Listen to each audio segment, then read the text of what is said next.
The story you are about to hear is true. Only the names have been changed to protect the innocent. Dragnet.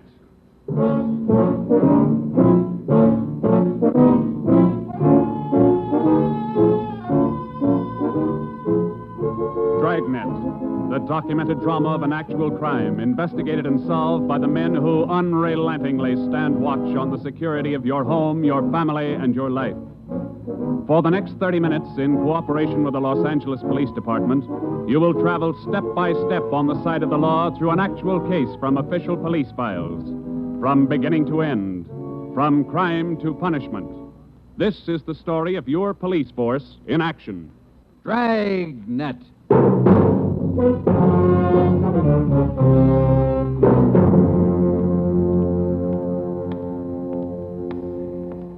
It was Tuesday, March 25th. It was cold in Los Angeles. We were working the night watch out of homicide. Detectives in Los Angeles work in pairs. My partner's Ben Romero. He's a sergeant, so am I. My name's Friday. The boss is Ed Backstrand, chief of detectives. I was on the way back from the record bureau, and it was 13 minutes past 11 when I got to room 42. Homicide. That's a hot shot. Somebody grab it. I got it, Ed. At 1245 East Doheny Street, 1, 2, 4, 2 5. officers shot. At 1245 East Doheny Doheny Street, Street. 2 officers. Shot. What have you got, Friday? Read it. 2 officers shot. Where's Romero? Right here, Skipper. Okay, you've got one to roll on. Get going.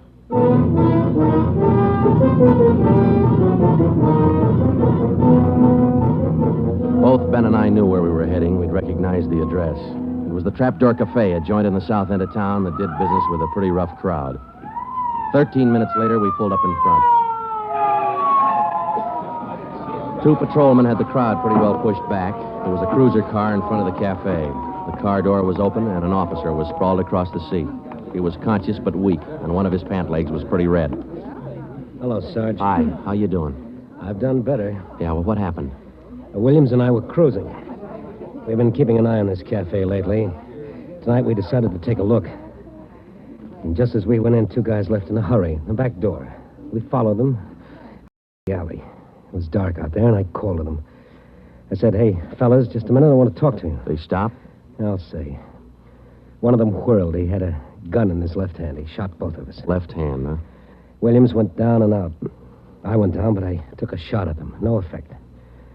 And I started crawling out here to the car so I could call in. You started crawling? Yeah. Wait a minute, Emerson. Weren't there any people around by that time? Oh, yeah, quite a few ran out after the shots. You mean nobody would help you to the car? That's right.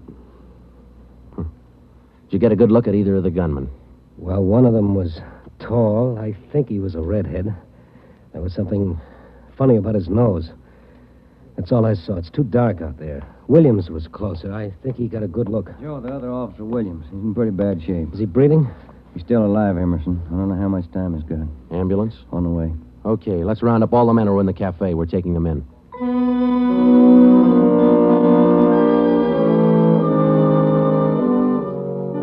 We took all the men back to the city hall. There were 23 in the Trapdoor Cafe at the time of the shooting. We questioned all of them. One of them said there had been a redhead in the place, but he couldn't describe him. Ben and I left the interrogation room, and we went back to the squad room. Friday, Romero. Got a minute? Yeah, Ed. Come on, Ben. Sit down. Okay. You get anything from those people you questioned? Nothing we could use. How's Williams? It's pretty bad. When do they operate? As soon as he comes out of shock. Probably in the morning. You boys will be there. Yeah, we will. When the surgeon digs that slug out, get it and mark it for evidence. Yeah. Skipper, them 2 men shot without asking any questions. They must be hot. Yeah. Same thing occurred to me. When we get that slug, the ballistics can tell us whether that gun's been used on other jobs. We got enough of their modus operandi to have the statistician give us a run-through on the IBM now. One of them is left-handed, and he shoots quick. Okay, be in surgery tomorrow morning at 9.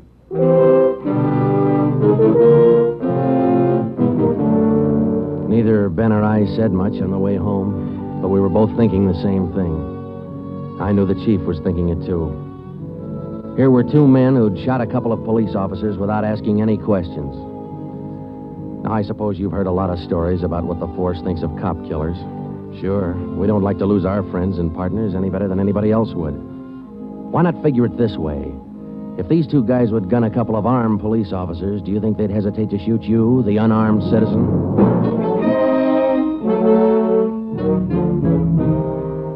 The next morning at 9 o'clock, Ben and I had scrubbed up and we were in surgery.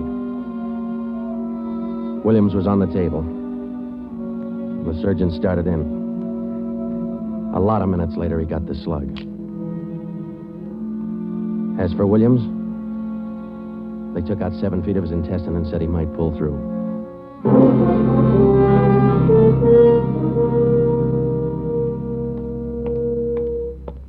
Joe, here's the report from ballistics. The slug they took out of Williams come from a .44 Smith & Wesson. The same gun was used in a liquor store killing about a month ago. You call the statistician? Yeah, She's running all the cards on previous shooting through the IBM machine. She ought to be through about now. Let's take a look. Okay, come on. Hi, Helen. Just a second. Okay.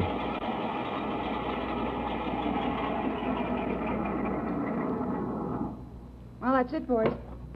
These cards will give you all the shootings pulled by 2 men on foot who shot quick, one of them left-handed. Right. They're all yours. You sure can tell a lot from just a bunch of little holes in these cards, can't you? I can't, but this IBM machine can. It never ceases to amaze me. Okay, shall we check the cards, huh? Yeah, sure.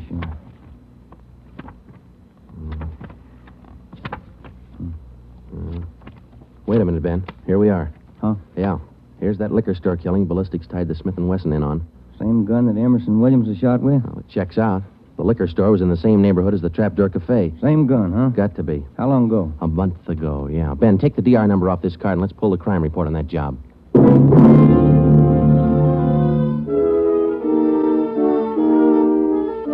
We pulled the crime report out of the files. It said that there was only one witness to that liquor store killing a month ago. That witness was a woman. Miss Forbes, I'm sorry to disturb you like this, but we'd like to ask some questions about that liquor store killing you witness a little over a month ago. Well, I told the police everything I knew about it then. Yeah, we know, but maybe you wouldn't mind telling us again, huh? Oh, no, I guess not. I've been trying to forget it, to tell the truth. It was pretty terrible, and I really didn't see so very much because I was awful scared. I understand. But try to describe again just what happened, will you? Well, it was about 10 o'clock at night. I was walking down the street toward home when I realized I was all out of cigarettes. Well, I was right in front of the liquor store then, so I went in. The clerk was behind the counter, and there were 2 men standing there arguing. What's the idea of changing your mind? I thought we was going to get bourbon. No, let's get the wine. I want bourbon. Costs too much. Wine's good enough. The rest of them want bourbon, too. We better talk to them. Well, okay. We'll be back when we make up our mind, mister. 2 men walked out of the store, and the clerk smiled at me and shrugged his shoulders. I bought a pack of cigarettes and turned to leave. But just then, the 2 men came back in again, and each of them had a gun in his hand. This is a stick-up, mister. The clerk just sort of crumpled to the floor. I couldn't believe my eyes, but that's just how it happened. The men said this is a stick-up, and then they shot him right away. Get over against the wall, lady, or you'll get the same. One of them punched the no sale on the cash register. I was shaking so I almost caved in. He scooped the money out of the drawer and stuffed it into his pocket. And then the other one went over to where the liquor clerk was lying face down. He knelt down beside the clerk and he put his gun against the clerk's spine. Then they both ran out of the store. Oh, it was terrible. That clerk, he was lying there helpless and wounded, and they deliberately... Yeah, Miss Forbes, I understand. Oh, Miss Forbes, you said that both of the men had guns. Yes.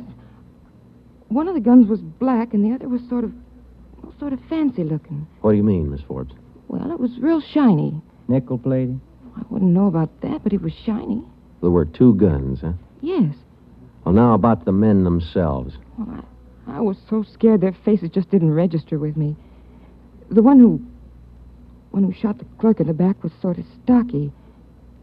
That's about the best I can do. You mentioned in the report that one of the men was left-handed. Yes, I do remember that. Uh-huh. Look, Miss Forbes, this is very important to us. One of the men was a redhead? Redhead? Why, no, I didn't see any redhead.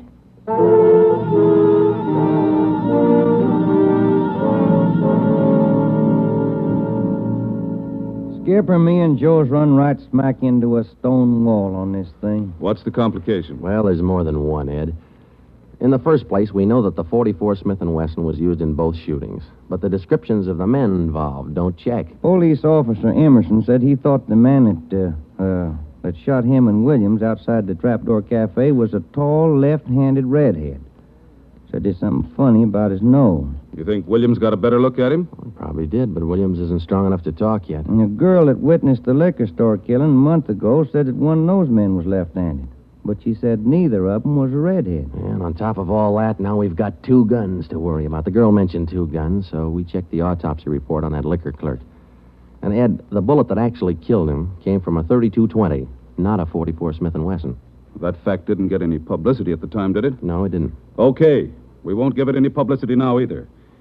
With a lowdown, it's just the .44 Smith & Wesson we're after. Because if whoever owns the .32-20 finds out it's hot, we'll never get it. Anything else? Well, we sent teletypes to all outlying stations in neighboring cities. Told them if they get any red-headed suspects, no matter what charge they got them on, to hold them for questioning. Yeah. Now, how about this .32-20, the actual murder weapon? Any leads on it? We've got one, Ed. We've been checking the records, and we discovered that 4 hours after the liquor store killing, a taxi driver in the neighborhood was shot and robbed. Slug was pretty well mashed, but there was enough to tell it was from a .32-20. So we're going over to question the taxi driver now. Good. Well, I think you boys are on the right trail. So far, what we've got is mostly unrelated facts, but sooner or later, those facts have all got to tie in at some point along the line. Find that point. Yeah,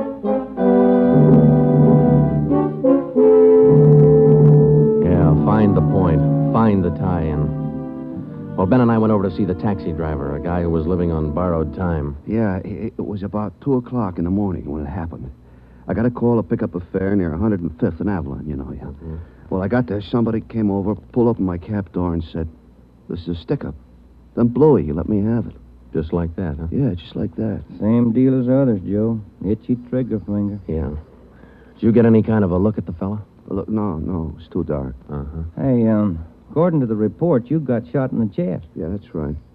Oh, you're maybe wondering how come I'm still alive, huh? I'll tell you, pal, it's like something you'd see in a bad movie, you know? I'm carrying a few silver dollars with me, 9 of them to be exact. So I decided to stick them in my breast pocket. Well, mister, that just saved my life. The slug hit them silver dollars. It's one for the book, huh? Yeah, you said it. Well, thanks very much. Say, incidentally, we had a little trouble finding you today. You weren't at the stand you operated out of last month. Oh, look, I'm not only not at my usual stand, I'm not driving a hack no more. Oh? Look, after what happened, are you kidding? No, I don't want to push my luck any further than it's been pushed. Yeah, I figure I had it, you know?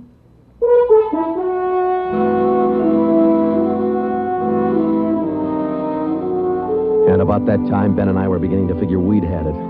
We were getting nowhere fast. We had a few informants nosing around, but so far they hadn't come up with any leads. Well, Ben and I followed up all the teletypes that poured in. We just got back from Santa Ana, where we'd been questioning a red-headed suspect, and we'd flopped in the squad room when Chief Backstrand's door opened. Friday. Romero. Got a minute? Yes, Skipper. Any luck with the Santa Ana Redheads? No, none at all. I guess you haven't heard the latest. We just now got back in town, Skipper. Early this morning, another cab driver got shot. What? Yeah. Man came up to his taxi, opened the door, said, "This is a stick-up," and shot him. Bullet went through one leg and into the other, but the driver managed to start his cab and drove over to a cafe. He called in from there. Boys recovered the slug? Yeah.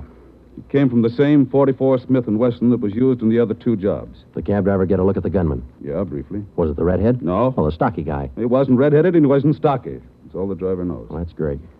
Skipper, this is beginning to sound like a Guns of the Month club.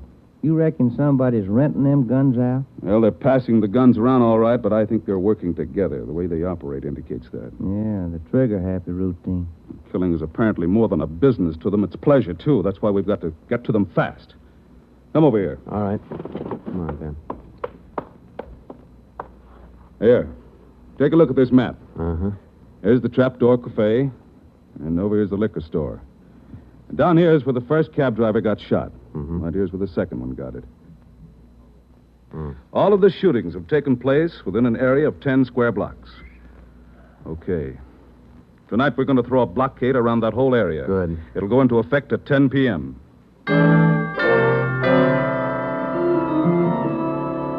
At 9:45 p.m., cars and officers started drifting into the area by twos and threes. And at 10, when Backstrand, Ben, and I arrived, the whole area was sewed up tighter than a tick. Now, code 3. Pacific Ambulance Davis? 1. Gotcha. Call to All set? Alhambra is All now set. code We got a 3. primary line and a secondary line. If anyone tries to make a break, we'll pick them up in the secondary. Okay. Friday and Romero here will cruise around the area with me. Go to work, men. Every car in the area was shaken down. The same process was also followed on all persons on foot. The blockade went on all night. By the end of that time, we'd brought in 217 suspects. 26 of them were redheads. What's your name? Henry Wagner. Where do you work? Lumberyard. Which one? First star. What time did you get through work last night? About 6, I guess. What'd you do then? Had some dinner. Where? Harry's Grill. And what? Shot a little pool. Look, I tell you, I ain't done nothing. Now, let's go back to the day before yesterday. Did you work at... And that's the way it went all day long. We shot question after question at them, working them gradually back to the days on which the shootings had taken place. When it was all over, we got 6 men wanted in other cities on various charges. We got quite an assortment of guns and knives. But as far as the shootings were concerned, we got nothing. Well, I guess that's the last of them. Oh, I was running out of questions there at the end. You two boys better go on home and get some sleep. Well, I was kind of figuring on checking back over the reports to see if we might have overlooked something. I said go on home. You two boys have been at it for 32 hours straight. Look at you. You're both so groggy you can hardly stand up. You need sleep. It's 4 p.m. now. Don't come back until 10 p.m.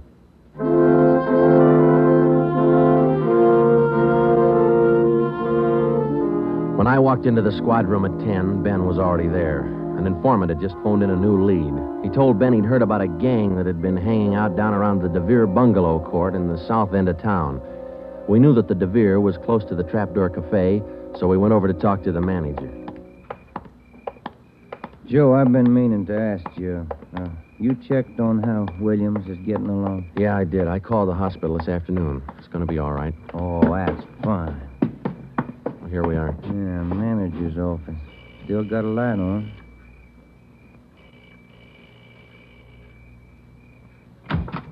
Yeah? I'm Sergeant Friday, police. This is Sergeant Romero. Yeah? We'd like a little information. Why, sure. Come in. Thank you. What can I do for you? Well, did you hear anything about a gang that hangs out down around here anywhere? Gang? Why, no. How about your tenants here? Any of them ever been in trouble, to your knowledge? No. This ain't exactly the best neighborhood in town, but we try to keep things under control. Once in a while, one of them will get out of line, but when that happens, we heave them out of here. You heaved anybody out lately? Yeah, I did. Fellow and his wife a few weeks ago. They had a fight in one of the bungalows. She took a shot at him, but she missed. Party by the name of Stuba, Carl Stuba. What did this Stuba look like? Oh, sort of tall, skinny. Was he a redhead? No. Now, we'd like to take a look at that bungalow that he lived in. Sure. Help yourselves. Down the end there, number 5. Still vacant.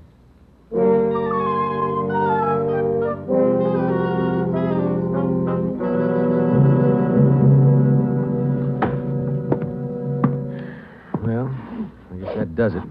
Stuba didn't leave a thing behind. Matter of fact, we don't have anything to prove that this Stuba's tied in at all. We're only working on a hunch. Hey, Joe, look. Where? Up on the wall there, just by the window. Oh, yeah. Yeah, that plaster there, it's newer than the rest. You got a knife? I sure have, boy, and I'm carving. That manager'd be awful unhappy with me if he was here. Yeah, he would. Yeah, it might. Hey, Joe, here it is. A slug. They plastered right over it. Okay, dig it out, and let's hope it matches. It matched. The slug from the wall came from the same 44 Smith & Wesson that had been used in the other shootings. So now we had a name to work on, Carl Stuba. But he'd done a good job of dropping out of sight. Well, the next day, Ben thought he had another lead.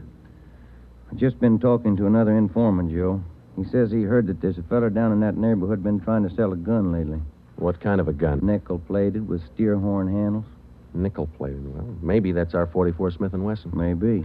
Did the informant know who this man was? Said the feller's name was Alonzo. Yeah. Alonzo who? just Alonzo. That's all he knew.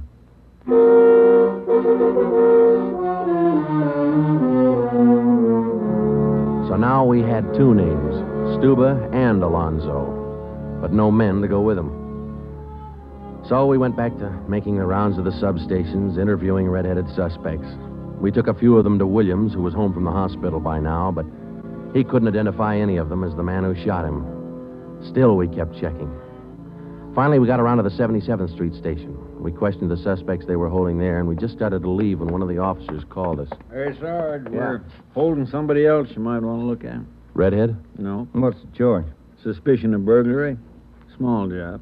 Oh, I don't know. What do you think, Ben? What's special about him? He lives in the same neighborhood where those shootings took place. All right. Where you got him? Down here. He admit anything? Nope. He's pretty surly.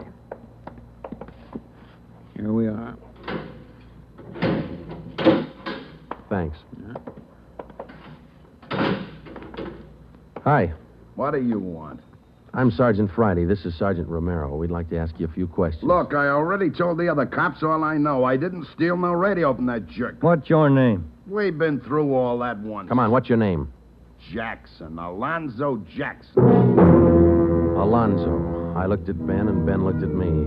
This could be the Alonzo who'd been trying to peddle that Smith & Wesson. Ben and I both knew here was one suspect we'd have to be real careful with.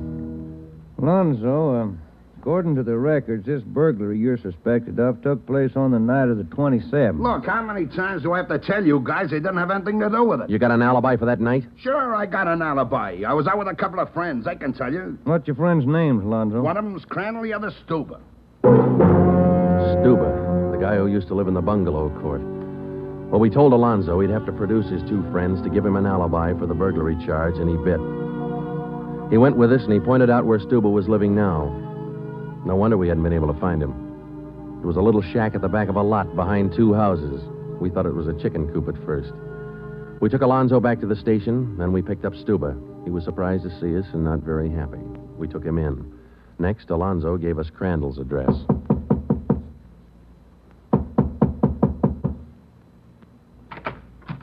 Yeah? Mr. Crandall in? No. Will he be back soon? I don't know. Who are you? Sergeant Friday, Sergeant Romero, police. What do you want with him? Oh, nothing important, lady. We just wanted him as a witness. Oh. Well, I don't know just when he'll be back. Probably an hour or two. Okay, thank you.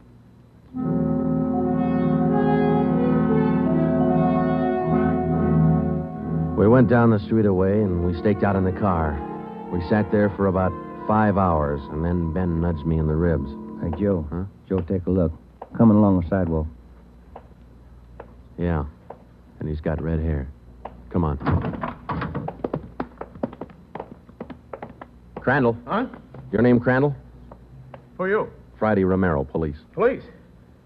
What do you want with me? I haven't done nothing. Well, then you got nothing in the world to worry about. Come on.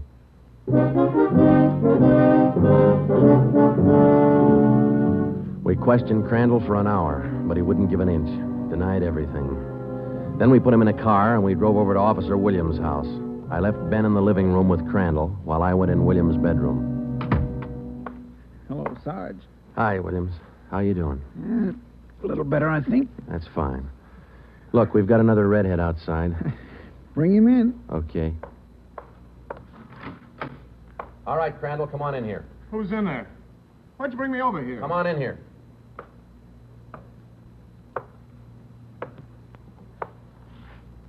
How about it, Williams?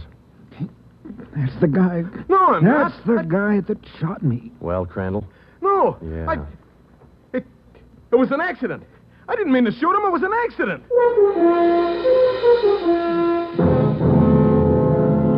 Once Crandall got started, he talked his head off. He also admitted being in on the liquor store killing, but insisted he was only the lookout. We took him back to the station and got his whole story down on a tape recorder.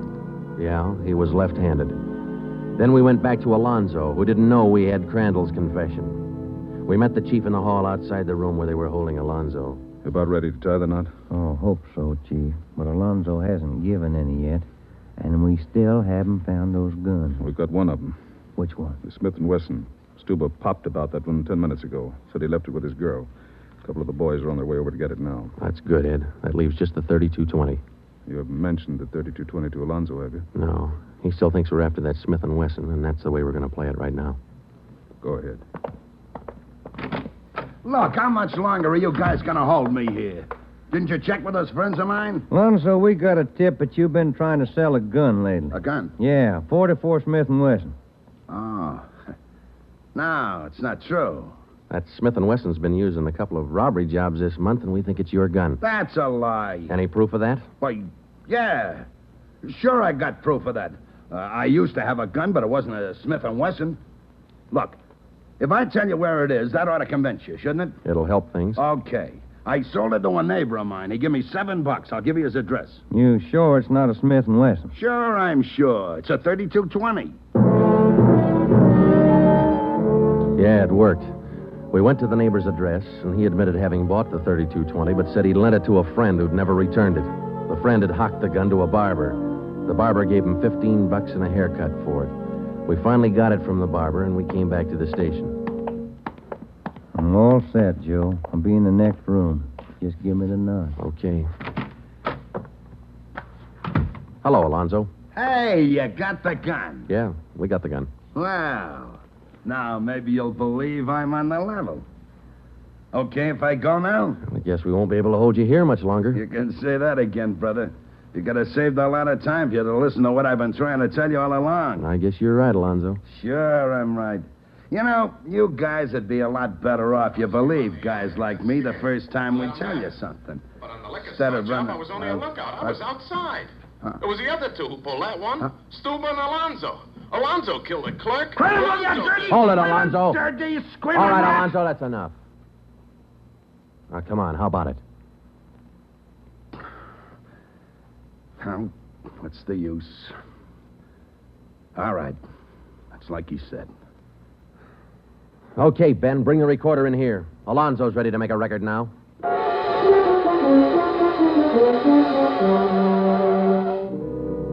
By playing back Crandall's statement that we'd recorded earlier, we got a full confession from Alonzo. We took the three of them out and had them reenact the 4 shootings, and we photographed it on sound film. Crandall, the redhead, was the one who'd shot the 2 police officers, but he was only the lookout for the liquor store killing, which explains why the girl witness didn't see him in the store. Stuba and Alonzo were the ones who pulled that job, and Alonzo, the worst of the bunch, was the one who put the 3220 against the spine of the wounded clerk. The 3 of them took turns at shooting the cab drivers and robbing them. That accounted for the mixed-up descriptions, including all that left-handed business. 2 of the 3 suspects happened to be left-handed. Well, that was the crop. Crandall, Alonzo, Stuba. 4 shootings, 3 robberies, 4 attempted murders, 1 murder. The 3 men were tried and convicted. They're all in the state penitentiary. Crandall's there for life. Alonzo and Stuba, they'll be executed next week. File it, will you, Ben?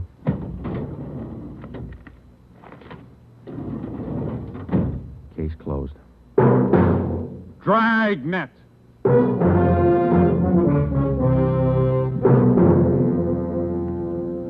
The story you have just heard was true.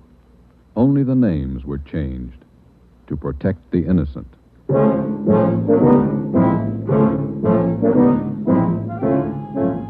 You have just heard the second in a new series of authentic cases from official files. Technical advice for Dragnet comes from the office of C.B. Horrell, Chief of Police, Los Angeles Police Department. Tonight's program is dedicated to Radio Officer Delmer E. Cook of the Los Angeles Police Department, who, on the afternoon of December 6, 1948, gave his life so that yours might be more secure. Dragnet came to you from Los Angeles. This is NBC, the national broadcasting company.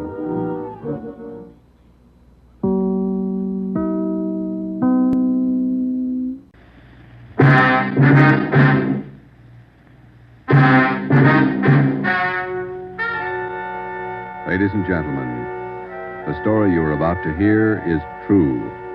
Only the names have been changed to protect the innocent.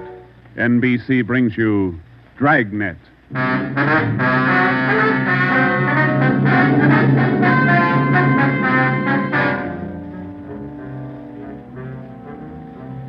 a detective sergeant. You're assigned to homicide detail. A gang of quick trigger gunmen have moved in on your city.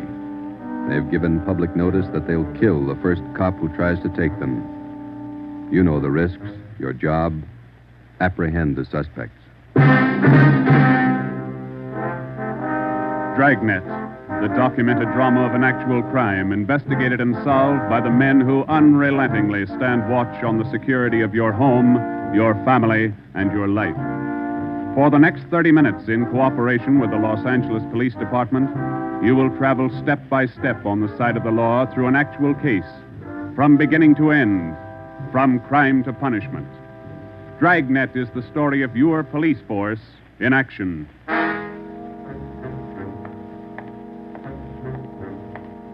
It was Wednesday, April 17th. It was warm in Los Angeles. We were working the night watch out of homicide detail. The boss is Ed Backstrand, chief of detectives. My partner's Ben Romero. My name's Friday. I was on the way back from the record bureau. It was 4 minutes to 6 when I got to room 42. Homicide. Say, Ben, I pulled a package on the Raymond killing. And that proves you can still read, Friday. He said it, Joe. Your pal, Fred Lindsay. Hiya, Fred. What's doing? Busier than you are. We know what we're looking for. Just having a little trouble finding them. That's the way it is with automobiles. They misplace so easy. Not normally, they don't.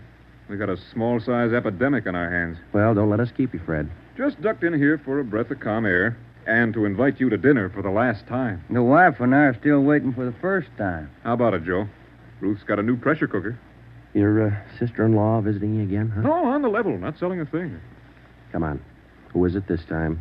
My cousin. But she's awfully pretty, Joe. Oh, why do you guys insist on trying to marry me off? Me and Fred went down fighting, but it kind of grows on you after a while. Now, tell me, what is it about a married man? Just can't stand to see one single man left in the world. How about it, Joe? Tomorrow night at 7, okay? Okay, tell Ruth I'll be there. It figures that he's got to run out of kinfolks pretty soon. Fine, we'll be expecting you. Got a stakeout tonight, but tomorrow I'll be clear. Anything big? Nothing definite, Ben. Just to follow up on those stolen cars. See you, men. So long, Lindsay. Joe, you'll like my cousin. Oh, never say die. What a character. You just catnip to women, Joe. Yeah. Well, here's that Raymond package. Let's check those dates that Backstrand wanted, huh? Wednesday, April 17th was just routine. A dinner date I tried to get out of, some paperwork that the chief wanted done, and a hot, sticky day. Too hot to wear a suit of clothes. Sometimes it's like that. A day starts out being routine. By the time it comes of age, it's got a personality all its own. At 10:23 that night, Ben and I were just finishing up the paperwork, and Ed Backstrand opened his office door. Friday, Romero, just got a hotshot call. What you got, Skipper? Hold up and shooting at Hooper and Esperanza, code 3. Code 3, that means red light and siren. It was 10:32 when Ben and I pulled up at the corner of Hooper and Esperanza. It was a bar in the basement of a building on the south side of the street. A radio car was there, and the two officers were holding the crowd back. A man was talking to one of the officers who turned and pointed to us. As Ben and I got out of our car, the man hurried over to us. You're the detectives? That's right, Sergeant Friday. My name's Cummings, R.L. Cummings. I own the bar. This is terrible. There was a gunfight downstairs. Uh-huh, come on. Where's the ambulance? One of the officers in the radio car said we needed the coroner. Did you see the actual shooting? No, I didn't. Here's the fellow that was shot. Oh, there's Jones from the crime lab. Hello, Friday. Romero. Hi, Lee. What do we got here? Pretty bad. Looks like a shotgun. Close range. He really got in the way of it. Ben. Yeah. It's Fred Lindsay. Motor theft. He was on a stakeout, Lee. Tell us about it, Mr. Cummings. You know this fellow, Sergeant? Yeah, we know him. What happened? We had a holdup tonight. 3 men. Yes, go on. Well, business was good, real good. We had a large crowd, and I was happy about that because I've been trying to sell out for a long time now. I've been showing the place to different parties all week long. I had a fella coming over tonight to take a look at it. What time was that? Oh, a little less than an hour ago, about 9:30. I see. Go ahead. It was almost time for this man to show up, so I called Eddie, that's my bartender, and I told him to kind of keep a lookout for the man because I was going back to the office to get the books ready to show. You know how it is when you want to sell a business.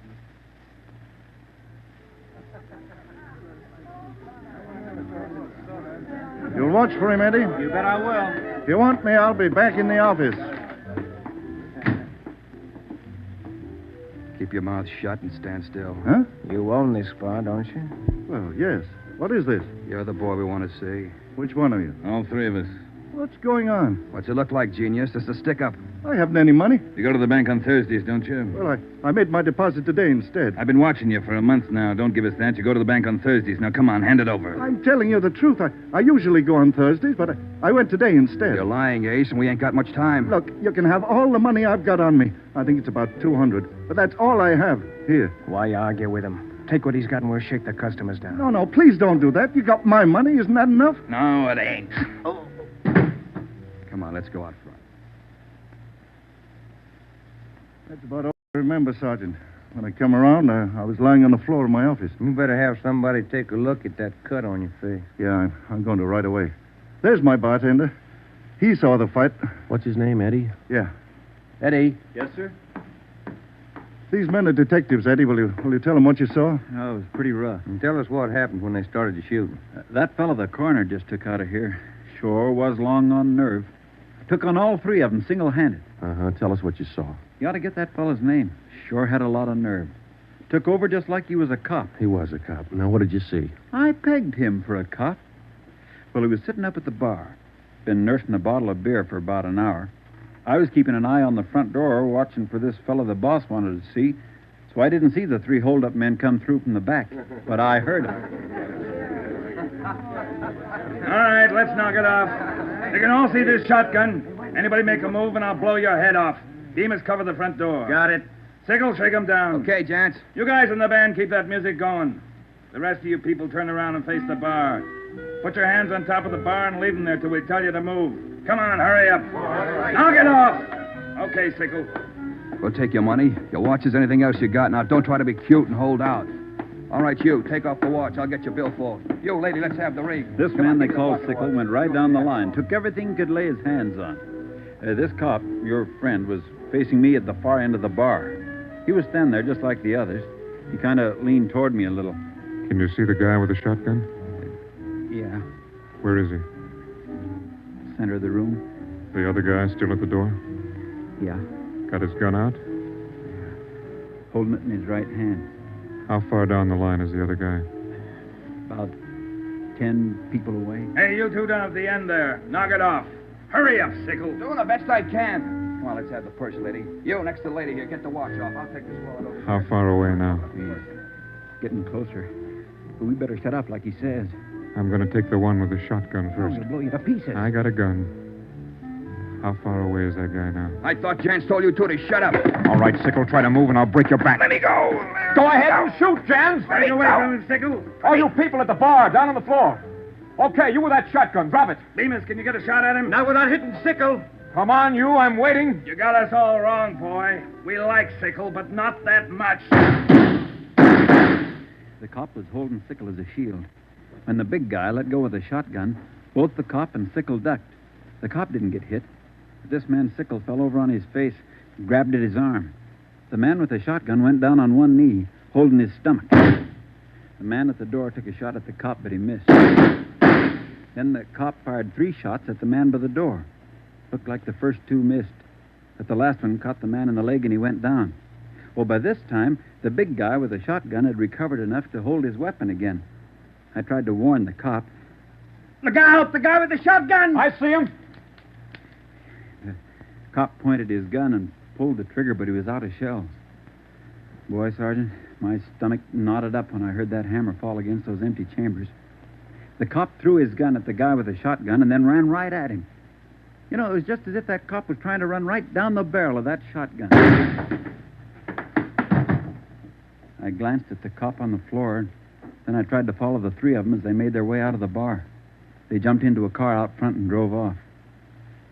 As a kid, I used to watch Bill Hart take on a whole gang in the movies, but this way, right in front of my eyes, Sergeant, he was an awful brave guy. Did you get the license number of their car? No, I didn't. I couldn't see very well. You got a pretty good look at all 3 of the men, though, didn't you? I believe I'd recognize any of them. Thanks, Eddie. What's your last name? Bowers. Eddie Bowers. Got that, Ben? Yeah. You'll be hearing from us, Eddie. We may want you to look at some pictures for us. Glad to help any way I can, Sergeant. I hope you get the men that shot this cop. You're sure going to try, aren't you? Yeah, Eddie. We're sure going to try. The next step was for Ben and I to make a complete report to Chief Ed Backstrand. They got Lindsay, huh? That Fred Lindsay an auto theft? Yeah, that's right. Good cut. You say he wounded 2 out of the 3 in that holdup? Yeah.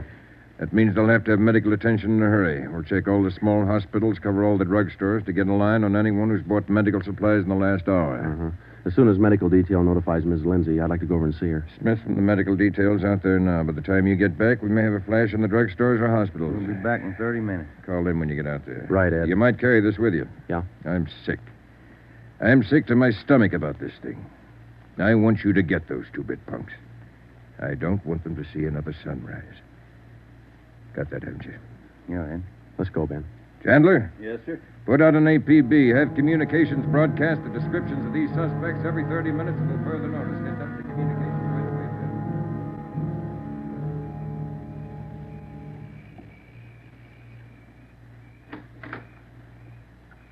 Hello, Joe. Come in. Thanks, Ruth. Sit down. Ruth, you know how we all feel. It's all right, Joe. You're married to a cop, I guess you're meant to expect things like this. He'd like that. Fred and I used to discuss the possibility of this. Used to worry about him. I used to worry a lot, Joe. And all those nights when he was away and the days, I used to worry. Now I know he's safe. Anything you want or you need? Thanks, no, Joe. Anything at all that I can do? Yes, Joe. I think there's something you can do. You and Ben are assigned to this case, aren't you? That's right. Then be careful. Just thinking that you and Ben will have to face those killers. Ben's wife. Be careful, Joe. Yeah, Ruth, we will. Oh, sure. I want to see you get the men that did this to Fred. More than anything, I want that. No more heartaches. Yeah. Thanks for coming by, Joe.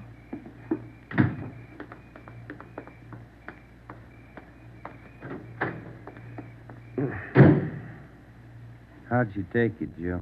Let's go.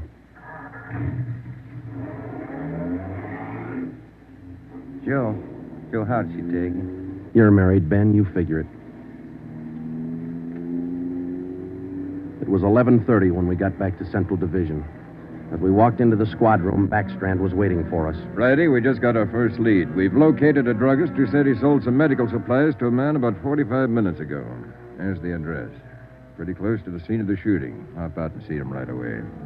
The Rex Pharmacy was exactly 14 blocks from the Red Feather Bar where the shooting took place. Rex Pharmacy was like your corner drugstore, complete with apothecary jars and shower curtains. The druggist was the same little man who's been prescribing sulfur and molasses since you were a kid in school. I'm just about ready to close. What can I do for you, gentlemen? We're from the police department. I've been halfway expecting you fellows. We got a report that you sold some medical supplies to a man about an hour ago. Yes, sir, that's right. It's like I was telling those other officers that were here a while ago. There was something funny about that little fellow. How you mean? Well, for one thing, he came in here sweating quite a bit. Of course, it's a warm night, but he seemed terribly nervous. Anybody with him? No, he was all by himself. What did he buy?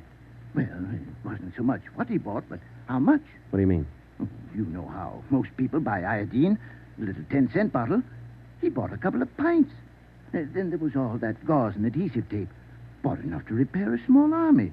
Cotton, box of swabs. Then he asked me something that made me wonder. What was that? Asked me if I had something to probe with. That's just the way he said it. Something to probe with. I asked him, what do you want to probe for? What'd he say? Said a splinter. I told him a sewing needle would do the trick. He said, forget it, and then he paid me and walked out. Uh-huh. Could you describe the man? He was a small man, dark. Like I said, awful nervous. You think you could identify him? Oh, sure I could, if I ever saw him again. Well, did he leave on foot, or was there a car outside? Left in a cab, parked right out in front. Couldn't miss it. Did you happen to take down the license number? Well, no, I didn't. But I did jot down the taxicab number. Would that help? Taking down cab numbers isn't exactly in a druggist's line, but because he had the presence of mind to do that one small thing, we accomplished in 10 minutes what could have well taken as many weeks. Maybe with this small wedge, we could do what Backstrand wanted us to do, get the killers before another sunrise. Well, it was close to midnight when we stepped into the drugstore phone booth. I called the cab company, got the night supervisor. I gave him the number of the cab, and he checked his location chart. Cab 375 was operating out of a stand at Wilshire and Greenhaven. He was the right driver, and he remembered the fare. Sure, I know who you mean. A little guy seemed in a big hurry. It was a long fare, though. I took him out to Inglewood. Wait till I check my log sheet. I'll give you the exact address.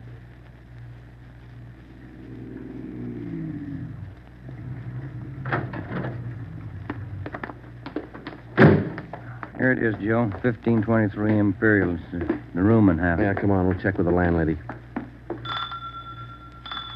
Kind of late, Joe. Yeah, let's stand away from the door, huh? Might not be the landlady who answers. Yes, what do you want? Police department. Oh, well, just a minute. Let me see your badge. There you are, ma'am. I'm Sergeant Friday. This is Romero. Homicide. All right. Now, what do you want? I run a good, clean rooming house It's here. not the house, lady. It's one of your tenants. Which one? That's what we want you to help us on. Look, do you men know what time it is? Come back here in the morning. Sorry, this can't wait till morning. Well, I'm not going to invite you in. We'll talk right here on the porch and keep your voices down. My tenants work during the day. Whatever you say, ma'am. Now, what is it you want to know? We're looking for a small, dark man. Well, I got 3 here. Could fit that description. No, he came in late tonight, about 45 minutes ago. I wouldn't know about that. I don't spy on my people. This is very important. You'll have to keep your voices down. Sorry. He's dark and he's small. Oh, I didn't just say he was dark. You must mean Mr. Tyndall. What's he done? What's his room number? He's in room 10, but I can't allow you to tramp up and down the stairs at this hour. You'll wake all my roomers. We'll be as quiet as he wants us to be. What do you mean by that? Is there going to be trouble? I don't know, lady. Where do we find number 10? The end of the hall, last room on the right, and keep your voices down. If you'll just wait in your room, lady, we'll call you if we want you. Okay, here we are. If I keep the door clear, Ben, we might have trouble. Think they all in there? We'll know in a minute.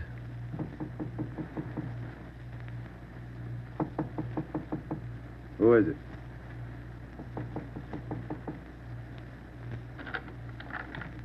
What do you want? Police department. I'll try this closet, Joe. What do you want with me? What are you looking for? Closet's empty. What'd you say your name was? Tyndall, Bob Tyndall. New name, but same face, huh, Joe? Yeah, how long you been out of jail, Tenny? My name ain't Tenny, it's Tyndall. Your name's not Tyndall, it's Sam Tenney. We sent you up on a robbery charge 4 years ago. Now, isn't that right, Tenny? No, it's not right. You got the wrong man. I never been in jail. Yes, you have, because we sent you there. Now, come on. Who'd you buy the medical supplies for? I don't know what you're talking about.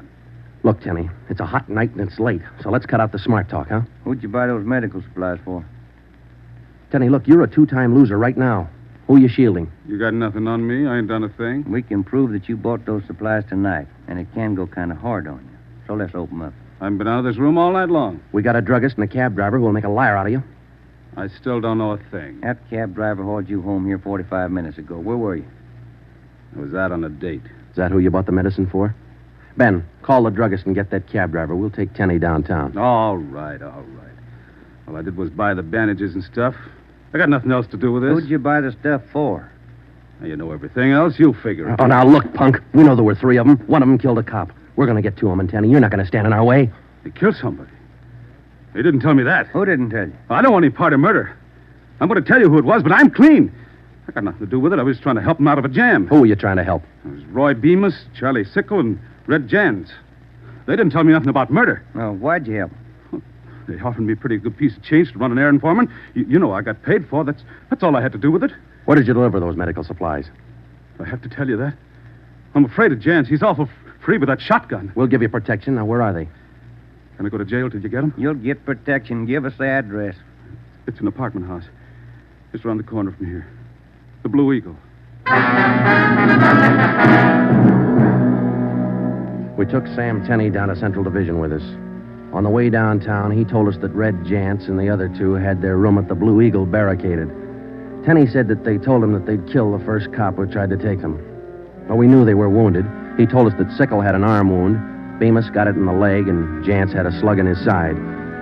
We figured they'd be weak from the loss of blood, and we could take them easy. You'll never take those guys easy. Sure, they lost a little blood, but they had enough fight left to stack that room. And they got enough left to kill you if you try to take them.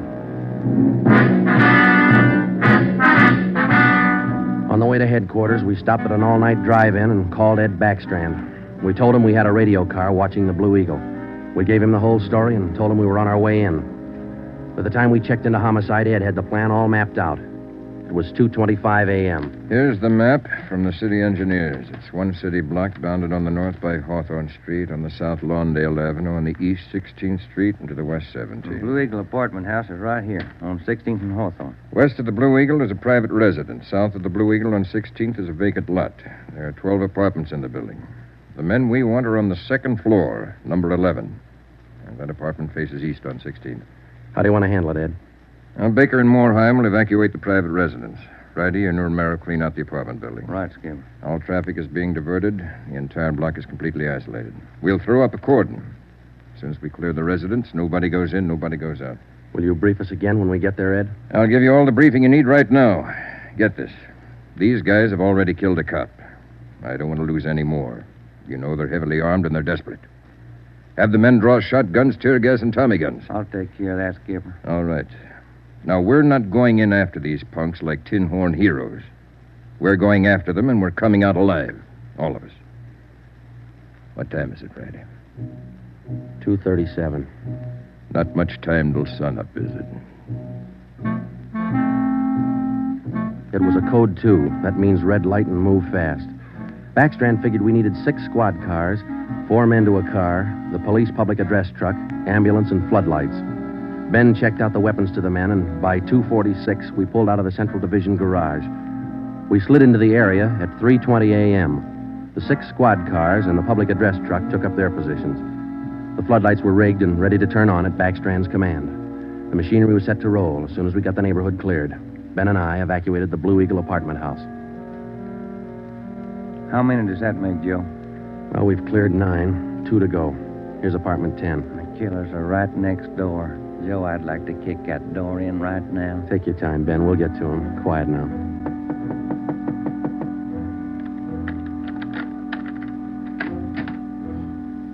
Yeah, what is it? Police department. May we come in? Yeah, of course. What's the trouble? No trouble. We're evacuating the building. Now, we'll have to ask you to leave by the back door. We'll notify you when to return. Please leave quietly and lock your door. What's going on? No time to explain. Thank you very much for your cooperation. Okay, now, we'll skip 11 and go to 12. Yeah.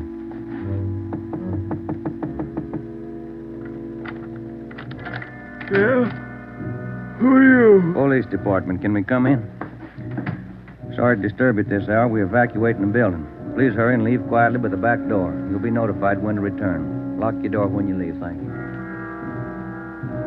It was 4:10 a.m. Everything was set now. The neighborhood was completely cleared. The entire block was empty except for apartment 11 on the second floor of the Blue Eagle. I left Ben to watch the door of apartment 11. I went downstairs and across the street to join the rest of the men. It was Ed Backstrand's show from here on. That's it, Ed. All set. Baker, Moorheim, all clear? All clear, Chief. Baker, you and Moorheim take 3 men and cover the rear of the building. Right. Is that detail covered Hawthorne Street? They're all set, Ed. How about the vacant lot? Taken care of. The rest of you men? Yeah. Friday and I are going into the building. We'll try to get them to come out now. Johnson. Yes, sir? Come with us and keep us covered. Let's go.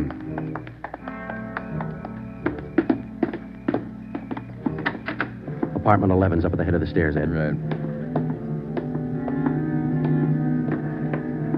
Any action, Romero? Not a thing, Skipper. Keep down, all of you. I'll try to get them out. Gents, Bemis, Sickle, you're all alone. The building's clear. Come on out with your hands behind your head. Come on out, gents, or we'll come in and get you. You hear me? I hear you, Ed. Come on, let's get out to the street. Johnson, cover that door and be careful. Keep down. Right, Chief. Friday, Romero, come with me. We left Sergeant Johnson to watch the door, and we ran out into 16th Street and ducked down behind the police sound truck. The floodlights hit the side of the building. Backstrand grabbed the microphone. Gents, Bemis, Sickle, you've got 30 seconds to come down out of that room. Walk out backwards with your hands behind your head. Stay together. Don't fan out. 30 seconds, gents. They're making it tough, Ed. Romero, lob some tear gas through that window. Right, Skipper. Come on out, Bemis. We're giving you a chance. That's more than you gave that cop in the bar. Come on out. That's Jance, Ed. He isn't coming out. They must have got Johnson because they're in another room. Shoot the gas in there. That's not going to get him out, Ed. Give it time, Friday. Burn those floodlights in up there. Friday, rake that second floor with the Tommy gun. Let's keep them in one room. Right. Hold your fire, Friday. George, give us a couple of masks. Ben and I are going in. The rest of you men concentrate your fire on those 2 rooms. Hit them down! Here's your mask, Joe. Let's go. Come on.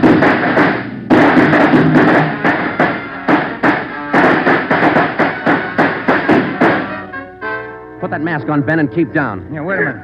Somebody coming down the inside stairs. Duck, Ben. He's got a gun. I got one, copper. Get out of my way! Stop it, you. You haven't got a chance. I'm coming through, copper! I think I stopped him, Joe. Can you see Johnson? No, it's too much gas in there. All right, you two up there. We got one of you. The other 2, come on out. Joe, think we got him? I don't know. Can you see Johnson? No, Joe. It's still too thick in there. I'm going in, Ben. Cover me. Come on. We know there are 2 of you up there. Just one, copper. Throw your gun down the stairs ahead of you. Hurry up! Shotgun, Joe. Jance. I see him. I'll take him at the foot of the stairs. All right, I got my hands up. I found Johnson, Ben. All right, Jance, outside. Come on. Move.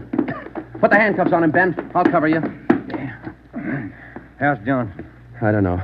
Ed, get the ambulance crew over here. Jance, who's this other guy we got? Bemis. How about Sickle? I said just one, didn't I, copper? Never mind the smart talk, Jance. Now just answer the question, huh? Sickle wanted out of it a long time ago, so I let him out. He's upstairs. I let him out the back way. Mean you shot him? He wanted out, didn't he? All right. We'll take him in. Johnson's in the ambulance. I'll see you in the office. Yeah. Right, Skipper.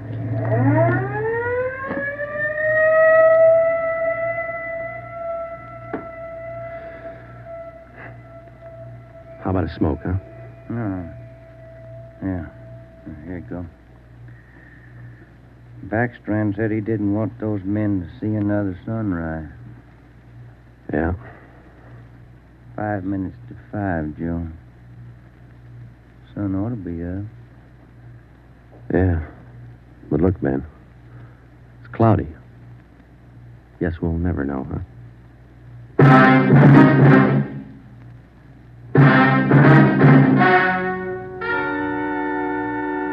The story you have just heard was true. Only the names were changed to protect the innocent. Edgar Red Jans, the sole survivor, was tried and convicted and sentenced to be put to death in the state penitentiary in the manner prescribed by law.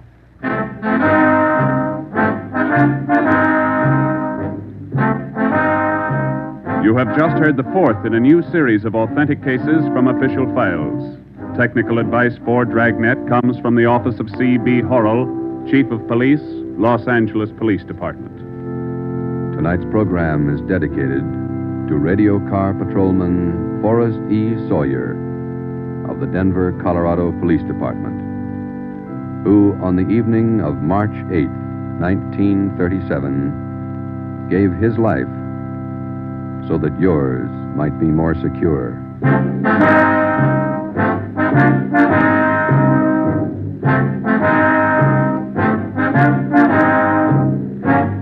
Dragnet came to you from Los Angeles.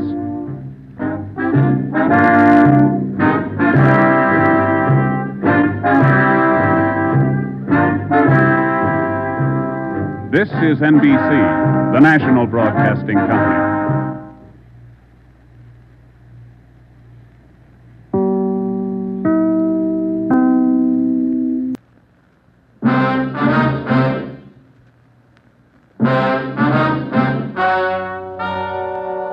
Ladies and gentlemen, the story you are about to hear is true.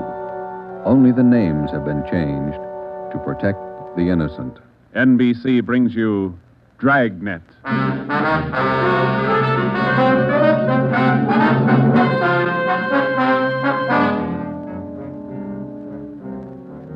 You're a detective sergeant.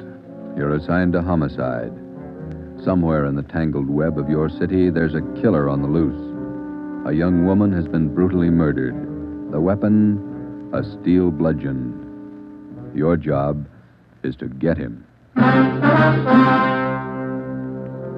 Dragnet, the documented drama of an actual crime, investigated and solved by the men who unrelentingly stand watch on the security of your home, your family, and your life. For the next 30 minutes, in cooperation with the Los Angeles Police Department, you will travel step by step on the side of the law through an actual case from official police files. From beginning to end, from crime to punishment. Dragnet is the story of your police force in action.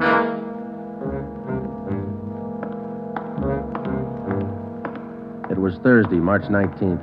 It was foggy in Los Angeles. We were working the night watch out of homicide detail. My partner's Ben Romero. The boss is Ed Backstrand, chief of detectives. My name's Friday. It was 9:14 p.m. when I got to the old Central Jail building, 3rd floor. The crime lab. Hi, Joe. Hi, coming, Lee. Just ran a spectrograph. What'd you find? The paint flake from the victim's head matches that paint on the hunk of pipe. Any prints? No, the pipe was clean, no latent prints. Well, that figured. Anything else? Got those blood test reports. A couple of slides for you to look at under the comparison mic. Mm-hmm. Thanks, Lee. Oh, hi, Joe. Didn't hear you come in. What's it look like, Ben? Well, here's the blood test reports. This one is blood found on the piece of pipe. Type A. This one's blood from the victim. Type A. They match. That's right, boys. Doesn't mean too much, though. Did you look at these slides under the microscope? No, not yet. Well, this is your clincher. Wait till I get the light. Okay, take a look. Mm-hmm. Got a make? Yeah, go ahead. Well, this slide here on the right, that's a slice of hair from the victim's head. On the other slide is hair found on the steel pipe. Yeah? She had wavy hair. Both specimens are flat. Same hair, Joe. You got anything on that piece of pipe, Lee? Nothing. Just ordinary steel pipe, 14 inches long. What else you got? The plaster impressions of those footprints we found by the body. Here they are. Crepe soles? Tennis shoes, new ones, size 9, good impression. Ground was soft. Man about 150 pounds, according to the length of stride, roughly about 5 feet 10 inches tall. Yeah, new shoes, all right. You can still read the manufacturer's label. That's right, made by the Sport King Company. Well, that's something to follow up. Yeah, sure, you could start with the tennis courts. Only about 1,000 or so in L.A. Maybe you'd rather track down the brand. These particular tennis shoes are the biggest sellers in the country. Yeah. Where'd you like to start, Minneapolis or Pullman, Washington? What about that glove? Yeah, you might look for a missing glove. Yeah. They go well with the shoes, just about as common. White cotton work gloves with a blue top. Here's the right glove. You find the left one. Blood on a glove? Type A. Well, that's good evidence, Jones, but where's the lead? Now, look, I don't ask you to pay my parking tickets. You want to see blow-ups? Okay. Right over here. Oh, yeah. This is the vacant lot where they found the body. Yeah, that's right. Here's a close-up of her showing the location of the murder weapon, the glove, and the footprints relative to the position of the body. Looks as bad as yesterday. Sure did work her over, didn't he? The rest of these are morgue shots. Interested? No, I checked them this morning. Once is enough, Lee. Yeah, that winds it, boys. You want to go over the stuff in her purse again? You find anything more? No, nothing you haven't seen already. The usual. Makeup, comb, barrette. That's a hair clip. Few cheap stones in it. Loose change, a quarter, nickel, few pennies. Her ID card. Yeah. Helen Corday. 33 Naomi Place. Age 21. 21. That's not very old, is it, Lee? Not to die. No.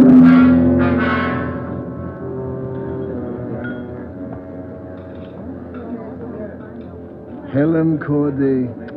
Who could kill Helen Corday? Why? Why do you say that, Mr. Meyer? Well, people kill for money. They kill for love.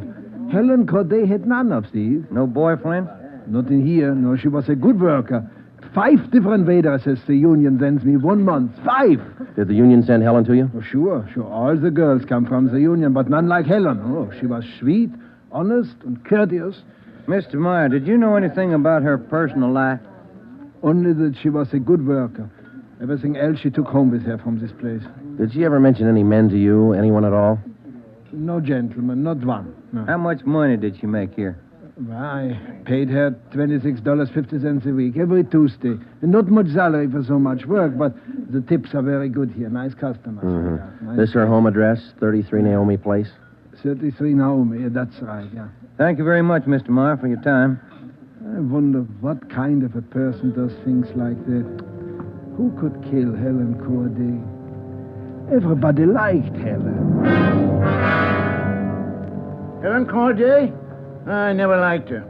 Come on in the office, boys, where we can talk.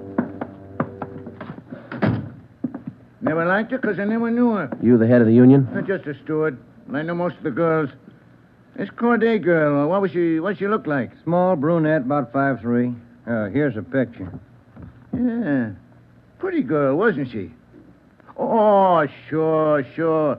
Placed her out at Otto's place. Nice little Dutch fella. Otto Meyer. That's right. He seemed to think quite a lot of her. Yeah, she was a fine worker. Oh, sure. Always right up on her dues. Paid all the assessments right on time. Thought you said you didn't know her. Well, not right off, I didn't, but when you showed me that picture there, placed her right away. You know anything about her personal life? Hey, wait a minute. Why all these questions? Helen Corday was murdered last night. Oh. Who did it? You know anything about her personal life? Well, you can see my position, Sergeant. 1,200 girls. Check 'em in, check 'em out. Just names to me till I see a picture of 'em. You wouldn't know if she had any boyfriends here in the union. Waiters, busboy? That I wouldn't know. Like I tell you, Sergeant, I never knew Helen Corday. Sure, I knew Helen Corday. Gus plays a nice piano, huh, Sergeant? Yeah. I read about it in the paper this morning. How long you been selling pianos here at this place? About as long as I knew Helen. 3 years. How'd you find me? Helen's landlady, we talked to her yesterday. She told us she worked here at this piano store. Oh. It's funny, isn't it? What's funny? See Gus over there? That fellow demonstrating the piano? A few weeks ago, I made a deal with him to give Helen piano lessons.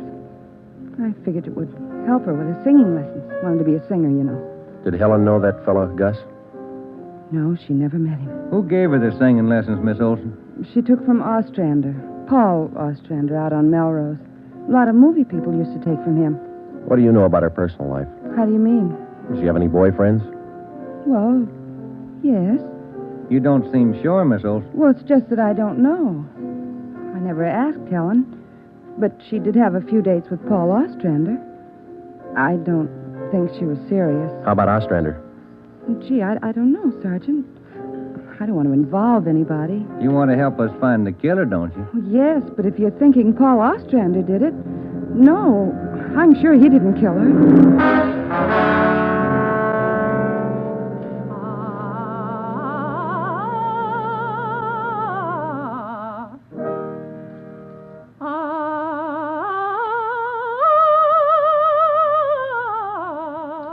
That's all for today, Victoria. No, gentlemen, I did not kill Helen Corday. You gave her singing lessons, Mr. Ostrander. You knew her pretty well? Yes, I gave her voice coaching for about 1.5 years. Helen showed a little promise. Not a great voice, a bad vibrato. You knew her pretty well? Why do you say that? Mr. Ostrander, didn't you used to take her out once in a while? No, I didn't know Helen socially at all. We know you had dates with her. That's not true. Only times I saw her was when she came here to the studio for lessons. You better tell the truth, Mr. Ostrander. We can prove that you've been out with her. Afraid of the publicity? Is that it? Certainly that's it. I have a successful business here. I've spent years building it. Anything like this would ruin me. Then you have been out with her. Only a few times. Nothing serious. I had nothing to do with her murder. Now, that's the truth. Don't you know that withholding information about a thing like this can go kind of hard for you? Yes, I know that. What else could I do? Mr. Ostrander, somewhere in this city right now, there's a guy who beat a young girl to death.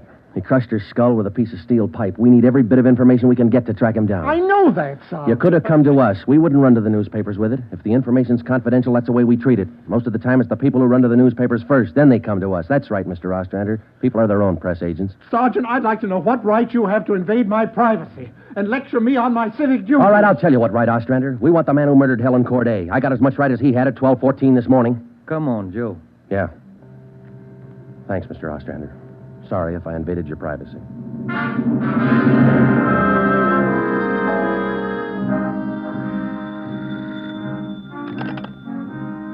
Chief of Detectives orders. Helen.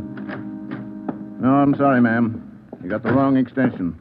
Try 2511. You're welcome. Hi, Friday, Romero. Chief's been looking for you. Thank you, Mike. Come on, Joe. Yeah. Hello, Joe. Ben. Sit down. What'd you get? A notebook full of notes. A crime lab full of evidence. Nothing to tie them together. Some of the people you interviewed? Yeah, those and about a dozen more we didn't even take notes on. It's hard to figure, Skipper. Everybody seemed to like this girl. Helen Corday. No known relatives. Single, unattached girl, living all alone in the city. Few friends and no enemies, none we can find anyway. Are you satisfied that all the people you interviewed are in the clear? Well, if we're going to stick to the simple robbery motive they are, the kind of money Helen Corday made wouldn't interest those people. How are you doing on the outside leads? Nothing. If we could just find one hole someplace, anything. All right, now look. You've got a lab full of evidence across the street. You've got a book full of names here. You've got the pieces. Now fit them together. They just don't add. Well, go over them and keep going over them until they do add. Anything from the informants? No, nothing so far. No tips on anybody that's been dough-heavy lately. Nobody shooting off their mouth. The guy we want won't advertise. Figures himself a pretty smooth operator. But he probably made a mistake somewhere along the line. We'll find it. Got a hot shot, Ed. Yeah? 3220 Casino. Woman, probable attack. All right, Friday. You and Ben run it down. We ran down the hot shot call for 3220 Casino. Turned out to be a typical dead-end lead. Her name was Mrs. Lillian Horn. For the past 5 years, Mr. Horn had been paid regularly on Wednesdays. He spent all day Thursday drinking up his paycheck and beating his wife. The call had no connection with the Corday murder. We made the usual call into communications. Unit 80K to Control 1, 80K to Control 1. Control 1 to 80K, go ahead. On that probable attack, 3220 Casino, code 4. 80K, roger. 80K to Control 1, KMA 367. That was the beginning.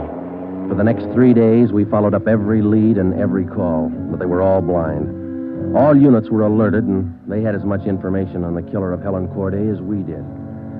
Ben and I cruised throughout the entire Central Division. We covered every probable call that might have some connection with the murder. Attention, Unit 41R. 1654 Swanson Terrace, a woman, victim of probable attack, code 3. Unit 41R. It didn't make any difference what the call was. If there was a possibility it might tie in with the Corday murder, we ran it down. We made it a 24-hour job. So far, if the killer made a mistake, we hadn't been able to find it. The Corday funeral was on Monday. They were all there. The girl's landlady, the voice teacher Ostrander, the girlfriend Marie Olson, the man from the calls during the night in the squad car, picking up small threads that led nowhere. 3 more days of the same thing. Thursday morning, 1 week after we found Helen Corday's body, we got an anonymous phone tip. I know who killed Helen Corday. His name's George Barlow. He lives at 418 White Oak Avenue. He used to date her up all the time. Get him and you've got the murderer. We checked George Barlow and about 10 others just like him. None of them knew Helen Corday. Saturday night, Ben and I were back in the squad car cruising the Central Division. Saturday night's a good night for robbery. By 10 p.m., we'd run down 4 various calls. 123, code 1. 123, roger. 12G, call your station. Unit 13R, 1254 Tower Road. A woman screaming. Investigate the trouble. Code 2. Let's handle that one, Ben. Yeah, okay. I'll notify communications. Unit 80K to Control 1. 80K to Control 1.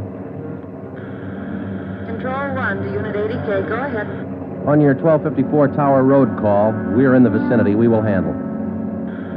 80K, roger. 80K to Control 1, KMA 367. Let's go, Ben. Control 1 to 13R. Disregard your last call. Handled by 80K. Yeah, it should be right about here. Oh, here it is. 1254. That man, he tried to kill me. He's running down the street there. Where? He's getting to that corner street. He tried to kill me. Come on. Where'd he go, Joe? Turn right at the next corner. That's him up ahead. He's got a good lead on us. Hit the siren. He's gaining, Joe. Took a left at the next corner. Oh, he isn't going to stop. Close in as tight as you can, Ben. Down to the floor now. Swing out to the left a little. I'm going for his tires. Right. All right, that'll slow him down. Pull up on him. Yeah. All right, you. Keep both hands on that wheel and get over to the curb. Cover me, Joe. Right. Out of that car, mister. Shake him down. Hey, take it easy, will you? I haven't got a gun. Put the cuffs on him. Hey, well, you boys work fast. What am I do with the gas chamber? Just save that, mister. It's pretty rough treatment for speeding. All right, come on, you. Look, I got a right to know where you're taking me. What's the charge? We'll let the girl tell you. What girl? You just sit there and be quiet, huh? Oh, I know where you're going. The place back on Tar Road. Well, I asked to use the phone. The girl slammed the door in my face. I don't know what you cops are trying to prove. I just wanted to use the phone, that's all. I even tried to scare her a little. I told her I'd hit her over the head if she didn't let me use the phone. It's a laugh, huh? All right, you, get out. Yeah, I suppose so. Get out. Hey. I got nothing to hide. That little girl's gonna lie. You know that, don't you? Who's there? Police officers. It's the man. That's him. He tried to kill me. His full name's Frank Philip Larson, Ed. No previous record. This the girl's report? Yeah, that's it, Skipper. Judy Scott. How old is she? He's 19. He's a babysitter. Real tough boy, isn't he? Forced his way into the house, beat her about the neck and arms. A tire iron. We found it in his car. Jones is running it through the crime lab. Asked her if she had any money. She told him no. Struck her again. Where's this Larson live? Hotel out near Santa Monica. He's a clothing salesman, Ed. Works for a big men's store, Burns and Company. According to the house book sales record, he bought a pair of tennis shoes 2 weeks ago. Weighs 158 pounds, 5 foot 11 inches. Tennis shoes are missing. They're not in his hotel room, and he's not wearing them. What else did you find? A rhinestone. You mean a pin? No, just a small loose stone recovered from the rug in Larson's room. Crime lab got it? Working on it now. Ed, I think...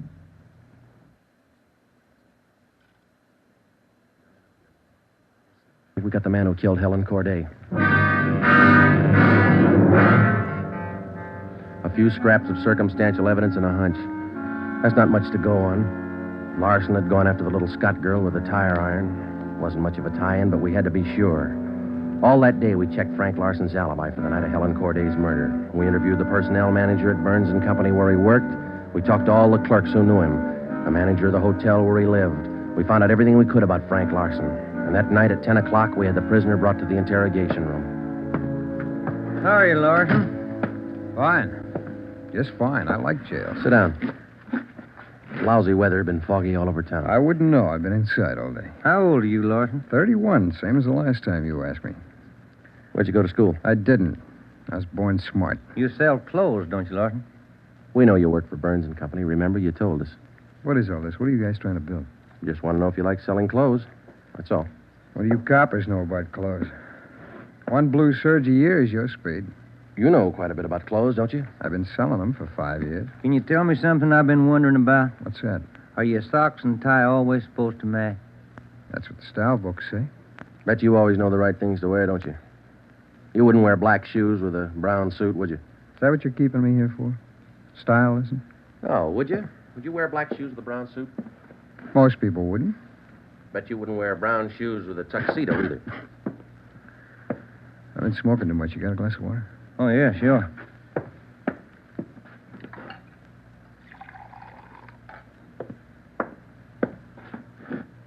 There you are, Larson. Thanks. That's good and cold. How about it? Would you ever wear brown shoes with a tux? Nobody would. That's a navy blue flannel you got on there, isn't it? Yeah. It's a good-looking suit. Stop around sometime. Get you a good deal. Suit like that flannel there you're wearing. You'd never wear tennis shoes with an outfit like that, would you? What do you think? I think you did. I think you wore them the night you killed Helen Corday. Who? Maybe you didn't have the blue suit on, but you were wearing tennis shoes, Sport King, size 9. Sell for $5.95. You picked them up at a discount. Cost you $3 1/4. Where'd you get that? Out of the house book, Burns and Company. You wouldn't have those shoes around now, would you? We couldn't find them in your hotel room. Your boss, Mr. Craig, used to think a lot of you, Larson. Before you started drinking on the job, your commissions used to run pretty high up the last couple of months. What happened? That cheap rye get to you? Well, you two really nosed around, didn't you? When are you going to tell me what I eat for breakfast? Cornflakes, cup of coffee, donut, sometimes 2 donuts when you're hungry. Elsie waits on you at the Royal Cafe. She gets a dime tip. Can I have some more of that water? Help yourself, there's a cooler. Sure good and cold.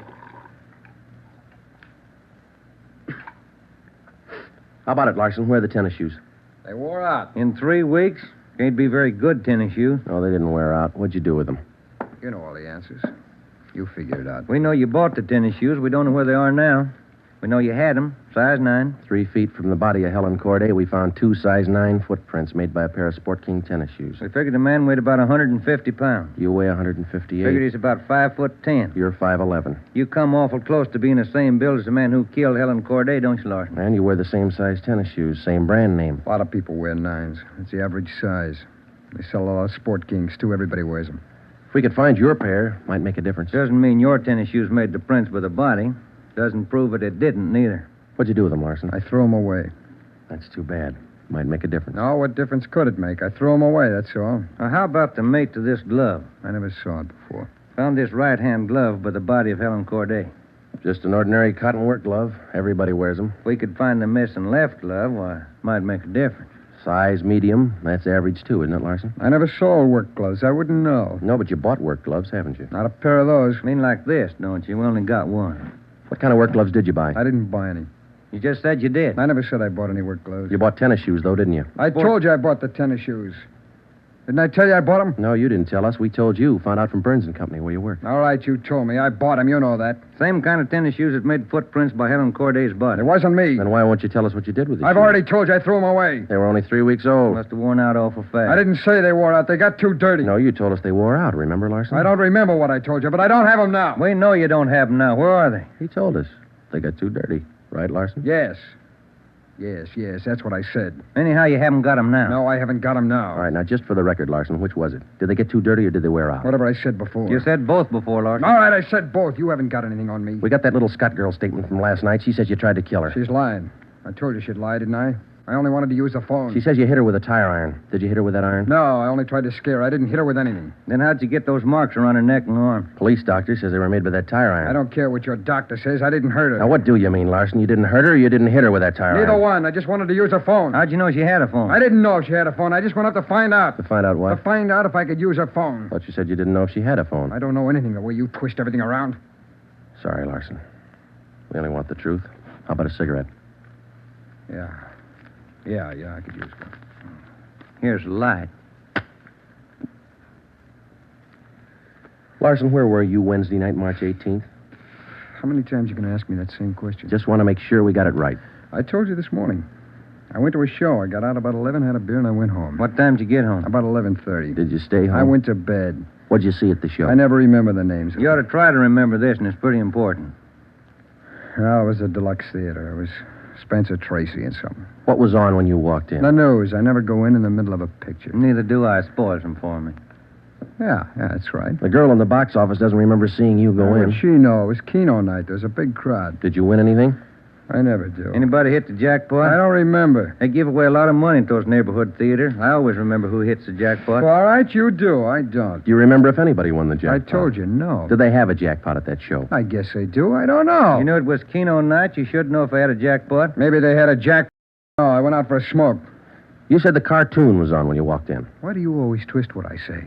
I told you the news was on when I went in. You remember anything about the newsreel? It was 10 days ago. How do I know what was in it? I only know it was a newsreel, that's all. You're lying, Larson. We checked your alibi. The manager of the theater had to cut the newsreel Wednesday night because the show was running long with Keno night. You didn't go to the show Wednesday night, did you? All right, maybe I didn't. I don't remember. What's the difference? The difference is you could have been in that vacant lot the same night, the night Helen Corday was murdered. I didn't kill her. You can't prove I did. Interrogation room, Friday.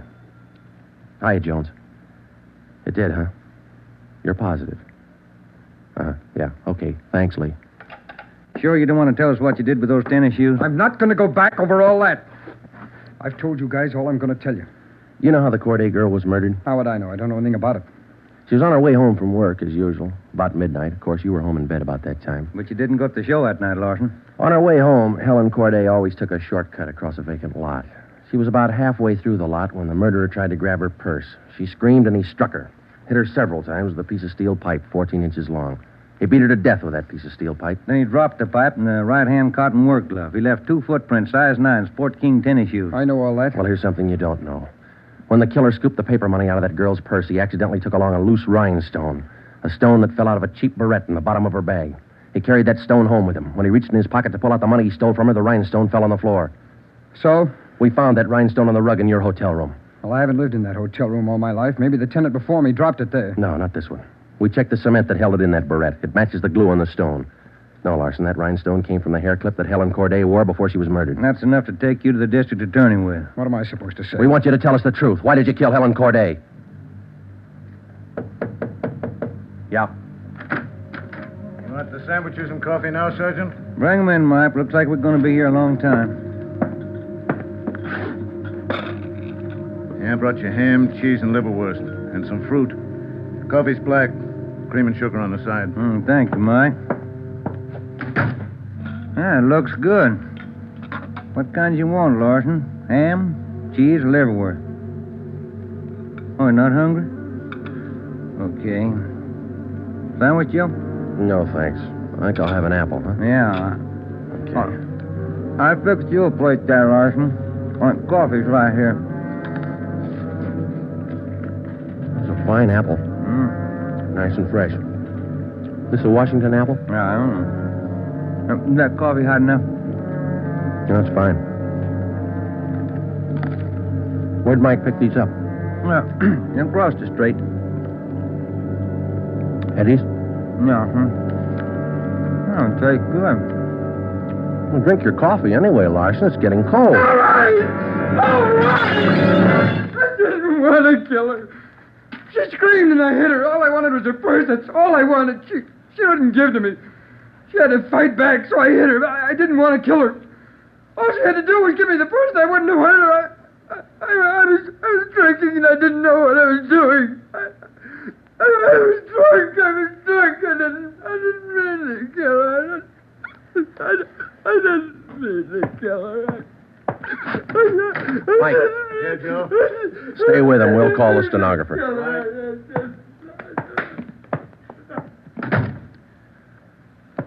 See you tomorrow, Joe. Good night. Yeah. Sour racket, huh?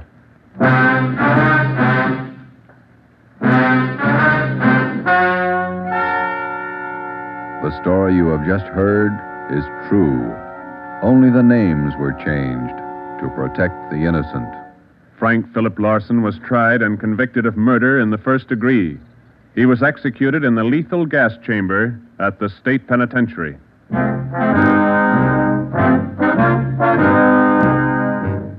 You have just heard the fifth in a new series of authentic cases from official files. Technical advice for Dragnet is furnished by the Los Angeles Police Department. Tonight's program is dedicated to Police Officer Charles A. Brady of the Chicago, Illinois Police Department, who on the night of September 2nd, 1945, gave his life so that yours might be more secure.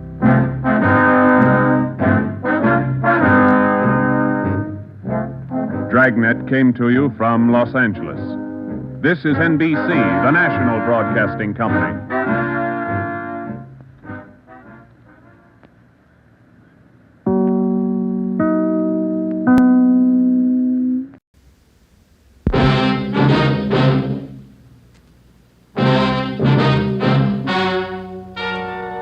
Ladies and gentlemen, the story you are about to hear is true. Only the names have been changed to protect the innocent. NBC brings you Dragnet.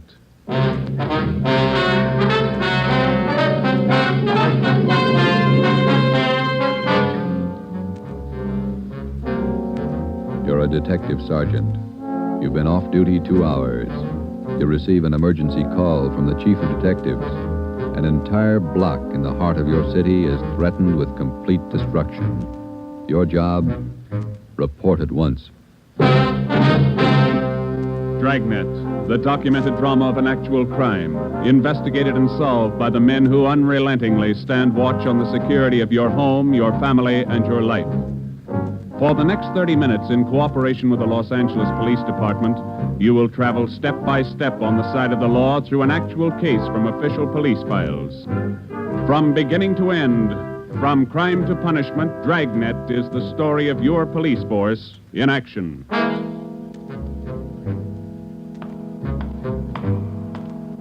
It was Tuesday, November 15th. It was raining in Los Angeles. We were off duty reporting in on an emergency call.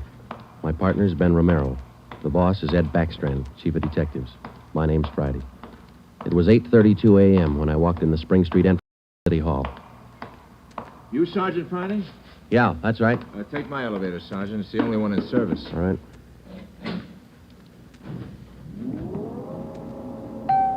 I'll run you up to 16. The chief's waiting for you up there. What's the pitch? Only one elevator in service out of 10? The place looks deserted. What's going on? Nobody in the building. All the office people have been sent home. Lots of trouble. Somebody declare a holiday? No joke, Sergeant. Big trouble. All right, you convinced me. What is it? Here we are. 16th floor. Over here, Friday. Hi, Joe. Hello, Ben. You made good time. Came as soon as I got the call, Ed. Sorry to have to bring you back in. You worked last night, didn't you? Yeah, midnight to 8 this morning. Sorry. Come on. Okay. What is it, Skipper? Why all the hush-hush? Wait till we get inside. In here. Okay. Number one, let's keep our voices down. All right.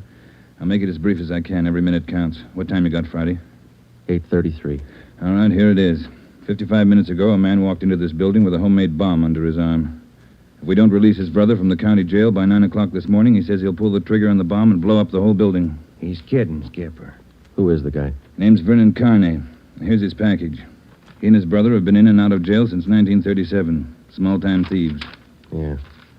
Where's the FBI kickback? We had him once before, both of them. Brother's name is Elwood, serving a year for car stripping. And this two-bit thief is sitting here in the city hall with a bomb on his lap? That's right. In the next room. What kind of a bomb is it, Ed? You think he's bluffing? Could be bluffing, but the crime lab says no. Lee Jones from the lab get a look at it? Been in there twice. One end of the box is glass. Says you can't see much without a closer look, but you can't get near the guy. What do you want us to do? It's a volunteer job. You can take it or leave it. I won't order you to do it. How you want to handle it? You sure you want a piece of this one, Romero? No, he doesn't, Ed. He's got a family. Get me another single man. We'll give it a try. Wait a minute, Joe. What makes this job so different? Anytime we kick a door in, we never know what's on the other side. That's what makes it different. This time we do. No, you're not going to cut me out. Not the only time I know what I'm getting into. All right. Chandler's tried. Hannon, Davis, Watson, they've all tried. This guy Carney knows what he's doing. He's no pushover. But somebody's got to get that bomb away from him. Friday, Romero, it's your baby now. I looked at my watch.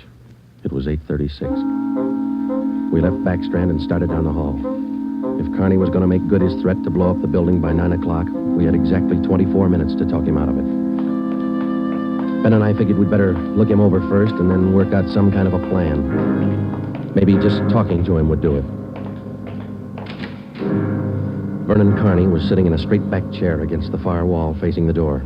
He was seated between two windows that looked out over the city. Along the left wall was a row of 6 wooden chairs. In the center of the right wall was a connecting door leading to the office where Backstrand had briefed us. The door was locked on both sides.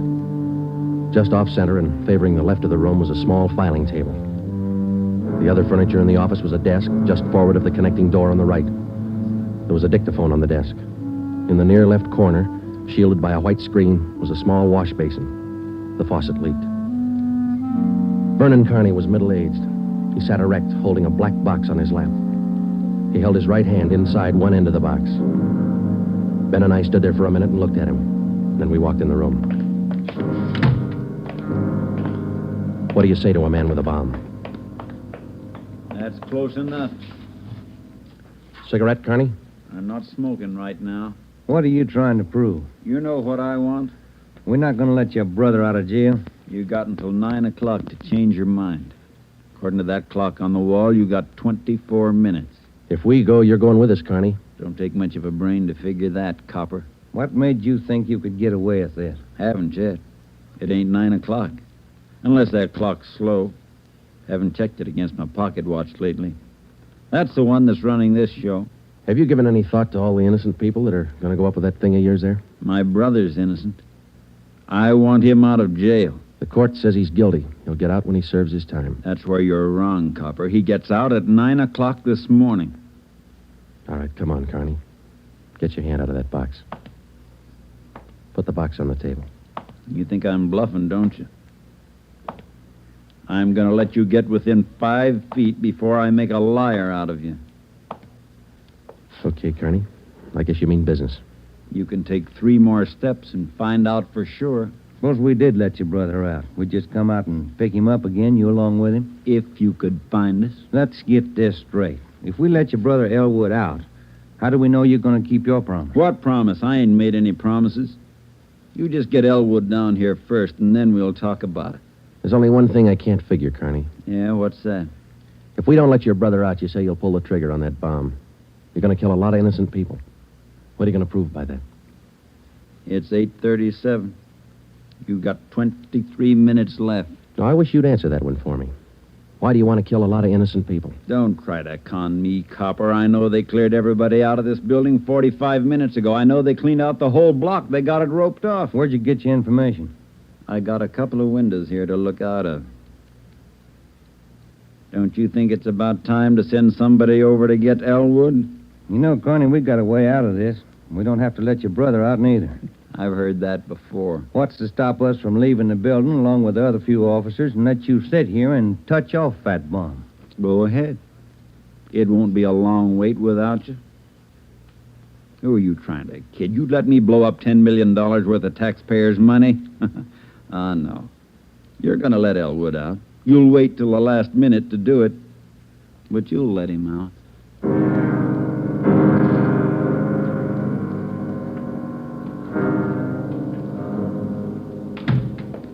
Ed, I'm still not convinced Carney can back up what he says. Then why didn't you take the box away from him? Yeah. We're in a spot, let's face it. How about an eye for an eye, Skipper? What do you mean? If he pulls the trigger on that machine, he kills us. How about us getting him first? All right, Romero. How are you going to handle it? Well, I'm not top man on the pistol range, but I could wing him. And then he hands the box to you? Or maybe he falls and his reflex action pulls the trigger. Okay, I don't wing him. I stop him for keeps. You just can't walk in there and shoot him down. Why not? You do the same thing with an armed criminal? Yeah, but you warn him first. I'll warn him. Yeah, and after you shoot him, you find out it's a harmless gadget. Couldn't have gone off in a million years. No, a gun's not the answer. We can't shoot him until we're positive. We'll be positive by 9 o'clock, and there might not be anybody around to shoot him. We've located Carney's apartment. There's a detail out there checking it now. Pacelli and Morris. Ed, have you got any ideas at all? Anything we could try? That's why I called you in. None of us have gotten any further than you did just now. There's just one thing I want to know for sure. Yeah, Friday. Is it or isn't it? We all want to know. Either way, we've got to get that box away from him. Backstrand. Yeah. You did? Yeah. No, stay out there till I call you. All right, here's half the answer. That was Pacelli. They found 28 sticks of dynamite in Carney's apartment. We knew Carney wasn't kidding now. We could see into the bomb through that glass window in one end. It looked like dynamite inside, and there was dynamite in Carney's room. We didn't know if he had the nerve to pull the trigger. We didn't know if it would go off when he did. But with only minutes remaining, nobody wanted to take the chance. From here on in, all of us agreed that Vernon Carney sat in the next room, holding in his 2 hands a force powerful enough to destroy us all. We had to get that box away from him, and to get that box, we had to have a plan. I looked at my watch. It was 8:40. 20 minutes till 9 o'clock. How do we get it away from him? I got an idea. It might work. Let's have it. Carney's sitting against the far wall between 2 windows. They're both open. Yeah, that's right. All right, if we could get a man through one of those windows, we might get Carney from behind. How are you going to get him? Whoever gets through the window could slug him. What do you do then? Somebody grabs the box. The crime lab can tell us what to do with it. How do we get a man through one of those windows? We're on the 16th floor. Well, there's some kind of a ledge that runs around the building on each story. Wide enough for a man to walk on? And let's take a look. All right. Looks pretty narrow, Joe. That's a good 18 inches. Could be done. Oh, too risky. It's raining out. That ledge is slippery. Strong wind out there, Joe. Tear a man right off the building. Yeah, I guess you're right. Well, there's still a way. How about a ladder? 16 floors, Skipper. There might be a way. The fire department would know that. I'll get Battalion Chief Erickson. Is Lee Jones in the building? No, he's over in the crime lab. I'll get him up here, too. I don't know, Friday. Maybe it'll work. It's got to, Ed. All right, now look. It's going to take a couple of minutes to set this up. We've got to know what Carney's doing every second of that time. Well, how about the dictaphone in there on the desk? Good. Get it on without him seeing you. We'll try. The dictaphone in there is connected to this one in here. This room is 1614. You got that? Yeah. All right, push down key 1614 on that machine in there and leave it down. Get the receiver off the hook and leave it off. Leave the receiver off. That's right. You know, if it isn't off the hook, we won't be able to hear a thing in here. All right. Come on, Ben. This is Backstrand. Give me Chief Erickson. Where's my brother? Still in his cell? You coppers are long on talk, but short on time. Yeah, we know. I'm telling you, for your own good, you'd better get Elwood over here. Carney, I'll bet if we get your brother on the phone here, he'll tell you he doesn't want any part of this. You mean Elwood don't want out? Since when? Sure he wants out, but not your way. He's only got a year to serve. Why don't you leave him alone? I told him I'd get him out. He didn't think I could do it. But I'm doing it. I'll make you a bet, Carney. Let us get your brother on the phone. He won't walk out of here with you. All right, get him on the pipe. Where you going? The phone's over here. Have to use the dictaphone.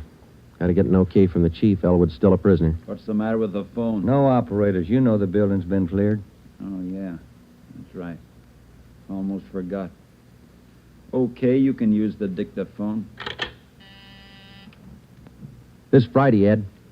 Carney wants to talk to his brother. Yeah, I know you'll have to send somebody over. Have them put the call on extension... wait a minute. What's that extension number, Ben? 2351. 2351, Ed. Right. It'll take a minute. Yeah. I'd kind of like to talk to El. Been a couple of months since I seen him. We've always been together, me and El, most of the time. Joe, let's go in and see if we can hurry that call. Good idea, boy. 16 minutes to 9. Hey, cop. Yeah. Forgot to hang up the dictaphone, didn't you? I put the receiver back on the dictaphone. Ben and I had failed to make good on the first step of the plan. When we got outside the door, we briefed Davis and Watson. They went in to sit with Carney. It would be their job to keep us posted on Carney's movements. The dictaphone was out.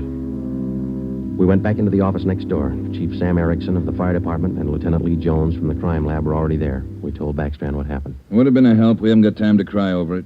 Carney's wide awake, Skipper. He doesn't miss a thing. Backstrand told us the plan Friday. We can't run a ladder up from the street. Too high, Chief? Best we got is a 100-foot aerial.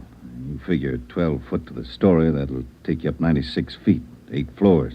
And we've got the latest equipment. What's the idea you had, Jones? Sam, can you get hold of a pump here in a hurry? Sure, we got a lot of scaling ladders, but you got nothing up there to hook 'em on. You figure on dropping down from the floor above? That's right, and I figure a pump here would do it. Sure it would. You could make it fast to the windowsill up there, but you got a 1.5 foot ledge in the way. No, what you want is a lifeline. You mean lower a man on a rope, Chief? Yeah, Romero. That's the quickest and the quietest. Could you rig it so one of my boys could do it? Sure, Ed. What's the risk? None if you work it right. We'll strap on a life belt, give the man heavy leather gloves. 2 of my men will lower him down. Pick your lightest man. What do you think, Lee? That's it. What do we do with the bomb when we get it? I figure that box Connie's holding is about a foot square. Here's what I'll do. I'll get you a bucket with a 1.5 foot mouth. It'll be full of water. Yeah? I'll have it right outside the door to that office. When you get that box, place it in the water. We'll get the bucket out of the building as fast as we can. And once we get the bomb underwater, we're in the clear. And I can't promise you that, but it's the safest way to handle it under the circumstances. All right, that's the procedure. Sam, you take care of your end. Right away.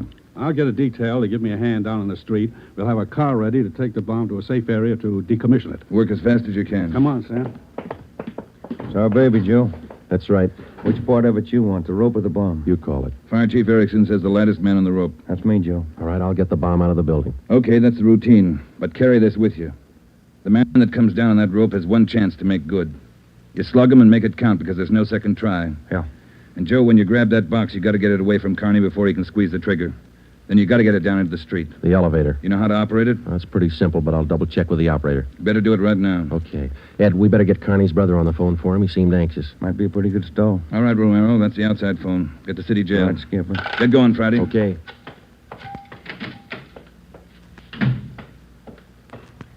Hey, you. Elevator man. Yeah, Sergeant. Let me see if I know how to work that thing. You taking over the elevator? Well, in a couple of minutes. You want to check me out? Nothing to it, Sergeant. All right. Here's the control, see? Uh-huh. You push this lever right to go up, left to go down. You see this little trigger on the underside of the handle? Yeah. That's the safety lock. Be sure you squeeze it or you can't move the lever. Let me try it, huh? That's it. Right to go up, left to go down. Right to go up, Left to go down. How do you operate the doors? Automatic. They work off the control lever. When the control lever is locked in the up or down position, the doors will close. I get it. Now, in case they jam, this red emergency button up here? Yeah. Push it. If that doesn't close them, we call the repairman. Okay, I think I got it. You sure now? I've had my orders to get out of the building. I'll just leave the elevator right here and take the stairs down. All right. Thanks a lot. Sergeant, just curious. You going to take the bomb down in this car? We're going to try. You won't have any trouble. We haven't had an elevator failure in 18 months. The elevator man turned and went down the stairs. Outside of a handful of volunteers and a man with a bomb, the city hall was now cleared. I started down the corridor and met Ben outside the office. He told me that Lee Jones and Chief Erickson were on their way up in the freight elevator at the rear of the building with the necessary equipment. The 2 fire department volunteers were with them. The phone call had been put through to the city jail, and in a moment, Elwood Carney would be ready at the other end of the line. We went in to tell Carney. I told him over at the jail to put the call through on extension 2351. Yeah. When's it coming through? Right now. You got Elwood with you? No. Look, Carney, we told you we'd get him on the phone for you. The call will be through in a minute. Minute's a long time, cop. You only got 12 of them left. Elwood's going to talk you out of this. Oh, sure. Sure, everybody's going to talk me out of this. First it was them other 2 cops, the little Porky guy and that other monkey. Then you and this Dixie Doughhead here, and now it's Elwood. Come off it, will you, and get my brother over here. That's him. It's your brother, Connie. I'll get him. Stay put, you. Just going to get the phone. You want to talk to your brother, don't you? I'll take care of the phone. We'll disconnect it for a while.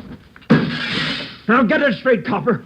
I'm through with your stinking, rotten lying. I want Elwood here. And I want him now.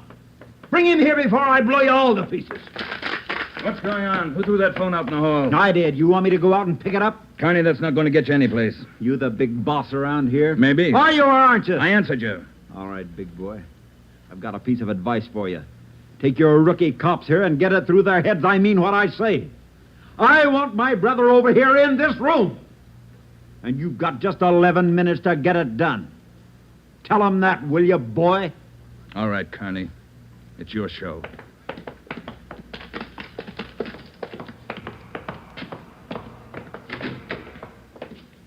All right, we got to work fast now. Jones, everything set for you? Got the bucket with the water right here. Car's waiting down in the street. Right. Erickson, your boys ready? Upstairs, waiting. And we all know what to do. Ed, I got to have somebody to give me a hand with Carney when he falls. I'll be in there with you Friday. Ready to go upstairs, Chief? Anytime. Oh, one thing you ought to know. What's that? Strong wind coming up. About 20 mile an hour out there right now. That going to louse us up? No, but it's going to increase the sway. Got to allow for it. How you mean? Wind's coming from the south. We'll lower you just to the right of the window. If I figure it correctly, the wind will do the rest. Bigger risk, but we don't control the weather. How you going to do it, Ben? As soon as I get in position, I'll reach in through the window on his right. I'll use the billy. Try to catch him on the right side of his head. One good hit should put him away. Let's make it 2 and be sure, huh? Right. You ready, Chief? Now, let's go. Ben. Yeah? Nothing. I'll be careful. You too, huh? What's the time, Friday? 8:50. Shouldn't take more than a couple of minutes for Romero to get down to that window, unless the wind gives him trouble. Jones, no use you sticking around. I'll give Friday a hand. That's my job. We've got to keep you alive to decommission the bomb. Bum joke. See you downstairs.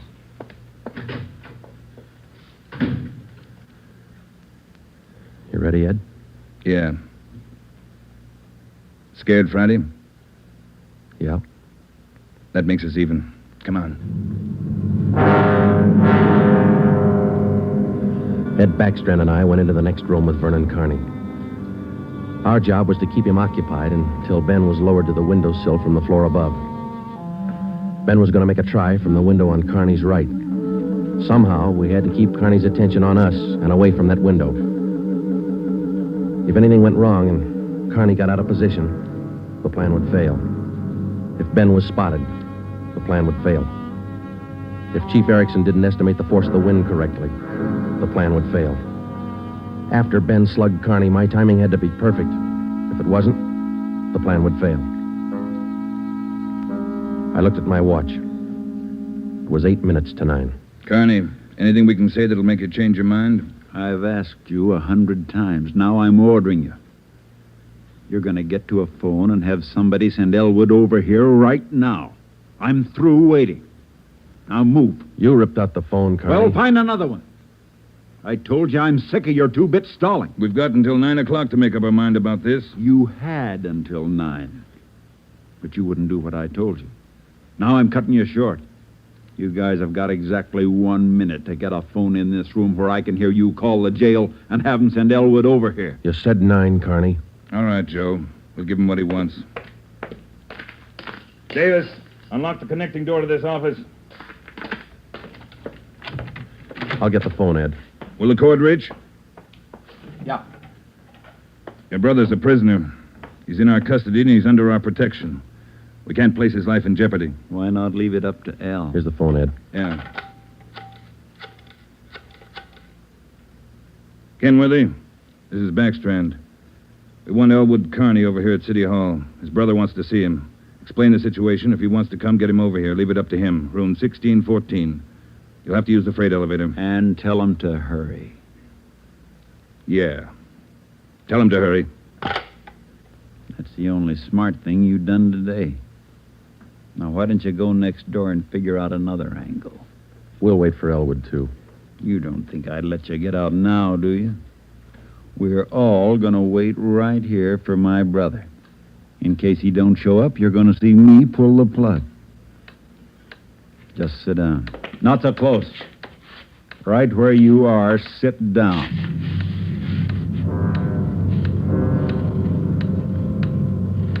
Loud clock, ain't it? Windy. Getting cold in here.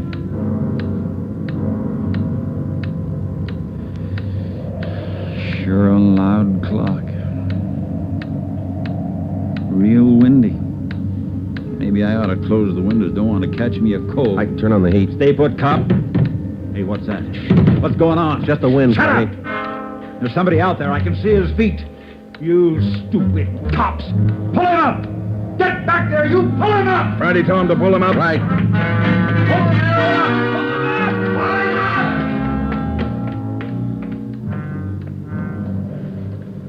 up! All right, Carney. You win. You bet I win, you dumb coppers. You didn't think I'd miss a trick like that? We'll just close these windows, boys. There's one, and lock it. And here's... Here's your brother, Carney. Yeah. Hi, Al. Hi, Vern. You did it. I told you. I told you I'd do it, didn't I? That's far enough for the rest of you. Al, come on over here. You're crazy, Vern. You're crazy. That's what they've been trying to tell me. We're going home, Al. How are you going to do it? There's a million cops outside. People all over town heard about this. They're holding the crowd back. They ain't gonna stop us now, Al. You'll never make it. Either one of you. I got him this far, didn't I? We'll make it. Vern, you think we could do it? Hey, you. Yeah? You're gonna get a car ready for us, a fast one. Have it in front of the building. Move! All right, Friday, do what he tells you. Right. Hold it. Yeah. If you ain't back by 9 o'clock, the deal still holds. I told them I'd pull the pin at 9, Al, if they didn't let you out. You ain't fooling, are you, Vern? Will that gadget really blow? 4 miles high. You know what that means, Al? Yeah, but they won't let you pull it. We're getting out. All right, Copper. Get the car. You got 4 minutes. Hey, Ben. What happened? He spot me? Yeah, there's no time to explain that. Listen, we got to work fast. Yeah. We had to bring Carney's brother over from the jail. I don't think he cares if they get out or not. He just wants to use that bomb, and for some crazy reason, he's waiting until 9. How much time we got? Let me look. Less than 4 minutes. How about the ledge? You think you can do it? Strong wind. You'll have to hang on like a fly. I don't know. I can give it a try. Okay. Same plan. Every second counts. Now, I can't brief Ed. He's in the room with the guy. It's up to you and me. I'll get on the ledge from one of these offices. I hope I make it. If you don't, we'll know you tried. Hurry. Hey, Ben, wait a minute. Yeah? I forgot. The windows. The one on his right. He locked it. You'll have to crawl around to the one on the left. You got it? Right. Okay. The car will be ready in 2 minutes. Out front. Fine. Elle and I'll just sit here and wait. Gonna be good being back together, huh, Elle? We always were real good together, Vern. Yeah, that's the way brothers ought to be together all the time. Together. Vern, I'd feel better with a gun. We don't need no gun, Elle. We got the bomb. We'll need a gun when we get out, when we get on the road. Okay. Take your pick. They all got 'em. Hey, you, give him yours. I'm not carrying a gun. I left it in the other room. A cop without a gun? Who's kidding who? I left it in the other room. Frisk the big boy, Elle. He's got one. About time for the car, ain't it? 2 minutes to 9. Yeah, this feels like it. Right on his hip. Hey, Vern, look out! Grab him, Joe. I got him. Get the box. Leave that gun alone. I got him, Ben. I gotta get his hand out of it. Run, Joe. Get it in the water. Run!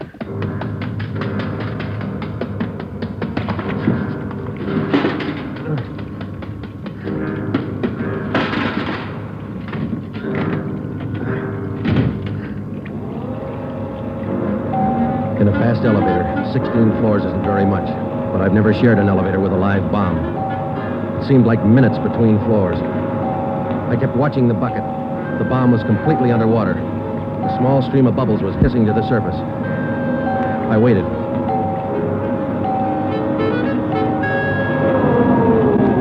Main floor. I picked up the bucket and ran for the street. I missed the first step. I fell forward. The bucket spun out of my hand. I sprawled flat on the sidewalk. I waited for the explosion.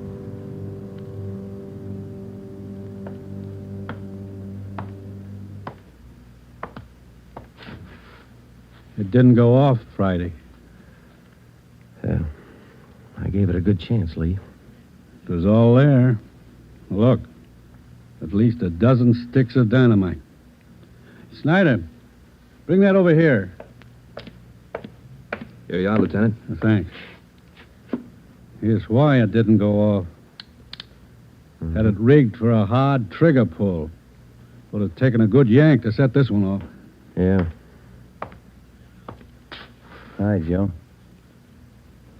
Hi, Ben. Clumsy.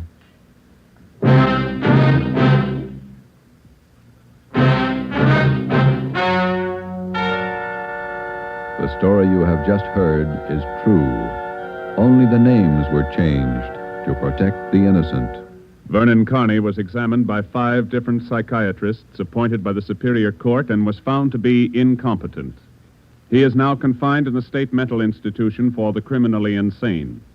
Elwood Carney is now serving the balance of his sentence with no time off for good behavior.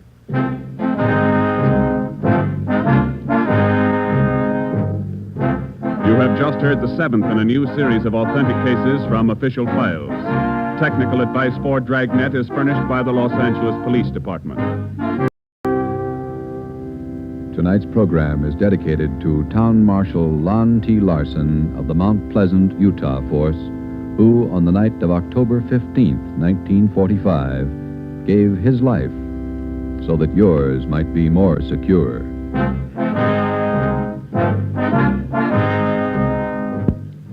Dragnet came to you from Los Angeles. This is NBC, the national broadcasting company.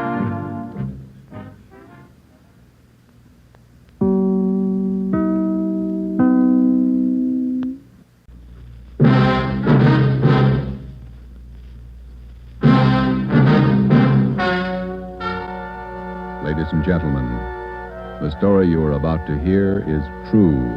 Only the names have been changed to protect the innocent. NBC brings you Dragnet.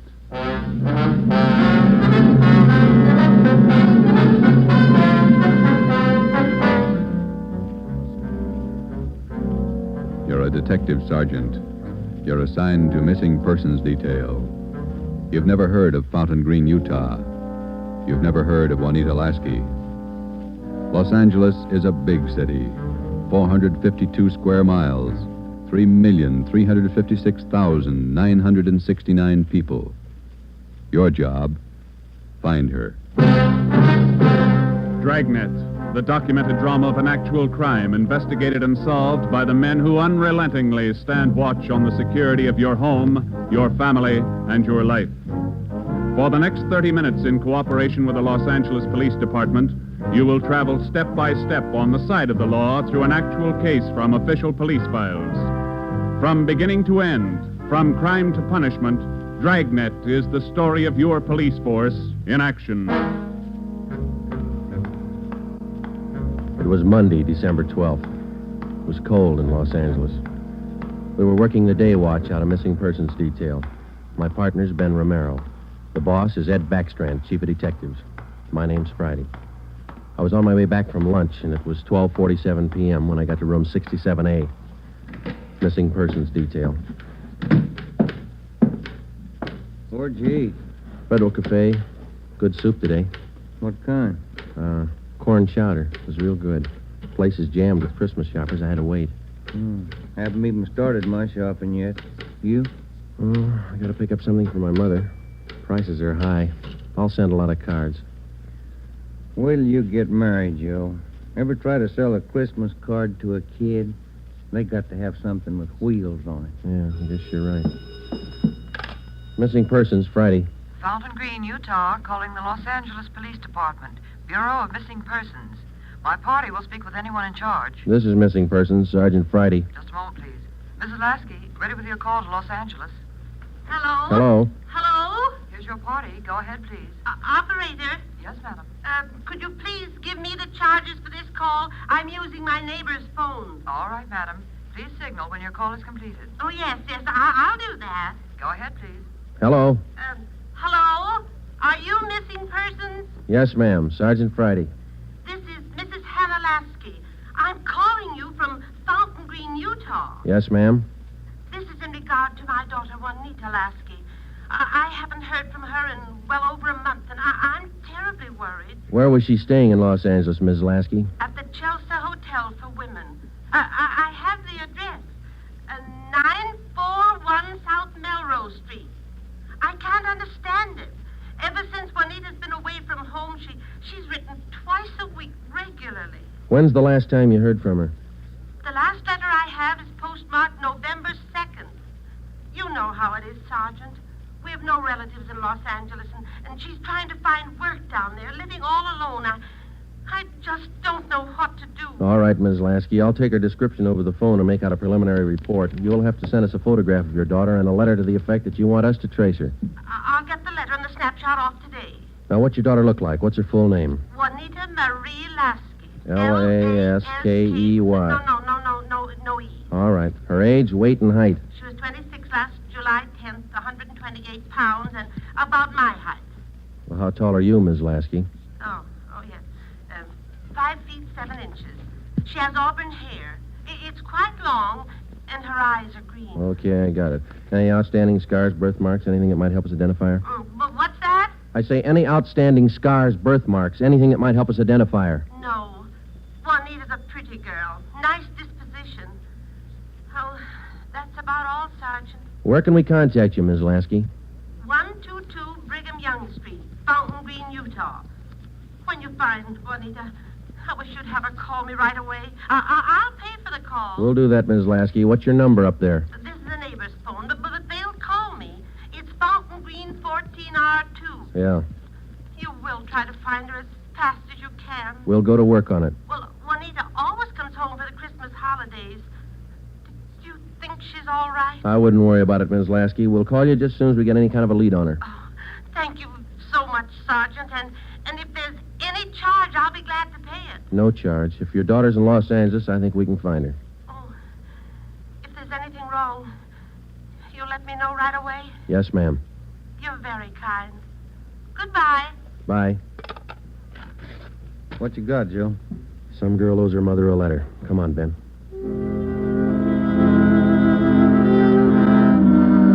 Just a routine call. We made the usual check, the morgue, all the hospitals, the county jail. And then we went through the repeater file. We found a Juanita Lasky in the files, but the age and description didn't match. We put that lead in the discard. After the usual paperwork, the next step was to check our last known residence, the Chelsea Hotel for Women. Here it is, Joe. Chelsea Hotel. Yeah. 55 rooms, all outside. You're home away from home. Now let's go in.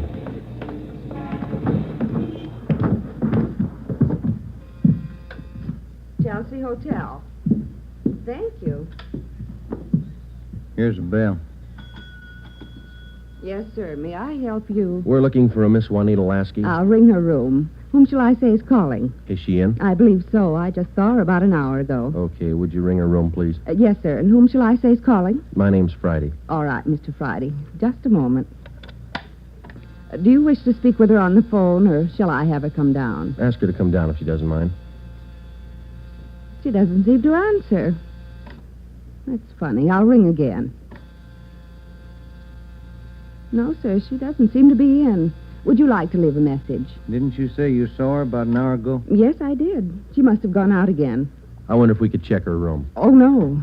Gentlemen are not allowed above the main lobby. I'm sorry, ma'am. We're from the police department. Missing persons. I'm Sergeant Friday. This is Sergeant Romero. Oh.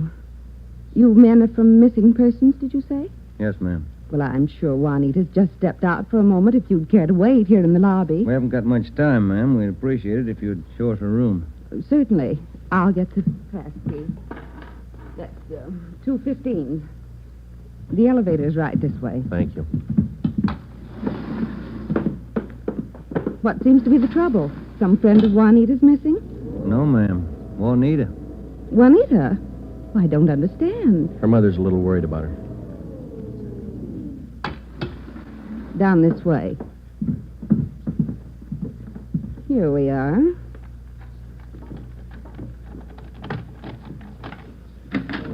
No wonder she didn't hear the phone. She's in the shower. Yes, ma'am. Would you rap on the bathroom door and tell her we'd like to talk to her as soon as she's through? We'll wait out here in the hall. Certainly. Juanita? Juanita, there are two gentlemen here to see you. Juanita? Juanita? I'm coming in. It's Miss Waters. Sergeant? Yeah? There's no one in the shower. Well, it's running, isn't it? Yes, and I see a robe and towel all laid out. We better take a look around. Turn off the shower, will you, then? Yeah. She must have left in a hurry. Say, here's a fresh change of clothing on the bed. Where's the closet, ma'am? This door? Yes, that's right. Closet full of clothes. There's a couple of pieces of luggage in there. This isn't like Juanita. Funny, isn't it? You say you saw her about an hour ago. Yes, I did. Coming in or going out? Oh, coming in, I thought. You have room service here? Yes, we have a coffee shop downstairs. Uh-huh. The tray of food here on the table hasn't been touched. Coffee's still warm. Shut that radio off, will you, Ben? Yeah. Could she have gotten out of the building without you seeing her? No, we don't have a rear entrance. You sure you didn't see her go out the front door just before we got here? No, I did not. How about her mail? She been picking it up lately? I think so. We can check that down at the desk. Yeah, here's some letters. Postmarked Utah. Return address. Mrs. H. Lasky. It's mother. Yeah, let me see that other one, Ben. This is one of your telephone message forms? Well, let me see. Yes, that's right. Says long distance call operator 2, Fountain Green, Utah. According to this slip, this call was received at 1:25 today. May I see that, Certainly. Sergeant? There you are. Yes, that's Edna's writing. Mrs. Tollefson took that call. She relieves me for lunch. Well, do you know whether she returned this call? Well, if she did, there'll be a record down at the desk. Uh-huh. Now, you're positive that you saw Juanita Lasky an hour ago? Yes, I'm sure. Just about an hour ago. 5'7", 128 pounds, green eyes, red hair. Red hair? Oh, no. Juanita's a blonde. Her mother told us that Juanita Lasky had red hair. Now, we weren't too surprised. A lot of women change the color of their hair. It would make identification a little more difficult, but not impossible. We checked down at the desk.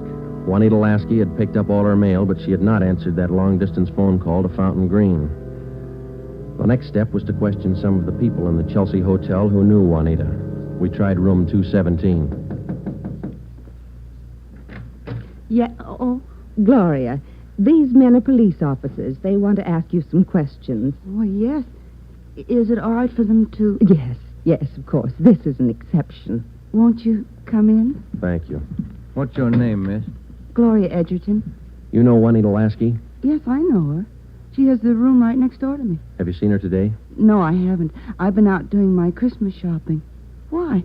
We were trying to locate her, Miss Edgington. Wasn't she in her room? I thought I heard her shower going. Yes, she did, but she wasn't in there. When was the last time you saw her? Last night at dinner. We always eat dinner together. Did she say anything that might lead you to believe that she was going anywhere today? No, she said she might do some Christmas shopping today, so I suggested she go with me, and she agreed. She said she'd let me know this morning. Did she? No, she didn't. I just assumed that maybe she was sleeping in, so I went on alone. Are you sure she hasn't just stepped out? We don't know. If you're just going down to the corner, it's a little unusual to leave the shower running, the radio on, and let your lunch get cold. Did she do that? How long has Juanita had blonde hair?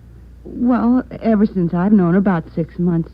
We moved in here together. We work at the same place. Where's that, Miss Edgerton? At the Clagett building. We're elevator operators. I see. Who's your immediate superior down there? Darlene Camp. She's chief starter. Mm-hmm. You got that, Ben? Mm-hmm. She have many dates? No, not too many. Juanita likes to go steady. Who was her steady boyfriend? Paul Matthews. He works in the Clagett building, too. He's in the dental lab for Dr. Welty, 6th floor. Well, is there anything else that you'd like to add that might help us find her? Well, are you sure she's lost? The Clagett building is in the heart of downtown Los Angeles. It's a business and professional building. The cornerstone says erected in 1924, and it stands 12 stories high. The main entrance is on Hill Street. Going up. That's all in the car, please. All right, Marion. Going up. Get back in the car, please. Are you Darlene Camp? Yes. Just a moment, please. Going up. All right, Dora. Can I help you? I'm Sergeant Friday, Police Department. This is Sergeant Romero. Yes, sir. Juanita Lasky work for you? Yes, she does. She's one of my operators. When's the last time you saw her? Anything wrong? No, we're just trying to locate her. Well, you just missed her by 45 minutes. All right, Sylvia. She was in to pick up a check. Do you know where she cashes her check? Most of the girls cash them down at the bank on the corner. There's only one around here over on 8th. You say about 45 minutes ago? Yes, that's right. Thanks very much, Miss Camp. Come on, Ben. Going up. All right, Marion. The bank's not far from here. It is kind of funny, isn't it? What's that? Her room, the shower, the radio, that lunch. Sure pulled out in a hurry. What do you think? I don't know what to figure. It's a new one on me. She's alive, we know that. She was, 45 minutes ago, anyway. Christmas is here. Santa Claus in his chimney. Yeah. No. I beg your pardon, sir. That's all right. Merry Christmas. Same to you. Here we are, Joe. Guess we better check with the manager, huh?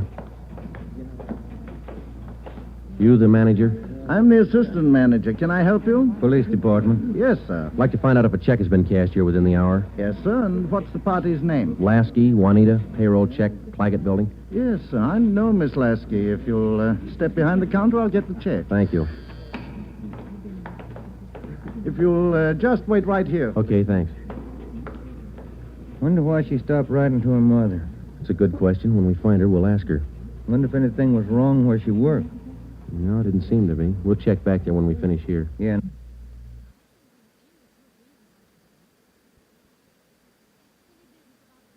That boyfriend, Paul Matthews, too. Yeah. Oh, here's our man. Yes, sir. Here's the canceled check. I okayed it. You sure it's the same girl? Blonde girl, elevator operator in the Clagett building. Was she alone? Oh, I think so. Did she appear normal? No, she didn't seem to be as friendly as she usually is. Does she have an account here? She did have a small savings account here, but she closed it out about a month ago. I see. Well, here's our card. If you should happen to see her again, give us a call. I'll do that. Thank you very much. Entirely welcome. Merry Christmas. Merry Christmas. We went back to the Clagett building. Ben called the Chelsea Hotel from the phone booth in the lobby of the building. Miss Waters, the manager, was keeping a sharp lookout, but Juanita Lasky had not been heard from.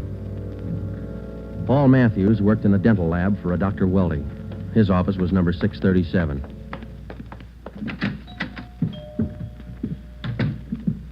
Yes, gentlemen, may I help you? We'd like to see Paul Matthews. I'm Paul Matthews. We're from Missing Persons Police Department. Sergeant Friday. I'm Sergeant Merrill. Yes, sir. Do you know a Juanita Lasky? Yes, sir. When's the last time you saw her? Saturday night, we went to a show. Is there something wrong? We're trying to locate her.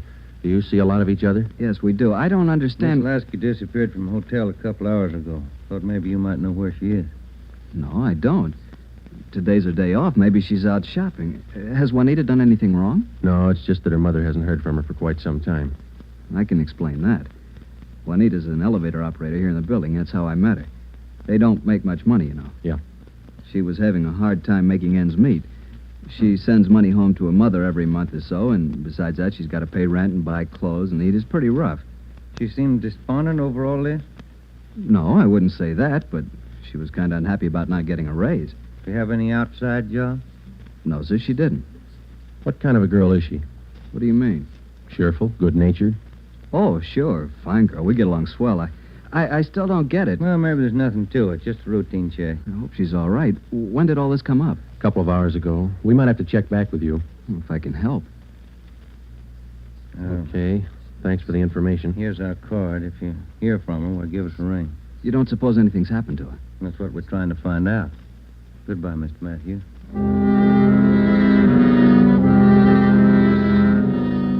When we got back to Central Division, we had a full description of Juanita Lasky teletyped to all outlying stations in the metropolitan area of Los Angeles.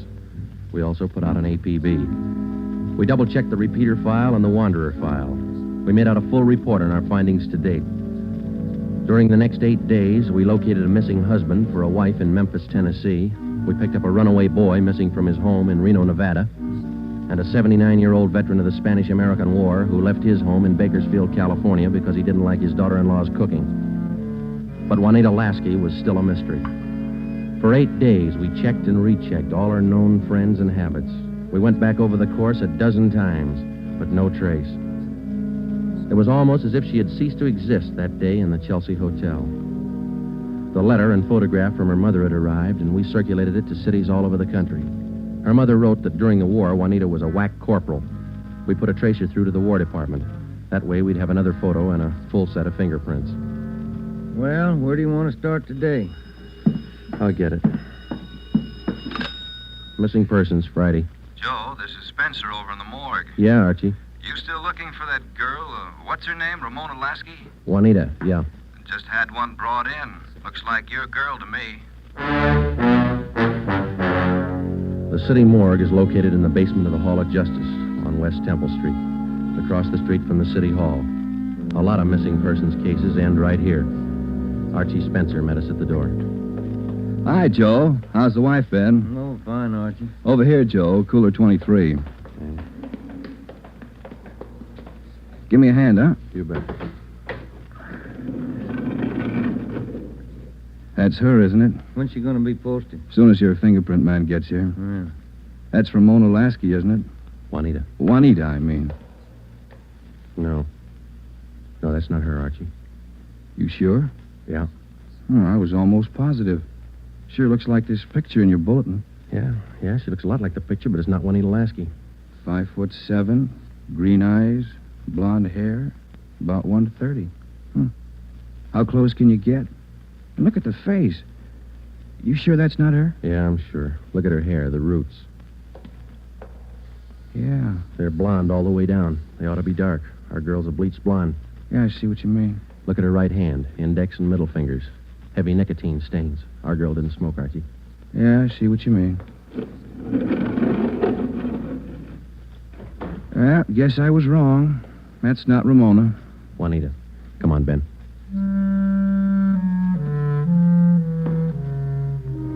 That afternoon, we got another phone call from Fountain Green, Utah, Juanita Lasky's mother.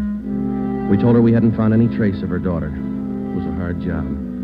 We had to answer calls like this before, but maybe it was just the season of the year. Somehow, we felt that we had to find Juanita Lasky by Christmas. We covered every angle we could think of. We kept close watch on all incoming reports. We stayed in close contact with her friends and Miss Waters at the Chelsea Hotel. Regardless of the name on the incoming reports, we checked every set of fingerprints against those we had received on Juanita Lasky from the War Department. Still, no trace. December 23rd, we checked in for work at 8:30 a.m. Chief Ed Backstrand wanted to see us. Got a little something on the Lasky girl. Might help you. What is it, Skipper? Man by the name of Willard Harris. Owns a bar out in Pomona. Phoned in this morning. Yeah? Found a woman's handbag left in the bar. Driver's license made out to Juanita Lasky. Why'd you think to call us? He's got a television set in his bar. Saw the Lasky girl's picture on Sergeant Rosenquist's broadcast last night. How about the girl? Says he can't place her. You better hop out and pick up that purse. Willard Harris owned the Mission Trail Bar. It was in the bus terminal in the heart of Pomona. The Christmas traffic was heavy all the way out Garvey Boulevard. It was 10:45 when we pulled up in front of the bar. Willard Harris was inside taking a liquor inventory when we walked in. How do you do? You, Mr. Harris? Yes, that's right. You fellas with General Liquors? Los Angeles Police Department. My name's Friday. This is Sergeant Romero. Oh, say, glad to know you boys. Yeah, I called Los Angeles this morning. We came right out. Say, how about a little eye-opener? Got some fine Irish whiskey. No thanks, Mr. Harris. How about your partner there? No, thank you. All right, boys. Guess you want that purse, huh? Yes, please. Yeah. Here you are. Just as I found it. I opened it up to get the owner's name, but that's all. Didn't touch a thing. Okay. Thanks, Mr. Harris. You said that you didn't remember seeing the woman who left this. No, I don't. Herb works with me here. He might have seen her, but he didn't. I asked him the night we found it. How long ago did you find this purse? Oh, better part of 2 weeks. No, a little closer to a week. Yeah, about 8 days ago. I usually hold something like this for 30 days. That's the law, you know. Yeah. But I saw that fellow on the television on that missing persons program. That's how come I called you, boys. Well, thanks very much, Mr. Harris. That's all, boys. It's cold out this morning. Sure you don't want a little nip? No, thanks, Mr. Harris. Goodbye. We checked the personnel at the bus terminal, but none of them seemed to recognize Juanita Lasky's photograph. We checked the contents of her purse, but we found nothing unusual. 4 $1 bills and some change and the normal things women carry. Since it was money in the bag, we felt sure that Juanita Lasky had lost the purse herself. That meant that she was alive 8 days ago, 2 days after she walked out of the Chelsea Hotel. It's the only print carried on a California driver's license. It matched the same print on the War Department record. It didn't prove anything except that all the evidence tied in and belonged to the girl we were looking for, Juanita Lasky. The next morning, December 24th, we checked in for work at 8:30. Morning, Ben. All right, Joe, here's the daily report. You want to check them? There's a mess of them. Let's get at them. You look through any of them yet? No, not yet. I figured I'd wait for you. All right, I'll take half, huh? Got any shopping done? No, you? Some. Lunch hour mostly. Mm-hmm. Found some nice cards. Be sure to send me one. Yeah, I'll hand it to you in the morning. Let's trade shaving lotions like we did last year. If I get any. You can get some. My kid's got a bottle all picked out for you. It's called South Pole for that cool feeling. Yeah. Well, he's only a kid. Feeling, wasn't it? Better when he gets older. So he'll do it. Teletype, Friday, on the Lasky case. Thanks, Holmes. Oh, Ben, listen to this. Yeah? Bureau of Criminal Investigation, Sacramento. Here's a kickback on our APB. Yeah, what's it say? Reading your APB, number 43 on 12/12/48. Our records disclose that Juanita Lasky applied for a position of civilian clerk at Marchfield, California, U.S. Army Air Base, using alias Gene Davis. How about the fingerprint classification? Yeah, let me find it. Yeah, FPC. Key 19, primary 32/32, inner over outer, final 15/17. Prints check out. That's our girl, Joe. The Sacramento report stated that Gene Davis had applied for government work at Marchfield, California. Well, a couple of things dropped into place. Her purse had been found in Pomona. That's right on the main highway from Los Angeles to Riverside. And the application for a job at the Army Air Base a few miles beyond Riverside. We put through a long-distance phone call, and they told us that Gene Davis was employed there as a civilian clerk but failed to show up for work that morning. Just seems like we run fresh out of luck every trip, doesn't it? We get so close, and then she's gone again. What you think she's on the go for? If I could figure that, I could find her. I'll get it. Missing persons, Friday. Yeah? We'll be right over. We didn't find her, but she's been found. Juanita Lasky just walked into the Chelsea Hotel. We went over to the Chelsea Hotel. Technically, our job was completed now. Juanita Lasky had been found. We went over to make out a routine report. The streets were pretty jammed with last-minute Christmas shoppers, so we walked the last block to the hotel.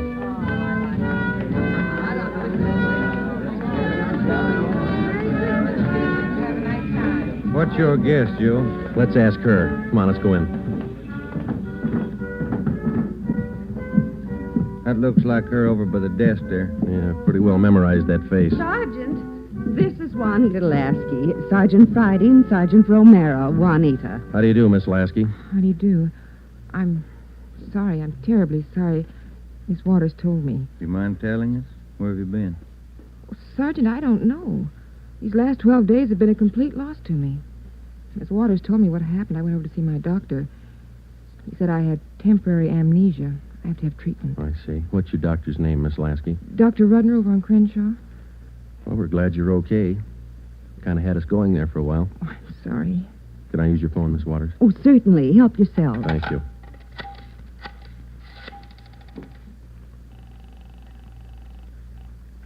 Long distance? I'd like to place a person-to-person call to Mrs. Hannah Lasky, Fountain Green, Utah. That number is 14R2. Fountain Green, Utah, 14R2. That's right. Your name and number, please. Joe Friday, and this is Hempstead 8594. Thank you. Rate operator. Fountain Green, Utah, route and night person rate from Los Angeles.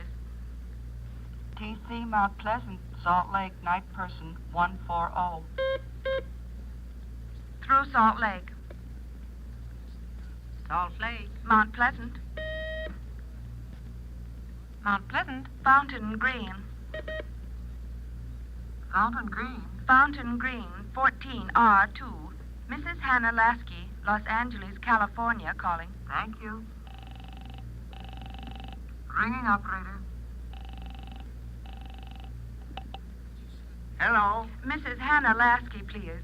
Los Angeles, California, calling. Oh, yes. Hang on. I'll get her. Waiting on your party, sir. Thanks. Getting through all right, Joe? Yeah. Lucky. Christmas Eve. Yeah. Hello? Hello? Hello? Hello, Ms. Lasky. Yes? Just a minute, Ms. Lasky. Juanita, Yes? you're wanted on the phone. Oh, who is it? Just say hello. She'll take it from there. Let's go, Ben. Hello? Yes? Hello, Mother. Come on, Ben. Yes, I'm all right. Mother, it's so good to hear your voice.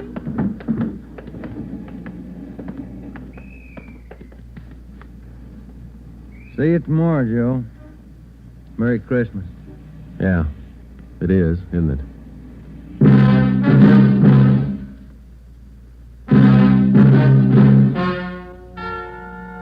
The story you have just heard is true. Only the names were changed to protect the innocent. Upon further examination by competent medical authorities, Juanita Lasky was found to be suffering from periodic spells of amnesia. She was given treatment, and a complete cure was effected.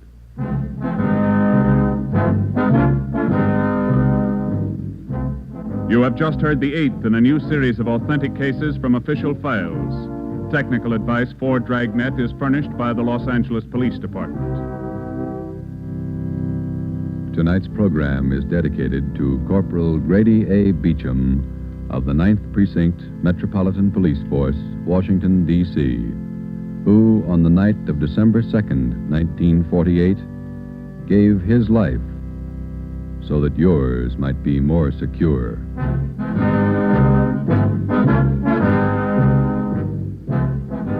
Dragnet came to you from Los Angeles. This is NBC, the national broadcasting company.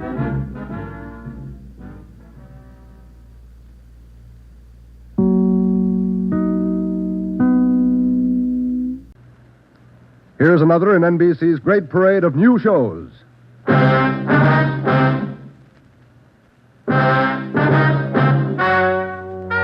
Ladies and gentlemen, the story you are about to hear is true. Only the names have been changed to protect the innocent. NBC brings you Dragnet.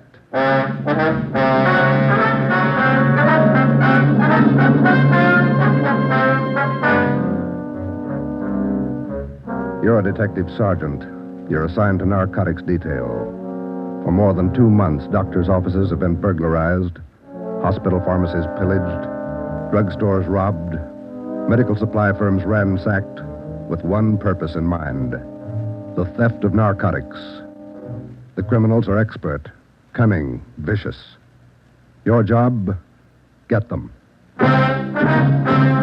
Dragnet, the documented drama of an actual crime, investigated and solved by the men who unrelentingly stand watch on the security of your home, your family, and your life. For the next 30 minutes, transcribed in cooperation with the Los Angeles Police Department, you will travel step by step on the side of the law through an actual case from official police files. From beginning to end, from crime to punishment, Dragnet is the story of your police force in action.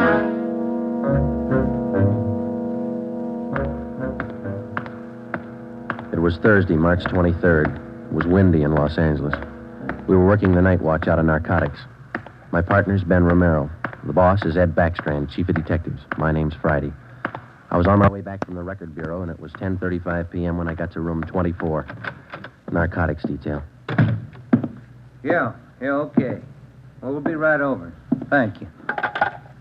Get anything, Joe? Nothing we don't know already. How about you? That was the county hospital on the phone. Doc Welch. Pretty fair lead. I told him we'd be right over. What's he got? One of our informants, Benny Trounsel. Ready? Let's go. What's with Benny? It's bad shape. Somebody worked him over. They found him in an alley off of South Main. Yeah? Doc says Trounsel talked before he passed out. Anything good? He claimed he knows who's running the new dope racket in town. Says they got him. Now, let's take the stairs here, huh? Why should they bother with small fry like Benny? That's what I'm wondering. Blackmail, maybe. Benny's still on the needle? Maybe that accounts for his story. Doc says his skull is fractured. Morphine doesn't do that to you. Yeah. Benny mention any names? I don't know. Doc didn't say. Here's the garage. Come on. When did they pick up Benny? About an hour ago. He had a pocket full of bundles on him. Heroin. Trounsel's small fry. He never had that much dope on him in his life. That's what makes it interesting. Let's go.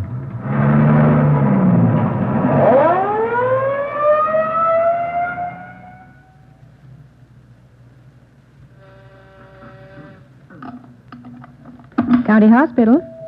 Yes, sir. The line is busy. Will you wait? Thank you.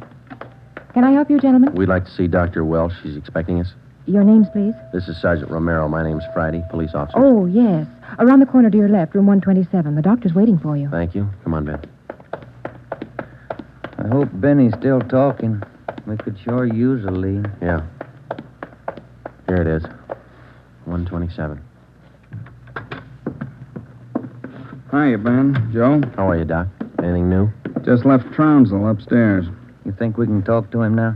Won't do much good. He died about 6 minutes ago. For almost 2 years, Benny Trounsel, an addict himself, had been one of the most valuable informants Ben and I had in the narcotic gangs. More than once, he had helped us solve a case, but this time, if Benny Trounsel had any direct leads to the nerve center of the newest narcotic ring, he took them with him. Besides his dying accusation that the ring had gotten to him, he left behind only 2 small scraps of information. First, when he arrived at the county hospital, Dr. Welsh reported that Trounsel repeatedly muttered the name Patterson. Secondly, among the few personal effects found in his pockets was a good amount of heroin and a small piece of white paper with 2 words scrawled on it, Tucker Building. Benny Trounsel's body was taken to the county morgue, and the next morning it was posted. At the coroner's inquest, the cause of death was listed as a brain hemorrhage induced by severe blows by a blunt instrument on the sides and base of the skull, inflicted by a person or persons unknown.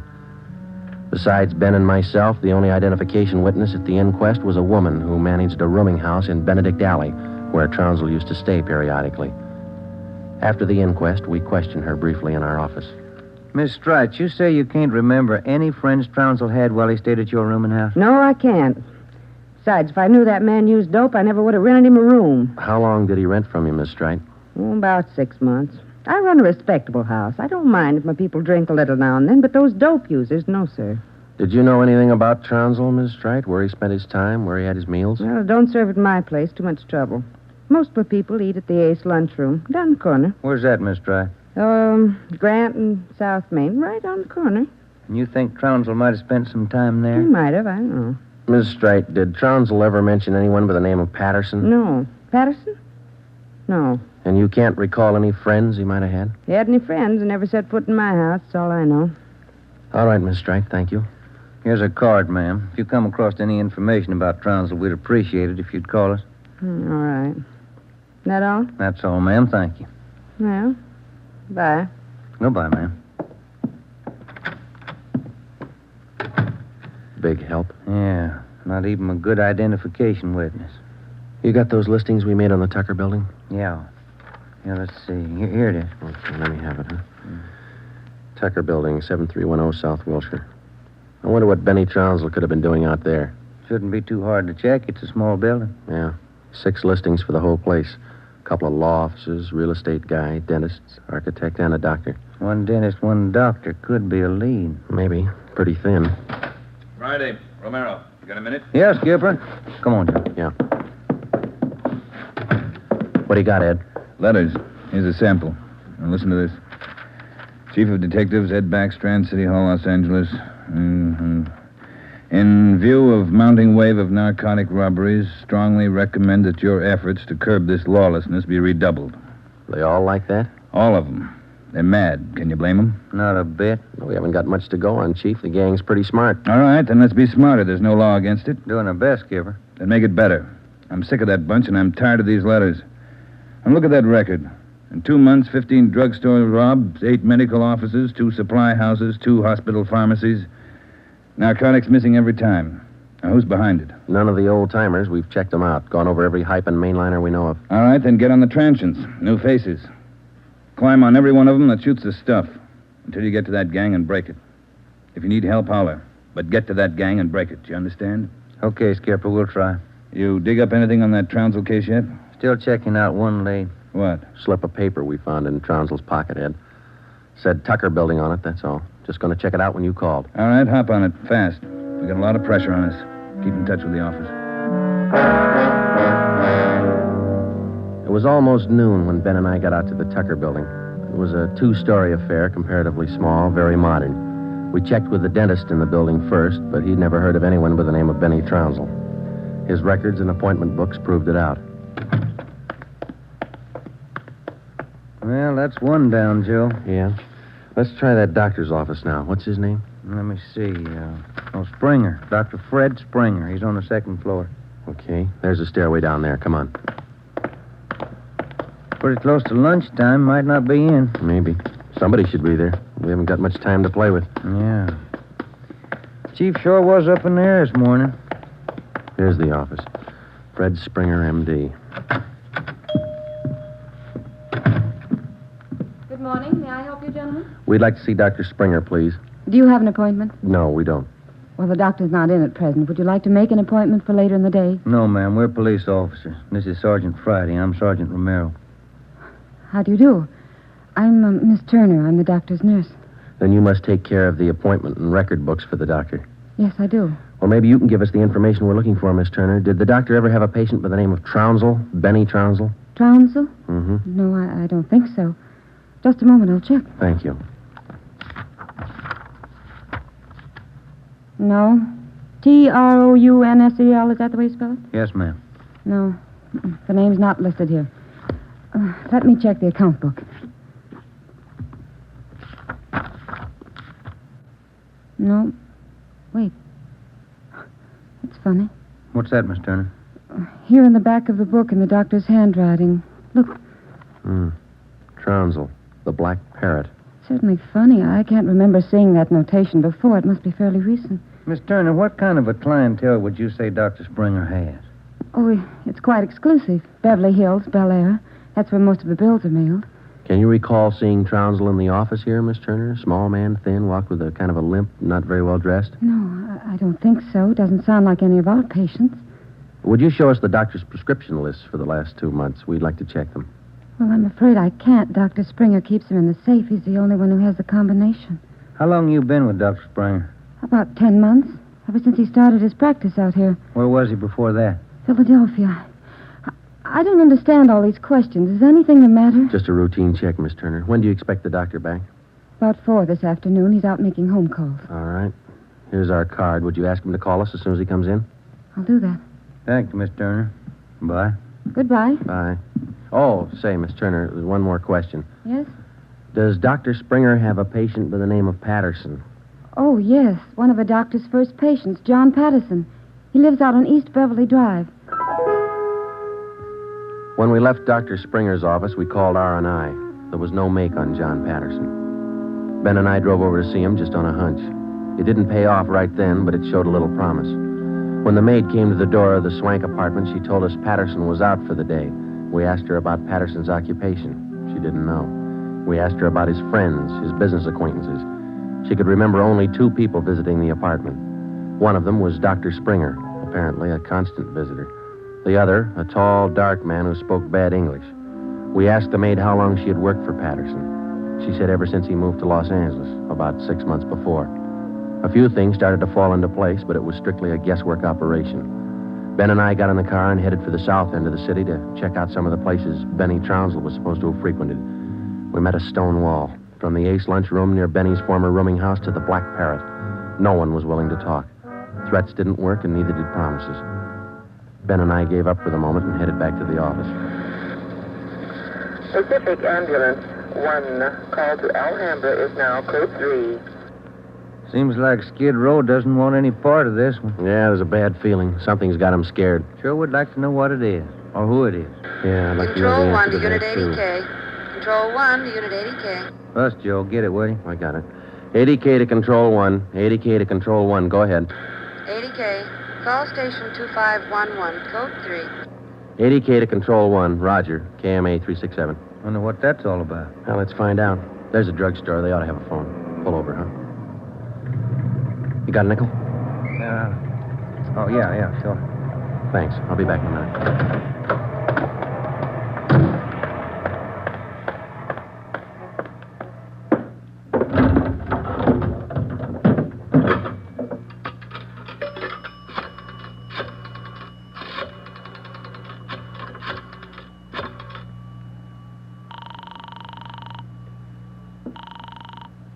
City Hall. 2511. Thank you. Chief of Detective's Office, Hannon. This is Friday, Mike. The chief there? Oh, yeah, just a minute. Backstrand talking. This is Friday, Ed. What do you got? You tied up? Nothing big. Then check in as soon as you can. Got something good. What? You remember the stick-up at St. Agnes Hospital about a month ago? Pharmacy there? What about it? 2 patrolmen picked up a user down near Union Station about an hour and a half ago. Yeah? Guy was way back on his heels. He had 2 vials of morphine on him. Vials had serial numbers. Good. Did they match out? Perfectly. Thanks, Ed. We'll be right in.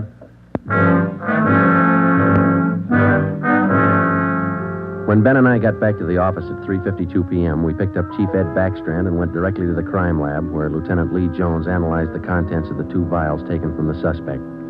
Jones told us it was high-grade morphine. We went back to the office and double-checked the serial numbers on the vials with the crime report on the St. Agnes Hospital robbery. They matched. And there's a good break. These vials were in the loot when the gang knocked over the hospital 28 days ago. Now stay on the trail and we'll crack that gang wide open. This the arrest report on the guy, Ed? Yeah. Picked him up in a bar off South Main. Who is the guy? A transient? Yeah, here it is, Ben. James Steiner, Phoenix, Arizona, age 37, transient laborer. Anybody talk this guy yet, Ed? Not yet. He shouldn't be too hard. You better get on it. Right, Skipper. Come on, Joe. Check you later, Ed. What time you got, Ben? Let me see here. 25 past 4. Got a phone call for you, Ben? Yeah, who was it? Your wife. Wants you to pick up some aspirin and a bottle of nose drops for your kid on your way home. Oh, yeah, almost forgot. That the only call we had, Mike? That's right. Thanks. Well, you got that Dr. Springer's number, Ben? Yeah, here it is. Crestview 55284. Thanks. Nurse said he'd call us around 4, didn't she? Yeah.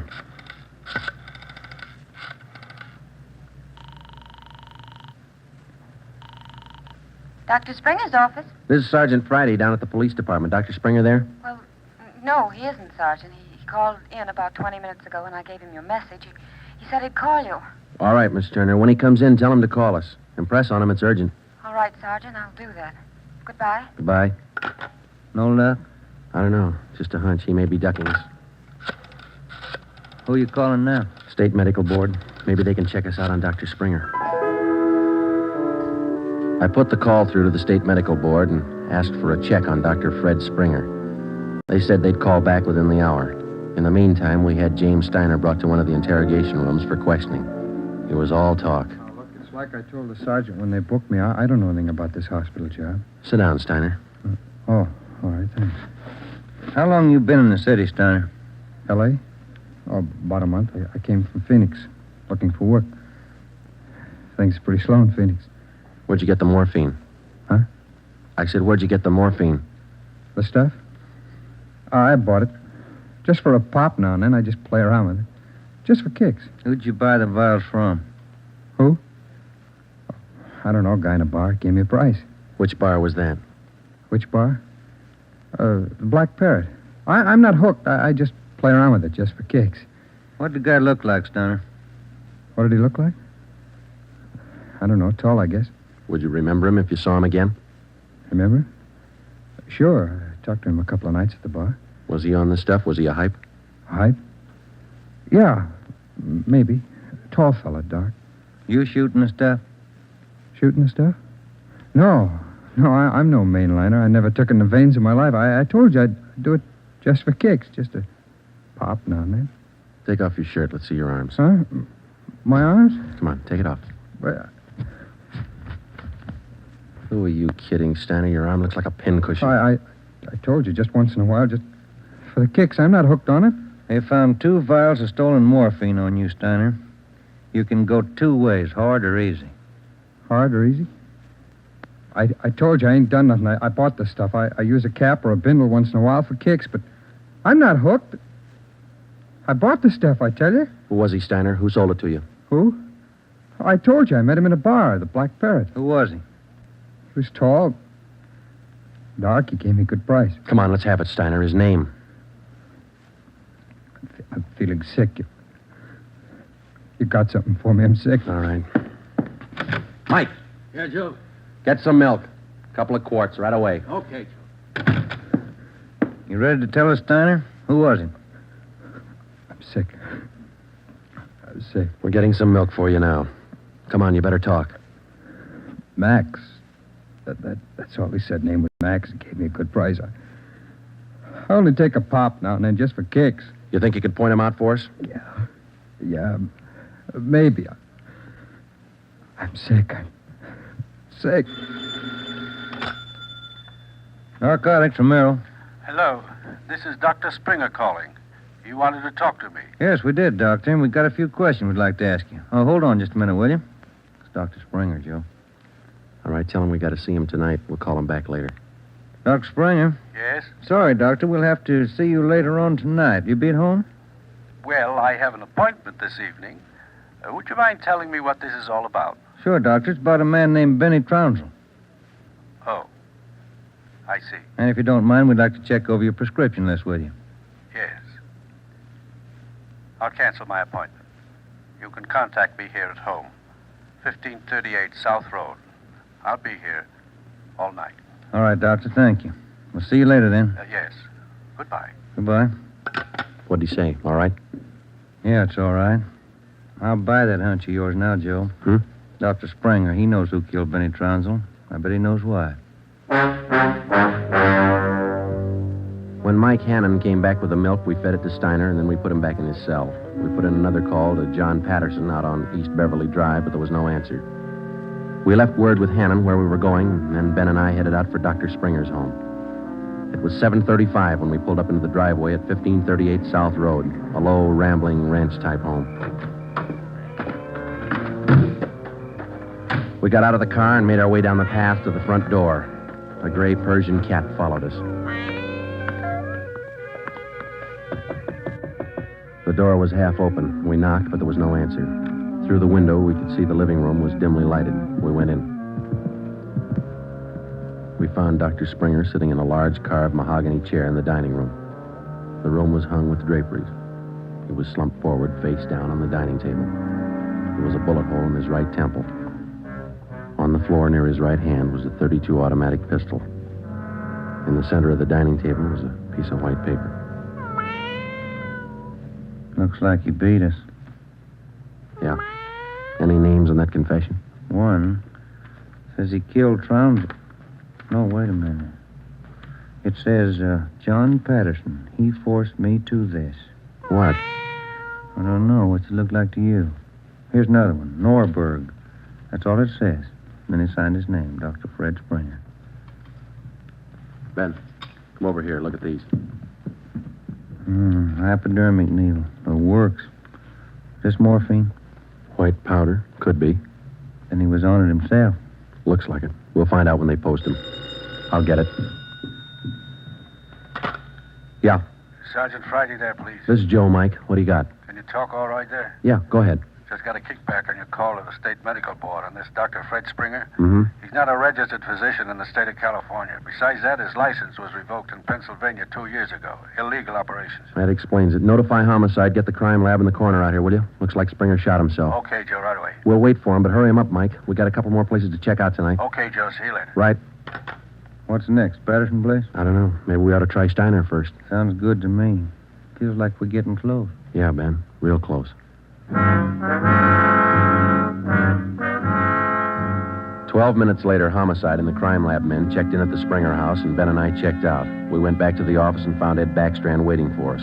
We told him our story, and he sent 2 men out to keep an eye on the Patterson place. 2 other men went to work to try and track down the other name in Springer's confession note, Norberg. Ben and I went up to the county jail and picked up Steiner. The 3 of us started out to look for the man who sold Steiner the 2 vials of morphine stolen from the hospital pharmacy a month before. The man's name was Max. He was tall and dark. That was all we knew. The rest of it was up to Steiner. 2 other men from the detail, Davis and Emerson, came along with us to take care of Steiner if anything went wrong. Our first stop was the Black Parrot Tavern. Davis parked the car in an alley down the street. Steiner, Ben, and I got out and walked the rest of the way. You understand what you're supposed to do, Steiner? Me? Yeah. I go in first and sit at the bar. You 2 will follow me. I sit at the bar, and if I see Max, I give you the sign. That's okay, huh? That's right. And you don't try to break for it. Break for it? Me? I told you, I'm squaring with you guys. All right, Steiner. Go ahead. Let's hope it works, Joe. Yeah. There he goes inside. Come on. Now, look, try to grab one of the booths along the wall if you can, huh? Right. Here we are.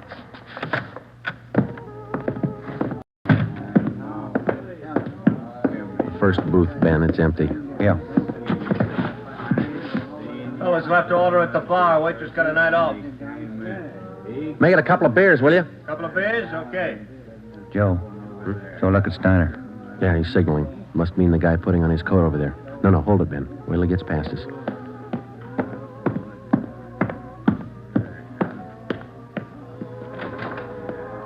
All right, get Steiner back to the car. I'll tail the guy. You come after me.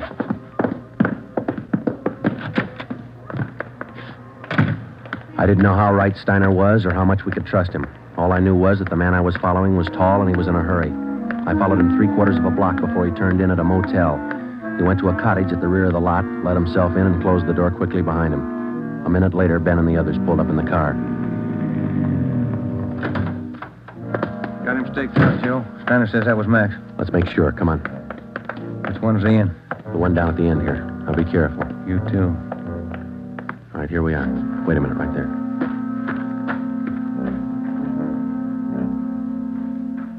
All right, look, there's no rear door. He's got to come out the front. Keep the door clear. You ready? All set. Cover me.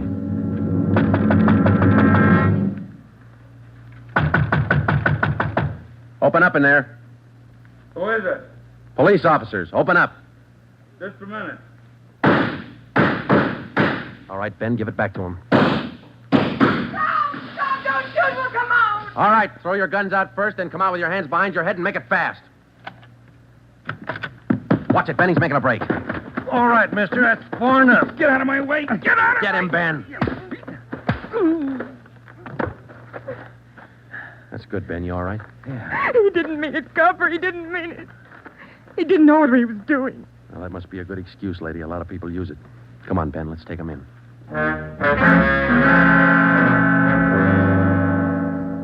It was 10 minutes past midnight when we got back to headquarters. Both the man and the woman were booked for violation of the State Narcotics Act, a felony. He gave his name as Max Jansen. In his luggage, we found 13 vials of morphine, large quantities of heroin, and a small amount of Panopin. He gave us the names and addresses of 6 active members of the narcotics gang. He identified Dr. Springer as second in command. Just a few more questions, Jansen. Yeah, all right. Why did Springer kill Trounsel? He had it coming. Trouncil knew the score, and he was blackmailing them, bleeding them white. Why didn't the gang take care of him? The boss said no rough stuff. Things were going too good. He warned Springer, but he wouldn't listen. All right, Jensen, just one more question. Who's the boss? Do I get off light? State's witness? It might help. We can't promise you anything. Who's the boss, Patterson? Yeah. 138 East Beverly Drive? That's right. What about Norberg? How does he figure? It's the same guy. Patterson, Norberg, both the same. And what's his real name? Norberg. Tony Norberg. What's his front? He's legit, or he used to be. Importing business. Where? Here. Got an office downtown. Do I get protection? Where's Norberg now? Home, out in Laurel Canyon. Do I get protection? I thought you said he lived out on East Beverly. His apartment, his home's out in the canyon. Where? What's the address? Do I get protection? You'll get protection. Winding Way. 860 Winding Way. All right, Friday. Romero, take some men with you.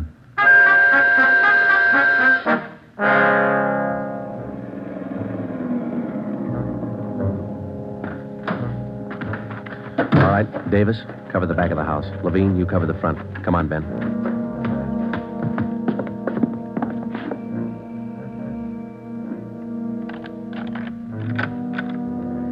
Yes? Mr. Norberg in? Who's calling? Police officers. Oh, come in, won't you? Thank you.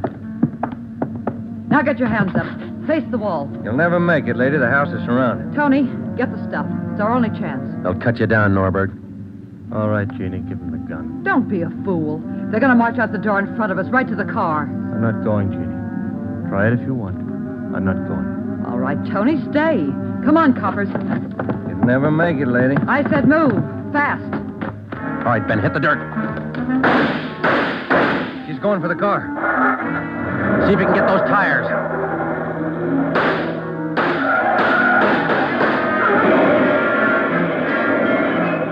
Come on.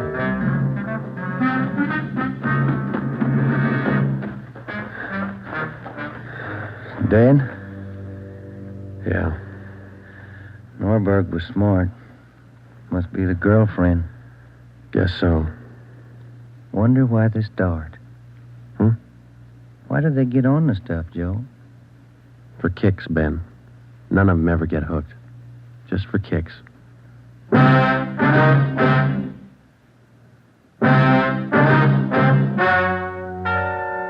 story you have just heard is true.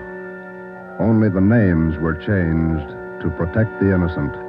Tony Norberg, alias John Patterson, was tried and convicted for possession of narcotics, robbery, and conspiracy, and was sentenced to the maximum term prescribed by law, each count to run consecutively. He died 3 years and 11 days after his arrival at the state penitentiary.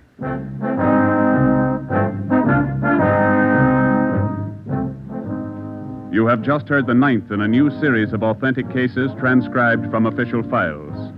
Technical advice for Dragnet is furnished by the Los Angeles Police Department. Tonight's program is dedicated to Chief Erskine Fish of the North Sacramento Police Department, who on the night of August 11th, 1935, gave his life so that yours might be more secure.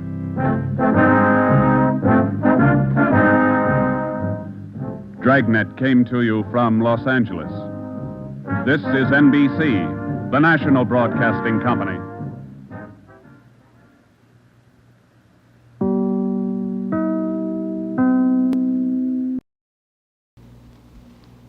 Here's another in NBC's great parade of new shows.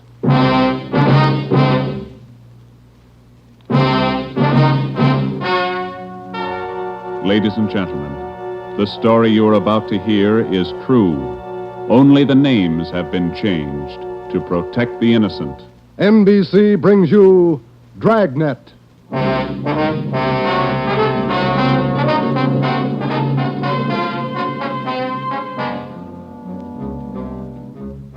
You're a detective sergeant.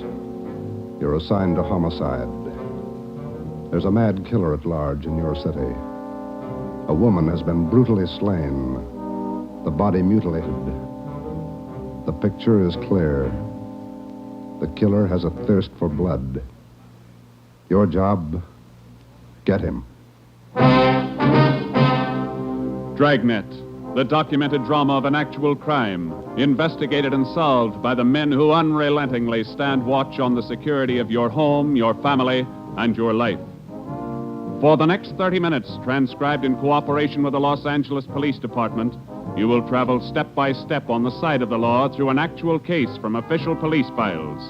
From beginning to end, from crime to punishment, Dragnet is the story of your police force in action.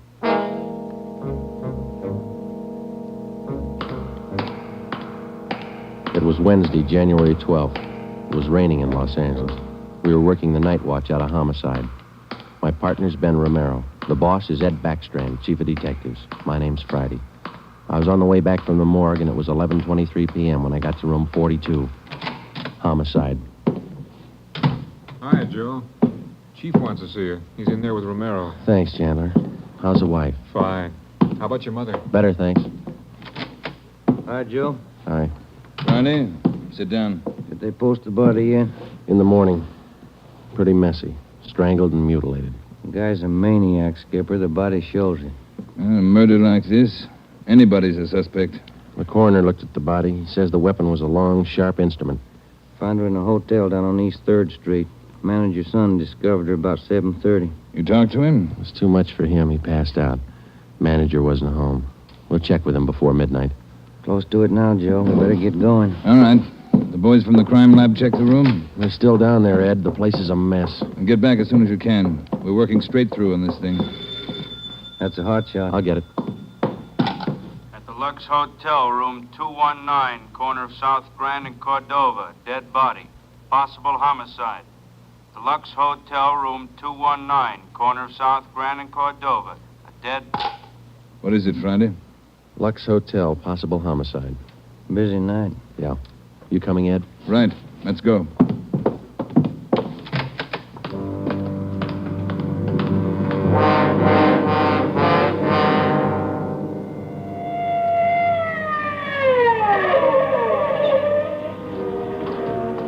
Six minutes later, Ed Backstrand, Ben, and I pulled up in front of the Lux Hotel. The manager met us at the door and led the way up a narrow stairway to the second floor.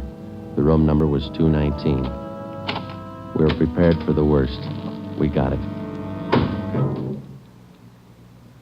You're right, Romero. The guy must be a maniac.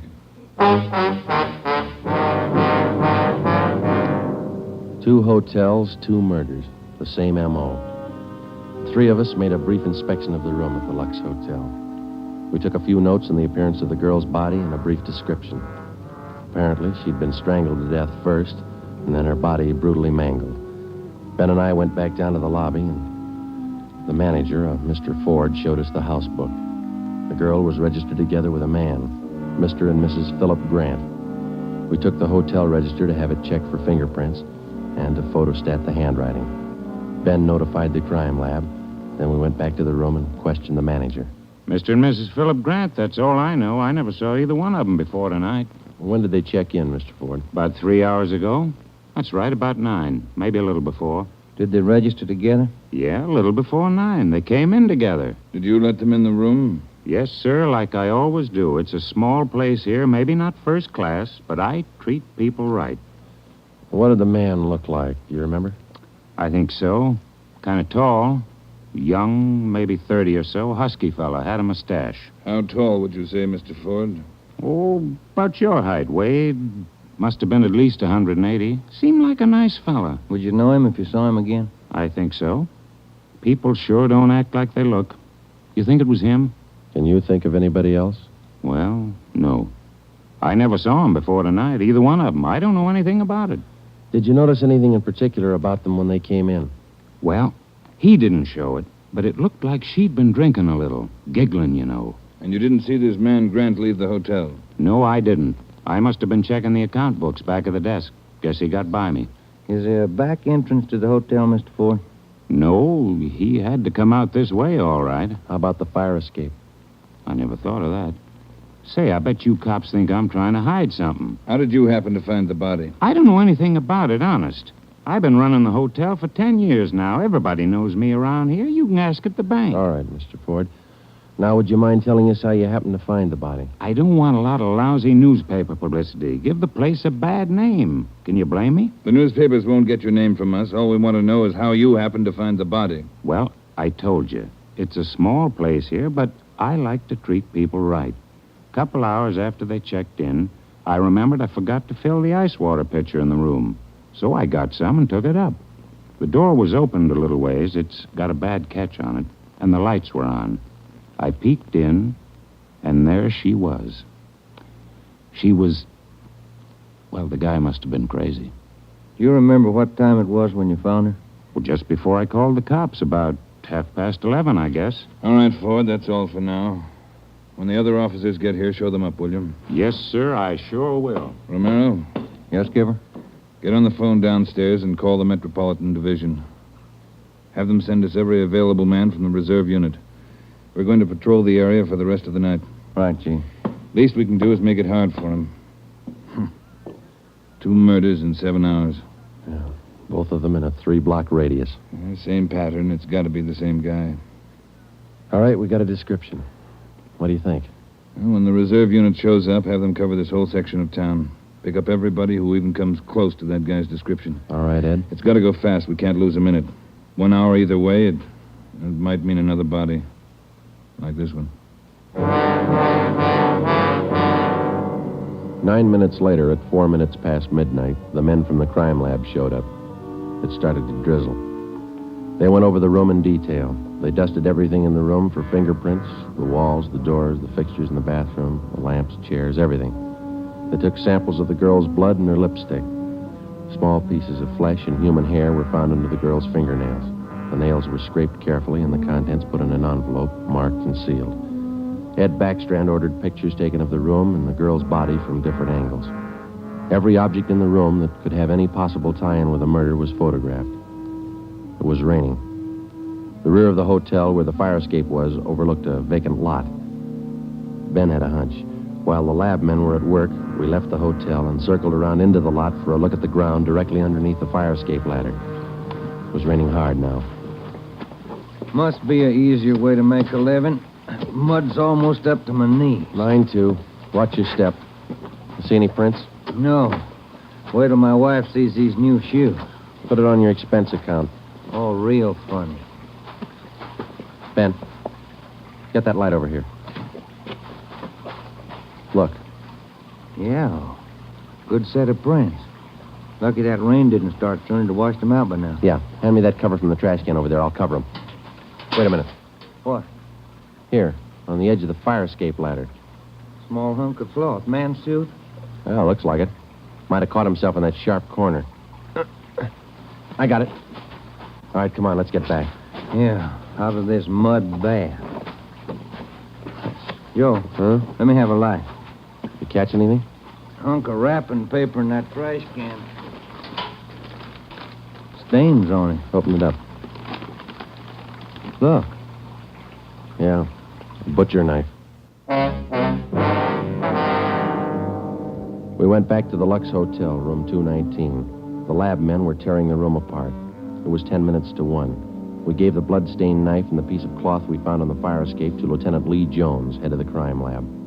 We told him about the footprints just below the fire escape ladder. The knife will help us, so will the cloth. I don't know about the footprints. You say you covered them? That's right, Lee. They still look in pretty good shape. Maybe we can do something if the rain hasn't broken them down too bad. Bracken. Yeah, Lieutenant? You and Sloan get downstairs and take a look at those prints. They're good enough. Get a torch, dry them out, and make a cast, right? Okay, Lieutenant. Come on, Sloan. That's about all I can do for you now, Ed. I think we got everything there is to get. All right, Jones. I'll follow you back to the lab in a couple of minutes. Okay, Ed. Good luck, fellas. Thanks, Lee. We're going to need it. All right, Friday. Romero, it's your baby for the rest of the night. Lee, get anything? A few prints, a woman's purse under the bed. Don't know if it's hers or not. No identification. You going to be at the crime lab, Ed? All night. As soon as we find anything, I'll let you know. Yeah? A gang of cops just came in the lobby. They asked for you. Must be the reserve men from Metropolitan. Tell them we'll be right down, Ford. Okay. You want us to handle it, Ed? That's right. Do just as I told you. Spread them out over the whole area. Cover the streets, the alleys, the flop houses, restaurants, bars, everything. You got a description to go on. Find the man that fits it. Right, Skipper. Don't forget, The guy's a killer twice over. I don't think he'd hesitate on you. Be careful.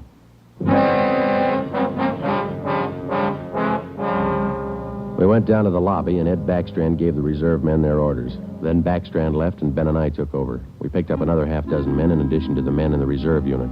They were deployed over an area of a dozen square blocks. It was one of the toughest sections of the city. With a general description of the suspect, some of them were to travel on foot, some in cruiser cars. A few minutes before 1 a.m., there was a steady downpour. Visibility was bad. At 3 minutes past 1, the manhunt was on. For the first 30 minutes, Ben and I cruised the general area between East 3rd and College Streets and Alameda and Figueroa. No sign.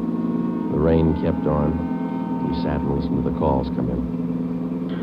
12A, call your station. 12A, KMA 367. Attention, all units. Recovered license plates in the 6th column. 4 Young, 7690. 41R, 788 Standard Avenue at 373. 41R, KMA 367. Unit 71 at 2816 West La Cienega, a 507 party. What do you think, Joe? Any hunches? I think he's still around, somewhere inside these 12 blocks. I'd bet on it. 5? All right, you're on. Want to check out a couple of these bars along here? Getting on to closing time. It's a good idea. Pull over, huh? All right, let's check him for the next couple of blocks, huh? Right. For the next 6 blocks until closing time, Ben and I checked every bar and every informant we met along the way. The questions got to be automatic. Have you seen a man answering this description? Tall, dark, about 5 feet 11, 180 pounds, well-built, mustache, about 30 years old. The answers got to be automatic, too. Sorry, officer, I haven't seen him. No, can't remember him. Try the place down the street. We kept on checking the bars until they closed for the night. Then we started on the all-night restaurants and coffee counters. We did plenty of legwork for the next hour. Not a trace. About 2:30, the rain let up a little, and then it started in heavy all over again.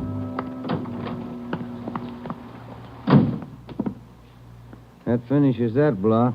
Yeah, I better get the radio on. Yeah. Beautiful weather. By the bucketful. You want to smoke? Thank you. Control 4 to Unit 80K. Is Your that a match? location, please. Yeah. 80K, your location. KMA 367. That's us, Joe. You want to take it? Yeah, I got it. 80K to Control 4. 80K to Control 4. Our location, corner of Alameda and Commercial. KMA 367. 80K, stand by. Something doing.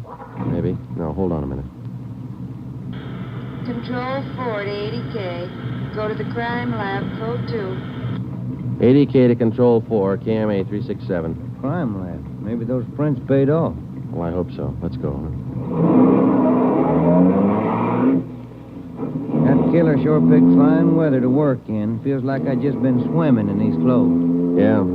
Those guys in the crime lab have the heater on. A hot bath and a warm bed lead me on. Attention, all units. Hold it. Let's get the radio. All units. At 420 St. John's Place, a woman screaming. At 420 St. John's Place, a woman... All right, double around, Ben. Hit the siren. I'll get the light. Right, hold on. Left turn on the market, is that right? Yeah, watch out for those car tracks. They're wet. Hold on again. The alley up ahead to your right, huh? All right, pull up, Ben. Put the street light over there. There you are. All right, come on. Let's go. Officer, over here! All right, what happened? Let's have it. This girl, Rita, she was coming home up the street. A man, he tried to grab her. He slashed her coat. Look at her. I saw him as he ran under the street light. Where'd he go? Down that way, down the alley, over that fence there. A big man. Davis, you there? Yeah, Joe. All right, Ben, go with Davis. Circle behind the alley. See what you can find. I'll call in. All right, come on, Dave. Yeah. Officer, look at her face. What's wrong with her? Severe state of shock, it looks like. Get her in the house, huh? I'll call an ambulance.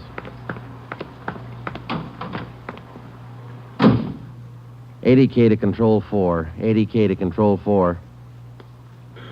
Control 4, go ahead. Direct all units in the vicinity to converge on area around St. John's Place from Jackson to Banning Street. A woman attacked by large man with knife. Suspect left seen on foot, possibly still in area. Request ambulance. KMA 367. 80K, Roger, stand by. Attention, all units. Attention, all units. Converge on area around St. John's Place, Jackson to Banning Street. 80K reports woman attacked by large man with knife. Suspect left seen on foot. In 3 minutes, the area around St. John's Place was surrounded. For the next hour, the men combed the neighborhood back and forth. Every building, every storehouse in the 2 square blocks was searched from basement to attic. No trace. The girl, Rita, was hysterical. She could give us only a bare description of her attacker. At 3:45 a.m., a detail was assigned to patrol the area and the rest of the cars, and men were deployed again in the general area from Figueroa to Alameda Street and East 3rd to College Street. The manhunt went on. So did the rain. At 3:54, Ben and I checked in at the Old City Jail building, 2nd floor, the crime lab. Chief Ed Backstrand and Lee Jones were waiting for us. Heard about the call. How'd he get away? I'm not sure it was him, Skipper. How do you mean? Well, the girl wasn't hurt bad for one thing. No attempted strangling. For another thing, the guy stole her purse. That doesn't sound like the man we're after. Did you get a description from the girl? Didn't jibe too well, what she gave us. She was pretty hysterical. And you raked the neighborhood good? Every corner. Not a sign. You find anything? Yeah. Jones? Yeah, Ed. Fill them in, will you? Not one print on that knife you found, boys. Blood, but not a print. Your killer's crazy like a fox. And how about the scrapings from the girl's fingernails, Lee? Didn't help too much. Rarely do. Not enough to go on. Gotta have a fair-sized bit of flesh to run it for papal ridges. All we found under the girl's fingernails were small bits of skin. Yeah? She probably scratched the guy up some. Might have drawn blood. We had more luck with the footprints. You get an impression? Dried out the ground with torches and cast them. About size 10B. That's fine, Lee. But how about the prints? Only good one was a thumb. Real good. Got it off the wall near the light switch in the bathroom. Did you classify it yet? Yep. Found it in our single fingerprint file. The print belongs to a man by the name of Long. Robert Long. You got a record, Ed? Yeah. Misdemeanor. 2 arrests for drunkenness last October. Petty theft in December. The mama sheet shows a dishonorable discharge from the United States Coast Guard in 1946. Age 29, 192 pounds, 5 feet 10 inches, dark hair, dark eyes. That's close enough. We got even closer, Joe. Long works as a counterman at the Cottage Cafe down on South Flower. Started there last week on the early morning shift, but he didn't show up for work last night. Good. Where'd you get the tip? The knife you boys found. It didn't have any prints, but it had a brand on it. We ran it down. It was taken from the Cottage Cafe. Mm-hmm. Any address on this Robert Long, Ed? Yeah, got it from his boss. Rooming house on East 1st. Landlady says he hasn't been home in 2 nights. Yeah, now we wait. Rooming house is staked out, and so is the Cottage Cafe, just in case Long decides to show up for work this morning. What time you got, Romero? 6 minutes past 4. All right. We've got every indication that Robert Long's the man we're after. His description, fingerprints, the knife, the footprint, his size. Maybe we're wrong. I don't think so. How about a motive, Ed? I think Robert Long likes to kill. He's thirsty for it. None of the victims were criminally attacked. They were strangled. Bodies mutilated. How about robbery? No. 2 of the women he killed had money in their purses. He didn't touch it. Well, what's next, Skipper? Back on the street? Figueroa to Alameda, East 3rd to College Street. Keep a net around that area and work it back and forth until we're positive he's not inside. I think he is.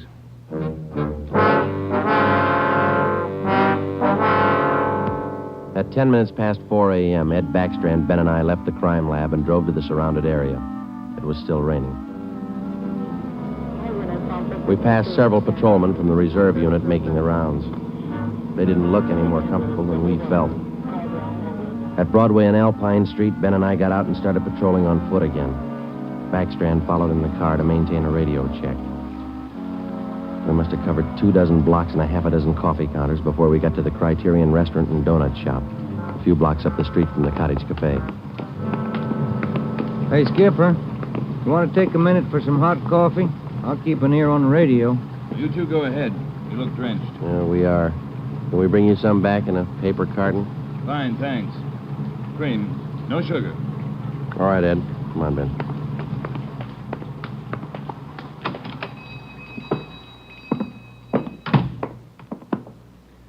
Place is empty. Yeah. Yes, sir, gentlemen. What'll it be? Hot coffee? Yeah, there's two of us here. Can you fix up one to go? Sure thing.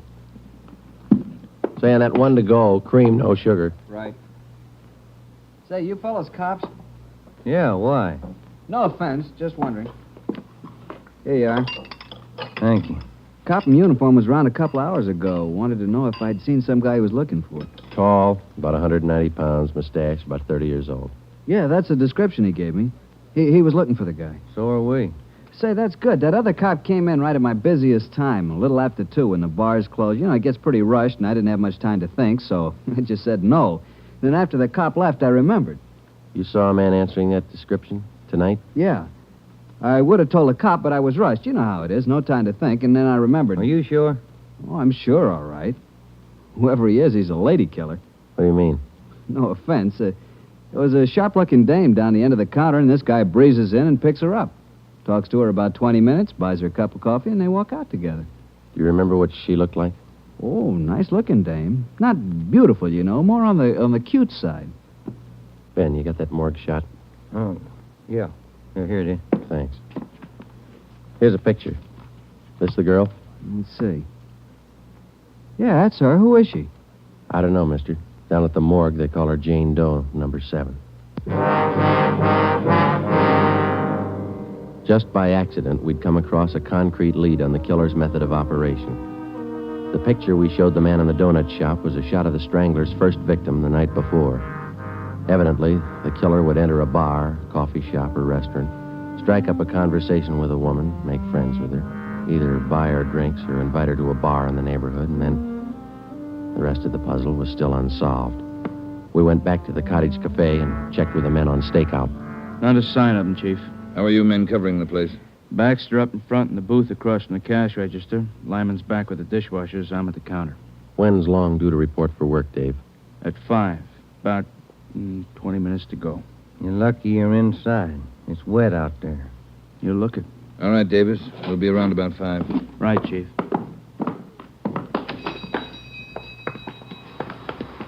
Let's get back in the car.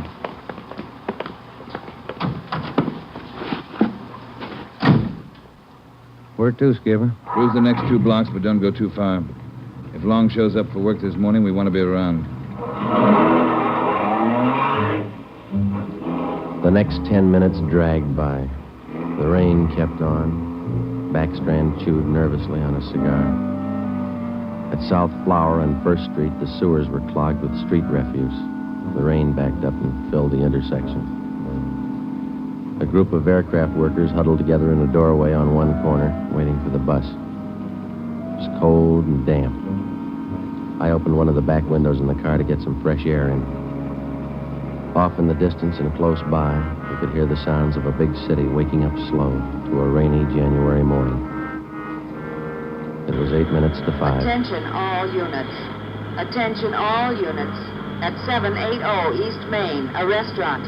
Man answering description of murder suspect. All right, Romero, step on it. Right, Skipper. About 10 blocks away, Ed. Who's going to cover the men at the Cottage Cafe? If this is a blind lead, it won't take us long to find out. They can handle it alone if they have to. Well, hang on. Look out. We're skidding. That was a close one, Ben. Yeah. If this is the guy, I owe you $5, right? Yeah. Attention all units. Additional information on your call to 780 East Main. Officers in pursuit of suspect. Suspect is on foot. Step on it, Romero. 2 more blocks, Skipper. Watch it, Ben. Next one to the left. Got it. That's the joint up ahead there. All right, watch your step and don't take chances. Don't play with him. Right. Here we go.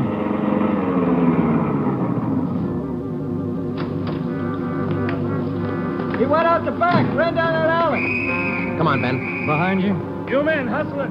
Circle around the block and choke off the alley. Fast. Emerson, boom. Go with him. Right. All right, over the fence, Ben. Ben, look out, look out. You all right? He's not that good. Come on, Joe. All right. All right, goes. Between the buildings. Stop or I'll shoot. The next house. He ducked into the basement. All right, cover me. Right. Come on, he broke through the garage doors. There's Davis. Dave, he slipped through. Get down to the next corner and ring the block. Yeah. Ben, did you follow him? Yeah, right on his tail, that warehouse, a couple of lots over. He went through the back. There it is, Joe. All right, don't go in blind. Watch out. All right, you haven't got a chance. Come out with your hands up. He's not stopping, Joe. All right, let's fan out. All right, Ben, cover me. I'm going for the door.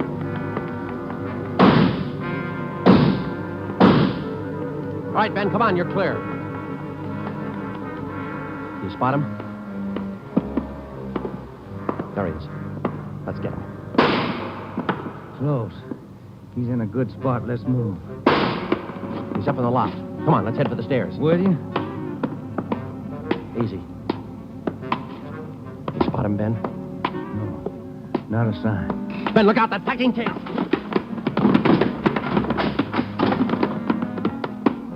Kind of close, huh, Joe? Yeah. Let's get that punk now. Look out, Joe, there's another one. All right, you. We got the warehouse surrounded. Come on down. All right, then we'll blast you out. Joe, he's dropping down the ladder. He's going for the front door. They're waiting for you with Tommy guns out there. They'll cut you down. Stop. Joe, he's got the door open. He's making a break for it. He's crazy. He's trying to shoot his way out.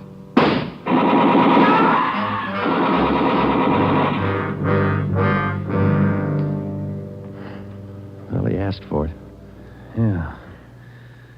Let's take a look.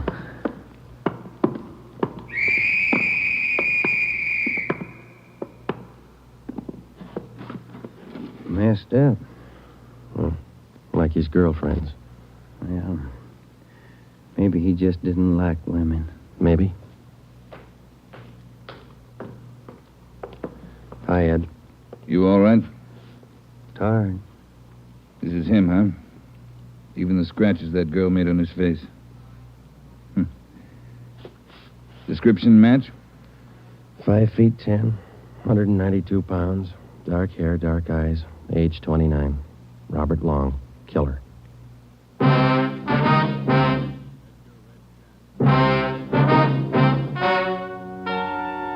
The story you have just heard is true. Only the names were changed to protect the innocent.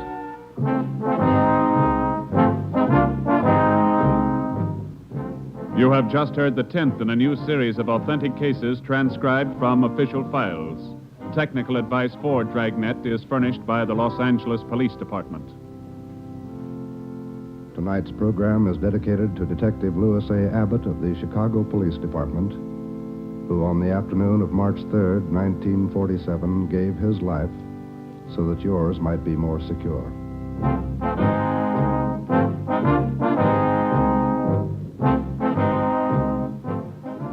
Dragnet came to you from Los Angeles.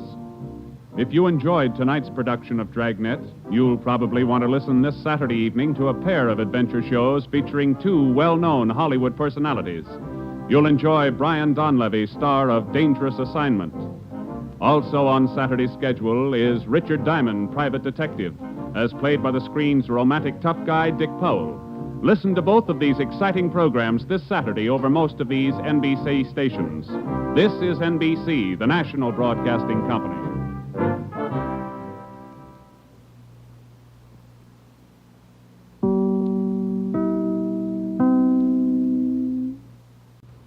Here is another in NBC's great parade of new shows.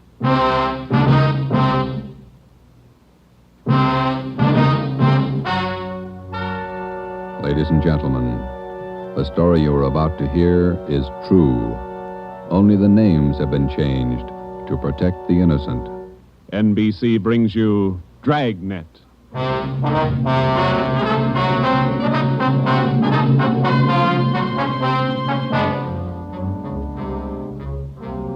You're a detective sergeant. You're assigned to burglary detail. A sudden wave of jewel thefts is sweeping the city. In 16 days, 16 burglaries have been committed, one each night. They bear the same trademark. Thousands of dollars of jewels are missing. The thief is a master at his trade. Your job, get him. Dragnet, the documented drama of an actual crime, investigated and solved by the men who unrelentingly stand watch on the security of your home, your family, and your life.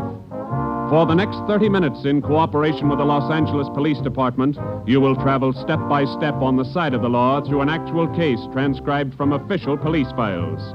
From beginning to end, from crime to punishment, Dragnet is the story of your police force in action.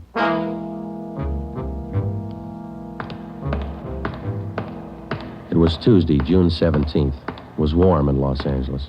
We were working the day watch out of burglary. My partner's Ben Romero. The boss is Ed Backstrand, chief of detectives. My name's Friday. I was on the way into work that morning, and it was 7:53 a.m. when I got to room 45. Burglary detail. Hi, Joe. How are you, Walker? Gonna be a scorcher out today. Yeah, just like yesterday. Ben in yet? I think he's over in communications picking up the mail. Thanks. You guys been busy? Yeah, kinda. Jewel thefts. Anything big? No big hauls, but he's consistent. 16 nights in a row. Same guy? Think so. Same M.O. Yeah, everybody's got troubles. Gotta check some records. See you later, Joe. Okay, Willie. Burglary Friday. Yeah. Okay, Mike, soon as Ben gets back. He's picking up the mail. Right, bye. Hi, Joe. Hi, Ben. Hannon just called. Chief wants to see us. Take a look at these first. What do you got, overnight reports? Yeah, here, these two. Yeah. 2 of them. 3 diamond rings, 1 sapphire, 1 necklace, jade. Big haul. Look at the other one. Lady's watch, diamond band, emerald bracelet, tourmaline brooch. What's tourmaline, Ben? I don't know. Must be valuable. It's gone. Let's see. Owner left house about 9 p.m., returned about 1:30 a.m., found property gone, scratches on the door. Probably using the cellophane method. Hasn't missed yet. 2 in 1 night. Well, he's picking up his pace. Must have a bag full of loot somewhere, whoever it is. You get the description sheets from pawn shop detail? Yeah, got 'em right here. You take half of them. Let's see what we got this morning. Yeah, Nothing so far. Me neither. Let's see. I'll get it, Joe. Burglar Romero. Hi, Ben. Chief still wants to talk to you, boys. He's got an appointment at 8:30. Wants to see you before he leaves. Okay, Mike. Just checking some buy sheets. Be right in. Better make it fast. He's in a bad mood this morning. Okay, Mike. Thank you. Backstrand again? Yeah, he's in a bad mood. Come on. Wonder what's bothering him. Something's bad. He doesn't blow very often. Chief of Detectives Office, Hannon. Go ahead in, boys. He's waiting. Thank you, Mike. All right, ma'am. I'll connect you. Friday, Romero, sit down. Wait till I get the phone. Backstrand. Oh, yes, Mrs. Winthrop. Yes, ma'am. We're doing all we can. Yes, ma'am. Yes, ma'am. Yes, I'll do that. Yes, ma'am. Goodbye. Got trouble, Ed? Taxpayer, Mrs. Winthrop. You two ought to remember the name. We do, Skipper. 10 days ago, somebody lifted $2,000 worth of diamonds from her bedroom while she was at the symphony. Last night, she was hit again. A diamond watch, an emerald bracelet, and some kind of a brooch. Tourmaline. I don't care what kind it was. It's gone. What's the pitch? We just read a report a couple of minutes ago, Skipper. Could be a tie-in with those other 16 jobs. 16 jobs in 16 days. You haven't got a lead on the thief yet? Nothing shows up. No prints, nothing. What about the pawn shops? Nobody's tried to soak any hot stuff as far as we know. We double-checked the detail. We got every hock shop in town on the alert. Whoever it is, they've got to try to pawn the stuff sometime. Unless they're going to give diamond rings for Christmas presents. And they haven't tried the pawn shops yet, Skipper. We're sure of that. Look, 16 burglaries in 16 days. Jewels and watches. Good ones. Well, it's got to stop. It's got to stop soon, you understand? We'll stay right on top of it, Ed. We're doing all we can. For 2 weeks, I've had half a dozen women calling me every day. Society women. Some of them figure they should get extra treatment. They're only DR numbers to us, Skipper. They all get the same attention. I'll try and explain that to some of them. They think you're in on the racket. Maybe you boys would like to take these calls some morning. No thanks, Ed. All right, then, let's get some action. Keep the pawn shop operators on their toes and get after every known fence in town. That's all. I've got an appointment. All right, Ed. Check you later. Holding a call for you, Ben. Oh, thank you. Hello. Oh, hi, Max. What? Well, hold it. Be right down. First break, Joe. What do you got? Necklace and a watch. Both of them on the stolen property list. Where? Henry's Pawn Shop. 5th and Main. 6 minutes later, at 8:25 a.m., Ben and I drove up in front of Henry's Square Deal Pawn Shop. Quick cash, no red tape, watches bought and sold. The proprietor was Max Murphy, an old friend of Ben's. Well, pal, of all days, it had to happen yesterday. Took the day off and went fishing up at Big Bear. I left my nephew in charge, Harry. A real knothead, that kid. How do you mean, Max? Joe, if I told him once, I told him 101. Whatever you do, whatever they come in with to Hawk, check it with the list. Check it with the stolen property list. What does he do? He forgot. He forgot. Oh, a real knothead, that boy. How old is he, Max? 32. A real knothead. I checked the slips from yesterday. Then I checked the stolen property list. There it is. Hot stuff. When did the stuff come in, Max, do you know? About 4 o'clock yesterday afternoon. Can we look at it? Oh, sure. Back here behind the counter. There it is. Did you check out the serial numbers on the watch yet, Max? When I found out, yes. They match to a T. All right, let's see. Yeah. Description on this necklace matches, too. Let's have a look at your buy book, huh, Max? Yes, sir, Joe. Here you are. There's a deal right there. Here? Yeah, that's him. That's how he gave his name. Walter Tracy, 132 and a half Blackstone Court, Los Angeles. Let me check the book for the description, Max. Oh, sure. Yeah, here. Mm-hmm. Okay, Max, thanks. We'll be checking with you later. Sure, Joe. Anytime. Sorry. All right, Max. See you later. You fellas take it easy. Right.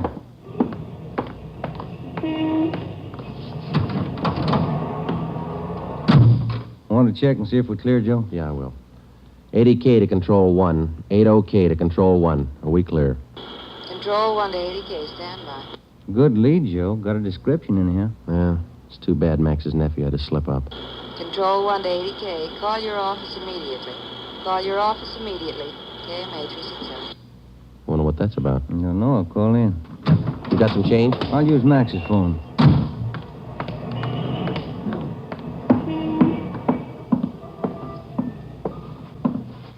Use your phone a minute, Max. Oh, you, Ben? Sure, help yourself. Thank you.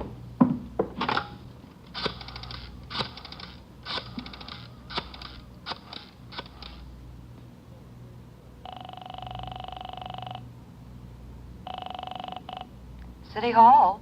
2524. 2524. Burglary, Levine. This is Ben, George. You got something? Hot one. Universal Loan Shop, 6th and Barton Place. Guy just took in a couple of rings. He checked too late. What you mean? He checked the form after the guy left. It was signed Walter Tracy.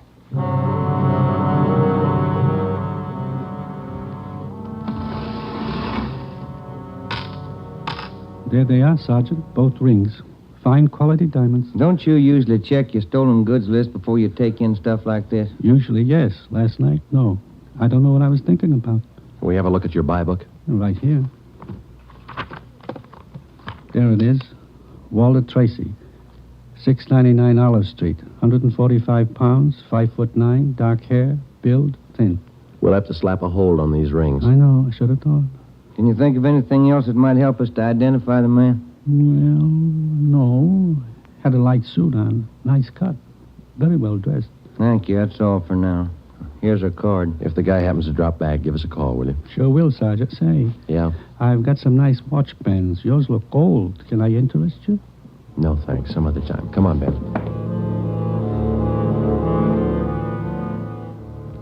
That afternoon and the following morning, despite our alert and our warnings, 2 more pawn shops called in with reports of stolen watches taken in. We checked them out. The serial numbers on the watches matched those on the stolen property list. On the pawn shop account books, the loan was listed under the name Walter Tracy. The addresses were given as number 12 St. Vincent Place and 700 East Flower. The descriptions of the man were the same. Slight build, well-dressed, about 145 pounds, 5 feet 9 inches tall, dark wavy hair. We had the name and description distributed to every pawn shop in Los Angeles and surrounding communities.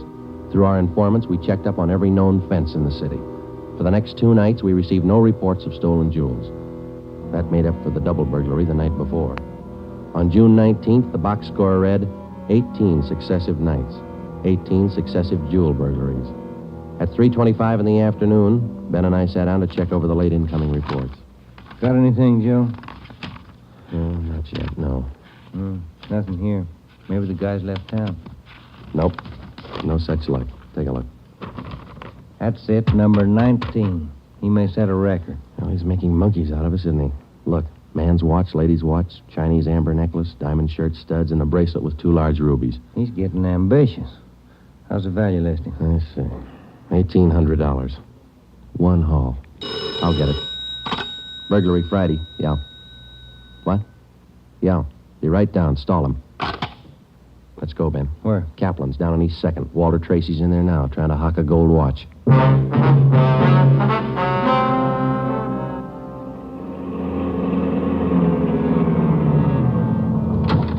Ben, cover the door. I'll go to look like I'm shopping around. Right, but watch your step. We don't know this guy. Yeah, stay close to the door, huh? I'm sorry, that's the best we can do on the watch.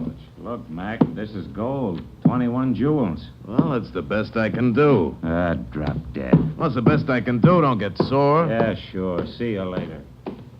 That's him, Sergeant. Walter Tracy. I stalled him as long as I could. All right, I'll check back with you later. Did you spot the guy that just came out? Yeah, I went up the street. Let's follow him. Hustle it. You spot him, Ben? Straight ahead, about 15 yards. He's crossing the street. Yeah, let's get up a little closer. We'll lose him, sure, if the light changes. Come on, run for it. Watch the traffic light. That was close. You might have spotted us as going faster. Come on, Joe, run. Yeah. Don't lose him.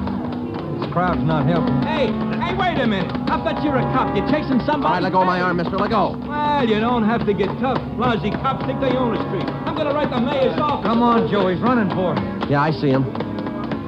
Watch the signal up ahead. Hurry, Joe. Almost up to him. Into the parking lot. Hey, you! Stop! Look out, Joe. A gun. Yeah, I see him. All right, get away. All right, smart guy. It's a nice job. Yeah. He's too fast for an honest man. Let's take him in. When we got back to headquarters, Walter Tracy was under technical arrest. We took him directly to the interrogation room. We searched him thoroughly. We had him take everything out of his pockets and put it on the table. Then we had him take all the money he had in his wallet, count it out, and hold it in his hand. What is all this routine? That's all the money you have on you? $47.17, right? Yeah. Okay, keep it in your hand. Ben, shake him down. All right, Tracy. Take off your coat, shirt, tie, and your shoes and socks. What kind of a pitch is this? I'm no hood. Take them off. Two-bit cops. You're not pinning anything on me. I don't care what you do. Sleeves, pockets, lining. Nothing in the coat, Joe. Get his shirt. Take it light with the threads, huh? Costs money. How about the trousers, Ben? Let's see. Cuffs, pockets. No. Let me get the belt. Zipper on the inside of the belt? No, it's clean. Shoes are okay. All right, Tracy, let's see the soles of your feet. I hope you don't mind.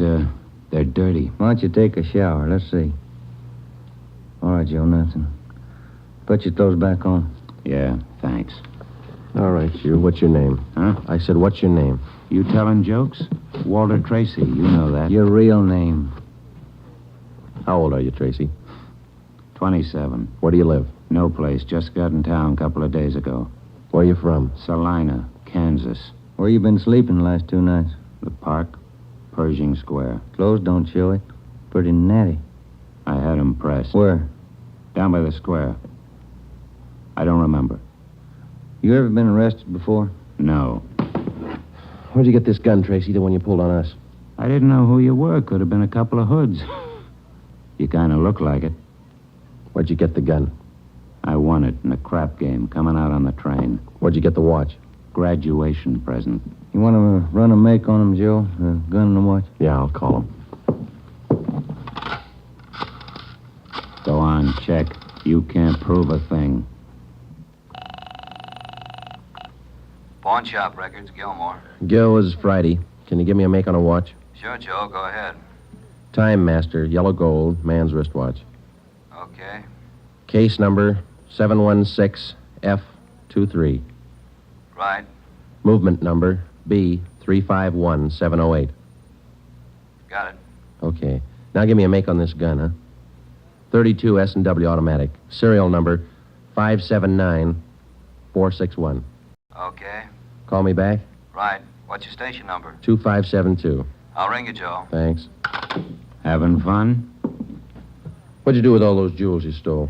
When do I get out of here? I don't think you're going to get out. You got nothing on me. How tall are you, Tracy? Get your tape measure. 5'9". How much you weigh? 140. I'm 27. My name's Walter Tracy. I come from Salina. I've been in town 2 days, and I don't know what you guys are talking about. You sound smart. You don't act it. And you're flying blind, copper. What'd you do with those jewels you stole? I don't know what you're talking about. What color are your eyes? I don't know. I'm colorblind. What color would you say your hair is? You colorblind, too? You ever been arrested before? Straighten out. He asked me that. I'm asking you. No. You ever done any big time? No. All right, I don't care if you level with us or not. We're going to make you on those prowl jobs, all 19 of them. Sure. You guys are smart. You got in Los Angeles 2 days ago, is that right? Yeah. You don't know anything about any jewel thefts. That's what I said. And how come your name and your handwriting's on the account books in 4 pawn shops in Los Angeles? It's not mine. You can't prove it. We can, Tracy. Come clean. What'd you do with the stuff you stole from 1250 Moraga Drive, June 5th? I didn't steal any stuff. What'd you do with the rings and watches you took from 1400 Placerville Road, June 9th? I wasn't in town. What'd you do with the diamond dress pins you stole June 13th, 123 South Van Ness? Did I do that? You're not only kinky, you're a bad liar. You prove it. Order get you a sawbuck, your prints bounced, Tracy. Our handwriting man's gone to work on those signatures of yours. You haven't got a chance. Now, come on. Where'd you hide this stuff? You can't prove a thing. Where'd you say you've been sleeping the last 2 nights? In the park, Pershing Square. You want a map? Clothes sure look nice. I said I had 'em pressed. But you can't remember where. No, I can't remember where. That a crime? Friday talking. Joe, this is Gilmore. Here's the stuff you asked for. Let's have it, Gil. No make on the watch, no make on the gun. Okay, Gil. Thanks a lot. Yeah. You're in up to your neck. You said that, didn't you? You're gonna talk, Tracy. Kind of tired. All right, we'll let you sleep on it. Come on, Ben. Let's book him. Right. I'll get your jobs, coppers. Sure. Come on. We took Walter Tracy to the county jail and had him booked on suspicion of burglary. He was still sullen. We knew we had the guilty man. Now we had to prove it. As it often happens, the victims never see the burglar. They only know he's been there. They can't identify him, but they can identify their property. Our job was to find the property. When we did, we'd have Walter Tracy.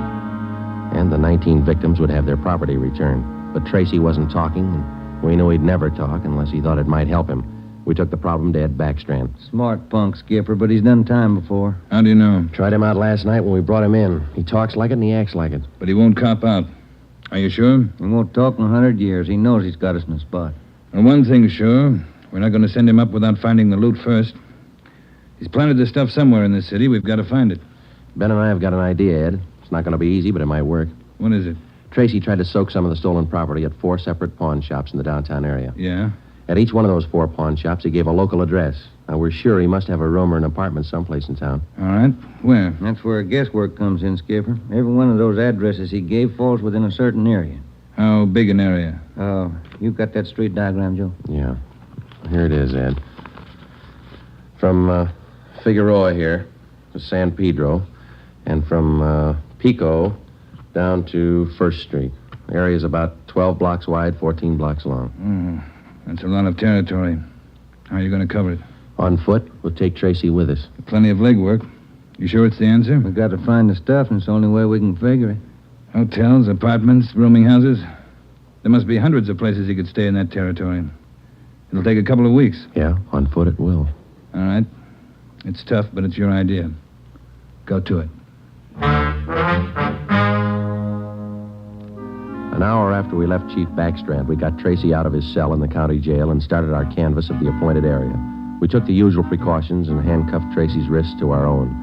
We started the search for his hideout at 1st Street in Figueroa. It was a warm day in Los Angeles.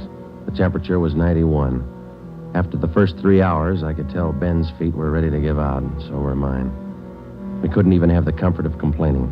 That had encouraged Tracy, and he was cocky enough already. He cursed and threatened every step of the way. My legs off.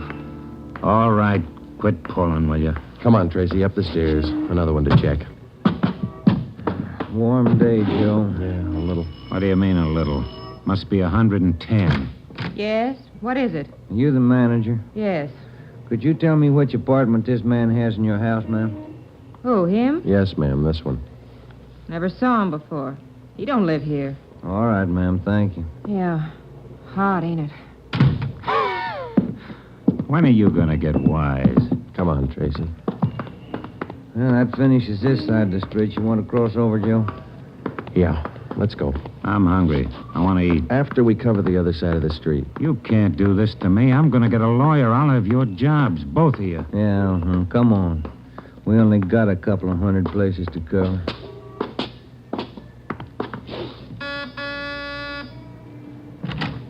Hi, gents. What can I do for you? You the manager? I run the place, yeah. Which room does this man have in your place? Him?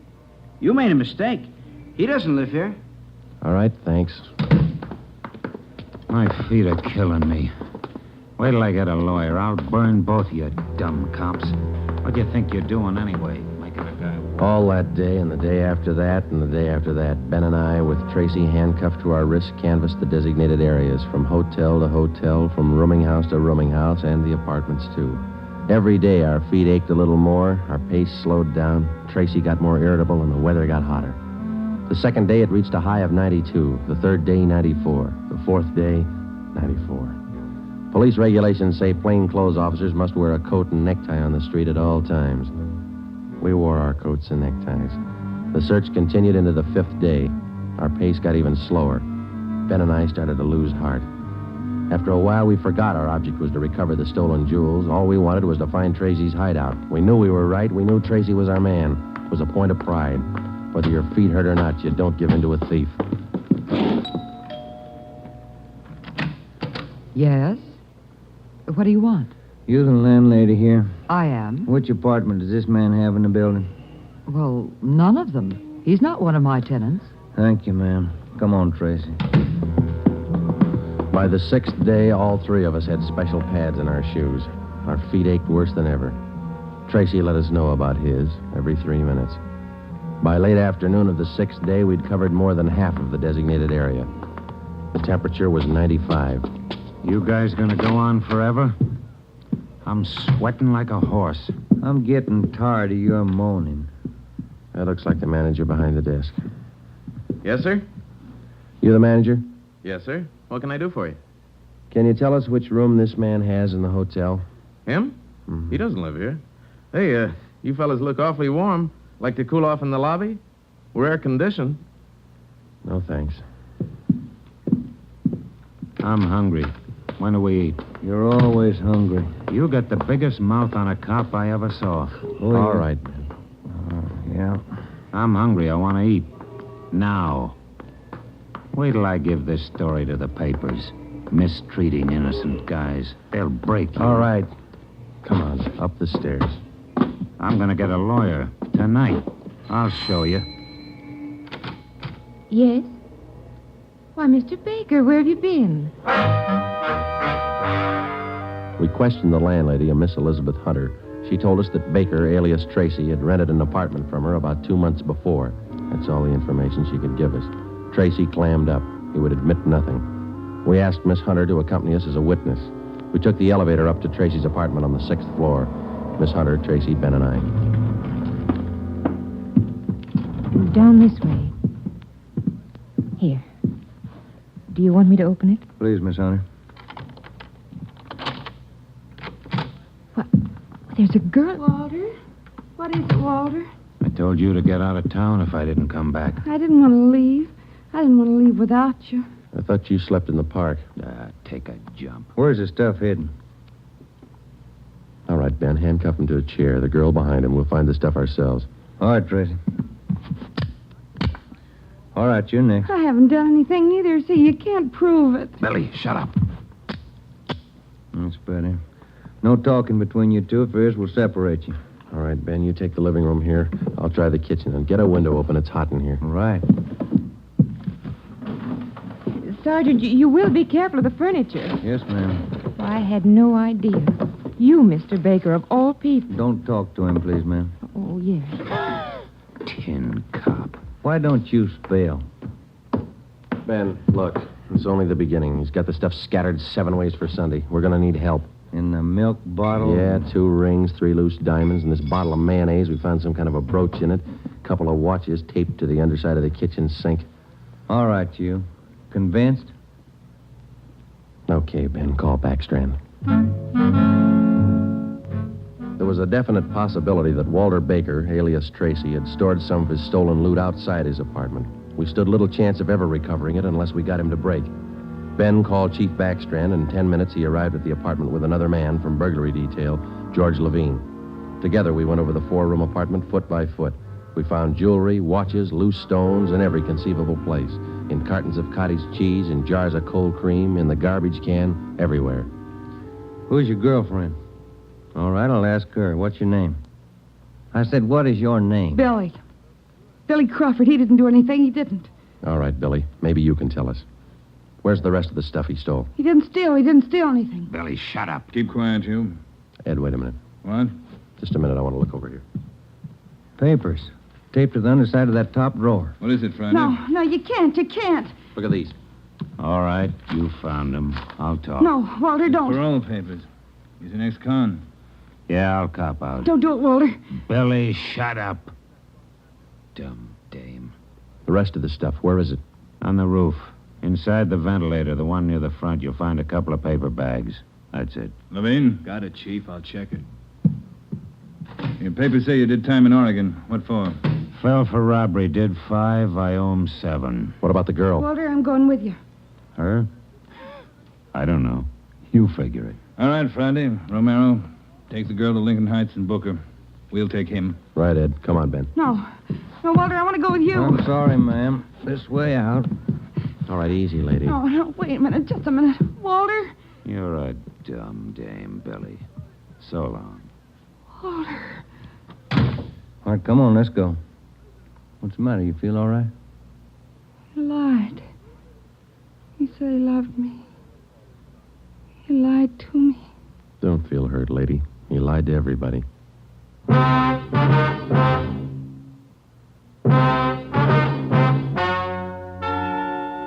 The story you have just heard is true. Only the names were changed to protect the innocent. Walter Baker, alias Walter Tracy, was tried and convicted on 3 counts of first-degree burglary and received the maximum sentence prescribed by law. He is now serving out his term in the state penitentiary. A hold has been placed on him by the state of Oregon, where he will serve out 7 years for violation of parole. Billy Crawford, Baker's accomplice, was tried and convicted of receiving stolen property and is now serving time in the state penitentiary for women.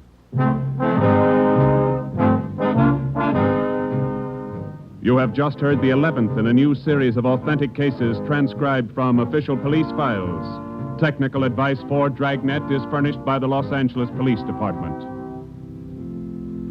Tonight's program is dedicated to Warden Clarence A. Larkin of Folsom Prison, Sacramento, who, on the evening of September 24th, 1937, gave his life so that yours might be more secure.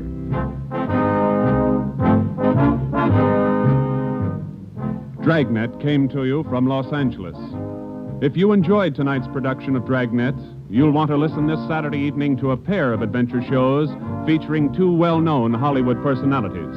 You'll enjoy Brian Donlevy, star of Dangerous Assignment. Also on Saturday's schedule is Richard Diamond, private detective, as played by the screen's romantic tough guy, Dick Powell. Listen to both of these exciting programs this Saturday over most of these same NBC stations. This is NBC, the national broadcasting company.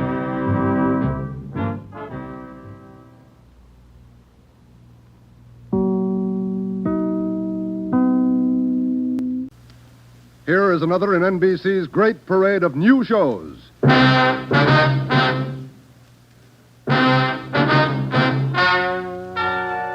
Ladies and gentlemen, the story you are about to hear is true. Only the names have been changed to protect the innocent. NBC brings you Dragnet.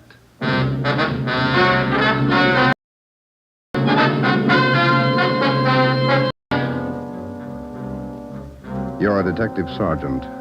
You're assigned to auto theft detail.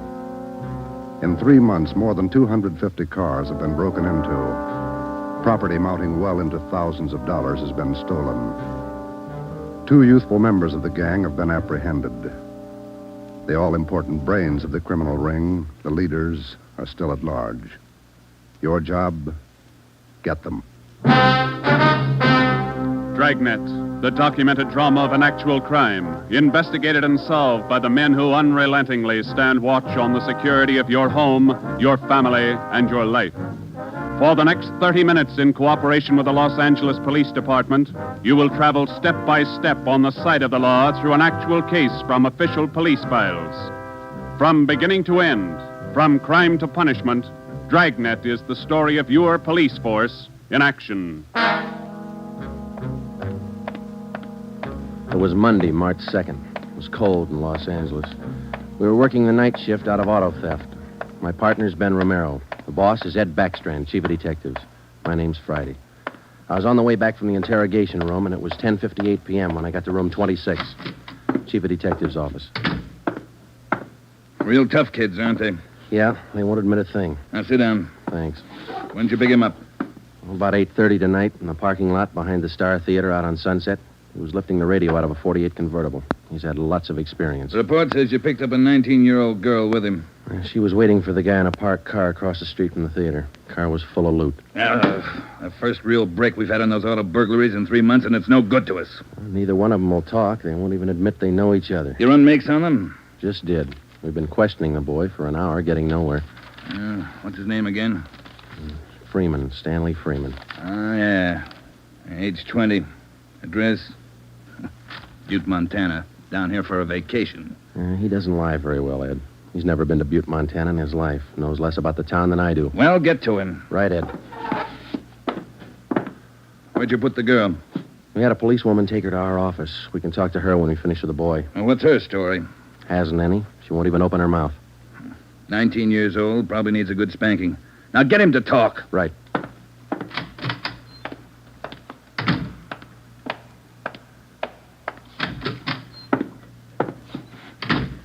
Did you run a make, Joe? Yeah, he's clean. Get wise, huh, Flatfoot? Look, you're in a bad spot, son. That kind of talk isn't going to help. Says you. We caught you red-handed trying to steal a radio that didn't belong to you from a car it didn't belong to you. Is that right? That's enough to send you to San Quentin, boy. You better give us the story. Shut up. We got all the evidence we need for him. Maybe you don't realize how serious this is. We've had more than 250 car burglaries in this city in the past 3 months. Over $200,000 worth of property's been stolen. That's a lot of money. So what? So you're the number one suspect, young fella. Your method of operation in breaking into that car tonight is the same used in most of the other burglaries. That means you're not going to be tried just for this job tonight. What are you getting at, Flatfoot? Listen, son. In the state of California, breaking into a locked car is a felony. You can go to state penitentiary for that. And we're going to file a complaint of burglary with the district attorney in the morning. You say you're from Butte, Montana. All right, I don't believe you, but we'll make sure. Ben, go down to our office and call the news photographers. Stanley here is going to have his picture on the front page of every newspaper in Los Angeles tomorrow. Right, Joe? No. You can't. I won't let you. I got my rights. What's the matter, youngster? Everybody wants his picture in the paper. Yeah, well, I don't. I won't let him. We got your picture already, Freeman, remember? They took it when they fingerprinted you. You can't use it. You can't. I'll get a lawyer. Reporters will be over in a couple of minutes. We have to give them your story and your picture, too. This one. You won't. You won't. Give it to me. All right. Give it to me. All right, Freeman, get your hands off him. Now, sit down. All right. Now let's have it straight. Don't let him use the picture. Don't let him. You can't. You can't. We got to have the truth, son. Now, look, you're 20 years old. You know right from wrong. You'll have to take your medicine. If you cooperate, we'll do all we can to help. Oh, I live out in the Wilshire district. All I wanted was a little extra money. We didn't take much. We didn't think it was so wrong. It was stealing, Freeman. You know that's wrong. Where do you live out there? Piper Avenue. 821 Piper. You won't give him my picture. You live there with your family? Yeah, my mother. Father's dead. Promise me you won't give him the picture. My mother, she'd see it. Promise me. You're working with a gang on those auto burglaries. We know that. Now, who are they? Where are they? And what's the setup? I can't. They get me for it. Who'd get you? I can't tell you. I can't. Who's your girlfriend, Stanley? The one you were with tonight? Joanne. Joanne Miller. Where does she live? Piper Avenue, same as me. Lives on the same block, 866. Is that her home? She live there with her folks? Yeah. Mother and father. They work. And you got her into this. Isn't that the story she gave us, Ben? I did not. I didn't. It was her. She said a bunch of kids were doing it. It was quick money, something to do at night. She started it. All right, Romero. I'll go see the girl. You stay here with Freeman. All right, Joe. Just stay put in that chair for him.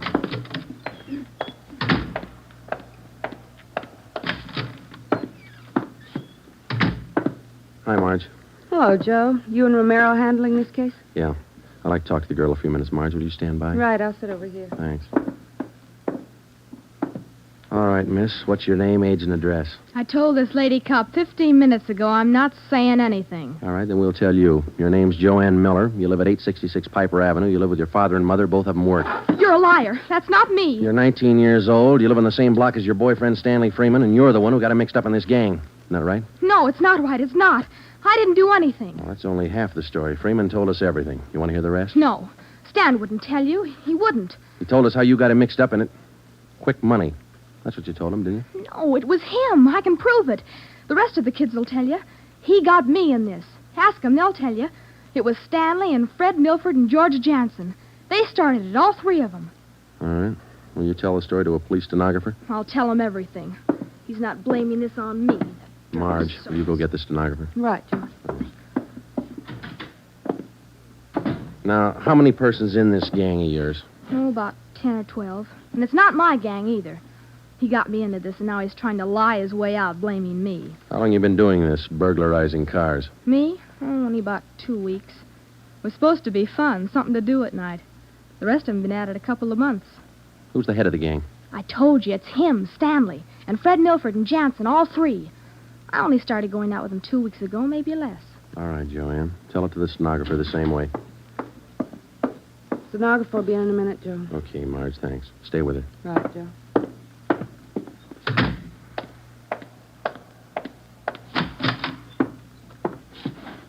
Just about a closed case, Ben. Girl gave us a full confession. She didn't. Oh, you're not tricking me again. She didn't. She told us you're one of the leaders of the gang, Stanley. Said you got her into all this. The other two are George Jansen and Fred Milford. About a dozen kids in the gang, all of them about your age. Isn't that right? She's lying, can't you tell? She's lying. She got me into the gang. Well, she did. She's Milford's girlfriend. Ask her. Oh, she can't lie out of that one. She got me into it. I can prove it. Who's the real leader of the gang? Milford. He started it. He organized the whole thing. He collects the stuff we get, and he delivers it. Jansen helps him do it. What do you mean he delivers the stuff? Where does he deliver it? Well, somewhere in Dogtown, I think. Down around South Main, near the railroad yards. Who's it delivered to? Oh, I don't know exactly. I heard Jansen mention the name once. Myra, he said. It's supposed to be a big secret. Myra, that's all I remember. Where does Jansen and Milford live? Well, Jansen rooms down on East Flower. 1042, I think. It's a rooming house. And Milford lives 2 blocks over from me on Quincy. 234 Quincy. He lives with his grandmother. Got that, Ben? Right. All right, let's pick up Milford and Jansen. It was 10 minutes past 1 when Ben and I returned to headquarters with George Jansen and Fred Milford in our custody. In Jansen's room at 1042 East Flower Street, we found 2 fur coats, a box full of new car accessories, an S&W 38 revolver, and a .45 automatic. When we picked up Fred Milford at his home, we discovered 5 deluxe car radios hidden in the garage, plus a valuable assortment of cameras, cigarette lighters, and clothing. Both Jansen and Milford refused to talk, but when we got them to headquarters and showed them the signed statements of Stanley Freeman and the girl, Joanne Miller, they broke. Milford, where else did you and your gang operate besides the Wilshire district? No place, only out there, that's all. Same type of car burglaries have been committed all over the city. You telling us your gang didn't have a hand in them? It's the truth. Our territory was Wilshire district. We didn't go outside. You mean some other gang's responsible? I don't know. All I know is we didn't have any part of them. Is there another gang, Milford? Maybe, I don't know. You find out. It's none of my business. It is your business, Milford. You admit you and your gang committed 55 jobs in the past 3.5 months. That leaves about 200 jobs to be accounted for. That's right. You figure it out. We have figured it out. I think you and your gang of young thieves pulled every one of those 250 jobs. There isn't any other gang. That's the story the district attorney's going to get. You're crazy. There is. I know there is. Then give us the information and save yourself a lot of trouble. Well, we're not the only ones. That's all I know. Milford, do you know how many years you get for auto burglary? I told you, we're not the only ones. There must be a couple of others besides us. Vince Mahoney, he's got a gang. Where does Mahoney operate? West Hollywood and Beverly. Where's he live?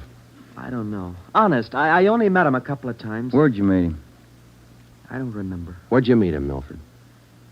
Delivery. I met him down at the delivery place a couple of nights. When you delivered the property you stole from Cars, is that right? Yeah. Where was that? Down by the railroad yards. Where? Chavez Street. It's a little alley off East Main. Who'd you deliver the stuff to? I told you, her name's Myra. That's all I know. We meet her and some guy on Tuesday nights. We give them the stuff and they pay us off. Mahoney delivers the same night I do. Do you meet her every Tuesday night? Yeah. You're going to meet her this Tuesday, tomorrow night? I don't know. I guess so. Same place? Yeah. Are you the only one she deals with? Sometimes Joanne. Me or Joanne. I know what you're thinking. You want to use me to trap Myra. Well, what's it worth? You know better than that. How about it, Milford? Oh, what else can I do? Give me another cigarette. By 3:30 that morning, the signed statements and confessions were piling up fast. Milford gave us a list of the names and addresses of each member in his gang, and within an hour, they were all under questioning at headquarters. Most of the suspects, about one-third of them girls, ranged in age from 18 to 21. As they told their individual stories, the scope of the case grew until it covered most of the city. By late afternoon of the next day, Tuesday, March 3rd, 3 more gangs operating in Venice, Bel Air, and North Hollywood had been apprehended. They confessed to more than 175 burglaries from locked cars during the past 3.5 months. At 5 o'clock that afternoon, Ben and I met with Chief Backstrand in his office. How many admissions you have now? Over 50, Ed. Here are the gang leaders' statements. What's their story? Yeah, it's pretty much the same. They all say this woman Myra set up the operation. You mean she got the kids and put them to work burglarizing cars? Well, not exactly. She picked the leaders, contacted them in bars or on the street, asked them if they wanted to pick up some spare money getting auto parts for it. Then she didn't tell them to go out and burglarize cars? Well, not in so many words, Ed, no. After they brought in auto parts for a couple of weeks, she told them to bring her everything they could find, outside the car or inside. Those are the words she used. 5 of the kids dictated those words into their signed confession. Oh, that should hold in court. What else did you get on this woman? Oh, she taught them how to work, told them to wear gloves, all angles. Well, we got most of the small fry. Now, where do we find this Myra woman? Any description on her? Yeah. Kids say she's about 33, 34. Good-looking redhead. 5'5", about 120, well-dressed. No description on the guy she runs with. You run a make on her yet? Yeah, no previous record. We've set up a stakeout for her tonight. 2 of the gang leaders have volunteered to go along, this Milford and Vince Mahoney. Good. Down on Chavez, where she usually meets them? Yeah, that's right. When? 11:15. That's the regular time for the meet, according to the kid. All right, I'll be at home. Call me. I don't want to miss out on this one. When Ben and I left Ed Backstrand's office, we went home for dinner and a few hours' sleep. At 9:30 p.m., we were back at the office. We met the men in the special detail which Backstrand had assigned for the stakeout that night. We briefed them on their duties, and then we got Fred Milford and Vince Mahoney out of their cells.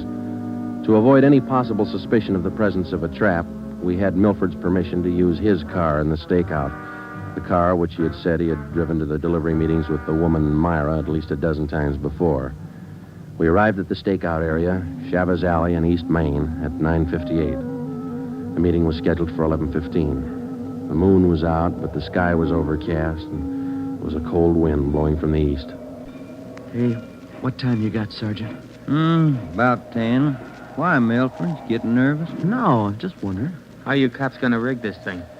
In just a couple of minutes, we're going to plant you 2 in Milford's car parked up there in the alley. Now, you stay there until Myra shows up. We'll do the rest. Yeah, I know, but what'll we say? Suppose she asks for some stuff. We ain't got any. You won't need any. You won't have much time for talking. Suppose she wises up. Maybe she'll pull a gun. Maybe. Does she carry one? No, never saw her with one. Don't worry, Milford. We'll make sure you're not in danger. She's got an awful temper, that redhead. Got mad at me once when I squawked at the prices she was paying us for radios. What was she paying you, Mahoney? An 8-tube radio, good shape, $7. She got all the gravy and you got all the grief. You're not kidding. Joe, are you? Yeah, Steve. What do you got? Well, the men are all staked out, Joe. Got the area covered from every angle. All right. You got an extra man to stay in Milford's car? I'll handle that myself. Fine, thanks. Okay. All set, Joe? Yeah. Now, Milford and Mahoney, we're going to put you two in your car now. There's going to be an officer with you, so there's no need to be nervous or afraid. You just sit in the car and act natural. When this Myra drives up, don't leave the car. Have her come to you. You got it? Sure. Okay. All right, Joe, let's go.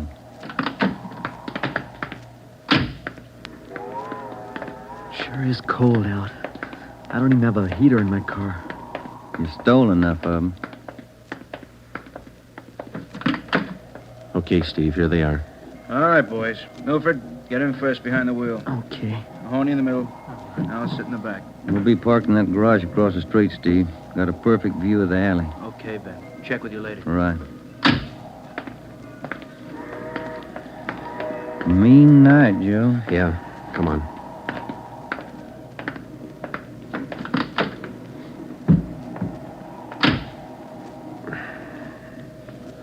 It's cold here in the garage, isn't it? Yeah. It might be a long wait. What time you got? 6 minutes past 10. Thank you.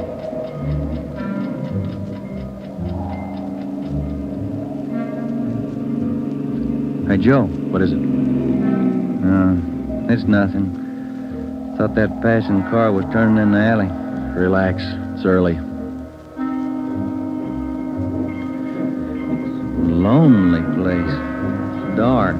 Gets on your nerves.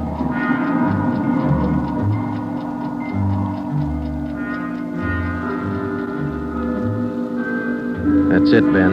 11:30. Nothing yet. Somebody might have tipped her off. Yeah, that's what I was afraid of. Now, let's wait it out anyway.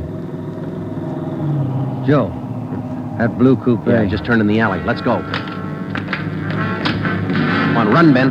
Behind you. All right, you fella. Quit your fighting. What'd you get, Steve? Yeah, here he is. Just drove up in the coupe. Got out and called Milford Mahoney by their first names. He's in on it. What about the girl? No sign. Kid was the only one in the car. All right. Tell them in the stakeout's off for tonight. Have them report back in. We'll take the kid with us. Okay. All right, young fellow, this way. What you cops think you're doing? I ain't done nothing. Look, sport, we heard that from 54 different kids yesterday. We're tired of that line. Come on. When we got back to the office, we took the boy to the interrogation room and questioned him. He gave his name as Matthew Leiter, age 21. He wouldn't break until Vince Mahoney definitely identified him as a member of his car burglary gang and the special favorite of the red-headed woman they called Myra. Then Leiter copped out and told Ben and I that he had talked with Myra as late as 10 o'clock tonight. He told us that she had heard that the police had picked up some of the gang members, and she asked Leiter to drive down to the Chavez Alley meeting place. He was supposed to tell Milford and Mahoney that the weekly delivery date was off until further notice. We questioned Matthew Leiter for an hour and a half.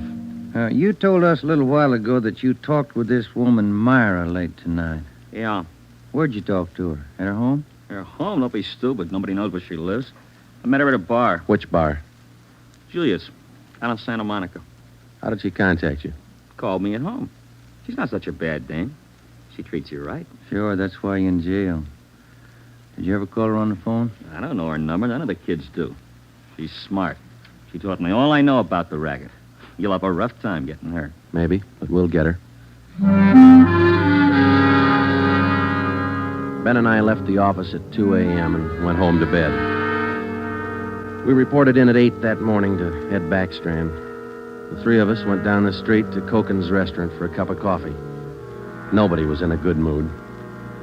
We had most or all the small fry in the citywide burglary ring, but it seemed we were still a long way from cracking the inner circle.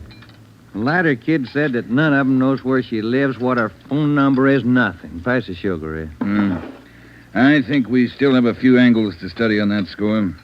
Right now, I've got some more bad news for you. What's that? You been through your mail this morning?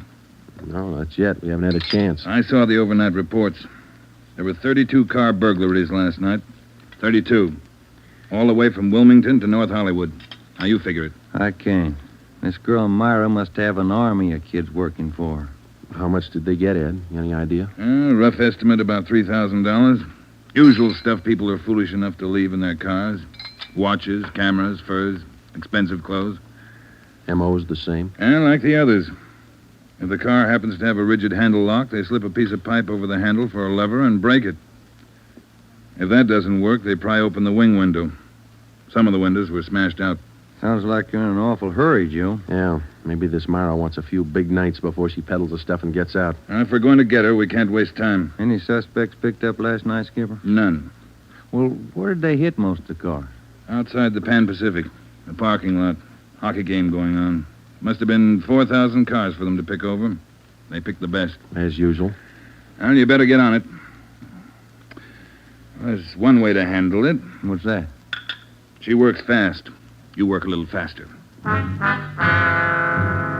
got back to the office and we went over the reports one by one. Then we called the young gang members to the interrogation room and questioned them separately and re-questioned them. We got nowhere. Many of them had met Myra on the street, in a bar, but not one of them had any idea where she lived. At least that's what they told us. Ben had a hunch that Matthew Leiter knew more than he was telling. We had him brought to the interrogation room, and all that afternoon until 10 o'clock that night, with interruptions for his meal periods, we talked with Leiter. He would admit nothing more than what he'd already told us. Yeah, it's got me beat, Joe. Yeah. Well, let's check with Ed. Good morning, Joe. Ben? Hi, Mike. Skipper in? Just went down the hall for a minute. Be right back. Hold it a minute, will you? Yeah. Chief of Detectives always handing. Yeah. For you, Joe. Oh, thanks. Oh? Yeah. He does? We'll be right over. That was Sergeant Hopkins over at the jail. Yeah? Matthew Leiter's got something to tell us. Says it's important.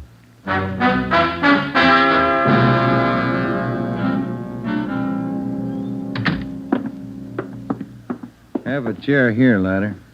Yeah, thanks. All right. You wanted to see us. I'm getting even with that dame Myra. I'm squaring with you. Yeah? She told me if I was picked up, she'd have me out in a couple of hours. She promised me a lawyer if anything happened. Said she'd get me bail. All right. Where can we find her? I don't know if she's there now, but you can find out at Francisco Motors. Big used car lot. Garage, too. It's out on Melrose past La Cienega. What's the tie-up? That's where she fenced most of the stuff we stole. Some old guy she buddies with runs the place. Big shop in the back. Store a lot of hot stuff there. Barney, Yes, Sergeant? we're through with him. Take him back. We checked with Chief Backstrand, and then we drove out to the Francisco Motor Company. We located it on the corner of Melrose and Geneva Avenue. It was a big layout. Consisted of a large used car lot sign bannering the slogan, Deluxe Auto Accessories, lowest prices in town. Along the back end of the lot, there was a large L-shaped garage. We found the man in charge, and he gave his name as Paul Hackett, the owner of the car lot. In the garage, we found the entrance to a large back storeroom. It was loaded with thousands of dollars worth of auto radios, spotlights, cratefuls of assorted car accessories. Special closets built into the walls of the garage contain racks of fur coats, suits, dresses. Below that, smaller boxes containing watches and cameras, all wrapped in tissue paper. You can save all of us a lot of time and trouble by talking to us now, Mr. Hackett. Where is Myra? I don't know who you're talking about. I don't know what you're talking about. Can you explain what we just found in your garage? I didn't know it was there. I didn't know it was stolen. Well, which is it, Mr. Hackett? Make up your mind. I bought it. But I didn't know it was stolen. You can't prove I did know. I think we can prove it, Mr. Hackett. Some of those stolen car radios stored back there, the serial numbers are filed off, and this workbench here is full of filings. I didn't know. You'll have to do better than that. How does Myra figure in? I don't know. I don't know what you're talking about. It's all right with us, Hackett. We found the stuff and we got you. If we don't find Myra, you'll be doing time for two people. Stand still. You can't. You can't do this to me. I don't know anything about it. Come on, Hackett. We're taking you in.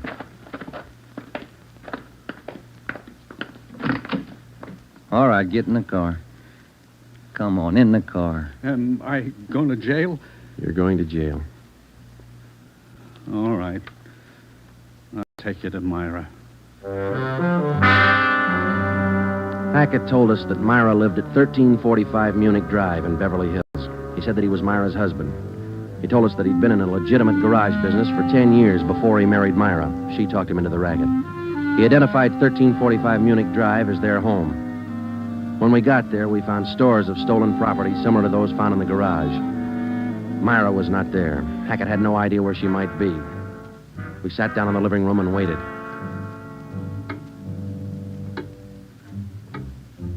One hour, 2 hours, 3 hours. After 5 hours of waiting, the monotony started to wear on everybody's nerves, especially Hackett's. Yeah, the whole thing, it was her idea. I should have known, all hers. She did this to me. I won't take it alone. Where is she? You tell us, Hackett. Told you, I don't know. She couldn't have gone. She didn't know. I'm not going to take All right, this quiet alone. down, quiet down. That you, Paul? Thought I heard you talking to some. Who's he? The police, Myra. The police. Your smart kids told them the whole story. What are you talking about, my smart kids? What are these cops All doing here right, in the that's living... enough. Get your dirty hands off me. Get away. Kids are right, Joe. She got a Get away temper. from me. Who do you think you're... There, that ought to hold you for a while. All right, come on, you two, let's go. All right, copper. You win. Stupid husbands. How many times did I tell you? Don't trust those kids. Don't store their stuff in the garage. Don't open it for anybody. Get a lawyer. No, you knew better. Dumb jerk. The idea of having those cops camping in the living room waiting for me. Why didn't you warn me? I'm going to divorce you. That's what I'm going to do. I'll stick you for plenty. Jerk. All right, inside, you two.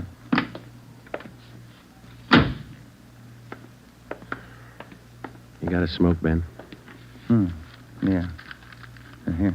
Thanks. I was just thinking. What? Those kids were right. She's a pretty nice-looking woman. Yeah. Nice face. Beautiful figure. Mm-hmm. Sure talks a lot, though, doesn't she? Yeah. Hey, Joe, remind me to take home some flowers to my wife tonight, will you?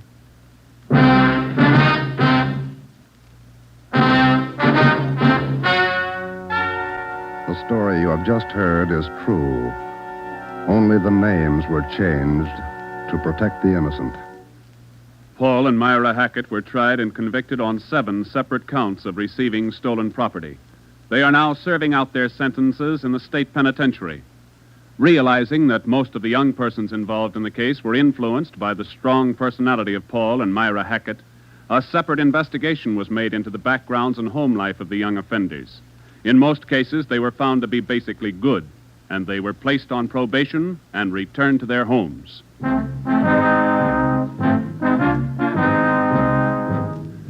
You have just heard the 13th in a new series of authentic cases from official files. Technical advice for Dragnet comes from the office of W.A. Wharton, Acting Chief of Police, Los Angeles Police Department. Tonight's program is dedicated to Detective Harry William Vosper of the Seattle, Washington Police Department, who on the night of July 21st, 1949, gave his life so that yours might be more secure. Dragnet came to you from Los Angeles. And now, an important announcement. Starting this Saturday, September 3rd, Dragnet will be heard at a new time over your NBC station. Consult your local newspaper for the new listening time. And now, speaking in behalf of the producers and the entire cast of Dragnet, we would like to take this opportunity to thank you for your many kind letters of encouragement and approval. Remember, next Saturday for Dragnet, this is NBC, the national broadcasting company.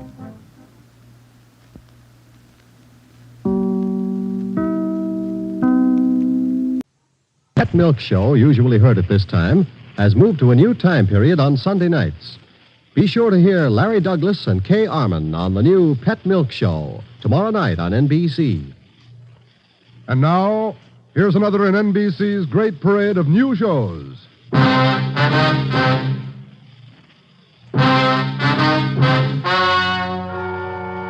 Gentlemen, the story you are about to hear is true. Only the names have been changed to protect the innocent. NBC brings you Dragnet.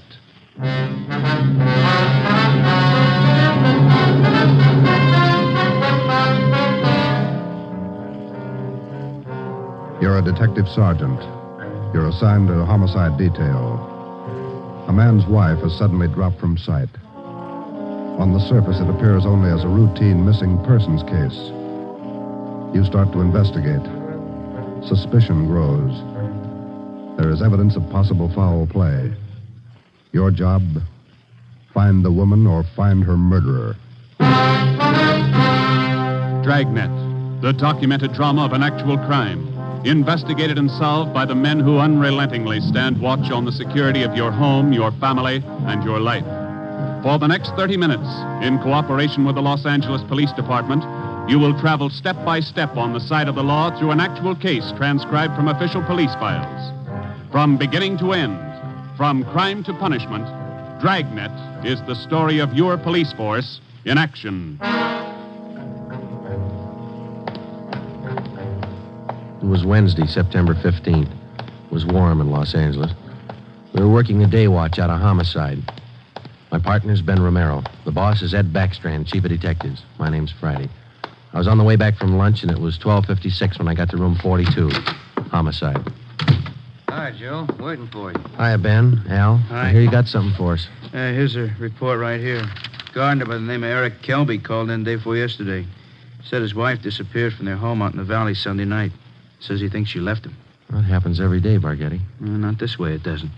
Walsh and I went out yesterday to interview the guy. Story doesn't add. Why not?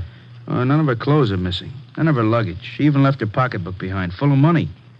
Found out from the neighbors a missing woman is a 17-year-old boy by a former marriage. So what? An only child. Mother dotes on the kid. Shouldn't even say goodbye to him. How did this Eric Kelby impress you? Pretty grouchy with Walsh and me. No cooperation.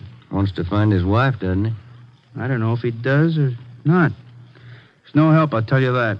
Can I see that report a minute now? Oh, here you are. Agnes Trumbull Kelby, age 39. Kelby's her second husband. First one died a little after the boy was born. Mm-hmm.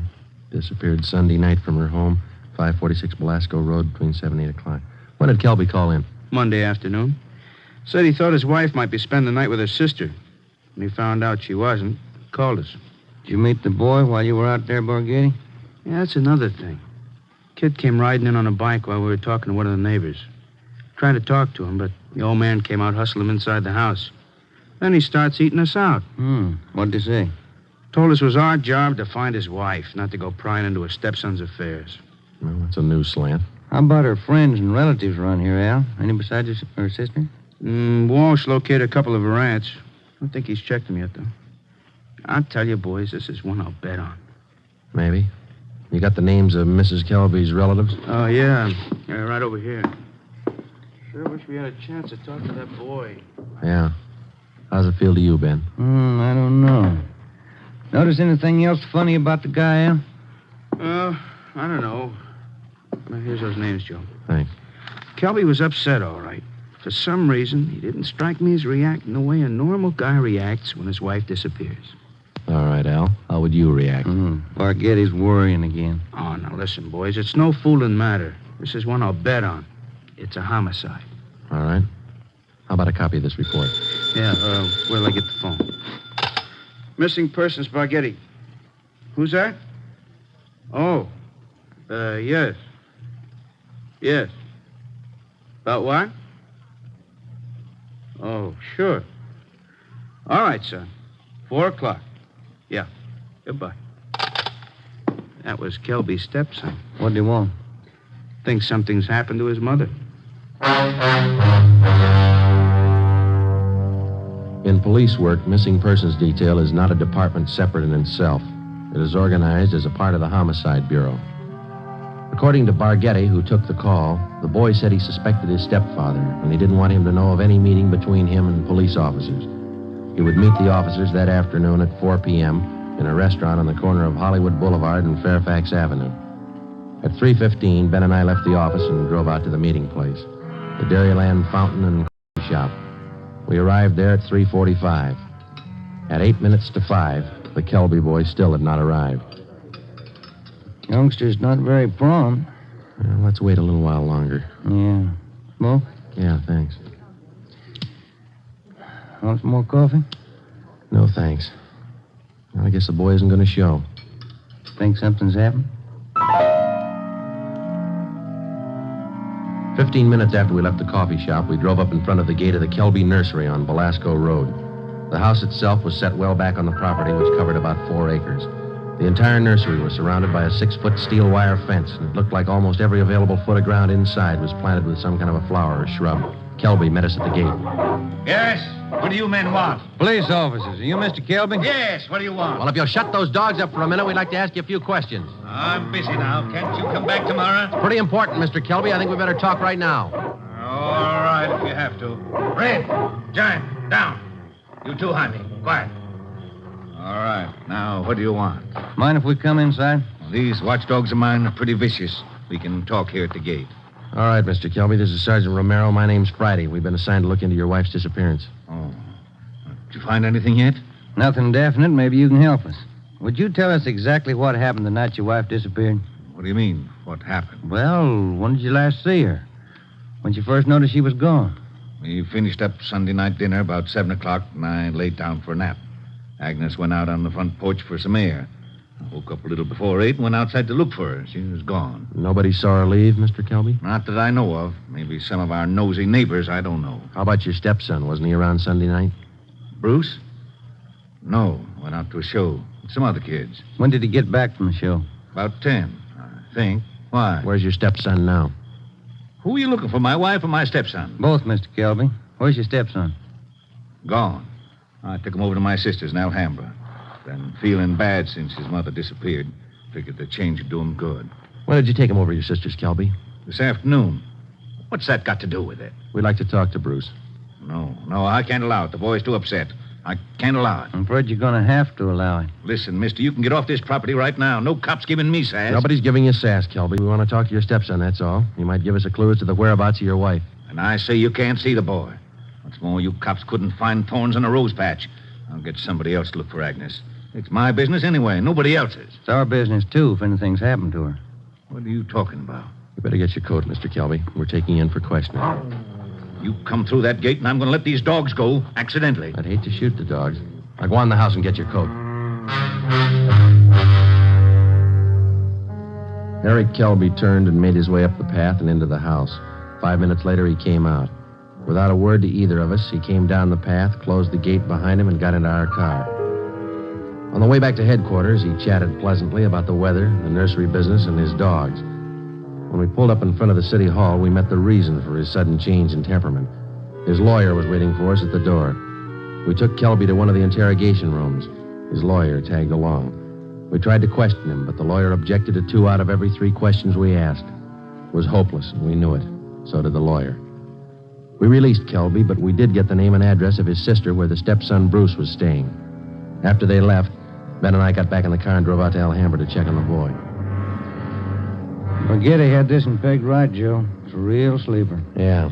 I'd like to know how the stepson missed that date with us this afternoon. Well, if the kid called us from the house, his stepfather could have overheard him. It's possible. Sister's house ought to be along this block, shouldn't it? Yeah, let's see. 1408, 1406. There it is, Joe. A gray cottage, 1402. Right. Well, it's a nice-looking little place, isn't it? Well kept. Yeah, it's a nice neighborhood. Wonder how the lot prices run out here.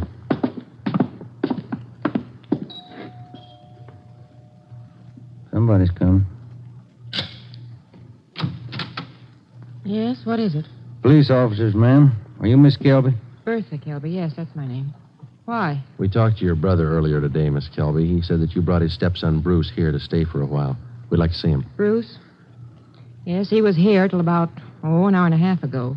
I went to the store, and when I came back, he was gone. Have you any idea where he might be, Miss Kelby? Well, I telephoned my brother Eric's place just before you came to the door. He's not there. I don't know where he might be. I'm worried about him. He seemed so upset. This business about his mother's disappearance, you know. Would you mind if we came in and looked around, Miss Kelby? Well, no, not at all. We went in and looked the house over from one end to the other. There wasn't a trace of the boy. We drove back to Kelby's nursery and satisfied ourselves the boy wasn't there. Then we came back to Alhambra and we kept an eye on Miss Bertha Kelby's home until midnight. No one came or went. At 5 minutes past midnight, the lights went off in the living room, and a few minutes later, in the back of the house. The next morning, when Ben and I checked in for work as usual at 8 o'clock, we met with Captain of Homicide, Frank Kearney. What makes you two so positive there has been any foul play in this Kelby thing? Well, that's just it, Cap. We're not positive. It's a whole setup. It smells bad. For instance? That lawyer. If a man's innocent, he doesn't need a lawyer to sit with him in the interrogation room and tell him not to answer questions. Number two, that kid's telephone call. Maybe he doesn't get along with his stepfather. It happens, you know. Maybe he's trying to get back at him for something or other. Maybe. Then why is Kelby hiding him out? You sure he's hiding him out? No other way to take it, Cap. The Kelby woman walked away from her home Sunday night. Nobody saw her. She took nothing with her. No clothes, no luggage, no money. You checked with the family doctor? Yesterday. He told us Mrs. Kelby was in perfect health. We double-checked the wanderer's file and the repeater's file and missing persons. Couldn't find her name in either one.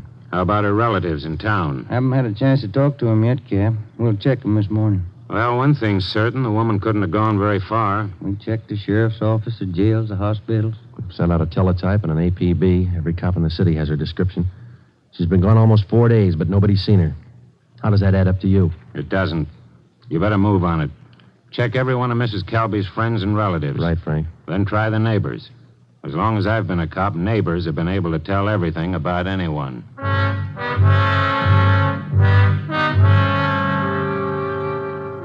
All that day, Ben and I made the rounds. First stop was the Western National Bank, where Mrs. Kelby maintained her account. Her savings statement showed a total balance of $31,564.17. Her separate checking account had a balance of $842.71. At the Farmers Mutual, we found the record of an insurance policy issued to Agnes Trumbull Kelby.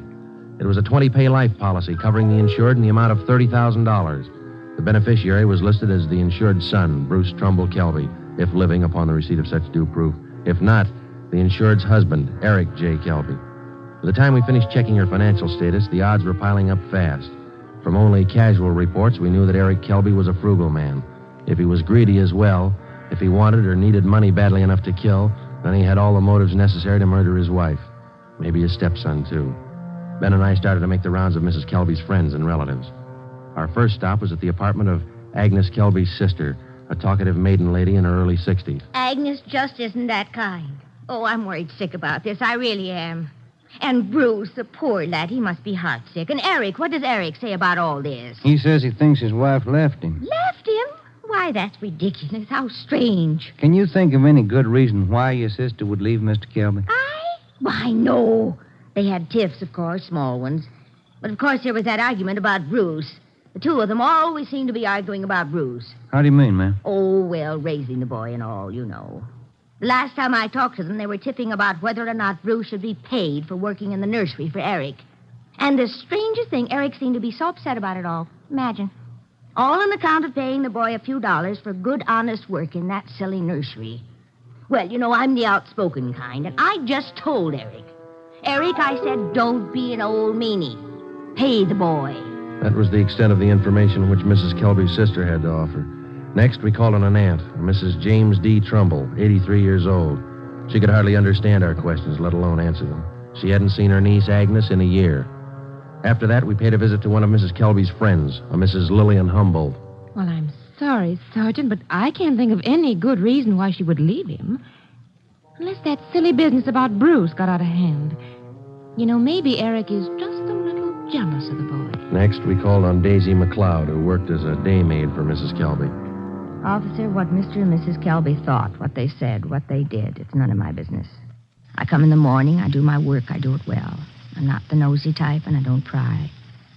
I take half an hour for lunch, and when I'm through, I take my pay, and I don't expect tips, and I take the bus home. I'm not the peeking through the keyhole kind, sneaking around corners listening. But what I couldn't tell you about that man. Exactly what do you mean, Miss McLeod? Oh, he's a hard man, you know. They're always arguing about the boy. Bruce this, Bruce that. He's a nice boy, I think. He's never done anything to me. Oh, but the arguments. Him and her all the time. Should the boy be paid for working? Shouldn't he? Why? Why not all the time? It's just... When Ben and I finished with a list of Mrs. Kelby's friends, relatives, and employees, we started out on the neighbors. None of them saw Mrs. Kelby after 6 p.m. the night she disappeared. 2 of the neighbors said they saw the porch light burning after 7 p.m., but both said the porch was empty. Mrs. Kelby was not sitting in her chair at the usual time after dinner. According to them, that was one of her habits. It was 10 minutes to 6 by the time Ben and I got back to the office. The light was still burning in Captain Kearney's office. Full day, Joe. Lot of mileage. Yeah. Wonder what the captain's hanging around for. Let's find out. Get anything? Pretty good luck, Cap. Good. I've got some more for you. Just walked in 5 minutes ago. What do you mean, Frank? Who walked in? Bruce Kelby. He's waiting in the next room.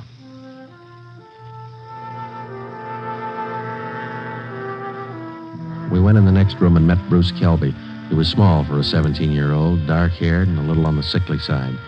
He told us that he couldn't keep the date he made with us on the phone because his stepfather apparently did overhear the conversation and drove him directly to his sister's home in Alhambra. We asked him why he was so sure that his stepfather was responsible for his mother's sudden disappearance. For one thing, all three of us usually go to the early show on Sunday night. Eric, Mom, and me. But last Sunday, Eric said he wasn't feeling good and he wanted Mom to stay home and take care of him. Then he told me to go on ahead to the show, so I did. What time did you get home, son? About 9:30, 9:45. What was your stepfather doing when you got home? Sitting in the living room reading the paper. Did you notice anything unusual about the way he acted? He was nervous and jumpy, more than usual, I think. Anything else? Yes, sir. When I came in through the front yard, I noticed the dogs had mud all over their paws. They'd been out somewhere in the nursery plots. And they won't go out in the plots unless Eric's with them. He doesn't want them to trample the seedlings. What would your stepfather be doing out in the nursery at night? Does he usually do some work at night? No, sir. None of the plots are even lighted. Only the greenhouses. And the paths in the greenhouses are usually graveled, aren't they? No mud around. It's my job to see that the greenhouse paths are kept graveled. I know they're not muddy. I fixed them the day before, Saturday. What do you think it means, son? I don't know. I don't want to think about it. I just know he's done something. He's done something to her. Did your stepfather give you any reason for keeping you away from the police officers the other day? No, sir. He said people were getting nosy, and he said it might be better for me over at Aunt Bertha's. She's his sister. Do you think your Aunt Bertha might know where your mother is? No, we hardly ever see her. We don't know her well at all. We've heard your mother and your stepfather argued about whether you should be paid for your work in the nursery. When I started to work for him, he promised he'd pay me. I was saving up to buy a 31 Model A. And then after a couple of months, when he didn't pay me, I asked him. He told me I ought to be glad to work for him for nothing. And your mother argued with him over that? Sure, it was her money that bought the nursery anyway. How'd you get away from your aunt's place last night? Well, Bertha had some shopping to do, and she left me alone. She locked the door to my room. Even the screen over the window in my room was nailed down, but I kicked it out and got away. I stayed at a friend's house last night. Thought about where you're going to stay tonight? I don't know. But I'm not going home. And I'm not going back to Bertha's place either. I'll get a room. How'd you like to stay at my house a few days? Sure nice of you, sir. Maybe I'd better not. Mom might not like it. Oh, I'll take care of that. Now let's hop out and get some dinner. Sure darn nice of you, sir. All right, son. Come with me.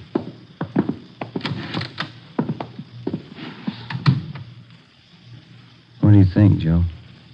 He could be lying. Yeah.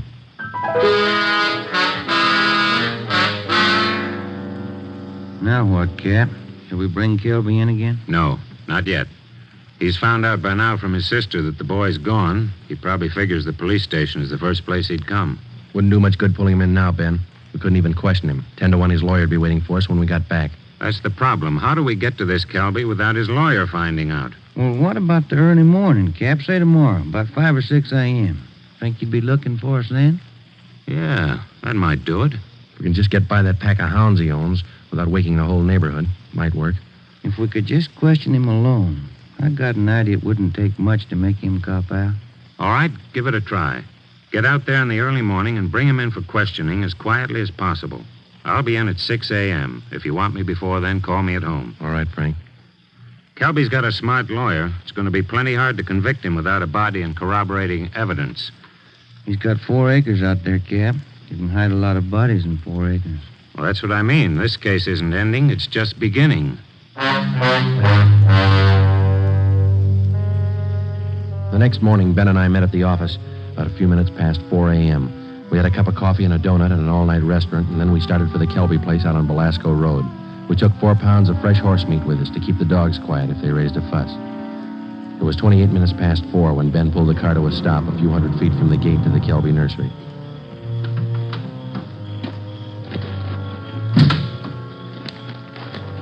got out of the car and made our way down the road to the gate. I reached in and tried the latch. It was padlocked. The dogs started in. Okay, Ben, looks like we'll have to jump the fence. Toss some of that horse meat over to him. Yeah, here. That's it. Come on, let's climb. Keep an eye on those hounds. Looks like they could chew your leg off. Yeah. Here comes a third one, Ben. Toss some more meat. Yeah, there you are, boy. Go get it, boy. Here. Look, Ben, lights going on in the house. Come on, let's make it fast. Who is it? Who's there? I'll set the dogs on you. Police officers, Mr. Kelby. What? What are you doing out here this time of night? You're under arrest, Kelby. Get your coat. You cops are asking for a peck of trouble. Get your coat. Where's my stepson? What you done with him? What have you done with your wife? You're going to pay for this. I'll have your jobs. That's not the first time we heard that, Kelby. Let's go.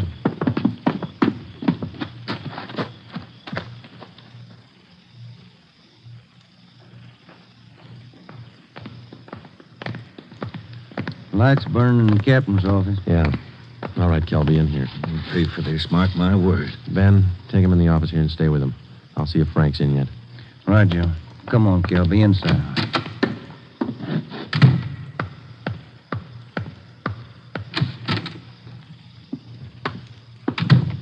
Friday? Did you bring in Kelby? He's down in the interrogation room. Ben's with him. Somebody saw you. Don't think so.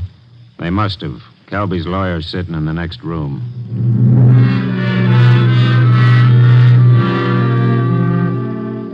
Kelby again refused to answer any questions without the advice of his attorney. We released him.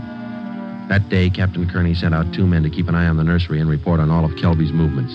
Shortly after 7 o'clock that night, just after nightfall, we tried once again to bring in Kelby for questioning without his lawyer's knowledge. It didn't work. A little after we booked him, his lawyer obtained a writ of habeas corpus. We had to release him again. The 2 men assigned to stake out the Kelby place reported definitely that somebody was tipping the lawyer whenever unknown visitors showed up at the nursery and drove off with Kelby. There was nothing we could do about it. The next morning, Kearney came up with a lead. I had a long talk with the boy last night. Accidentally, I think he's given us a pretty good lead. Yeah? There's only one way we'll ever get a conviction. That's by finding the body and evidence to tie Kelby in. Yeah, that'll do it. Where do we start looking? In a new rose bed next to one of the greenhouses in Kelby's nursery. The kid came up with it last night. How come? First, Kelby's crazy about saving $1 and making one. Yeah. In the nursery trade, especially where you have a limited area to work in, like Kelby, you cultivate every foot of ground. Every bit of soil you got is planted with something. Mm-hmm. Kelby's not the type to waste anything. Especially he's not the kind that would let ground lie fallow when he could plant something that might bring in a few dollars next season. Bruce tells me his stepfather has every inch of those 4 acres planted. Every inch. Except a 6 by 9 foot plot of ground in that rose garden. Oh, it sounds like a long shot to me, Frank. The boy said he prepared that piece of ground for planting late Saturday afternoon. His stepfather wanted it ready for Sunday morning. The plot of ground's still vacant. Might have planted it yesterday, Cap. When's the last time you checked? Before I came to work this morning. I called the men on stakeout next to the nursery. They told me the plot's still empty. It's worth a chance, Frank. When do we look it over? Tonight. I don't want Kelby or his lawyer to know a thing until we find that body. Well, how are we going to work it? We'll order up a crew from the crime lab. They can take probings through that plot and all around it. They can tell us without any guesswork how deep that ground's been worked over lately. When do you want to start? Be here in the office at 8:30 tonight. If my hunches are any good, we'll find a body.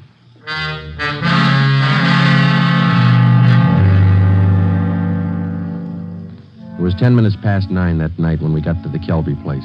Lieutenant Lee Jones and his assistants, Kearney, Ben, and 2 other men from homicide. The men on stakeout told us that Kelby had left about 20 minutes before in a dark blue coupe. Ben brought along the usual supply of horse meat for the dogs, so we didn't have any trouble there. We found the empty plot of ground in the rose bed next to the greenhouse, exactly as Bruce described it to Kearney. Ground's been worked over all right, boys. At least 4 to 5 feet down. All right, Lee, let's start digging. Romero, take care of the dogs. Watson, grab one of these shovels. Right, Cap. Hey, Kelby said these dogs were vicious, didn't he? Yeah, why? Look at these hounds. They're no more vicious than a lively coal. Look. Higgins, get that light over here, will you? Thanks. What is it, Lee? Let me see. Teeth. Set of false teeth. Been in the ground long? Don't think so, judging from the shape they're in. How far down would you say you are, Lee? A couple of feet. Ground's real soft. Lee, come here a minute. What is it? Body. Here's the shoulder. All right, you men over here with Watson. Get the dirt off the face. Romero, you got a picture of the Kelby woman? Yeah, Cap. Let's see. Oh, here it is. Thanks. Get the light down here. Hunch paid off, Frank. That's her.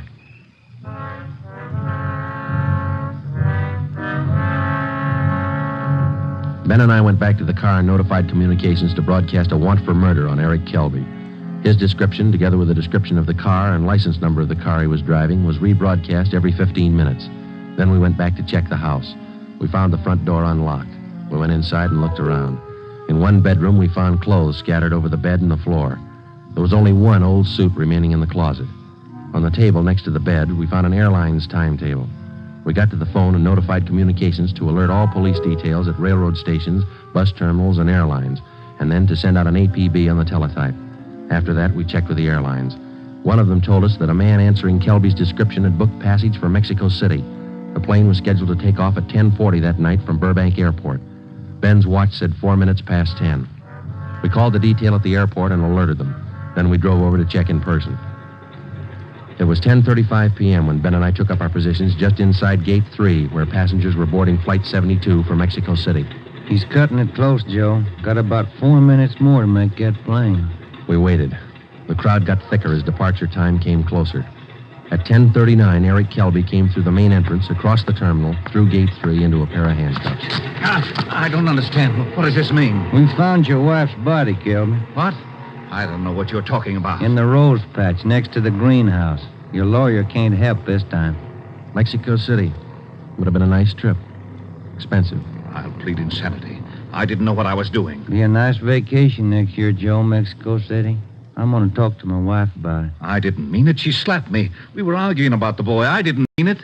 I don't know if you did or not, Kelby, but you killed her. Come on. You missed your plane.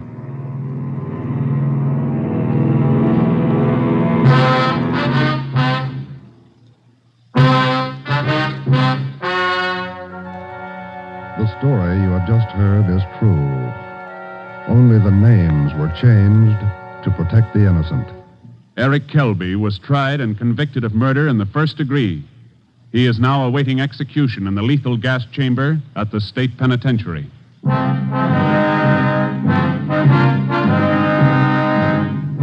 You have just heard the 14th in a new series of authentic cases transcribed from official files.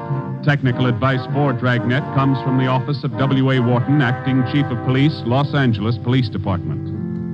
Tonight's program is dedicated to William J. Weston, Jr. of the Washington, D.C. Police Department, who on the evening of March 4th, 1945, gave his life so that yours might be more secure.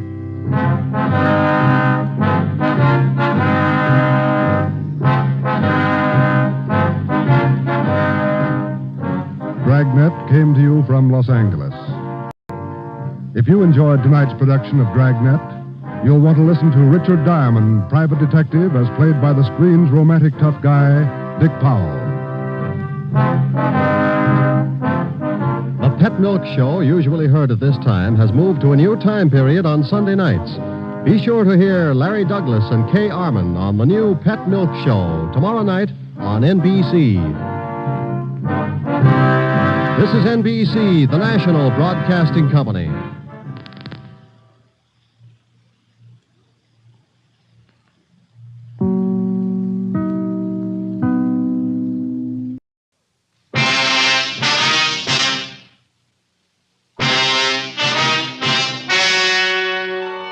The story you're about to hear is true.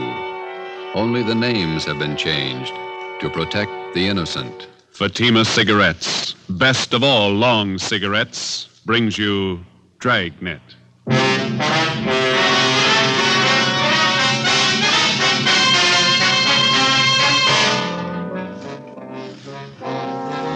You're a detective sergeant.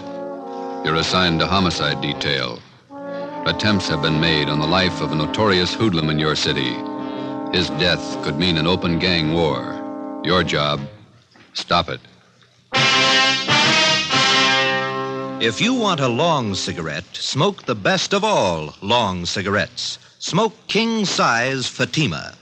Fatima is the long cigarette which contains the finest Turkish and domestic tobaccos, superbly blended to make Fatima extra mild.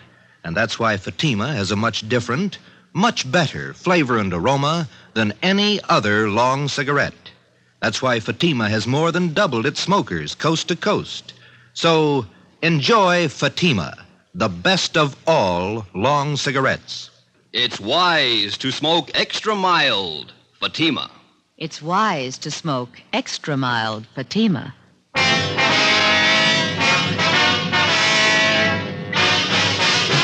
Dragnet, the documented drama of an actual crime. For the next 30 minutes, in cooperation with the Los Angeles Police Department, you will travel step by step on the side of the law through an actual case from official police files. From beginning to end, from crime to punishment, Dragnet is the story of your police force in action. It was Tuesday, July 18th. It was hot in Los Angeles. We were working the night watch out of homicide detail. My partner's Ben Romero. The boss is Thad Brown, chief of detectives. My name's Friday. It was 5:35 p.m. when we got out of the car at Sunset Boulevard and Paris Avenue and walked down the street to the scene of the machine gunning, Lupo's Cafe.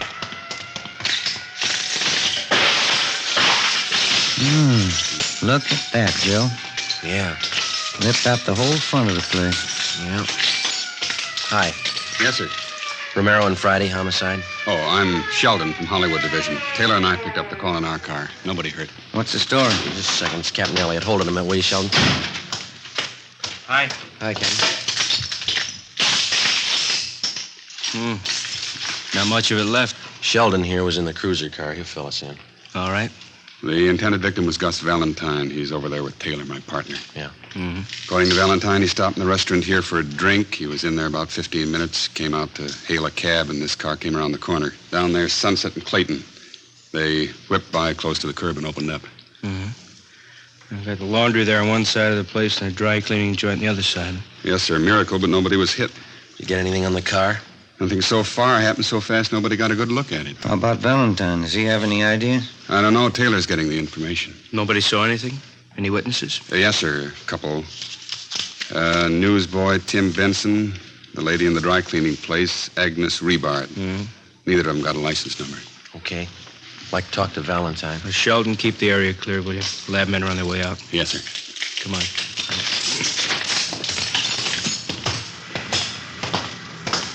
Oh, I told you I haven't any idea. Green Ford sedan, that it? Yeah. Elliott, Central Homicide. Yes, sir. This is Mr. Valentine, the intended victim. Yeah. This is Sergeant Friday, Sergeant Romero. Sergeant Friday, how are you? Fine. It's been a long time. Finally got out of the uniform, huh? 7 years ago. Who was it, Gus? If I knew, I'd tell you. I don't like being shot at. Let's go sit in the car. This way, Valentine. You want to get him back? All right. All right. What's the story, Valentine? How do you mean? Let's not play it cozy. Who's after you? You suppose this would have happened if I knew? Who's carrying the beef? Somebody's unhappy with you. You must know who. I don't. You know what kind of a car it was? I told the other cop over there. Sedan, green Ford. We're not going to press you, Valentine. You might as well know how we peg this kind of thing. Yeah? We got your number, had it for a long time. You're all up and down the blotter from Lincoln Heights to the county jail. You got a record everybody in this town knows about. Aren't you a little mixed up? I'm the guy that got shot at. We know that. I pay my taxes for protection, not a lecture on my past. Let me give you the word, Valentine. I've known you for a long time, and I've read about you in the newspapers. I've watched your so-called climb from two-bit penny ante rackets all the way up. Now, you've been told more than once about keeping your nose clean. This is a switch, isn't it? Man gets shot at, cops read riot act, innocent victim. Look, we know you and we know that crowd you run with. If you want to start a war, run a battlefield. Don't pick the streets of Los Angeles to fight it out. I think I asked for it the way you men talk. You did somewhere up and down the line. We know your operation. You walk the sideline marker all the way. Always got 1 foot inside the law. When you make yourself a target for some punk's machine gun, that's where you step outside. Oh, what are you going to do, eat me out and let the man with a machine gun get away? We'll get him, whether you want to help us or not. We just don't have the time to run around jamming a cork in the barrel of every gun in town. Before you get out of this car, let this sink in. There's not going to be any innocent people cut down by bullets that were meant for you. Oh, I get it. My tax money's no good, huh? I pay a bigger chunk than most of the clouds in this town. You haven't got a clear title to the city yet, and until you do, don't set up a shooting gallery. Now, what do? Dig a foxhole till you get ready to tab whoever's taking pot shots at me? You can tell us who it is. You got all I know. Don't you think I'd want him picked up? I think you're a liar. I think you better square your beef and knock off this gangster stuff. There's not going to be any more of this kind of thing, understand? That's the trouble with civil service. It makes a big man out of you $200 a month. I've never passed an exam, but I keep in step. You missed the first one from the gutter to the sidewalk. Almost without exception, every city in the United States has its Gus Valentine. These men remain out of custody, not because of any lack of law enforcement, but because of their ability to hide behind the laws which are designed to protect the innocent and use them to their own advantage. They operate allowing only the thinnest margin possible between themselves and the state penitentiary. We drove back to Central Division. At 6:18 p.m., we were called to the chief of detective's office. He wouldn't give you anything, huh? Not a thing. Usual line of smart talk. Who's ever after him meant business. Those storefronts were a mess. Yeah, they won't quit now. Just a minute. What's that intelligence number? 2821. Oh, yeah.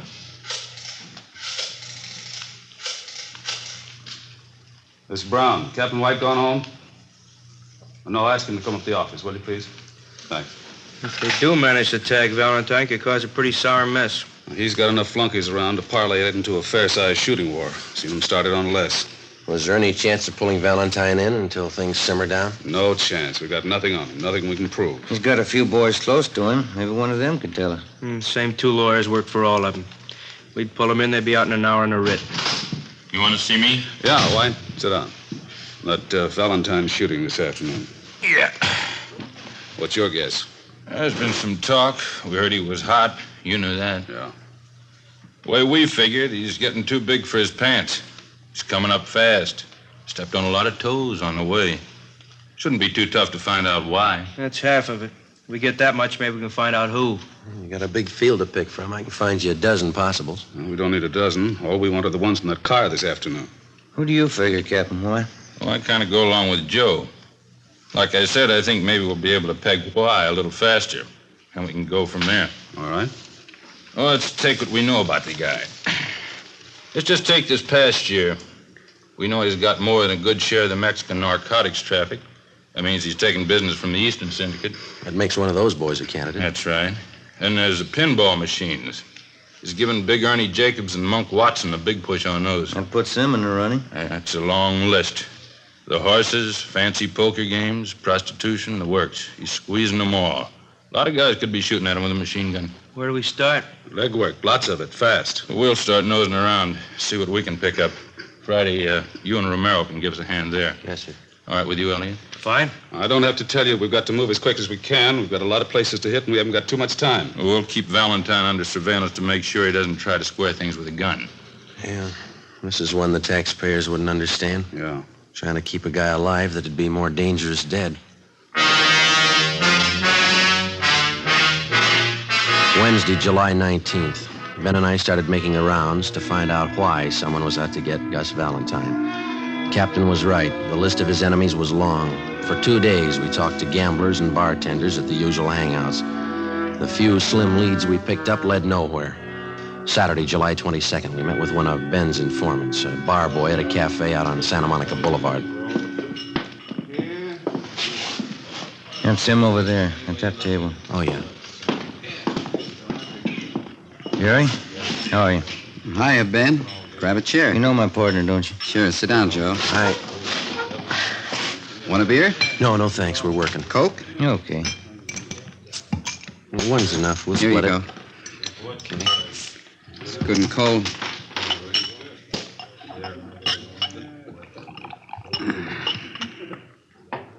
Doctor cut me down 1 beer a day. It's a spot on a hot day, don't it? Yeah. What about Valentine? What about him? You hear anything since I phoned you? A couple of things. Word's getting around he's a welcher. Horses? I don't know. Big money. Hasn't paid off yet. Who does he owe? I can give you the name of one of them. Sal Tapper. I don't know him. Meatpacking business, wholesaler. Got a big plant down at 54th and Commercial. Owns a little neighborhood bar. That's where he spends most of his time. Where's that? Gardena. Calls it the Mile High. And what about this Sal Tapper? What do you mean? How close is he to Valentine? You mean one of his boys? Yeah. Nah. Valentine's his book, that's all. Supposing Valentine owed him a wad of dough, would he push his point? How do you mean? Would he use pressure to collect? Maybe a meat cleaver, not a machine gun. I don't figure him in on that Tuesday caper. Sure you don't want this other Coke? No, thank you. What time you go to work? Plenty of time. 1 bottle of beer ain't hardly enough. Any rumbles about the shooting? How do you mean? Anything worth repeating? Oh, everybody says the same thing. He's got it coming. Who is everybody? The homeowners, neighborhood Joes. They got it all pegged. What's the popular guess? A dame. Well, that's about it, huh, Jerry? That's about it. What's your guess? Fresh out, I don't know. How come you guys are so worried about Gus Valentine? I didn't think you cared whether he lived or died. Either way, we're in trouble. We left the cafe on Santa Monica Boulevard and drove out to Gardena to the Mile High Bar. It was a typical neighborhood tavern with the windows painted in black except for 2 small ovals in the center of each window. They were filled with beer signs in red neon. A cloth sign advertised shuffleboard and life-size television. Inside, the walls were covered with alpine mountain climbers trying to fight their way up a mountain that looked twice as steep as the Matterhorn. Give me 10 nickels, will you, Leonard? Can you tell us where we can find Sal Tapper? Yeah, I'm him. Thanks, Lynn. What do you want? Police officers. I'd like to talk to you. Sure, what about? Gus Valentine. Yeah? He owes me money. Is that all you've got against him? As much as he owes me, that's enough. It's a real tough machine to beat. How much money does he owe you? Enough. How long's he been booking for you? I didn't say he was booking for me. No, we did. About 2 years.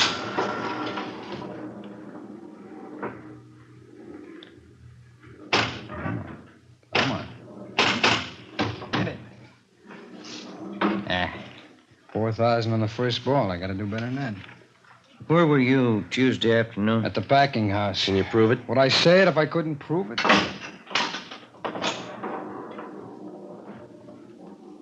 When that little gate up there turns green and you go through it, you get an extra ball. If it's red, it doubles your score, but it's real tough to get in there. How long has Valentine owed you money? Oh, a little over a week. When did he say he'd pay you? He didn't say. Said he was trying to raise the dog. You're the only one he owes? No.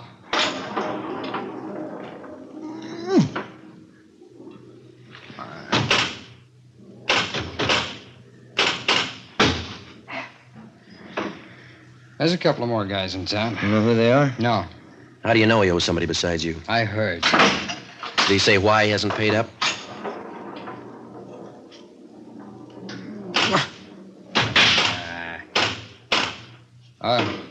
What'd you say? Did he say why he hasn't paid I up? told you. He said he was trying to raise the money. You sure you haven't tried to put the bite on him? Sure I have. I want the dog.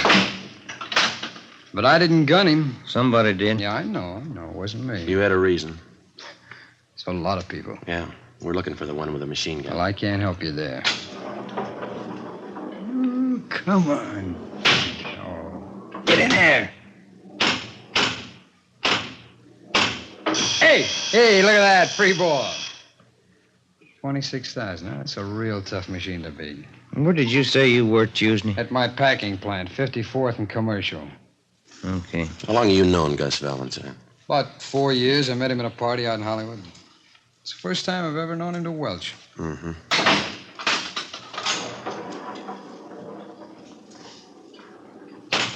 In there. Now. 27,000. I'm not doing so good, am I? I don't know. It depends on where you were Tuesday. 12:30 p.m. We talked with the superintendent of Tapper's meatpacking house. He told us that Sol Tapper had been there all day when Gus Valentine was shot at. We talked to several employees of the plant. They corroborated his story. We checked Tapper out and found him to be a fairly respectable businessman who gambled a great deal on the side, but we felt reasonably sure that he had no part in the shooting.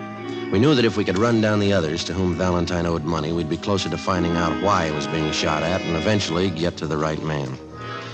1:45 p.m. Ben and I went upstairs to the 8th floor of the city hall, the lunchroom. We had a sandwich and coffee. Too close to dinner to have a piece of that pie, isn't it? Yeah, I'd say so. Hand me another napkin, will you? Yeah. Here. Thank you. Think you'd do any good to talk to Valentine again? Maybe. I doubt it. He's not going to tell us anything. I figure we're on the right track. A lot of reasons why he might be a target, but this welching business, that's new to him. Could be. You Sergeant Friday? That's right. Telephone. Wait a minute. I'll go with you. I'm finished. No, you got the check. I'll get the tip. All right.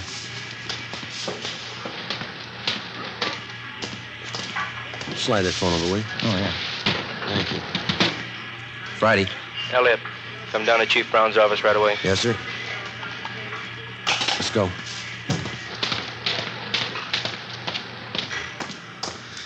Pie sure did look good. Come on, let's get that elevator. Yeah. Hey, who called? He's the skipper. He wants us to go to Chief Brown's office. Temple Street floor, please. What's up? I don't know. We make the runs again tonight? Yeah, a couple of places we can hit in the south end of town. I called Charlie Flint's place this afternoon. Maybe he'll have something for us. Yeah, I hope so.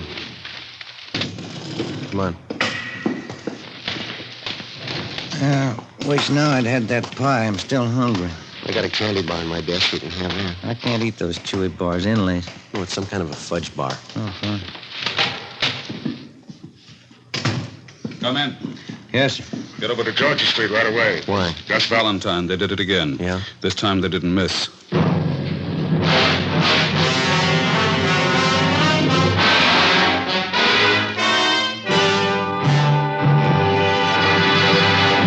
Here's step by step all the reasons why Fatima has more than doubled its smokers from coast to coast. Step 1. The name Fatima has always stood for the best in cigarette quality. Step 2. Long cigarette smokers discover Fatima has a much different, much better flavor and aroma. Step 3. Long cigarette smokers find Fatima extra mild. Fatima is the long cigarette which contains the finest Turkish and domestic tobaccos superbly blended to make Fatima extra mild. And that's why more and more smokers every day agree it's wise to smoke extra mild Fatima. It's wise to smoke extra mild Fatima. Yes, the name Fatima on that golden yellow package is your insurance of an extra mild smoke. So enjoy king-size Fatima, the best of all long cigarettes.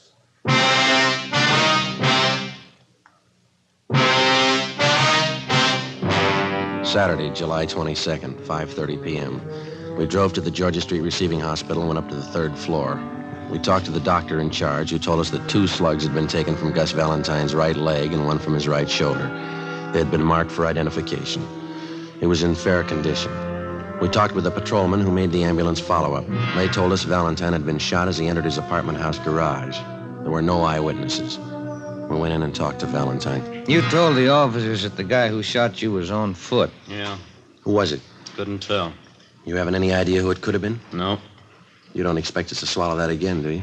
I don't care either way. Why don't you pay up what you owe? What do you mean? You owe some big money you haven't paid off. Where'd you get that? That's the word going around. Looks to us like you either pay up or get shot up. Did I ask for advice? No, and here's something else you didn't ask for. Twice in 1 week you've been mixed up in shooting scrapes. We told you this city doesn't belong to you. I don't claim ownership. Now listen, we've been over this before, and this is the last time. Don't push us any courage. We know you talk big and you haven't got the guts to go along with it. Yeah, sure. Now come on, who's shooting at you? I know your phone number. I'll call you if I need help. I'll take care of this myself. Valentine, the first time you pull a cap gun, we're going to sit on you. If there's any retaliating, we'll do it. I'm tired of sitting like a duck on a pond. Then tell us who's gunning for you. That's between me and them. I'll meet them when I'm ready. All right. We're through talking. When we get to the bottom of this and find out who's been doing all the shooting, we'll have an answer. And if we find out you've been withholding evidence, it's going to go hard for you, understand? Yeah, sure. Now leave me alone. Come on, Jim. Yeah. I better call the office.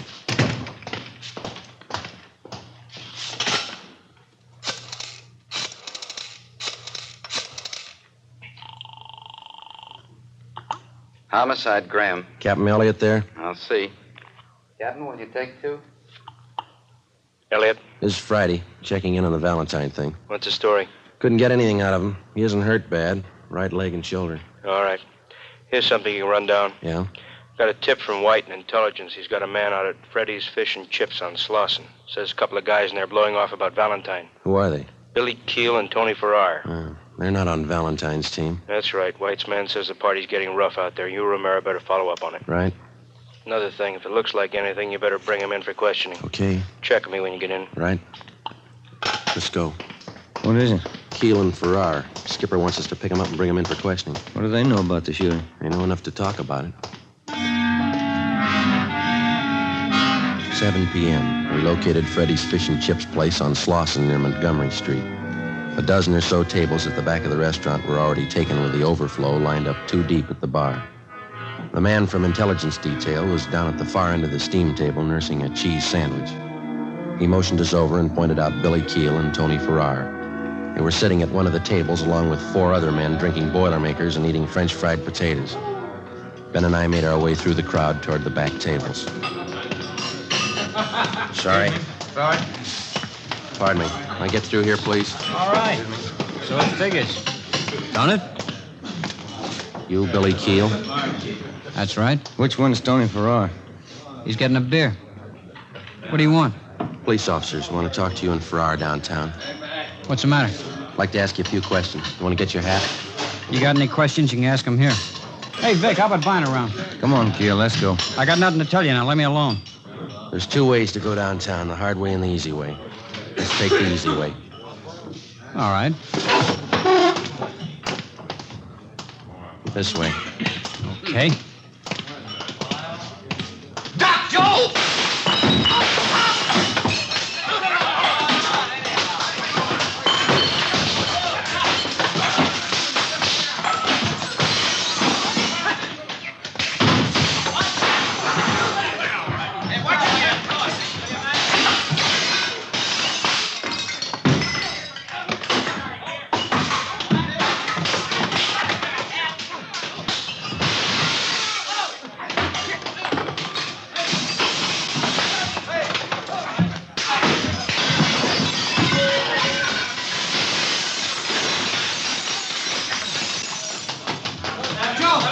Joe, I got Farrar.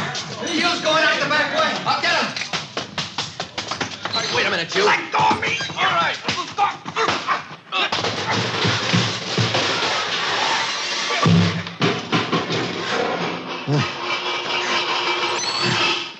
Come on, Farrar, come on. You all right, Joe? Yeah. You're bleeding pretty bad. Yeah, I know. Let's get him to the car. Look at your suit. It's ripped to pieces. My wife's gonna kill me.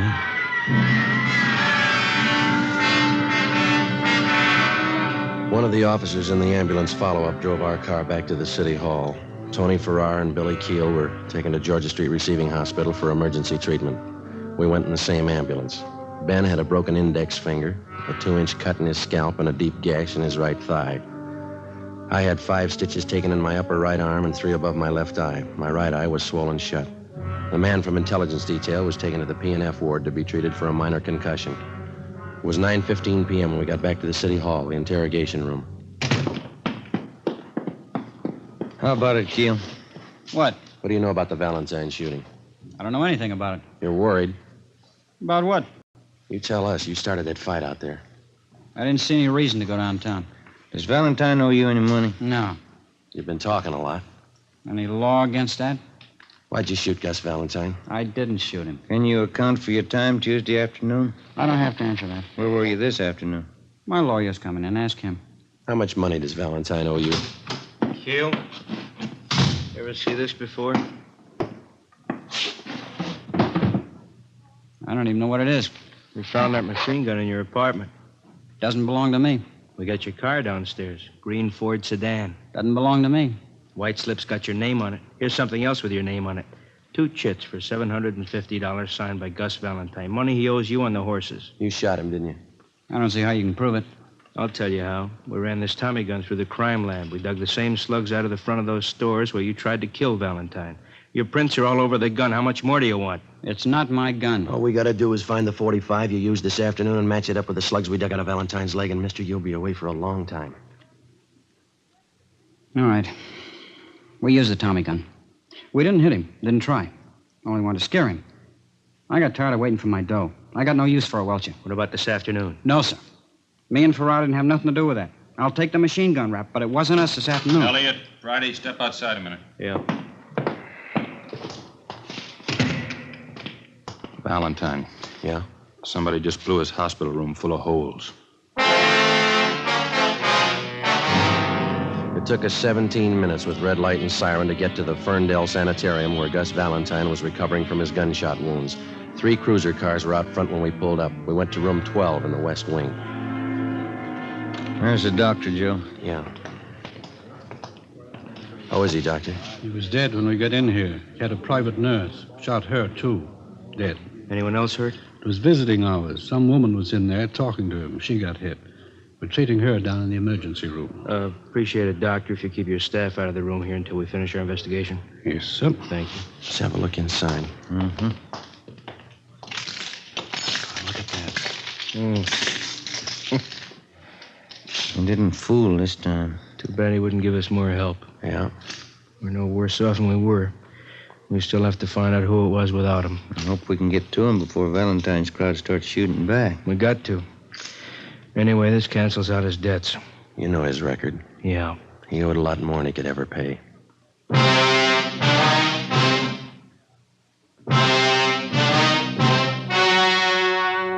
The story you have just heard was true.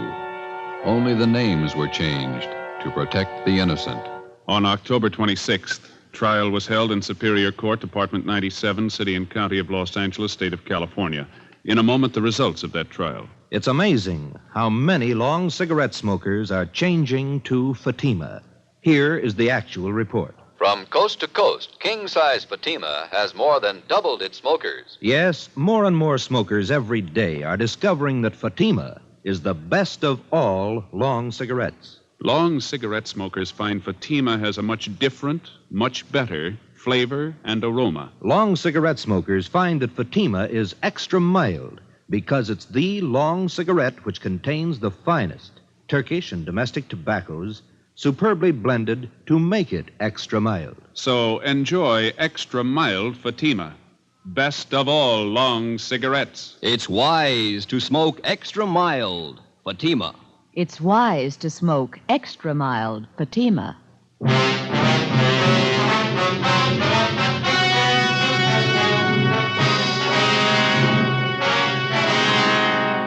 Billy Keel and Tony Farrar were tried and convicted of assault with intent to commit murder. They were filed on by the federal authorities, Bureau of Alcohol and Tax Unit, for the illegal possession of a machine gun and were found guilty in federal court. Because they were both in custody at the time of Gus Valentine's murder, they were cleared of any complicity of the crime. Valentine's killer was still at large. Next week, The Big Gangster, Part 2. You have just heard Dragnet, authentic cases from official files. Technical advice for Dragnet comes from the Office of Chief of Police W.A. Wharton, Los Angeles Police Department. Today, the American Red Cross is carrying on a campaign to finance one of the greatest programs in peacetime history. Give now to the Red Cross. Fatima Cigarettes, the best of all long cigarettes, has brought you Dragnet, portions transcribed from Los Angeles. Tomorrow, hear The Halls of Ivy on NBC.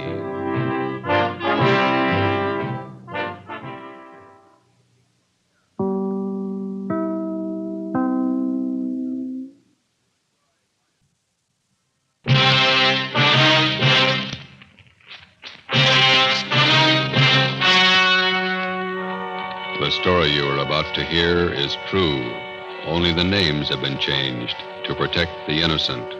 Fatima Cigarettes, best of all long cigarettes, brings you Dragnet.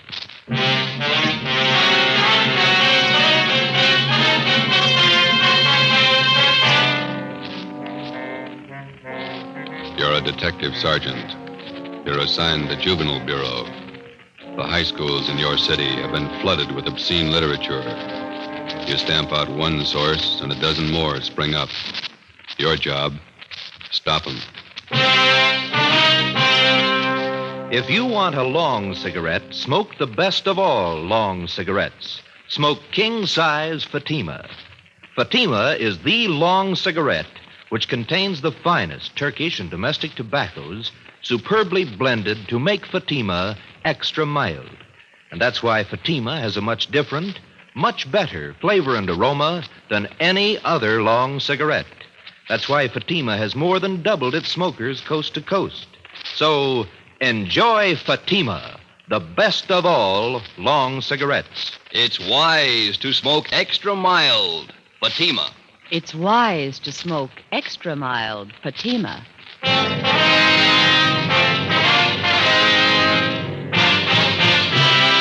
Dragnet, the documented drama of an actual crime. For the next 30 minutes, in cooperation with the Los Angeles Police Department, you will travel step by step on the side of the law through an actual case from official police files. From beginning to end, from crime to punishment, Dragnet is the story of your police force in action. It was Monday, October 21st. It was cool in Los Angeles. We were working the day watch out of Juvenile Bureau. My partner's Ben Romero. The boss is Inspector Lester, commander of the Juvenile Bureau. My name's Friday. It was 10 a.m. when we got to the auditorium of Canfield High School. Stage door. Guess we go right out onto the stage. Yeah, we better wait till we're called, though, huh? You're the men from the police department? Yes, sir. This is Sergeant Romero. My name's Friday. How do you do? How do you do? I'm Paul Fisher, the principal here. Come right out onto the stage and we'll get the meeting started. Yeah, all right. Yes, sir. Just have a chair there. Thank you. Is the microphone on? Ladies and gentlemen of the Coordinating Council, members of the Parent Teachers Association. As you know, this meeting has been called for the purpose of discussing ways and means to bring about an end to the distribution of the filthy and obscene books and pamphlets that have been littering every high school campus in the city of Los Angeles. We've tried every means at our disposal to clean this matter up, and they all seem to fail. On the advice of the Coordinating Council and Mrs. Randall to the PTA, we've called in the authorities. Here to discuss the matter with us this morning are two officers connected with the Juvenile Bureau of our police department. Sergeant Romero and Sergeant Friday. And now, may I turn the meeting over to Sergeant Friday of the Los Angeles Police Department. Thank you. Ladies and gentlemen, the only way we're going to get to the bottom of this thing and put a stop to it is to get all the information we can on where this lascivious material is coming from. Now, you people, as parents and teachers of the children who are buying and reading this stuff, might be able to give us some help. So, if it's all right with you, Mr. Fisher, I'd like to hear from some of the people sitting out there, if I may. Certainly. Go right ahead. Thank you. Well, if any of you people have anything to say or any information, any questions, why, we'd be glad to listen to you and do our best to answer your questions. Yes, the lady out there, go right ahead. I'm Mrs. Stein. I know of a place in our neighborhood that has dirty books. I feel sure that that's one of the places where the children are getting this trash. Complaints have been made to the police department, but the man who runs the place has never been arrested. Can you tell me why? Well, ma'am, I think I better make it clear now that there's only one way a police officer can arrest anyone for possession of lewd literature. The officer has to prove that the party who possesses this literature does so for the purpose of selling it. Sometimes that's difficult to prove. Well, I told you I can prove it. You mean you can go to this place and buy a book from him? Well, maybe I couldn't. If I were known. Yes, ma'am, that's just the point. Now, I don't know offhand about the one in your neighborhood, but I can assure you that we've cracked down on hundreds of such peddlers in the past few months. And you can see for yourselves that this doesn't put a stop to it. We've got to get to the source. I have a question for you. Yes, sir? My name's Fred Scott. I'm director of the Square Shooters Boys Club. Yes, sir. The point I'm trying to make is, I know the young boys pretty well. With the exception of my boys, 49 in number, I'll wager just about every boy in this high school has one of those books. Or at least he's seen one. Yes, sir, we're aware of that. The point I'm trying to make is, somewhere in the municipal code, there's got to be a law to forbid such things. Yes, sir, there is such a law. Then why isn't it enforced? It is. What does the law say? Well, how do you mean, sir? Well, I mean, what happens when somebody's found guilty of selling these books? What's the penalty? Oh, well, the law states that an offender is liable to fines, a jail term of 6 months, or both. That's not much of a law, is it? Why isn't there a stronger law? Well, I wouldn't know that, sir. The point I'm trying to make is, we need laws with some teeth in them. We have good laws in the state of California for the most part. It's true that we're weak in some cases, but you can say that about most states, I think. Well, you may be satisfied with the laws, but I'm not. I'd say stronger laws. That's the answer. No, I don't think it is, Mr. Scott. Passing a set of new laws isn't going to make this city a cleaner or a safer place for your boys to grow up in. Laws don't decide how moral a city's going to be. People do. Laws don't mold character in young boys either. The parents and teachers do that. I don't think I know what you're getting at. What do you mean? Well, just this, Mr. Scott. It's our job on the police department to keep filthy junk like these books from falling into youngsters' hands. Yes? Now, on the other side of the fence, the youngster has to be taught to recognize this obscene material for what it is, filth and garbage. And the youngsters have to be taught that in the home, in the school, and the church. Now, if they can be made to understand that the kind of dirt and filth that these books represent, well, that'd be worth more than any new set of laws, wouldn't it? But what about these men who put out the books? The men who sell them? How do you reach them? Through the youngsters. They seem to know the way. The next morning at 8 a.m., after meeting with Inspector Lester of Juvenile Bureau, Ben and I went on stakeout at Canfield High School. From past experience, we knew there was little hope of a quick end to the case. It was going to be a long haul, tracing the source all the way up the line from the high school kids who bought the filthy books to the small fry pushers, the wholesalers, and finally, we hoped, to the top, the man who printed the books. We had no illusions on that score. Generally, with the arrest of his pushers and other small-timers who work for him, the top man gets the alarm and clears out before the police officer can apprehend him with evidence that will stand up in court. During the first 2 days at Canfield High, Ben and I found out nothing. The obscene literature was being bartered and exchanged between students, but the main source of supply was still a mystery. We had one slim lead to go on. Mr. Fisher, the high school principal, helped run it down. We've been watching that boy down in the yard since yesterday, Miss Fisher. Seems to have quite a bit of spending money, expensive clothes, car of his own. I don't know that boy's family. They could be well-fed. We saw him with a stack of those dirty books in his notebook. He must have had a dozen of them. He was showing them around to his crowd. Travers, are you sure? Joe, take a look down there. Yeah. Yeah, Travers is showing him something. I can't see what it is. Come over at this side of the window. Yeah. Small books. Mm-hmm. He's giving them to one of the other fellows. They've got their wallets out. They're giving Travers money. Come on, Ben. You better come too, Mr. Fisher. This way out to the yard? No, to the left. That's it. Let's hurry, huh? This door, Sergeant. Right here. Travers. Travers. Hello, Mr. Fisher. I'd like to talk to you. Yeah? These men here are from the police department. They want to ask you some questions. Can we go inside? Sure. Come on. Oh, what's the matter, Mr. Fisher? I haven't done anything. Oh, you see. Come on. What is it? What's it all about? Sergeant? It'll be a lot easier if we have the truth now, son. Did you just sell those boys out there some dirty books? No, I mean, it's only a gag. They're funny books. Have you got any more of them on you? Yes, sir. Can we see them, please? I didn't steal them. Only books. Funny books. Here. Thanks. Almost a dozen. Mm-hmm.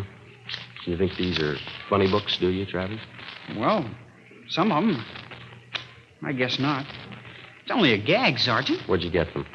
I didn't steal them. I bought them off a guy. Who? Why, I can't tell you. Do you have any more of these books? No, sir. Will you show us your locker? I can't remember the combination. It's a new locker. Could you open the locker for us, Mr. Fisher? Yes, but I'll have to get the maintenance man. All right, I'll show you. Come on. Down here, sir. This one. 412. I've only got a couple. All right, we'll see. Come on, open it. I haven't done anything. Here's a sample, Joe. Locker's loaded down with them. Rotten filth. You can't arrest me. I don't sell the books. I only rent them. Somebody's been briefing you. Who? You're only making it hard on yourself, boy. You can't prove anything. These are my books. I don't sell them. Where do you get them? Who sold them to you? Nobody. I got them, that's all. All right. We'll have to talk to your folks. You can't. They're away. No, you can't. Don't. Afraid we'll have to, son. Oh, please don't tell them. Please don't let them know I'll do anything. All right, let's have the truth then. Who are you selling the books for? His name's Barney. That's all I know. I meet him at a cigar store downtown, 5th and Harrison. Does he sell you the books? He gives them to me. I sell them and then give him the money. I get 10 cents for every one I sell. How much do you sell them for? 25 cents. Some are $1. I get 30 cents for those. And the boys in this school have been paying that kind of money for this film? Yes, sir. This man who gives you these books, you know where he lives? No, sir. I haven't any idea. When are you going to see him? Well, this is Wednesday. I was going to meet him downtown this afternoon. The cigar store? Yes, sir. But I don't want to get Barney in trouble. He's been okay to me. Sure. He's done a lot for you. 4 p.m. Wednesday. Ben and I drove downtown with 16-year-old Eddie Travers. We parked the car near the corner of 5th and Harrison and kept an eye on the cigar store. We waited. No sign yet, Travers? No, sir. Barney usually waits by the newsstand there. I haven't seen him yet. How long you been selling for this man, son? About 3 months, maybe 4. Any idea where he gets the books? Well, Oh, just a minute, Sergeant. Yeah? I think... Yeah, that's Barney, the one going up to the cigar counter. The man in the gray suit there? Yeah, that's him. He's going into Juanita's cafe. Is that where you usually go after you meet him? Yes, sir. You better take the boy back to the office, Ben. I'll tail this guy and see what I can find out. Okay, you want me to pick you up later? I'll call you at the office. Oh, you got any matches? No, I'm out. I'll pick some up at the cigar stand. Right. See you later. Yeah.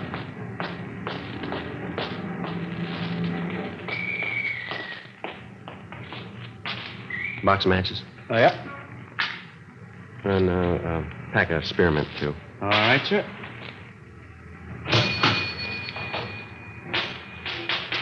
Much obliged. Got a special on Old Typical New Bourbon today. $2.69 a fifth. No, thanks.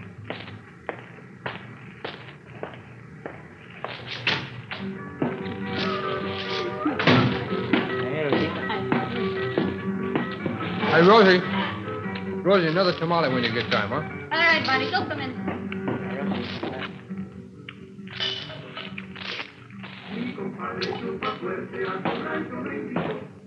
Yes, sir. Let me have chicken tacos, side order of fried beans, and a cup of coffee, huh? Chicken tacos on one, side of beans. Another tamale. Anything else, Barney? Yeah, some more coffee, huh, Rosie? Tamale on one. Hey. Slide the ketchup down here, will you? Yeah, here you go. Thanks.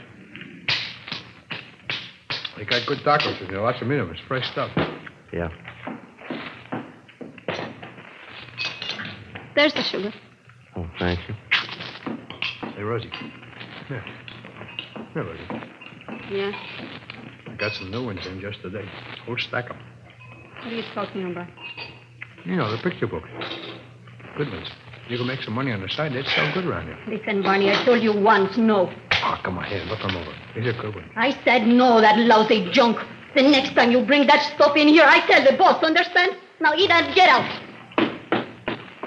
Well, that's a real funny day. Looks great, but boy, what a cold potato. Yeah? Come on, eat and get out and take that junk with you. Cold potato. I don't like the chow in anyway. Well, coffee's certainly cold. Yeah. Yep. You probably get a big boot out of these. Take a look. It's pretty good. Yeah, it's good quality stuff. Yeah. Give me that little book there. Let me show you one. Wait a minute. Yeah. Wouldn't that kill you? Yeah. How about sell me one of them? Okay.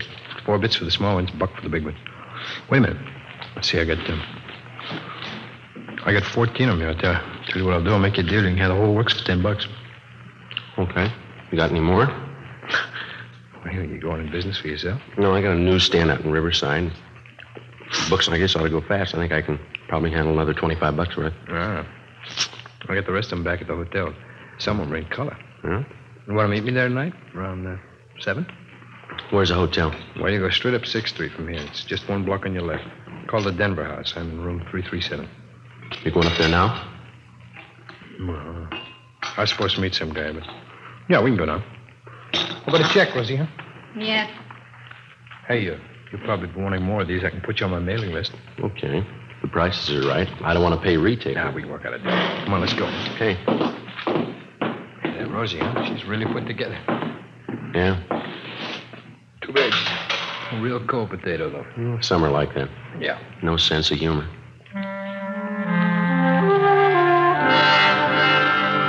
We left Juanita's Cafe and walked up Harrison Street to 6th. We turned left and went down 1 block. It was 5 minutes to 5 when we got to Barney's room in the Denver house, number 337. He dragged out a steamer trunk from under the bed and counted out a stack of books and pamphlets covering the general topic of degenerate filth in stories and photographs. Okay, Mac, there you are. It's $25 worth. Pay the money and the bucks are all yours. Okay. Here you go. That's 10, 15, 18. I'll have to give you a check for the rest.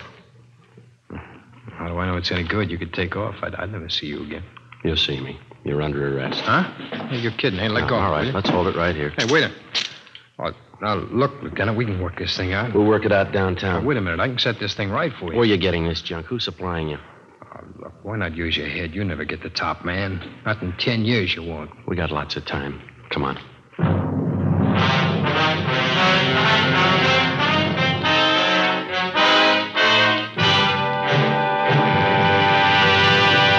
You are listening to Dragnet, the case history of a police investigation presented in the public interest by Fatima Cigarettes. If you smoke a long cigarette, it will be in your interest to listen to a typical case history of a Fatima smoker. It's the case of Mr. Joseph G. Hertzberg, city editor of one of New York's great newspapers, and this is his actual signed statement. I recommend Fatimas to anyone who likes a king-size cigarette. In my business, the long hours really put smoking to the test. Working overtime means smoking overtime, and that has sold me on Fatimas. No matter how often I light up, Fatima gives me an extra mild smoke. And Fatima flavor, it's much better every time. I found out it's wise to smoke extra mild Fatima. And more smokers are discovering this every day. Actual figures show Fatima has more than doubled its smokers coast to coast. So enjoy Fatima yourself. The long cigarette, which contains the finest Turkish and domestic tobaccos, superbly blended to make it extra mild. You will prefer Fatima's much different, much better flavor. You will agree. It's wise to smoke extra mild. Fatima. It's wise to smoke extra mild Fatima. The best of all long cigarettes. The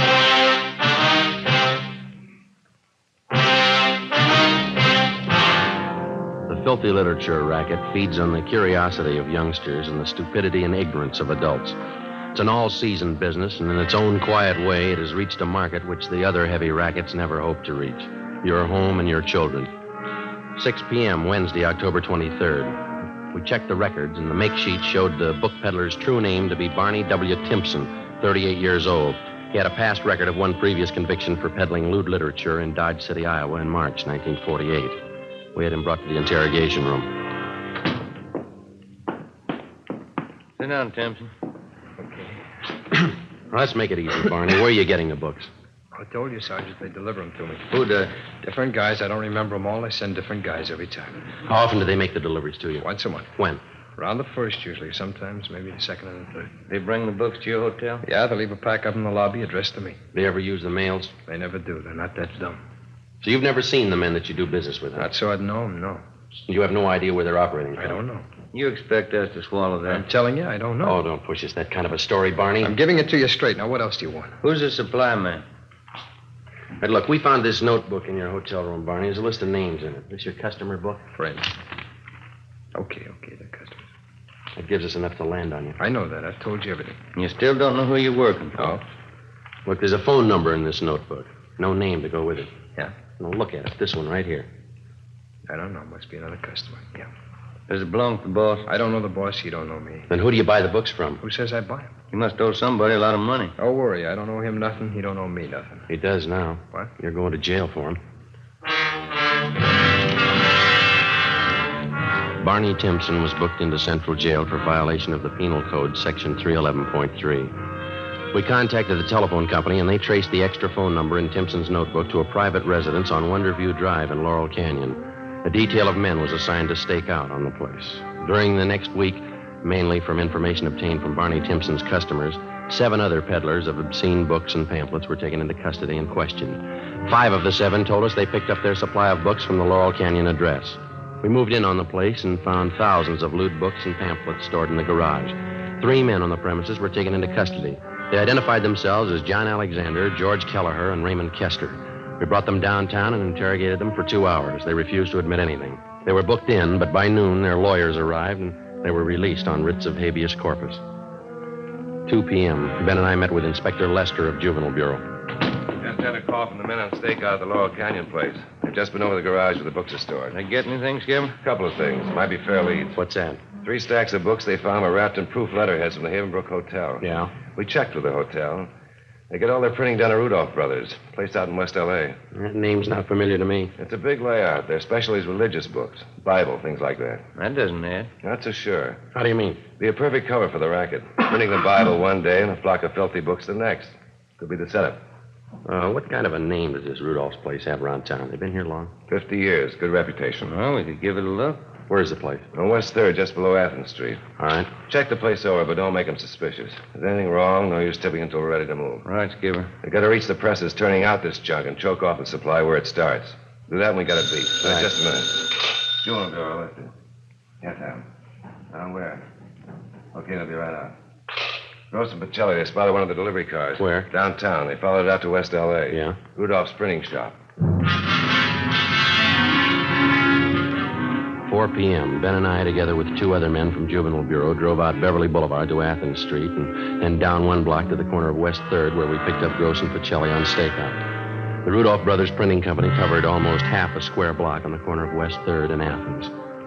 The front of the plant had display windows featuring expensive leather-bound Bibles and other religious literature. While the other men remained on stakeout, Ben and I crossed the street and entered the plant. We introduced ourselves to the clerk in charge as potential wholesale customers, and we asked to be shown around the shop. It was more than obliging. I'd be happy to show you our plant, gentlemen. The most modern religious publication company in the West. That's our claim. Oh, would you step this way, please? Thank you.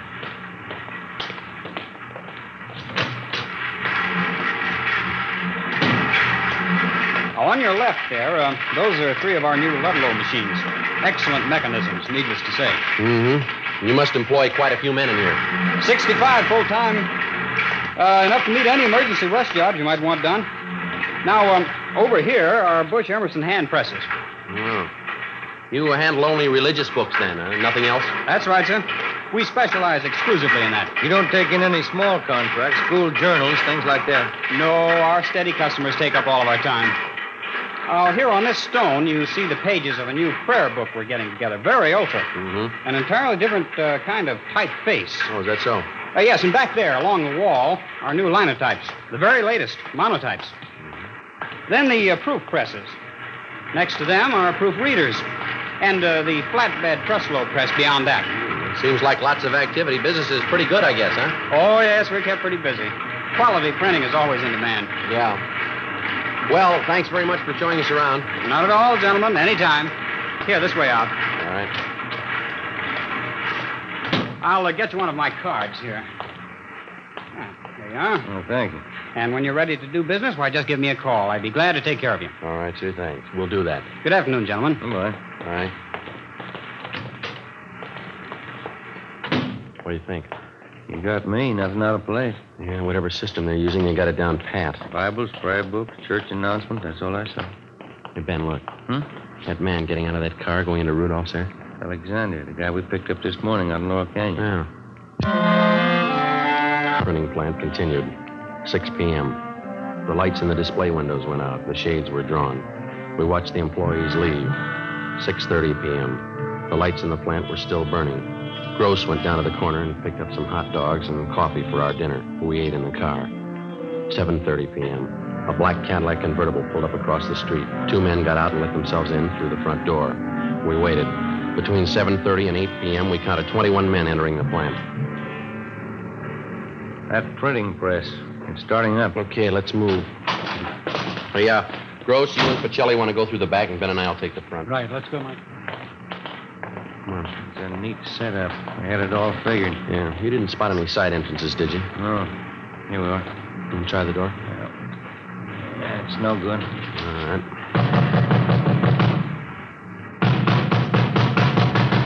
Who is it? Police officers, open up. All right, come on, open up. The press is stuff. All right, let's hit it quick. Come on, again. There they are, Joe. They're trying to smash the plates. Come on. Pacelli, save those plates. Watch it, Ben. All right, come on. All right, you. All right, hold it. Hold against the wall. Hey, Gross, get those plates off the press, will you? All right, hold it, you two. Get out, Joe. Look out. All right.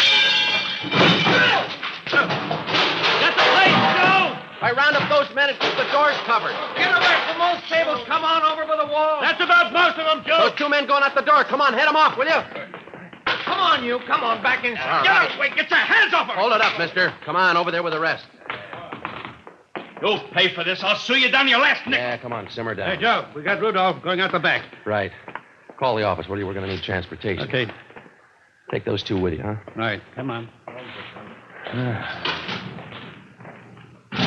Well, we got enough evidence against them. Yeah, we're going to need it. 2 full pages of the junk right here. Yeah. Look. Right next to it. Yeah. Page from the Bible.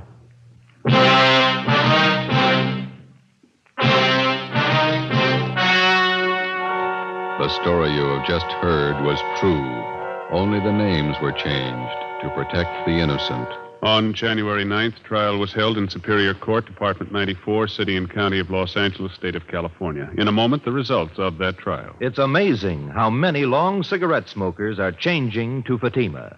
Here is the actual report. From coast to coast, king-size Fatima has more than doubled its smokers. Yes, more and more smokers every day are discovering that Fatima is the best of all long cigarettes. Long cigarette smokers find Fatima has a much different, much better flavor and aroma. Long cigarette smokers find that Fatima is extra mild because it's the long cigarette which contains the finest Turkish and domestic tobaccos superbly blended to make it extra mild. So enjoy extra mild Fatima. Best of all long cigarettes. It's wise to smoke extra mild Fatima. It's wise to smoke extra mild Fatima.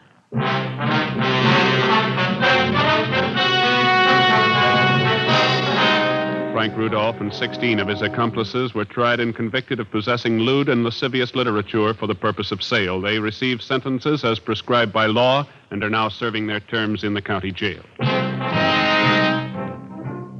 Remember this Saturday, because that means Dimension X on NBC.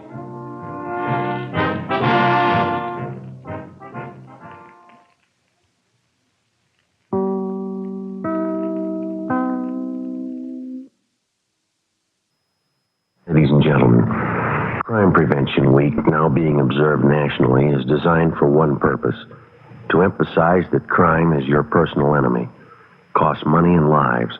It weakens the moral and physical strength of your community. Show your respect for the law by cooperating with your police officer 52 weeks a year. Join the fight to stamp out crime, the ally of treason.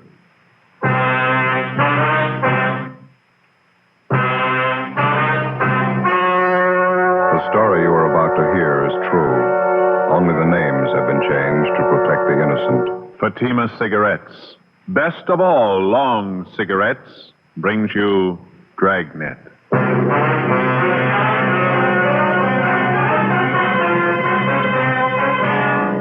You're a detective sergeant. You're assigned to bunco detail. A husband and wife confidence team has shifted operations to your city. Their criminal record dates back 17 years. They're masters in the art of swindling. Your job? Get them. You'll be amazed when you compare Fatima with other long cigarettes. You'll find they now cost the same. But in Fatima, the difference is quality. You see, Fatima is the quality king-size cigarette because it contains the finest domestic and Turkish tobaccos superbly blended. And Fatima is extra mild, with a much different, much better flavor and aroma than any other long cigarette. So compare Fatima yourself. Fatimas now cost the same as other long cigarettes, but your first puff will tell you... Ah, that's different. Yes, in Fatima, the difference is quality. Ask your dealer for Fatima. The quality king-size cigarette. Best of all long cigarettes. Start enjoying Fatima tomorrow.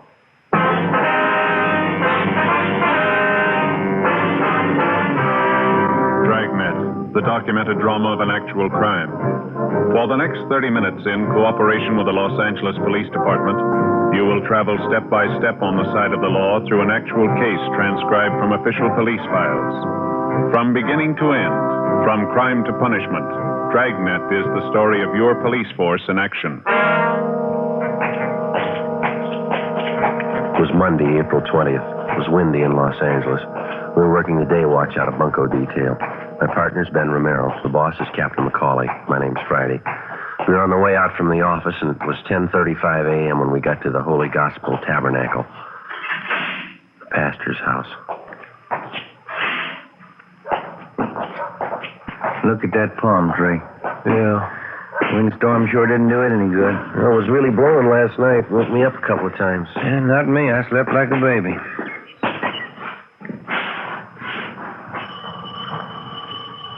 What'd you say the name here was, Olson?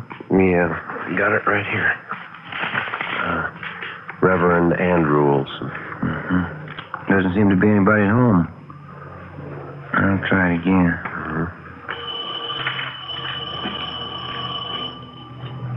No? We said on the phone he'd either be here or at the church. Where's that? Just around the corner, faces on South Spring. Not a very wealthy-looking neighborhood. It must be the church up there, huh? Mm-hmm. Sure could stand a coat of paint. Grounds are well kept, aren't they? Nice flower beds. Look at that. Giant pansies. Tried some in the backyard last year. Too bad. What do you mean? Giant snails. Sliced them right off at the roots.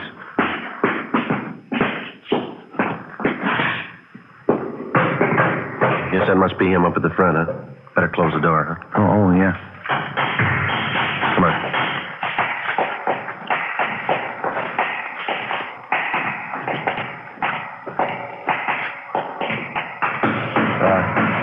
Excuse me, sir? Oh, didn't see you. You the Reverend Olson? Yes, can I help you? My name's Friday, Reverend. I talked to you on the phone. Oh, yes, Sergeant. And this is my partner, Sergeant Romero. How do you do? Oh, yeah, that night. Sergeant Merrill? No, that's Romero, Reverend. Oh, excuse me, Romero. Didn't expect you so soon. A little busy here fixing the pulpit. It happened last Sunday. What's that, Reverend? Guess I got carried away with my sermon. Quite a commotion. Oh? I leaned forward in the pulpit. This whole section here just splintered and broke right off. Ruined my whole sermon. Well, I can finish this up later. Have a chair there, officers. All right, Thank you very much.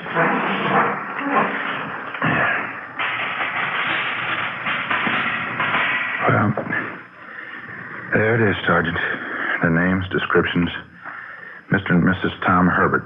That's the name they used, anyway. Mm-hmm. Would you mind briefing us on how it happened, Reverend? When did you first meet this couple?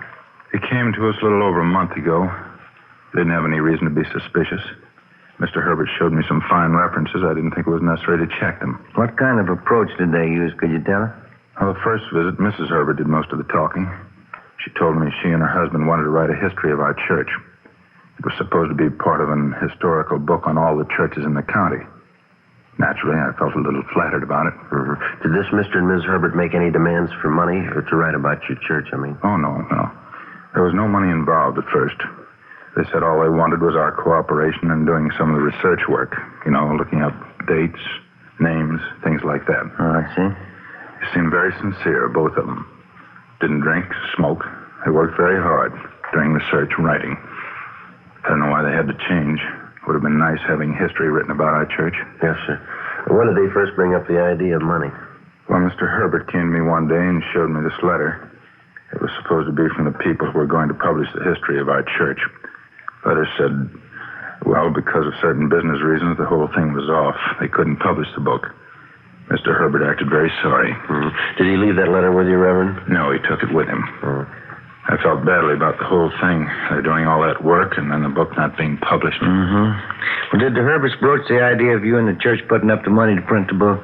Well, no, not exactly, but I guess they gave me the idea. How do you mean? They suggested that I talk it over with the church board, so I did. We all agreed it'd be a shame to give up the idea of the book after so much work had gone into it. Is that when you agreed to finance the book? Well, the board and I did, yes. It's all my fault, though. I helped to persuade them. And the money came out of church funds, is that it? As a matter of fact, it didn't. We only have a small operating fund, so you can see we're a small church. Congregation isn't wealthy. And where'd the money come from, sir? Well, for one thing, the ladies of the Altar Society put on a Sunday afternoon ham dinner. It made some money, and then the Herberts suggested we help sell advertising to pay part of the cost, so we did that, too. It still wasn't enough. Well, exactly how much did you turn over to the Herberts? $804.61. I had to borrow $350 from the bank to make it. It'll all have to be paid back. People who paid for their advertising, too. It'll all have to come out of our pocket. It's a terrible thing. Yes, sir, it is. Terrible. I don't know what I'm going to do. Hate to ask the congregation for it. Their offerings have always been so generous, and they're not wealthy either, just working people. When was the last time that you heard from this Mr. and Mrs. Herbert, Reverend? A week ago, I guess. Yes, it was last Monday. I got anxious and called them at their hotel. It's on South Grand. I can give you the address. They told me when the books would be ready. It said it would be on Tuesday. Mm-hmm. That's the last I heard of them. No forwarding address, no other place that you think we might find them? No, I'm sorry. Just don't have any idea. It's so hard to believe anyone would do such a thing to us. Yes, sir. Wonder if we could have the address of their hotel. Yes, all right. If you'll come with me, I have it over at the house. Did Mr. and Mrs. Herbert have a car, do you know, Reverend? I don't think so. If they did, I never saw it. I don't know what I'm going to tell the congregation. $800, that's a lot of money to our people. Yes, sir. Tell me, Sergeant. I don't mean to be uncharitable, but Mr. and Mrs. Herbert, do they have a criminal record? Have they done this sort of thing before? Well, their descriptions seem to fit a couple that we've been looking for. They've been working the churches in this area on and off for a couple of years now. Can't understand why they do such a thing. It's almost like robbing a poor box. Yes, sir, they've done that, too. 11:15 a.m. We went back to the city hall and pulled a package on the suspects, Mr. and Mrs. Tom Herbert. They were a veteran man and wife confidence team who'd worked the Los Angeles area and other large cities around the country. Their specialty seemed to be swindling churches and clergymen. Over a period of 17 years, they'd piled up a long record involving frauds and various bunco games, but they'd only been brought to trial once. The case had been dismissed for lack of sufficient evidence. 11:35 a.m., we took mug shots of Mr. and Mrs. Herbert out to the Reverend Olson, and he identified them. We checked the hotel on South Grand where they'd been staying. No leads. We got out a local broadcast and an APB on them. Together with the sheriff's office, we sent a special bulletin about the Herberts to the pastors of the different churches in the city and county. From the list of names on the Marmot sheet, we began checking out all the known friends and relatives of the suspects. One of them was a Clyde Harris, proprietor of a physical culture school out in the Wilshire district. 1 p.m. Tuesday, we drove out to talk to him.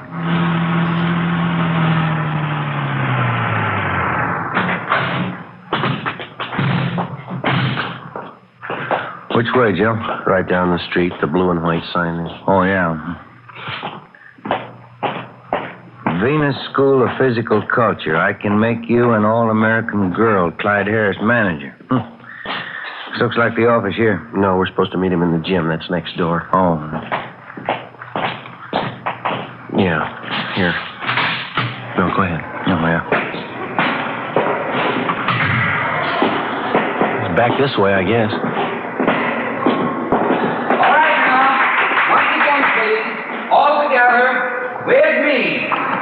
1, 2, 3, 4. Extend, bend, pull, down. Extend, bend, pull, down. With me, please. 3, 4. Mr. Carlson, pull down. 1, 2, pull down. 1, 2, 3, 4. Extend, bend, pull down. Hold it a minute. No, I'm sorry, Mrs. Tollefson. You're doing it wrong. Your pelvis is all out of position. Excuse me, are you Clyde Harris? Yes, did you want something? Police officer, Mr. Harris. Like to talk to you? Oh, yeah, officer. Could you hold on half a minute? Sure, go right ahead. Francis, would you take over here for a few minutes? I have to talk to these gentlemen. Ladies, Francis is going to count for you for a while. You go right ahead with the lesson. I'll be back in a few minutes. Back here, officers. Won't take too long, will it? No, sir, just a few minutes. Sorry to interrupt your lesson. Oh, that's all right. I just don't want to have the ladies thinking I neglect them. They pay good money for these exercises. Yeah. Here you are. Have a chair. Thank you.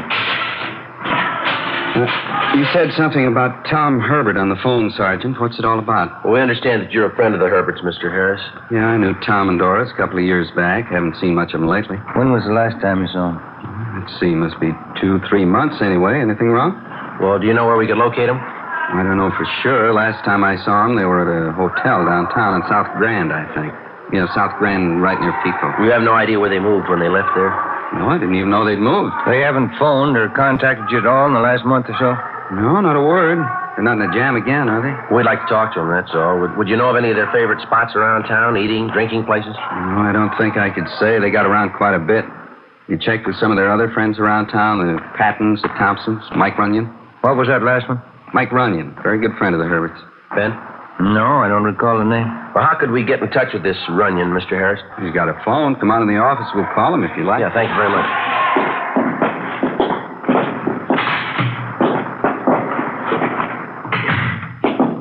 I'll get Mike on the line for you, introduce you. Would you mind talking to him, Harris? Don't tell him it's for us. Just ask if he knows where the Herberts are. Would you mind? Yeah, all right.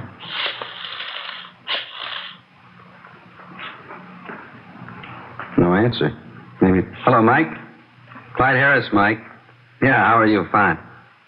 Fine? Yeah, long time. Say, Mike, you any idea where Tom and Doris Herbert are?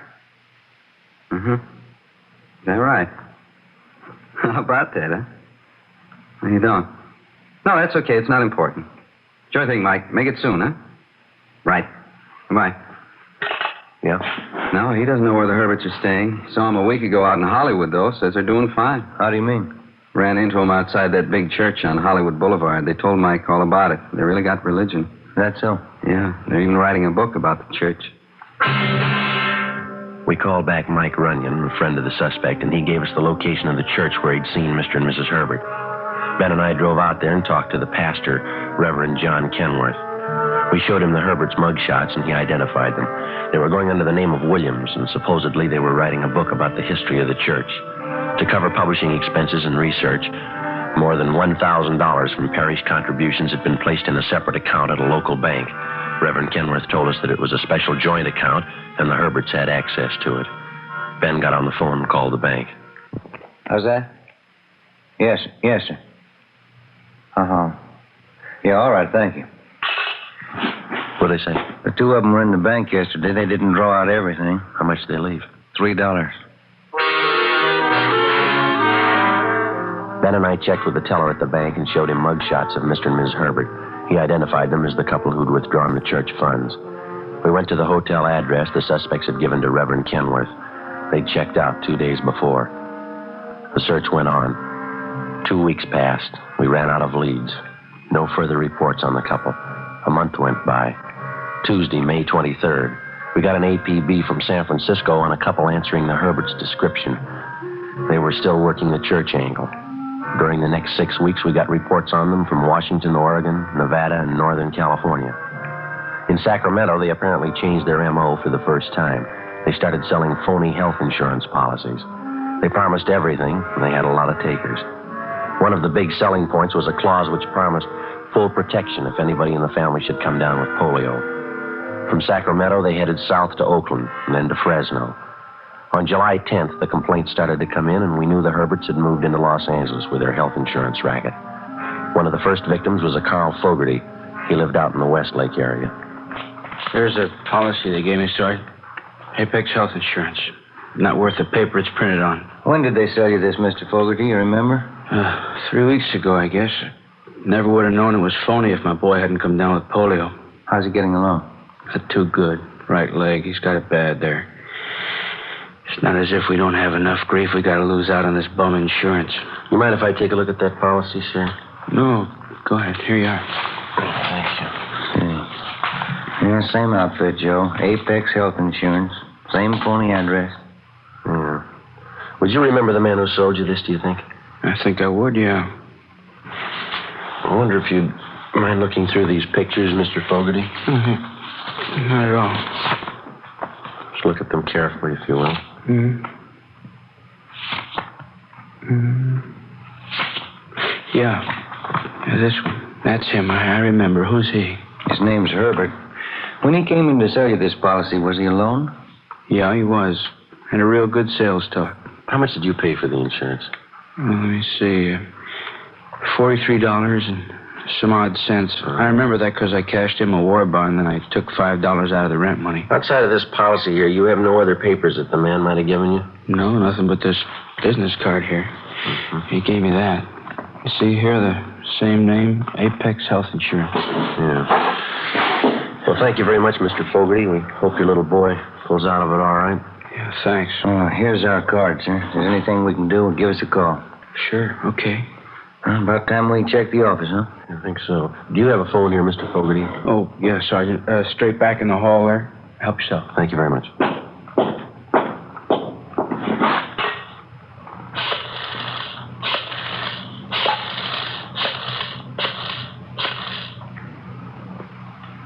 $2572. Yeah, that's right. Yeah, Fred. Joe Friday. Anything for us in the book? West 7th. Yeah, okay. Right. Thanks, Fred. Anything doing? It looks pretty good. Office got a call from a printing shop out on West 7th. The manager's got an order he's not too sure about. How do you mean? It's for a batch of letterhead stationery, business cards. Yeah? For who? Apex Health Insurance.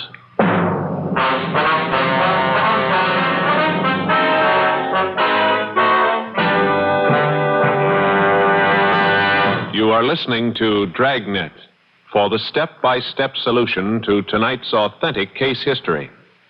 Here's step by step are the actual reasons why Fatima is the quality king-size cigarette. Why in Fatima the difference is quality. Quality of tobaccos. The finest domestic and Turkish varieties, extra mild and superbly blended to give you a much different, much better flavor and aroma. Quality of manufacture. Smooth, round, perfect cigarettes. Rolled in the finest paper money can buy. Manufactured in the newest and most modern of all cigarette factories. Quality even to the appearance of the bright, clean, golden yellow package. Carefully wrapped and sealed to bring you Fatima's rich, fresh, extra mild flavor. Compare Fatima yourself. Fatimas now cost the same as other long cigarettes, but your first puff will tell you. That's different. Yes, in Fatima, the difference is quality. Insist on Fatima. Start enjoying the quality king-size cigarette. Fatima. Best of all long cigarettes.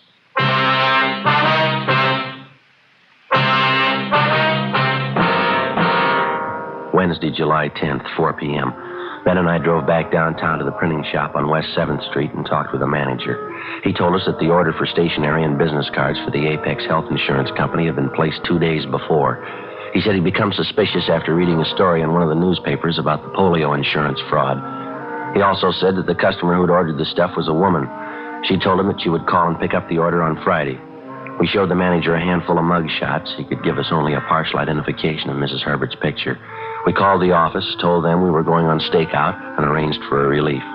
Ben and I spent the rest of Wednesday and all day Thursday and Friday in the rear of the print shop, where we could keep an eye on everyone entering the place. Friday, 6 p.m. No sign of the Herberts. Not a trace. Saturday, the same. No sign of either one of them. Monday, more waiting. The suspect stayed away. Tuesday, 3:30 p.m. I went out the rear door, went down the street and got some cigarettes, and then I headed back for the print shop.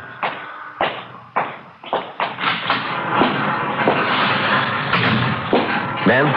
Keep your coat on, Joe. Just call the office for a relief. Why, what's doing? That Clyde Harris, friend of the Herberts, the guy who runs the physical culture school. Yeah, what about him? He called the office, wanted to talk to us. I phoned him out there at the gym. Yeah? He told me he was out drinking last night and he met Mrs. Herbert at a bar. She was alone. Did he tell you where to find her? The Greenwood Apartments, 603.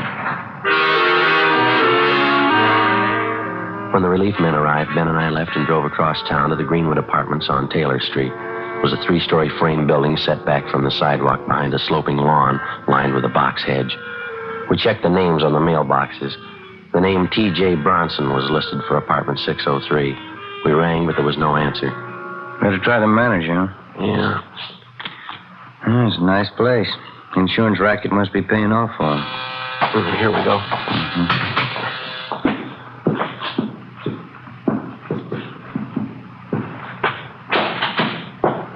Yeah? Can I help you? Yes, are you the manager here?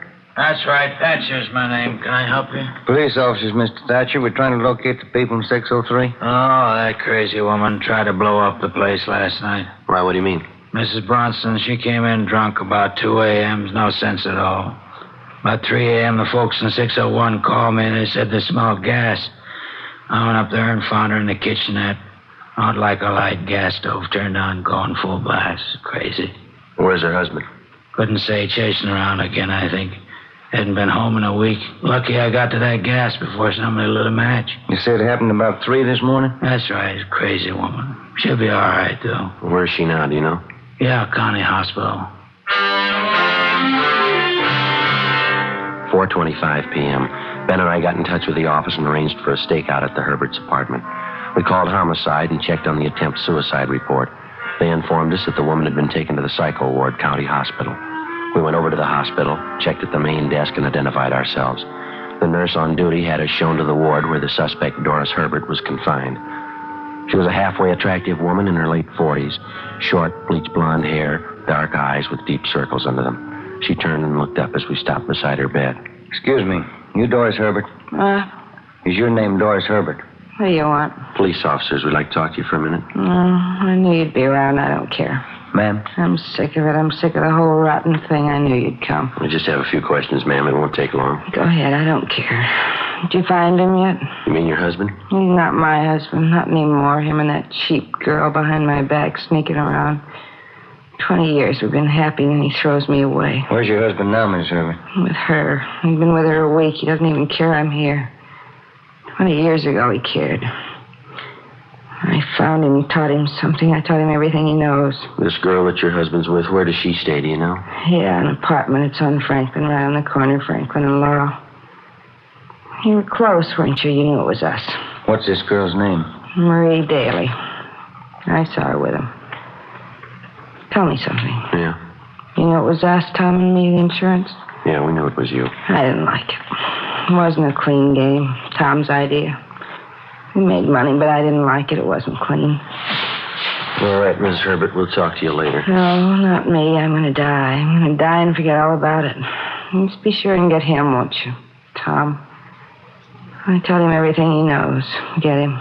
You're sure about the address? Yeah, I'm sure. Tell me something.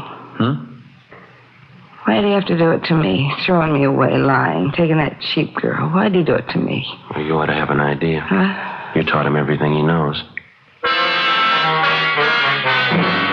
Before we left the hospital, we made arrangements to have Doris Herbert transferred to the prison ward.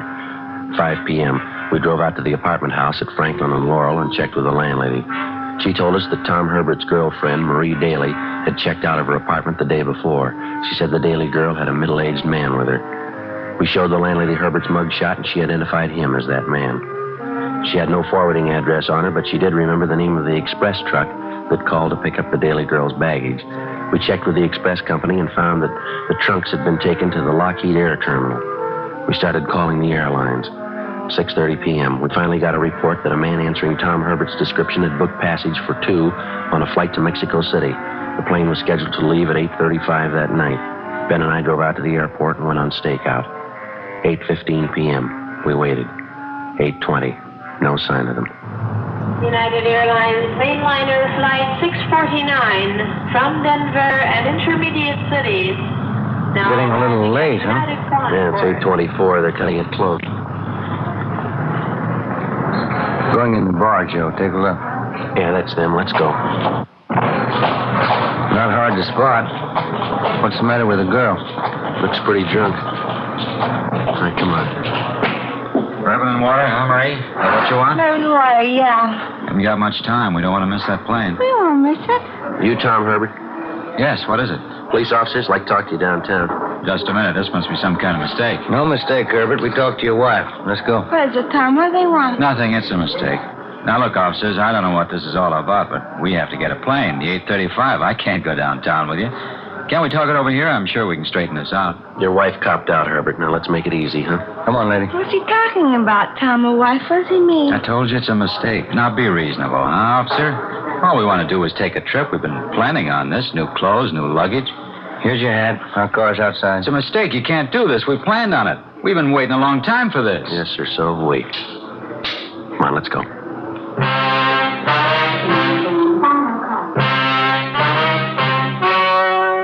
The story you have just heard was true. Only the names were changed to protect the innocent. On October 28th, trial was held in Superior Court, Department 88, City and County of Los Angeles, State of California. In a moment, the results of that trial. Now, here is our star, Jack Webb. Thank you.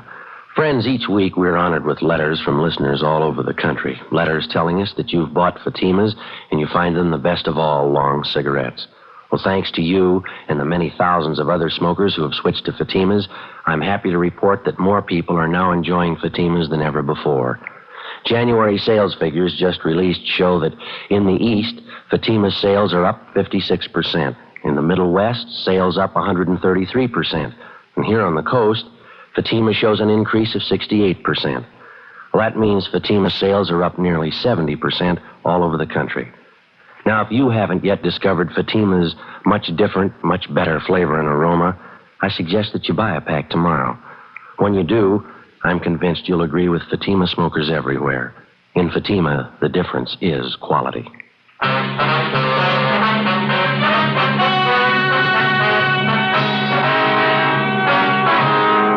Mr. and Mrs. Tom Herbert were tried and convicted on several counts of grand theft.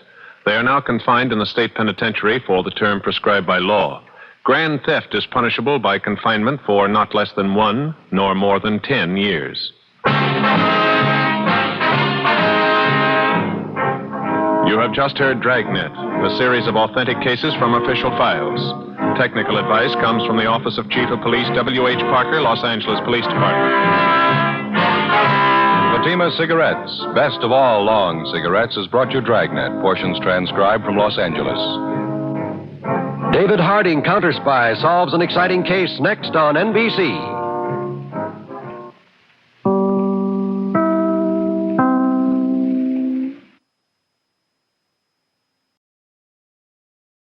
Ladies and gentlemen, the documented story you will hear during the next 30 minutes is not a subject commonly discussed. It is a criminal problem that is not yet nationwide, but it's a problem which is growing rapidly. We present it now so that you may recognize it for what it is if and when it invades your city.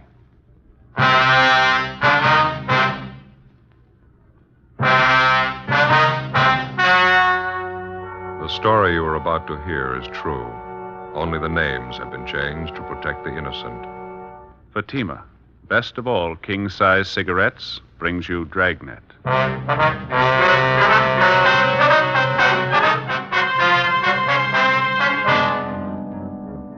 You're a detective sergeant. You're assigned to bunco detail. You begin to receive reports of a vicious new racket growing in your city, the television repair racket. The repairmen lie, overcharge, bill you for work not done, for parts not needed, for parts they don't install. Your job? Stop them. How does Fatima compare with other king-size cigarettes? Fatimas are the same length and circumference, 85 millimeters long, 1 1/64 inches around. And Fatima filters the smoke exactly the same long distance as any other king-size cigarette. Tell me then, how is Fatima different from other king-size cigarettes? In Fatima, the difference is quality. Fatima gives you extra mildness, a much different, much better flavor and aroma. Remember, Fatima has all the advantages of extra length, plus Fatima quality, which no other king-size cigarette has. So insist on the best. Smoke king-size Fatima. Best of all king-size cigarettes.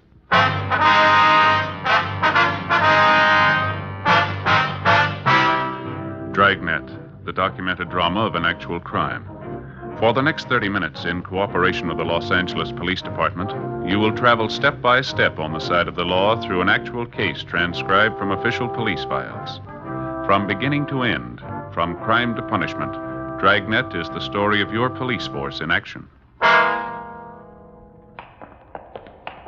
It was Monday, January 19th. It was overcast in Los Angeles. We were working the day watch out of bunco detail. My partner's Ben Romero. The boss is Captain McCauley. My name's Friday. It was 9:15 a.m. when we got to the third floor of the Los Angeles Daily News, the assistant city editor's office.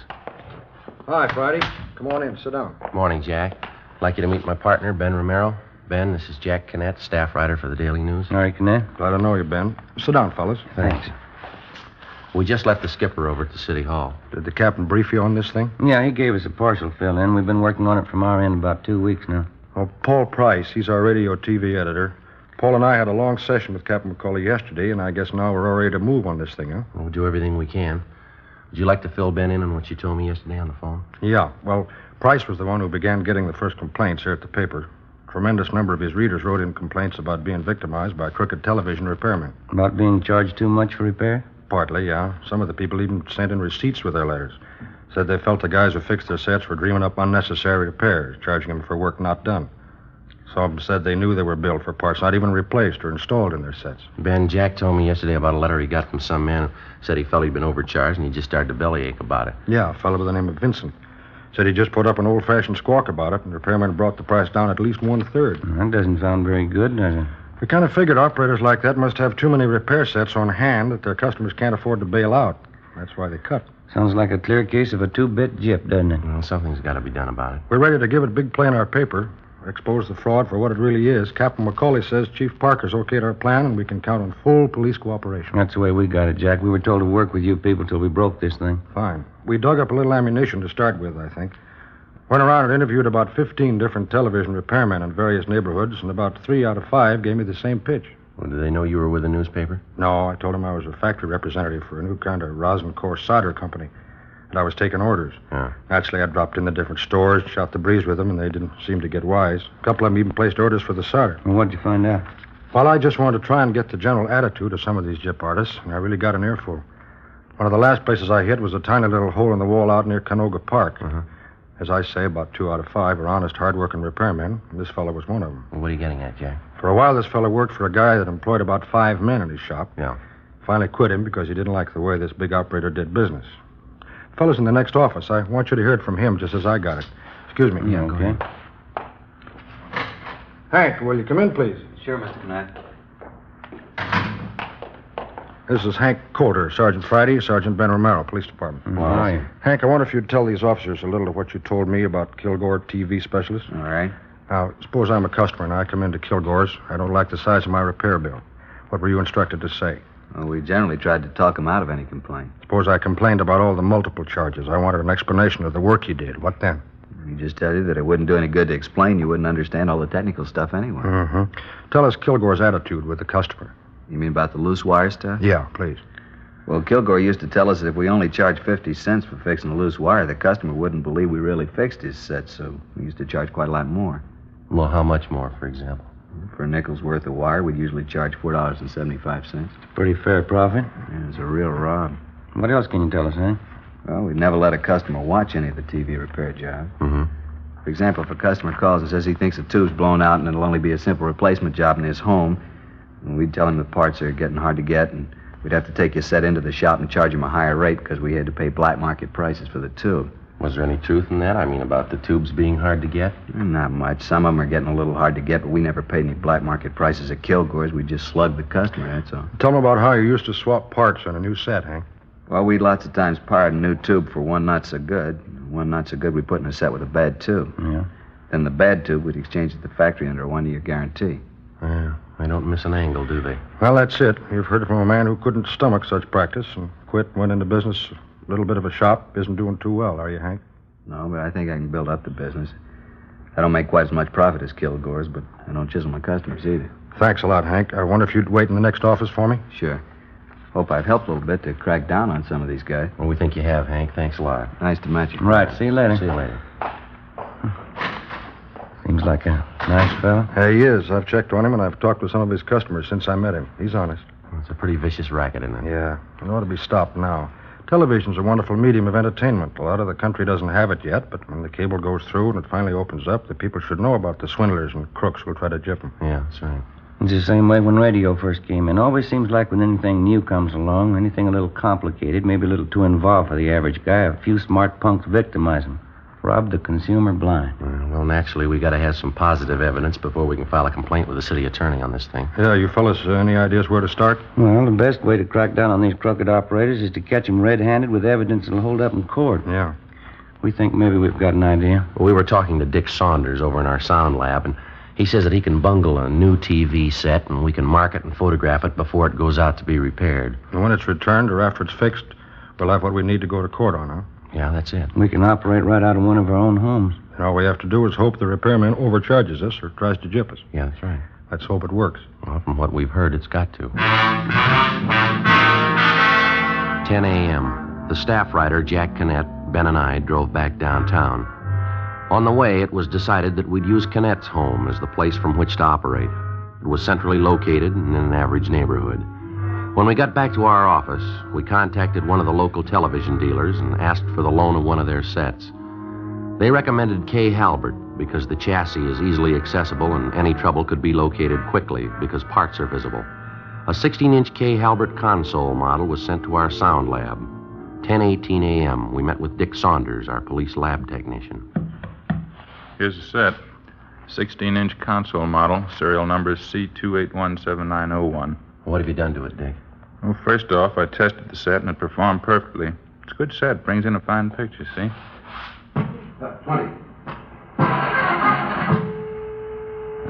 Test pattern's fine, huh? Yeah, it's good. Tested all the tubes, all okay. How are you marking the set? Yeah, I'll show you. Get a tube out of here. Now, if you look closely here at the base of the socket, see it? What's that? This is it, isn't it, Dick? A little tiny dot of green paint? Yeah, that's right, Ben. Mm-hmm. I'm marking every part of the set with this tiny green dot. Looks good. If I didn't spot it, I doubt anyone else would, especially if they didn't know about it. Yeah, that's what we're hoping.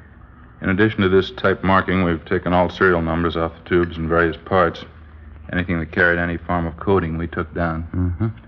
All major components have been marked. Transformers, coils, condensers, tuning units, so on. Did you get any pictures of it? Yeah, we did.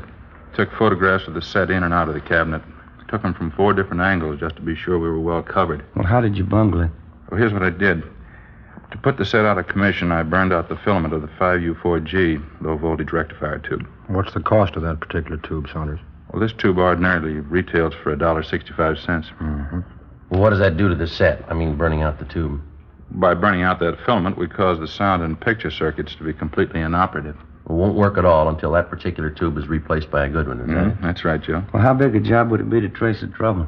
Well, it could easily be detected by casual observation or by noting that the tube normally very hot is cold. How much time would you say it'd require to make a repair like this?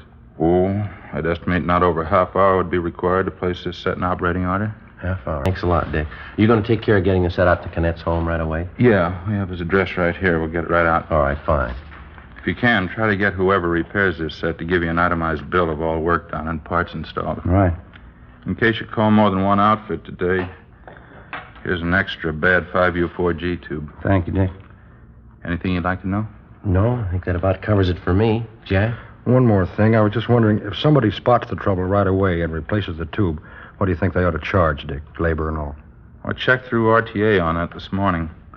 They said to make a house call and replace the defective tube should not exceed $4.50. Okay, thanks. That does it for now, huh? Yeah, I guess so.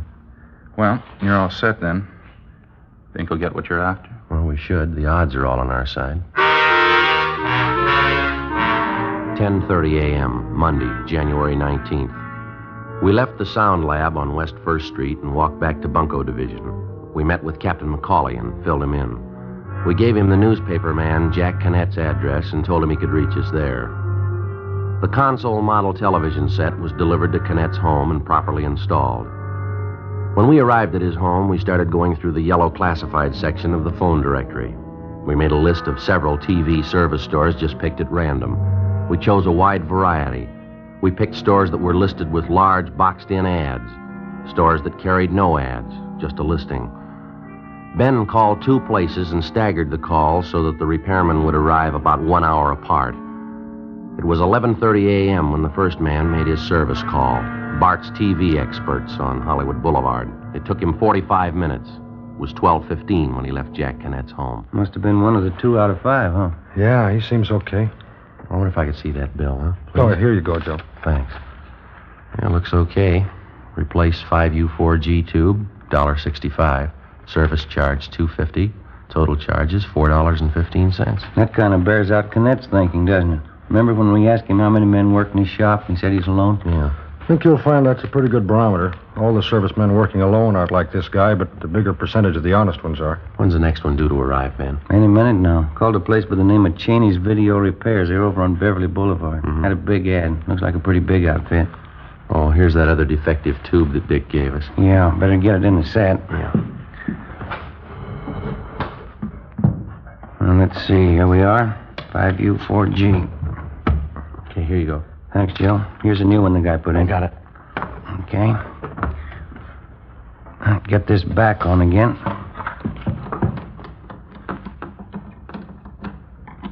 Okay? Yeah, fine. Better turn it on to make sure it's not working. I got it. How about the tube, Ben? Can you see? Is it lighting up? No, not yet. I'll push the set back against the wall. We better leave it on for a while, Jack, just to make sure, huh? Yeah. There we are. I gave you the other tube? Yeah, I got it right here in my pocket. Right. I'd like to try something, if you fellers think it'll be okay. What's that, Jack? I got a good little camera, like a 3F, candid. Mm-hmm. I think maybe if I turn all the 3-way lamps up to full, use a AAA fast film that's in the camera now, maybe we can grab some shots of the guy while he works. What do you think? Well, if you're careful, don't let him get wise. Maybe you ought to shoot some of all of us just so he doesn't think anything about it. Huh? Yeah, that's what I figured out. Just sit down on that chair over there by the set, make him think I'm just testing or something. Mm-hmm. I think I can bring it off without arousing any suspicion. Okay. If I get anything, the guy's out of line, we'll run the shots in the Daily News. What do you figure on doing, Jack? You going to run a series on the TV repair racket? Yeah, that's the plan. Lee Payne, he's our executive editor. He thinks it's high time somebody exposed the swindle in the paper. Mm-hmm. That'll be the next service, man. I'll let him in. Right. Better turn off the set, huh? Yeah. Television repair? That's right. I'm from Cheney's on Beverly Boulevard. Oh, yeah. Come on in. Thanks. Oh, what seems to be the trouble? We don't know. The set's right over here. Oh, thanks.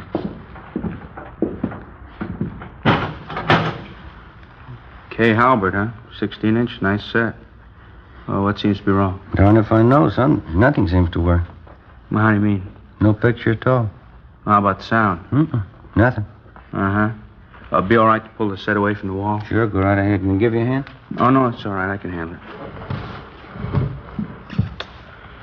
Well, I'll make some tools out.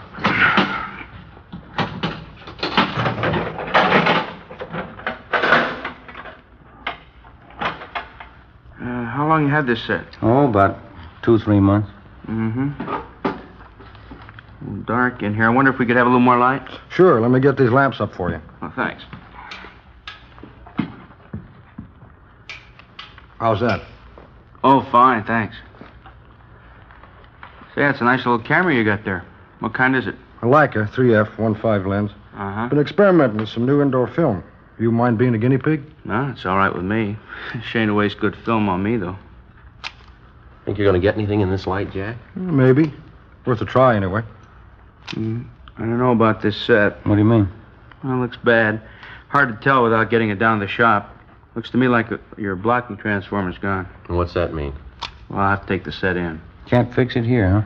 No, I'm afraid not. You see, parts are getting a little hard to get these days. The set manufacturers are having a tough time getting quality parts, and sometimes we have to spend several hours just tracing the trouble.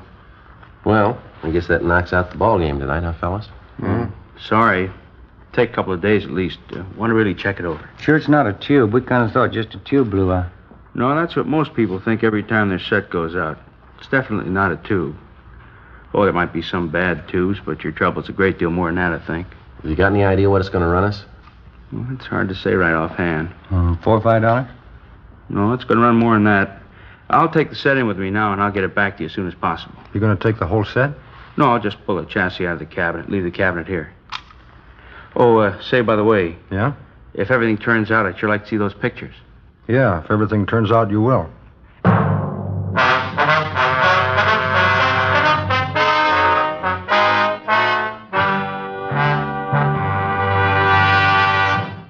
You are listening to Dragnet, Authentic cases from official police files. Now, let's look at our Fatima files. Listed under B, Bella. James Warner Bella, distinguished author. He says, A man who smokes as much as I do wants a cigarette that's extra mild.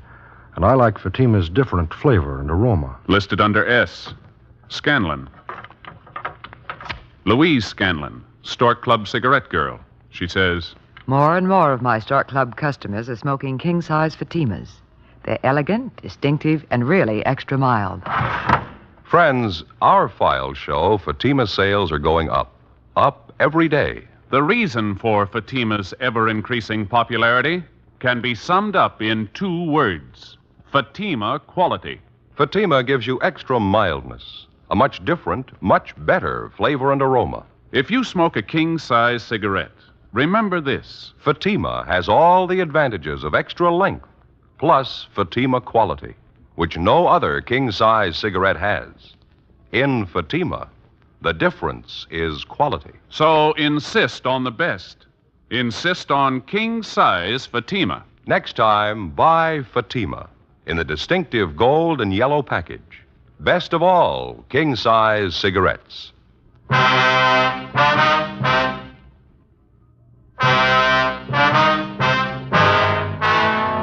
Thursday, January 22nd, 9:30 a.m.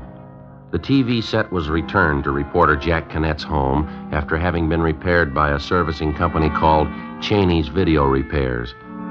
We found that the man who had come to Cannett's home to make the service call was Robert V. Cheney, the owner of the service outfit. Well, as soon as the set was returned, we called the sound lab and had it picked up and taken downtown. Sergeant Marshall Zeno, who was working with us out of bunco detail, called and said that Dick Saunders had finished his investigation and wanted to see us right away. 10:30 a.m., we went down to West 1st Street, the police sound lab. Saunders went over his findings with us. Here are the photographs before and after. Before we go over these, let me show you what we found out about your repair job. Okay. Over here. Here's that receipt Cheney gave you when he returned the set. Yeah. Here's what the repair bill states. Replaced vertical blocking transformer, replaced 5U4G tube, 6AU6 tube, and 12AU7 tube. And the charge was $32.50. Plus 98 cents tax, or a total of $33.48. Well, how does that break down, Dick? Well, it appears that the 98 cents tax was for $28 worth of material used in the repair. Did they really put in all that stuff? You got yourself a prize package in that outfit. All they did was to replace the 5U4G tube. That's all they did, huh? Yeah. Here's the capper. The 5U4G is a war surplus tube, but it works okay. What else did you find? According to the photographs and coding system, no vertical blocking transformer, 6AU6 tube, or 12AU7 tube were replaced. Let's get back to the photos here.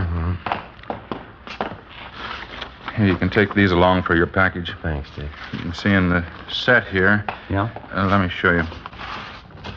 You see, this tube is the only part mentioned in the receipt or otherwise that doesn't carry our green paint coating system. Yeah. Let me turn the set around here. All right. Joe, try the channel selector here.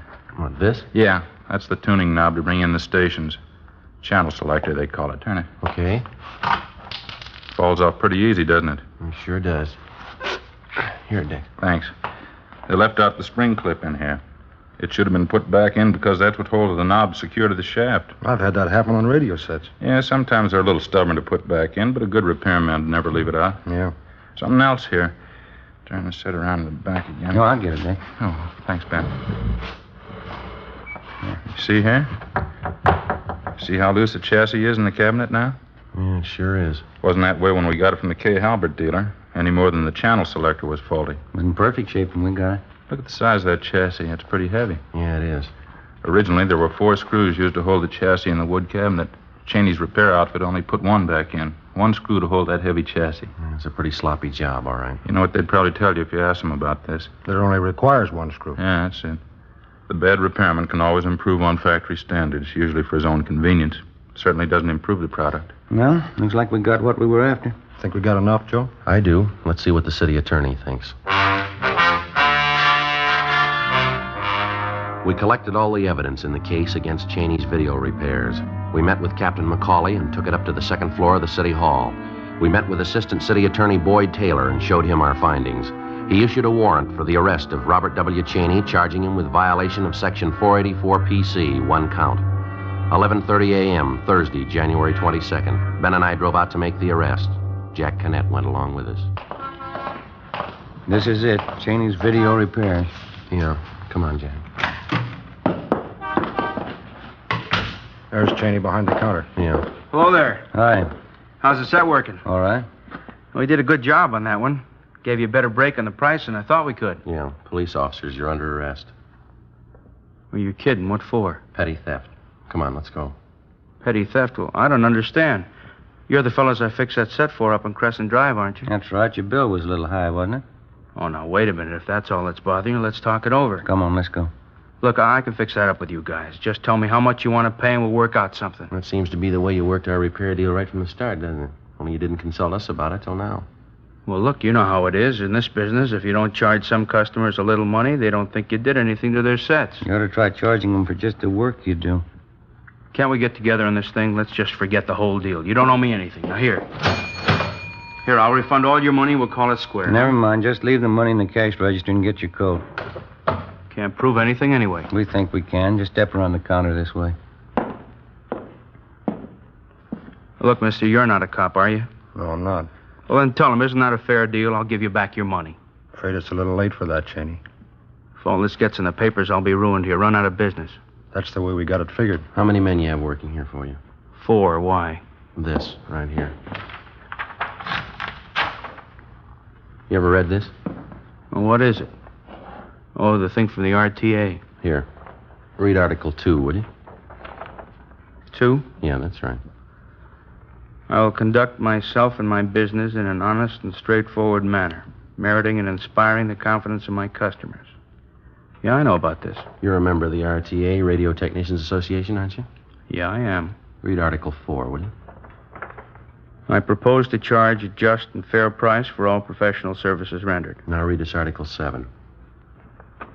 I will engage only in fair and ethical practices recommended and approved by the Radio Technicians Association as being conducive to public confidence. Yeah, I've read all this before. It's too bad you didn't remember it.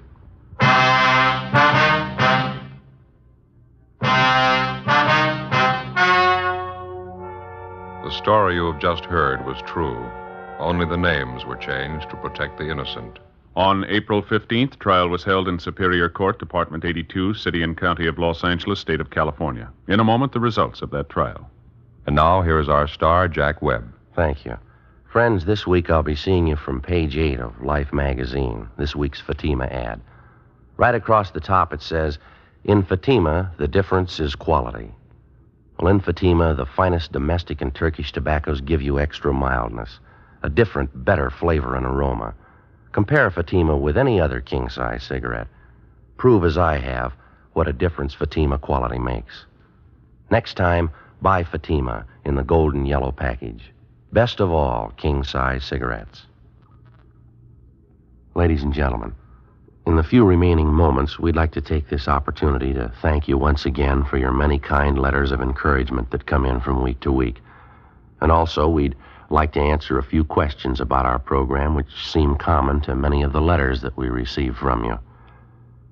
Many of you have inquired why, at the end of the program, in recounting the punishment of the criminal involved in the particular case, we generally refer to the sentence received as the term prescribed by law. Well, we use this reference for the following reason. In the state of California, the length of a convicted criminal's prison term is not set by the court, but by the state adult authority. Now, most of the time, a criminal is merely found guilty by the court and then sentenced to the state penitentiary. After he serves a year in prison, the convict has a hearing before this state adult authority, at which time his actual sentence is set. So you can see why we can't give you the actual sentence in many cases. Now, other questions common to many of your letters concern some of the authentic technical police terminology which comes up from time to time on Dragnet. With the help of George Fenneman, we'd like to explain some of the more common ones for you, if we may. First, you've heard us use the term or the letters APB. APB. That's an all-points bulletin. a communication dispatched to all divisions and law enforcement agencies throughout the state. And then we feel sure that you remember the term mama sheet. A mama sheet is the master information form on a criminal in a police department file. It contains his complete description, his habits, relatives, acquaintances, everything about him known to the police. Well, thank you, George, and thank you, ladies and gentlemen, for your very fine letters. From time to time, if we may, we'll take this opportunity to explain a few more of our authentic police terminology. Thank you.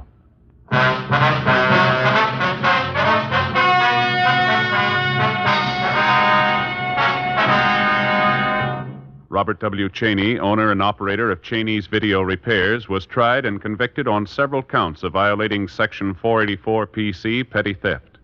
He was fined $200 and received the sentence as prescribed by law. Petty theft is punishable by imprisonment in the county jail for not more than 6 months. Ladies and gentlemen, Dragnet wishes to thank the Los Angeles Daily News and its feature writer, Jack Kinnett, for their valuable assistance in preparing this case for presentation. It is our combined belief and knowledge that not all television repair servicemen are dishonest and unscrupulous in their practices. A great percentage of these technicians are forthright and conduct their business in strict compliance with the code of ethics. It is these men who, when informed of the unfair conditions that exist in their trade, will drive the dishonest and crooked from their profession.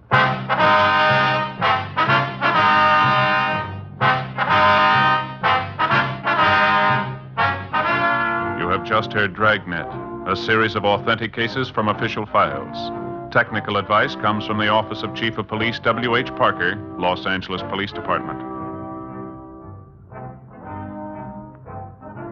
Fatima, best of all king-size cigarettes, has brought you Dragnet, transcribed from Los Angeles.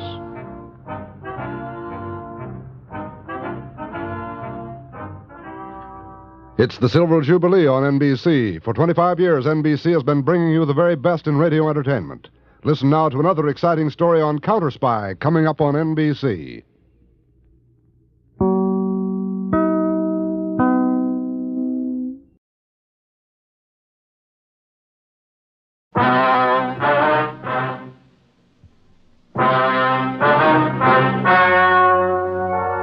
The story you're about to hear is true. The names have been changed to protect the innocent. Fatima Cigarettes, best of all king-size cigarettes, brings you Dragnet.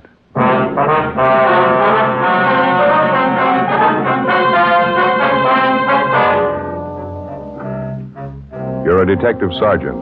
You're assigned to traffic investigation, hit-run felony detail. An elderly woman and her 9-year-old grandson are struck down in a pedestrian crosswalk by a speeding truck. The woman is killed instantly. Witnesses fail to get the license number. The hit-run driver escapes. Your job? Find him. The latest Fatima sales report shows thousands and thousands of king-size cigarette smokers are switching to Fatima. For the month of October, coast-to-coast actual figures show Fatima sales are up 110%, or more than double. Fatima, best of all king-size cigarettes. Definitely the best quality in its class, but the same price as the cigarette you're now smoking. Remember, thousands of Americans are switching to extra mild Fatima. Next time, insist on the best, king-size Fatima, in the distinctive golden yellow package.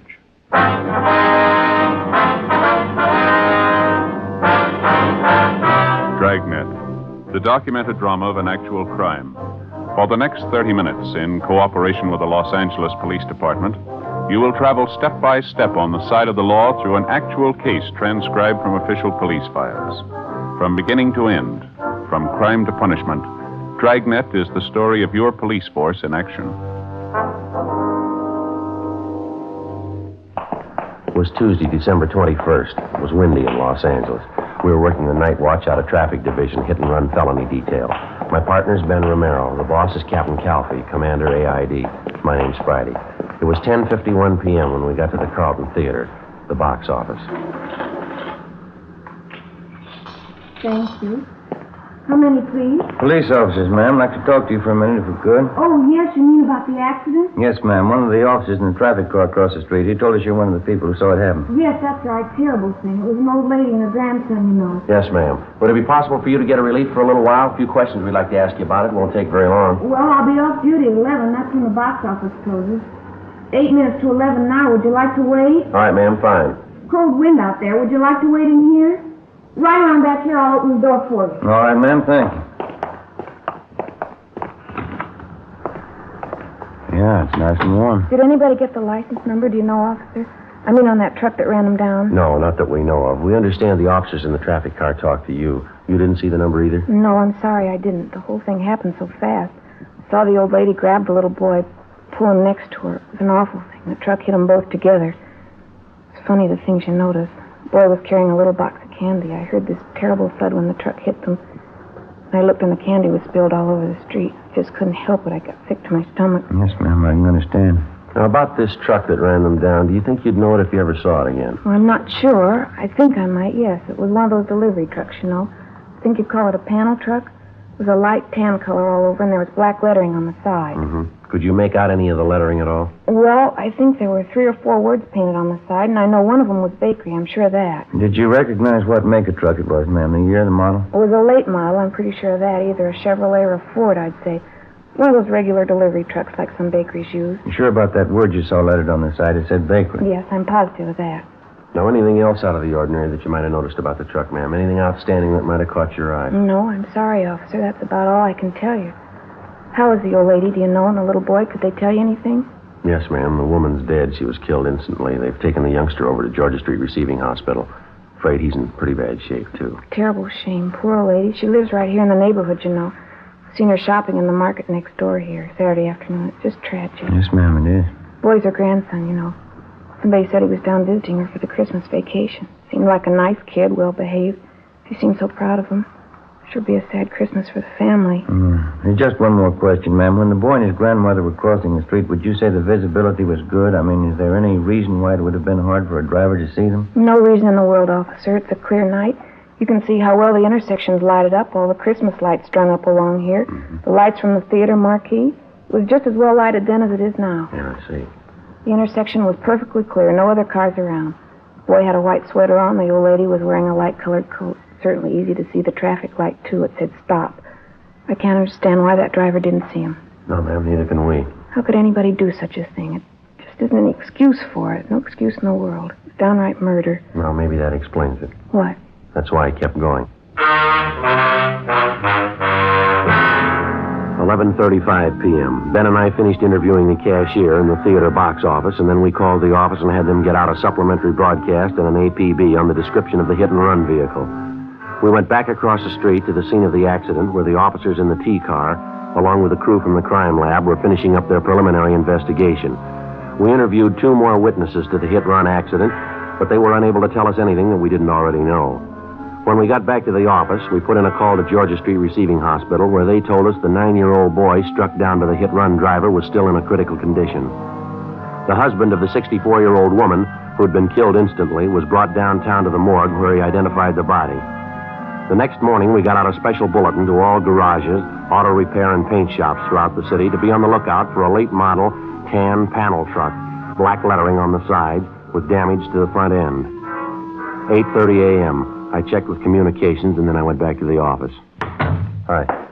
Just checked with Georgia Street, Joe. I asked him about the boy. The old lady's grandson, how's he doing? About the same. Critical condition. That's about all they'll say. That's a lousy shame. Communications get any kickback on the ore point yet? No, nothing at all. Did you get in touch with the crime lab? Yeah, they're not going to be able to help much. What'd they find out there? Anything at all? Just what we saw. A few small pieces of glass, probably from one of the headlights on the truck. They don't think they're going to be able to do much with them. There's not enough there to go on. That's the only physical evidence they got, huh? That's all. Might be able to tie it down a little tighter if we could find that panel. Yeah. You start checking on that bakery truck angle yet? McGowan and I called every bakery in town, got it pretty well narrowed down.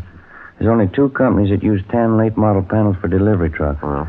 Only one of them uses black lettering on the sides of the truck. Other company says they use red lettering. Which one has the black? I got it right here.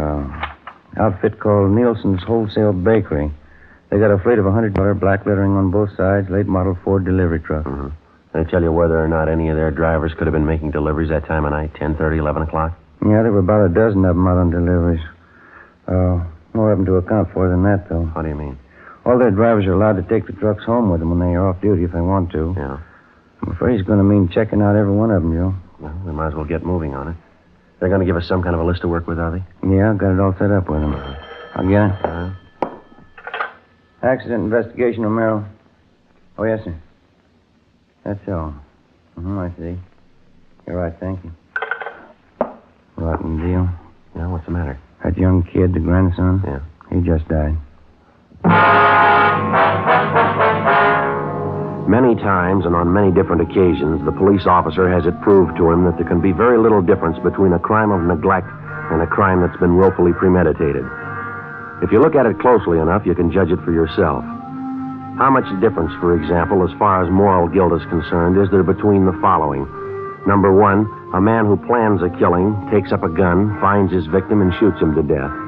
Or number two, the man who thinks he has to look out for no one's welfare but his own, gets behind the wheel of a car, disregards the ordinary rules of safety, and proceeds to commit homicide with a motor vehicle. Oftentimes, the crime masquerades under the guise of an accident. Morally, no matter how you spell it, it adds up to murder just as surely as if the person had taken a gun and shot the victim down. The way it looked to us, the hit-and-run killing of the elderly woman and her grandson was a prime example. Wednesday, December 22nd, Ben and I began checking out the delivery trucks owned by Nielsen's Wholesale Bakery. Late that afternoon, we located one of the trucks with recent damage to the front end. We checked and found the driver's name was Arthur V. Singer. We drove out to his home to interview him. No, I wasn't working last night, officer. I was off. What's it all about? Did you spend the night at home, Mr. Singer, or were you out? Was home part of the time. After dinner, I went downtown, did a little bowling. Our neighborhood team bowls every Tuesday night. Where is that, sir? Place downtown. It's on West 7th. Got a pretty good team. Mm-hmm. Did you drive down, Mr. Singer, or did you take the bus? No, I drove down. Had the company truck with me. Let us use them when we're off duty. We pay for the gas. Did you drive down by yourself, or was there someone else with you? No, I was alone. The other boys had their cars. When did you leave the bowling alley, you remember? About 10:15, I'd say. How'd you drive home, Mr. Singer? I mean, what route did you take? Oh, I drove straight out West 7th, got the Coronado, came over Coronado to the house here. Why do you want to know? What time did you get home? About 11:15. This wouldn't be about that little scrape I had last night, would it? What was that? Down at 7th and Grandview, right by Westlake Park there. Old guy in the car ahead, he stopped fast right in front of me. Didn't even signal. All right. Yeah, I almost plowed right into him. Lucky I was watching. I slammed on the brakes, turned in toward the curb. Should have seen it. I clipped the headlight and the right fender against a telephone pole. Had to take the truck in this morning, get it fixed up. Are there any witnesses to this accident that you had, Singer? Yeah, a half dozen people saw it. Did you get any names and addresses? Well, no, I didn't. I was so teed off about the whole thing, I guess I didn't think about it. Is there anyone at all we can check with? Anybody to corroborate your story? Just the old guy in that car. Sure a lousy driver. I really chewed him out. Did you get his name and address? No, but I took down his license number. Wasn't going to pay for that damage. He admitted it was his fault. I see. Do you mind giving us that license number? No, if I can find it. Wrote it down on the back of an old envelope. Thought I put it in my jacket, but when I looked this morning, it wasn't there. It's around someplace, so I'll check around again before I leave for work. It's bound to turn up. I'd like to have you look for it now, Mr. Singer, if you would. It's pretty important. Well, I think I get it, officer. What's this all about, anyway? Preliminary investigation. Want to see if you can find that number for us? Why? What's it have to do with an investigation? I didn't do anything. That old man was his fault. Well, a bakery truck was involved in a serious accident last night, the same kind that you were driving. Afraid you're going to need some kind of an alibi, Mr. Singer. Alibi? I don't know what you mean. Why'd I have to have an alibi? Well, just take my word for it. You're going to need one. Well, why do I need one? 2 reasons. Yeah? A 9-year-old boy and his grandmother. We continued questioning the suspect, Arthur Singer, but he denied any knowledge of the hit-run accident the night before at the intersection of Drexel and Pico Boulevard. We stayed with him while he searched his home for the license number of the car, which he said caused him to have his accident the night before. After half an hour of looking, he came up with a number scribbled on a scrap of paper which he'd found back in one corner on the floor of his closet. We put in a call to RDMV, and they came back with the information that the license number was registered to a Mr. Thomas Foley on Lancashire Boulevard. We drove out to the address to check with Mr. Foley, but there was nobody home. We left our card along with a message to contact us as soon as possible. 4:15 p.m. Ben and I got back to the office. At 4:35, Mr. Foley returned our call. Yes, sir, that's right. Oh, you did, uh-huh. I see. Well, what time was that? Do you remember? Oh. Well, all right, Mr. Foley. Thank you very much. We may be contacting you later. All right, bye. What'd you get? Thought this was starting out too easy. Why, what'd he say? Apparently, this Arthur Singer's telling us the truth. Mr. Foley says he did have a little scrape with a bakery truck last night. Described Singer as the driver of the truck. Well, what about the location? Is Foley pretty sure about that? Grandview and West 7. Said it happened about 10:35 last night. That puts Singer about 3 miles from the scene of the hit run. It's impossible, Joe. Yeah. This Mr. Foley's right. Singer couldn't have done it. Wasn't anywhere near the scene. I sure thought he was it, didn't you? We can drive out and double-check with Foley. Can't think of any reason why he'd lie about it, can you? I guess I'll get it. Accident investigation, Friday. Yeah, Ted. Where? Yeah. Nobody, huh? Yeah, right away, thanks. It's moving a little fast. Got a piece of luck here. Who was it? Ted Zimmerman. He and McClendon are down the south end of town. Yeah? The hit-and-run truck. They think maybe they found it. 4:28 p.m. Ben and I left the office and drove to the south end of the city where we met with Sergeants Zimmerman and McClendon, a block from where the tan panel bakery truck had been located. As soon as the truck had been discovered, an immediate stakeout was placed on it. A code 5 was broadcast on the vehicle's location, warning all units to stay away so as not to discourage the suspect in case he decided it was safe to return and get the truck. Ben and I drove down the side street where the truck was parked and got a good look at the front end of it. The right headlight was damaged, and so was the right fender. While Zimmerman and McClendon remained on stakeout, Ben and I contacted the Nielsen Bakery people again, gave them the number of the truck, and they traced down the driver's name for us. He was listed as Daniel Miller. He'd been employed by the bakery for the past 3 years, and he had a good record. They told us this was his day off. 5:30 p.m. We checked at his home address, but his wife told us he wasn't there. She said that besides driving a truck for the bakery, he also had a part-time job at night. He worked as a counterman at a small coffee shop out on Wilshire Boulevard. We drove out to the coffee shop and interviewed him on the job. No, I'm sorry. I don't know where the truck is. I wish I did. What happened, Mr. Miller? Was it stolen? No, not exactly. A fellow that comes in here quite a bit. His name's Paul. Good customer. He borrowed the truck from me last night. Said he'd only be gone an hour. I haven't seen him since. Where does this man live, this friend of yours, Paul? Well, to tell you the truth, I don't know. Good customer. He comes in quite a bit at night when I'm working. Gotten to know him pretty well. He asked to borrow the truck for an hour. Didn't think much about it. Let him have it. Is there anything wrong? What's this Paul's last name, do you know? No, I guess I don't. Never thought to ask him, as a matter of fact. Guess I never had any reason to. About what time was it last night that you loaned him the truck? A little after 8 o'clock, I think it was. He said he wanted to take his television set over to a guy he knew and get it fixed. He told me he'd be back by 10 o'clock at the latest. You don't know where this man lives? You have no idea at all how to get in touch with him? No, I guess I don't, Sergeant. Why? You're in the habit of lending the truck to strangers? No, not usually. Well, what's your beef, anyway? What's this all about? What are your hours here at the coffee shop, Miller? When do you check in for work and when do you leave? I check in at 7 o'clock. I go a straight 5 hours to midnight. That's when we close up, midnight. And you worked that shift last night, did you? 7 p.m. straight through to midnight? That's right. Monday through Saturday, 6 days a week. That's the schedule. Just a part-time job for me, extra dough, you know. My regular job is driving the truck for the bakery. Was anyone around last night when your friend Paul came in to borrow the truck? Maybe another customer, a waitress, somebody we could double-check with? No, there were a couple of other customers in the place. Don't know who they were, though. Why do you have to double-check anyway? I haven't done anything. I loaned Paul a truck, that's all. Well, have you any way at all of proving you were here from 7 to 12 last night? Must have been some customers you waited on that you remember. Sure, there are at least half dozen, and they'll tell you I was here. I'd like to have their names and addresses if you don't mind, Miller. Yeah. Excuse me a minute, huh? Got a customer to wait on. Sure, right in.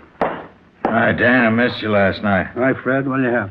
Coffee, a couple of those donuts back there, powdered sugar ones. Okay.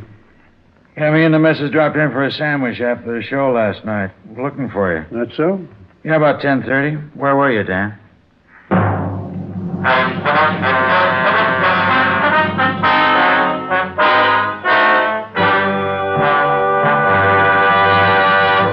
You are listening to Dragnet, authentic stories of your police force in action.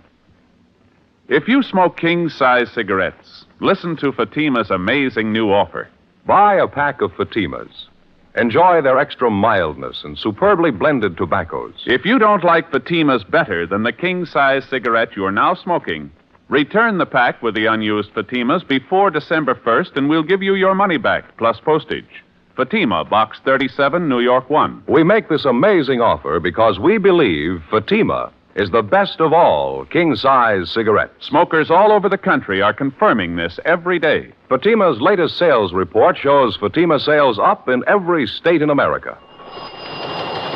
For the month of October, coast-to-coast actual figures show Fatima sales up 110%, or more than double. Yes, thousands of Americans are switching to Fatima. So why wait? Switch to Fatima today. Best of all, king-size cigarettes.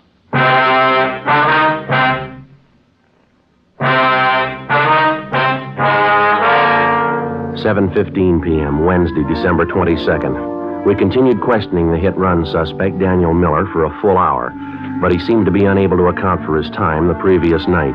His first story was that he'd been on duty behind the counter in the coffee shop without a break between the hours of 7 p.m. and midnight.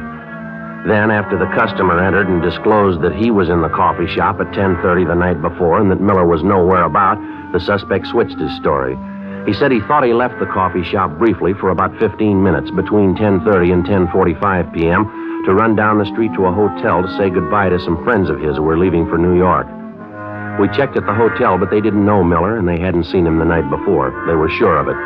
We returned to the coffee shop and took up the questioning of the suspect all over again, but he made little or no sense at all. Apparently, he was piling up lie after lie in an effort to cover his tracks before and after the hit-and-run murder the night before. 7:48 p.m., Ben and I pulled Miller off the job at the coffee shop and took him downtown to the interrogation room.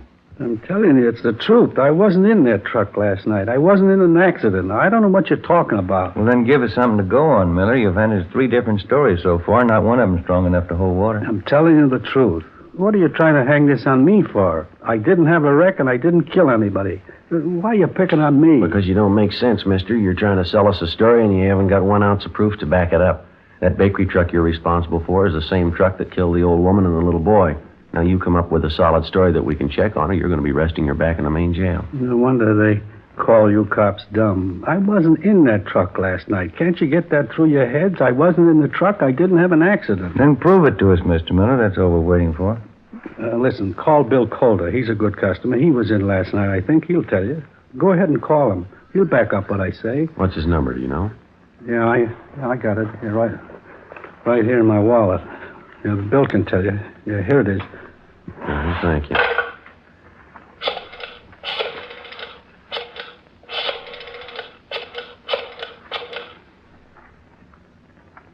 Hello, William Calder there, please? Yes, ma'am, it's important. All right, will you have him call Michigan 5211? Yeah, 5211. That's extension 2512. Right, thank you very much. Well, he's busy. He'll call back in a minute. He'll tell you the truth. I was in the coffee shop all night. Just those couple of minutes I ran down to the hotel to say goodbye to those friends of mine. That's the only time I left the place. Well, how come you couldn't tell us that to begin with, Miller? You say you've got nothing to hide? Well, why do you have to hand us 3 different stories? Which one are we supposed to believe?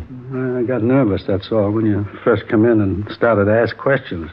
I didn't know what it was all about. I didn't know there was any trouble. I just loaned the truck to this guy, Paul, as a favor. How'd I know what he was going to do, getting himself in a jam like that? All right, now try to look at it from where we stand, Miller. You loan out your truck to a man. You don't know his last name. You don't know where he lives. You say he must have been driving the truck when the lady and the boy were killed. Sure, he must have been driving it. I wasn't.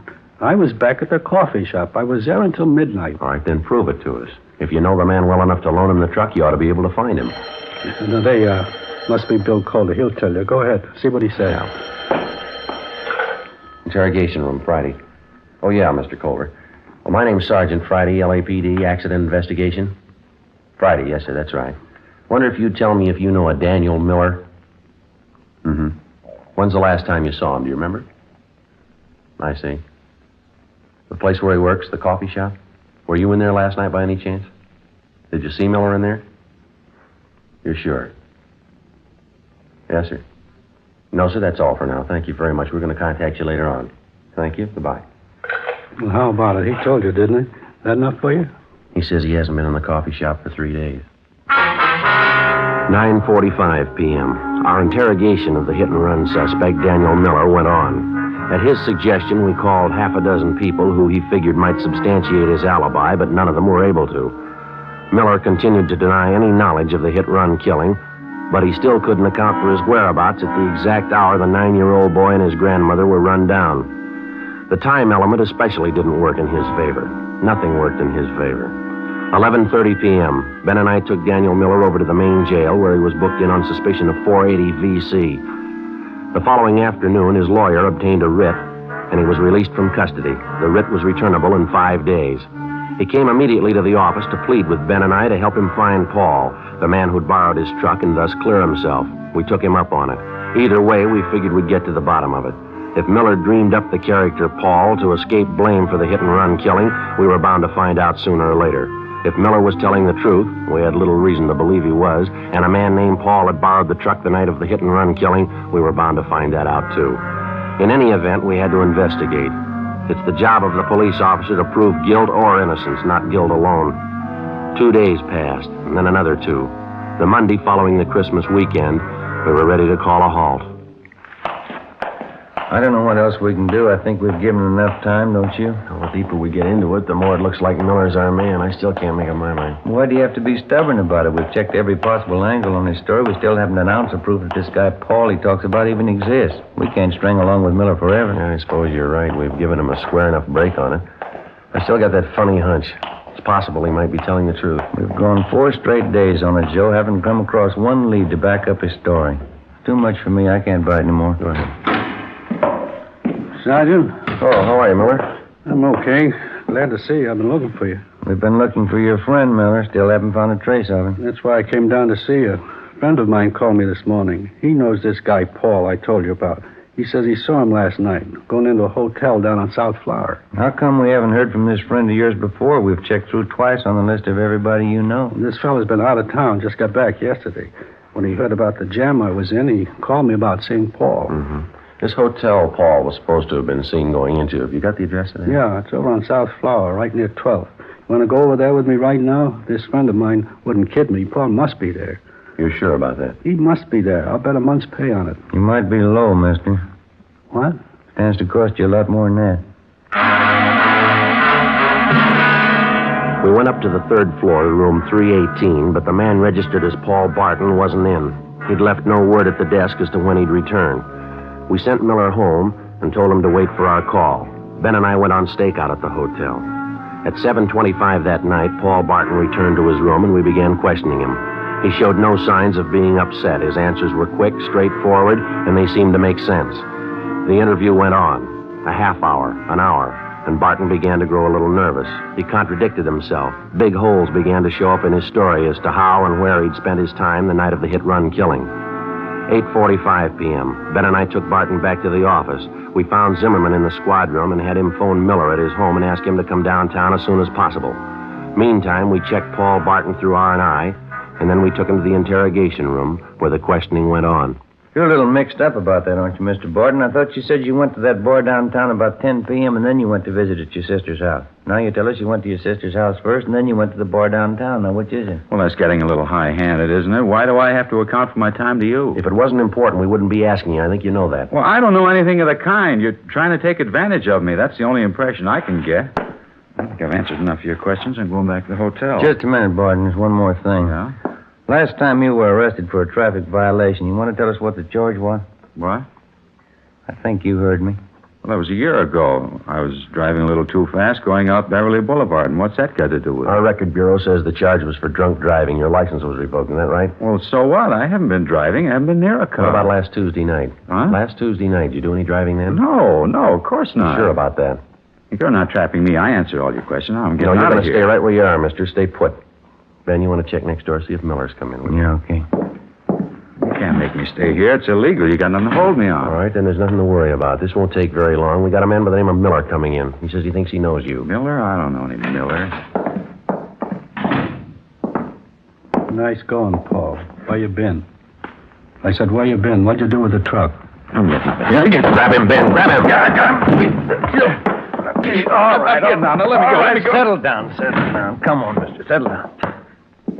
I didn't do a thing. Well, look, you can't prove it. You can't prove I did. They're going to prove it, Paul. I'm going to help them prove it.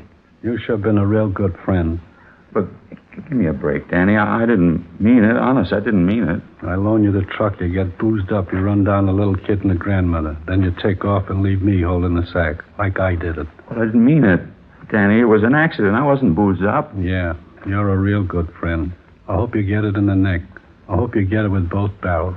Look, Sergeant, it's not true. I wasn't boozed up. I only had 2 drinks. Now, believe me, that's all I had. Yeah. I couldn't have been drunk. It doesn't affect me that way. 2 drinks never hurt me. A couple of drinks never hurt anybody. They killed a little boy and his grandmother.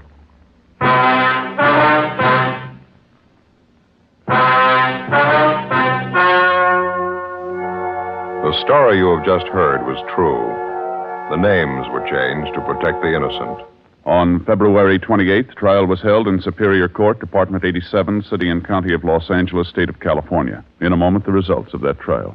Now, here is our star, Jack Webb. Thank you. Friends, we made Fatima's money-back radio offer for the first time on Dragnet over a month and a half ago, Thursday, September 20th. Here's what happened. Over 10 million listeners heard Fatima's famous offer. That's right. Millions heard it, yet only 44 have written. Now, if you haven't smoked Fatimas yet, remember what we said back in September still goes. Buy a pack of Fatimas. Enjoy their extra mildness and superbly blended tobaccos. If you don't like Fatimas better than the king-size cigarette you're now smoking, return the pack with the unused Fatimas, and we'll give you your money back, plus postage. Thousands of Americans are switching to Fatima, so why wait? Switch to Fatima today. Best of all, king-size cigarettes.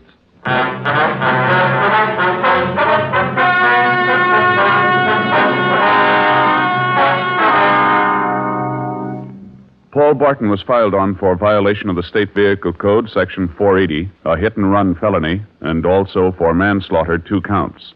He was convicted only for Section 480 and received sentence as prescribed by law. A hit-and-run felony is punishable by imprisonment in the state penitentiary for not less than 1 nor more than 5 years.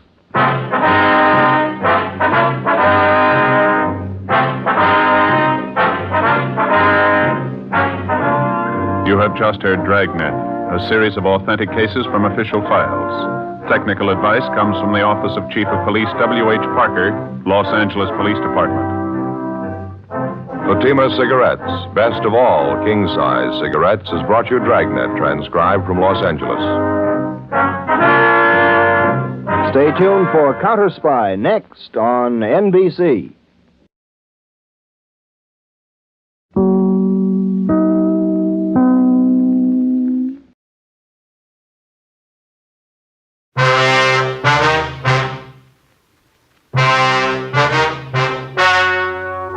The story you are about to hear is true. The names have been changed to protect the innocent. Fatima Cigarettes, best of all king-size cigarettes, brings you Dragnet on both radio and television.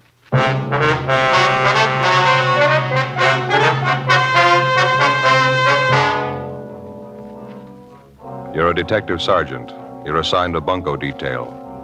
An experienced confidence man has set up operations in your city. From his first 2 victims, he gets more than $8,000. You've got one good lead on the suspect, his method of operation. Your job, get him. Prove Fatima quality yourself today.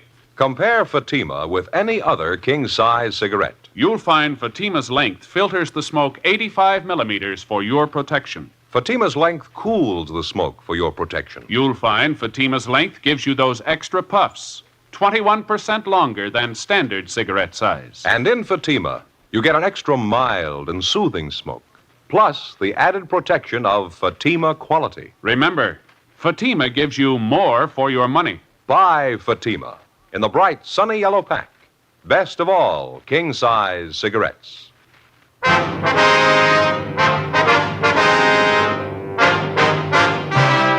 Dragnet, the documented drama of an actual crime.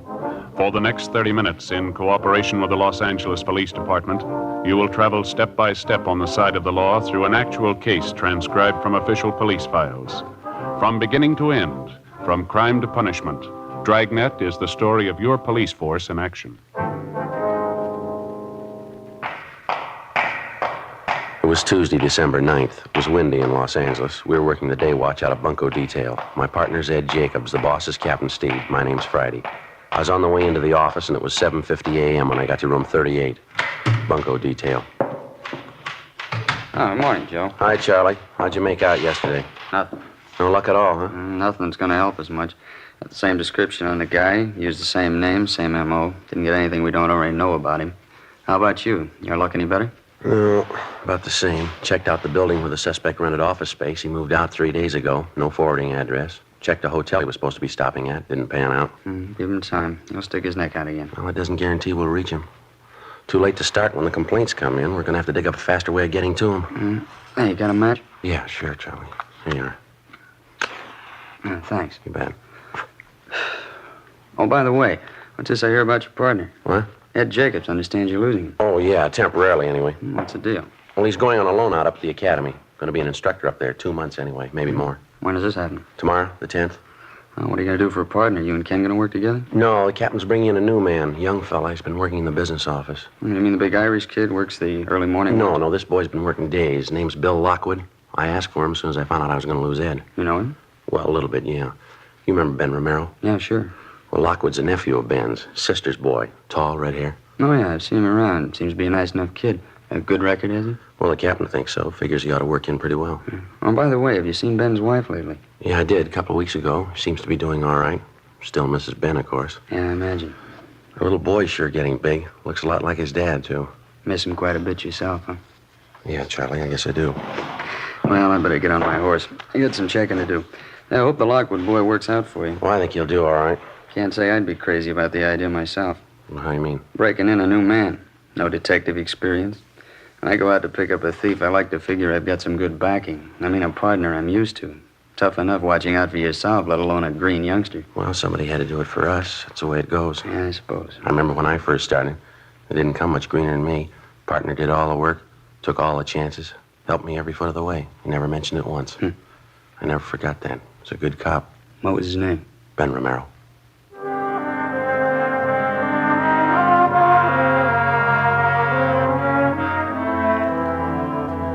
In our particular setup, before a man's eligible to apply for duty in the Detective Bureau, he has to have a minimum of 5 years' experience as a police officer, either assigned to radio patrol, traffic duty, or some other general assignment. After the initial 5 years of service, the men go through a screening process to determine which department and which job they'll fit into best, some position that they seem to show a natural aptitude for. If a man applies for duty in a division of the Detective Bureau, and if he's accepted, he's assigned a partner to work with the day he goes on the job, generally a working detective with some experience. In the case of Ben's nephew, Bill Lockwood, he put in his first 5 years working Wilshire traffic and also doing radio patrol in Hollenbeck and 77th Street divisions. After spending another 11 months in our business office, Captain Steed put in a request for him, and he was transferred. When I heard Ed Jacobs was going to be loaned to the police academy as an instructor, I talked to Captain Steed about Lockwood, and he assigned him as my new partner. The changeover happened in the middle of one of the toughest investigations we'd had in months. A bunco artist who was working hard at the business opportunities racket. The following morning, December 10th, Bill Lockwood reported in for work, and we drove out to check a potential lead on the suspect. On the way, I laid out the case for him. Nothing on the man in R&I, huh? No record at all? No, not as far as we know, Bill. Checked Brereton up at Sacramento, CII. Nothing doing there. He couldn't help us. What have you been going on? His description? Yeah, that and his M.O. and his name. He uses a different alias on each job. Russell Preston, that was the last name he used. I see. He usually starts by putting a want ad in the paper, is that it? Well, he rents himself an office first, usually a pretty expensive one, well furnished. Then he hires a good-looking secretary, has her put a want ad in the daily papers for him, and he's in business. How do the ads read? The usual? Yeah, typical thing you see in the daily paper. A business opportunity for people with vision, good investment, high profits. Apply now, you know.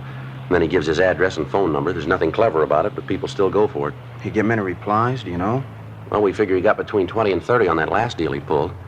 Seems all he has to do is land one victim out of the bunch with enough money, and he's got it made. Took his first victim here for $5,000. Second one for $3,200. Both elderly women. Took them for their last dollar. About the way he sets up the deal with these different businessmen, Joe, I don't think I got it quite straight. Well, how do you mean? Well, say the owner of that manufacturing plant this Russell Preston lined up. Yeah? You say Preston went to the plant, introduced himself as a business advisor, told the owner of the plant he had some people with money to invest. He convinced the owner he was legitimate. Yeah, that's right. Then Preston had his two victims shown through the plant and convinced them they ought to invest their money in the business. Yeah, that's it. Do you mean to say the plant owners were acting in good faith? Well, they were all checked out, Bill. Everything about them. They all have good business reputations. They didn't know any more about the deal than the victims. They needed more capital for their business, and they figured this was it. This Preston, or whatever his name is, sure must have a line that won't stop. He's got everything that goes with it. Nice clothes, well-mannered, good-looking. He doesn't try to high-pressure anybody. Tells them if they have confidence in him, he'd be glad to invest their money. If they hedge it all, he shows them right through the office. Pretty good pitch. Once they're sold on him, he's got him over a barrel. It's about the size of it, yeah. Funny there's no record on him. Sure sounds like he's had a lot of experience. What are the other names he's used, you remember? Well, just two of them we know of. Russell R. Preston and George A. Fairchild. I guess the newspapers have been checked out, huh? The ones he ran the what ads in? Yeah, they've all been talked to. All their personnel have been notified to watch for ads of that type. Be one way to get a lead on him if he tries again. Well, what about the buildings where he rented office space? Couldn't the people there help any? Well, they confirmed his description. We picked up samples of his handwriting. That's about it. He only rented the offices long enough to cover his deal, about 2 weeks. Let's see, what 100 block is this, Bill? Can you see over there? Let's see. Yeah, 1700. Well, we want the next one, 1811. Who's this woman we're going to talk to? Vivian Castle, that right? Yeah. I'm not sure if she's the right girl or not. Got the lead from an employment agency. Chance she might be the girl Preston hired to be a secretary. I don't know. Oh, good parking place up there ahead, huh? Yeah, that's good. You can pull up anywhere along here. It's fine.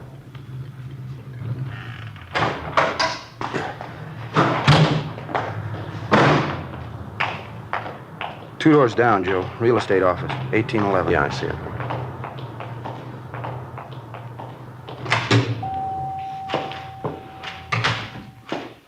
Good morning. Good morning. Can I help you? Police officers, ma'am. We'd like to talk to a Miss Castle, Vivian Castle.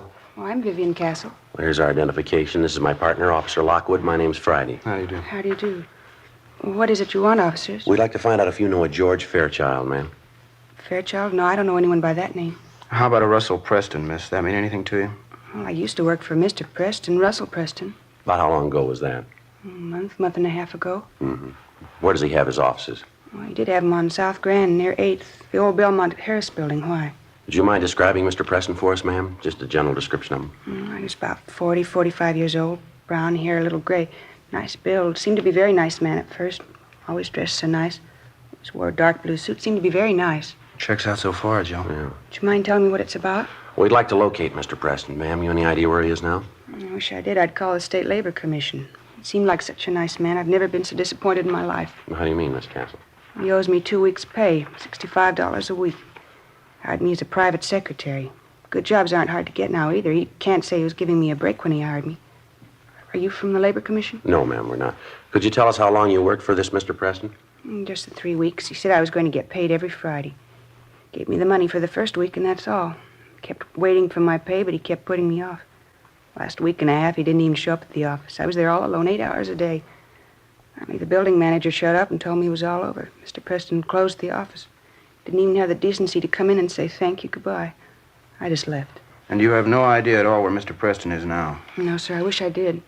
Were there any office files, mail files, any way to get a possible line on him? Not as far as I know. I didn't keep any files for him. Matter of fact, I didn't do any work at all. Just a showpiece. I guess that's all he kept me there for. There's no reason why he shouldn't pay me, though. Are you sure you're not from the Labor Commission? Did Mr. Preston ever have you place any want ads in the daily papers, Miss Castle? Yeah, he did a couple of times. Ads for business opportunities, you know. He was in the investment business, helped people invest their money. Would you happen to know anyone who invested money with him? I mean, would you know them by name? No, not by name. Quite a few people came through the office. I know a few of them made deals with Mr. Preston. I wouldn't remember their names, though.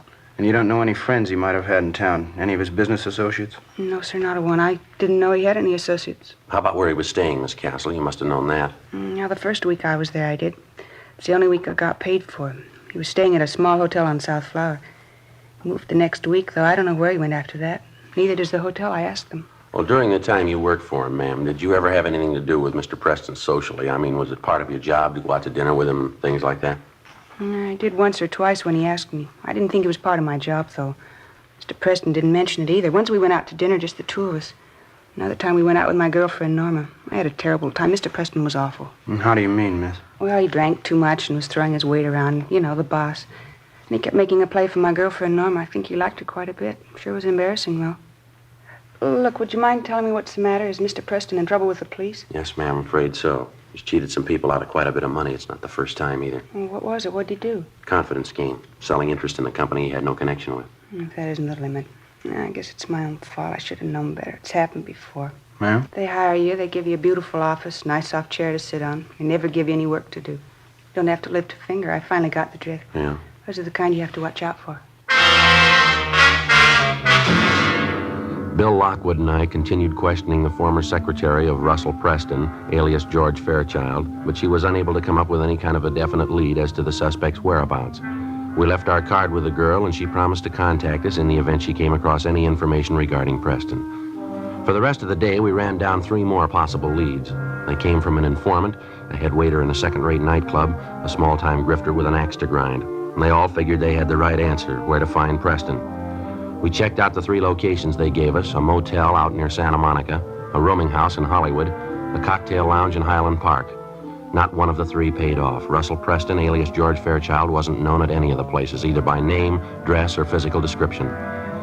During the next 3 weeks, along with Sergeants Charlie Riblett and Ken Scarce of Bunco Detail, Bill Lockwood and I ran down every possible lead on the suspect. Hotels, the want ad departments of the daily papers, managers of downtown office buildings, secretarial employment agencies, small businesses advertising stock for sale.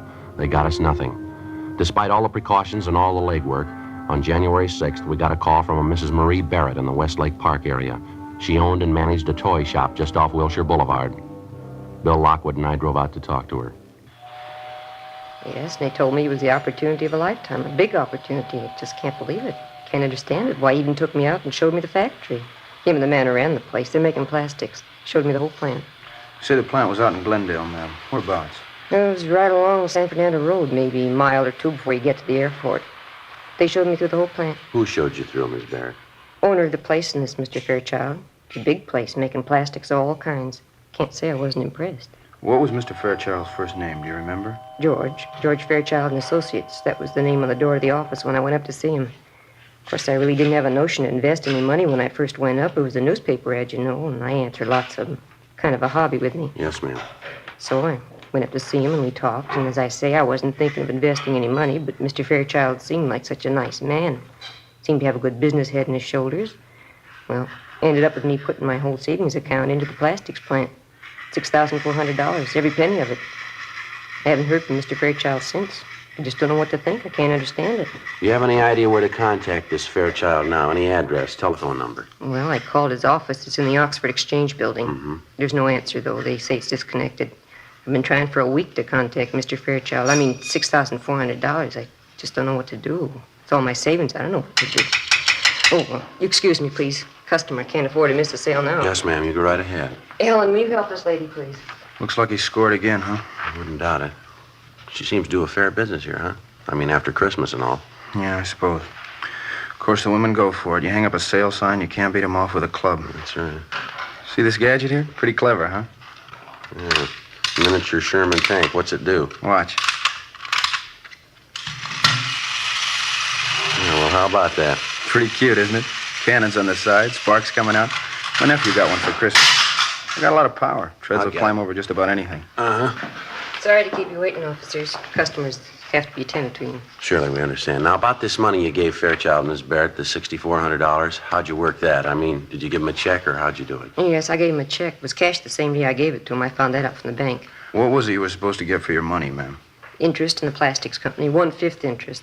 Seemed like such a good idea at the time. Did you ever discuss the deal with the owners of the plastics company? I mean, when Mr. Fairchild wasn't around? No, I guess I never did. Mr. Fairchild didn't think it was a good idea. Said he wanted me to get the most for my money, and said he was afraid if the company owners talked to me alone, they might argue me into taking less profit. Didn't want me to talk to him at all if he wasn't around. And you weren't suspicious of him at all, huh? Mr. Fairchild? No. Very nice man. There are a few things he did that made me a little uncertain, but he always explained everything to me. He always had a good reason for everything he did. Nice man, clean-cut, well-dressed, beautiful manners. Never take him for anything but a gentleman.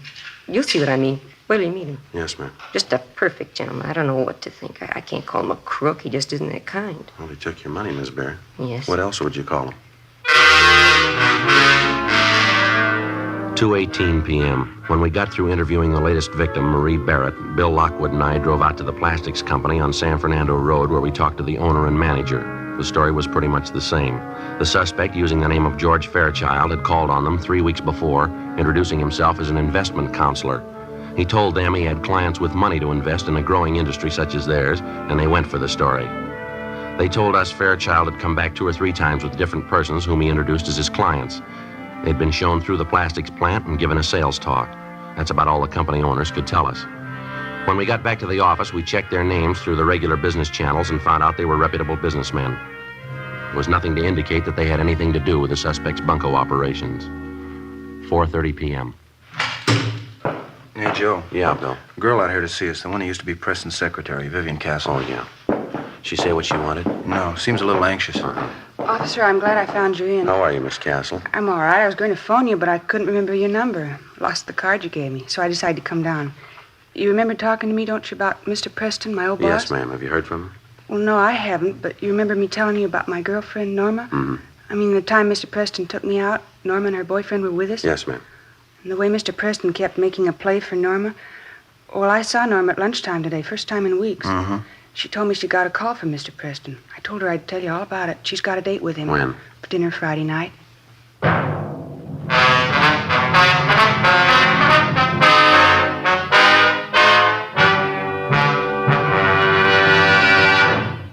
You are listening to Dragnet, authentic stories of your police force in action. To show our confidence in Fatima, we make you this money-back guarantee. Buy a pack of Fatimas. Enjoy Fatima quality, extra mildness, and superbly blended tobaccos. If you're not convinced Fatima is better than the king-size cigarette you're now smoking, just return the pack and the unsmoked Fatimas by August 1st, 1952, for your money back plus postage. Fatima, Box 37, New York 1. Prove Fatima quality yourself. Compare Fatima with any other king-size cigarette. 1. Fatima's length filters the smoke 85 millimeters for your protection. 2. Fatima's length cools the smoke for your protection. 3. Fatima's length gives you those extra puffs, 21% longer than standard cigarette size. And in Fatima, you get an extra mild and soothing smoke, plus the added protection of Fatima quality. Fatima gives you more for your money. Ask your dealer for Fatima in the bright, sunny yellow pack. Buy Fatima. Best of all, king-size cigarettes.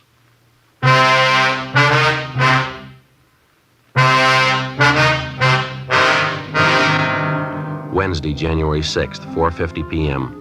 We called Vivian Castle's girlfriend, Norma Cummings, and then we drove out to talk to her. The Cummings girl told us that Russell Preston had telephoned that morning and made the date with her for Friday night at 7:30. He said they were to have dinner at a nightclub out in the Wilshire district. He also mentioned to her that he was staying in a hotel, but she didn't know the name of the location.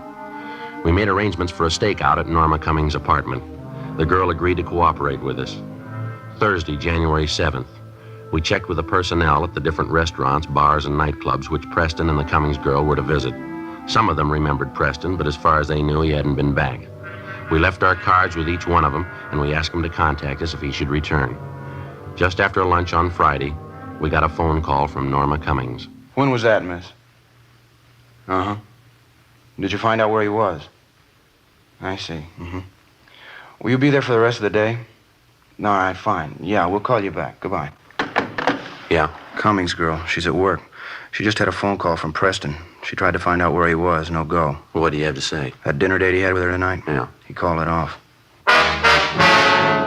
Later that afternoon, we went out and talked to the Cummings girl. She told us Preston explained on the phone that he had to cancel a date that night because of some business deal that had come up. He told her he'd get in touch with her over the weekend. He didn't. By Thursday of the following week, she still hadn't heard from him. 2 days later, on a Saturday afternoon, we got a call from one of the cocktail lounges Preston had visited. The bartender remembered us being in there to inquire about the suspect, and he'd saved our card. He said Preston was there now with another man drinking at the bar. We asked the bartender to try and delay the suspect as long as possible. Then we got in the car and drove to the location. It was too late. The bartender explained that he tried to delay the man that he thought was Preston, but he didn't have much luck. The suspect had left a few minutes after the bartender had called us. He'd been drinking heavily. The man Preston had been with was still there. He was sitting at an old upright piano in the back of the place trying to pick out a tune with one finger. Bill and I went back and talked to him. He gave his name as Fred Sandell. Yeah, that's right. I was drinking with a fellow. Why? What's the matter, officer? Did you ever see the man before? Yeah, once or twice. In here? No, a place up the street, 780 Club. I had a couple of drinks with him in there. You know his name? Well, what's the angle? You want him for something? Oh, it's just a routine check. We'd like to talk to him. Well, I don't know. I might know his name. Yeah? Well, what's the angle on the thing? You want him for something big? We want to talk to him, that's all. Did he pull a heist, something like that? Hey, he didn't look like that kind of guy. Lousy thing, and then we could get that right. How about it? You say you might know the man's name. What was it? Well, I don't know. I'm not sure if I'm the one that ought to tell you. How do you mean? Well, I don't want to get anybody in trouble. I want to give out names. What's the angle on him? You want him for something big or what? It's big enough, yeah. Oh. Well, his name's Preston, I think. That's the name he gave me, anyway. I see him around bars in the neighborhood every once in a while. How much do you know about him? Well, not much. I had a few drinks with him now and then, talked a little bit. That's about all. What did you say your name was, sir? Sandell, Fred Sandell. Well, what's the angle on this, Preston? We want to get in touch with him. You know where he lives? I don't know. I might. You want him for something big, isn't that right? Well, what's the difference? We want him. Well, it could be a lot of difference. I mean, what's the angle? If it's important to you and I helped you, well, you'd probably want to do the right thing, huh? I don't know if I got you right. Well, I mean, if you really want the guy, you know. If it's important to you and I helped you reach him, you'd want to make it square with me, wouldn't you? Huh? And not that I'm asking for payoff. You understand that? Yeah, we understand. Where's Preston live?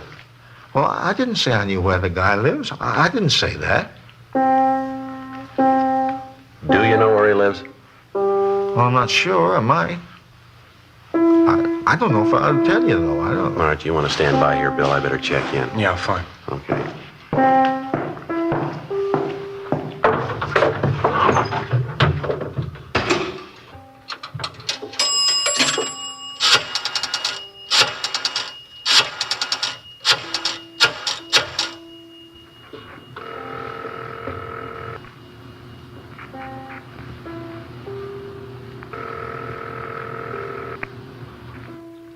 City Hall. 2625, please. 2625. Record Bureau, huh? Yeah, John, this is Joe Friday, Bunko. Yeah, Friday. I'd like to check on a suspect, John. He gives the name of Fred Sandell. He's a WMA, about 45, 5'10", 170 pounds, brown hair, brown eyes, ruddy complexion, small scar just below the left ear. Okay. Want me to call you back on that? Yeah, would you please? I'm at Dunkirk, 35016. Right, I'll call you. Thanks. Oh, say, John, could you switch me over to Bunko, please? I'm calling from outside. Yeah, sure. Hang on. Thank you. Yes? Would you switch? Switch this call over to Bunko detail, please? Bunko detail, surely. Bunko, Riblin. Joe Friday, Charlie. Anything doing? Oh, yeah, Joe, quite a bit. That suspect of yours, Russell Preston, Mm-hmm. he's been picked up. Yeah? Well, how'd that happen? A radio car picked him up, 8th and South Grand. Drunk charge, I understand. He was pretty well plastered, wandering around in the middle of the street. Had quite a bit of money on him. They brought him into robbery for questioning. Are you sure he's Preston? Yeah, description checks, a couple of sets of identification on him, too. One for Russell Preston, one for George Fairchild. Well, where they got him now? Next door, interrogation room. Ken Scares is talking to him. He's copying out on 2 of the jobs he pulled. Okay, Charlie. Thanks a lot. We'll be right in. Right, Joe. All right, bye.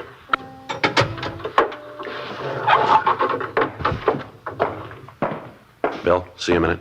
Yeah. We might as well check in. Preston's been picked up. Huh? When? Probably just after he left this bar. A radio car spotted him, pulled him in. How about that? Yeah. You work 2 months on a case, and just when we start to get close, somebody else picks the guy up. Yeah, that's right. It's not very exciting, is it? You know, I was just thinking, officer, I don't want to be a hardhead about this thing, you know. I mean, if you want this guy Preston, I'd be glad I'd help you find him. I don't want to be a hardhead. Excuse me a minute.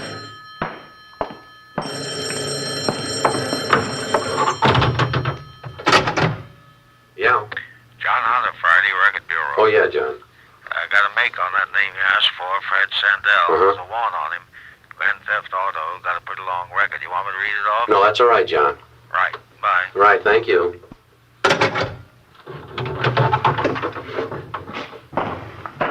Well, what do you say, Sergeant? Suppose we sit down and have a drink and talk things over.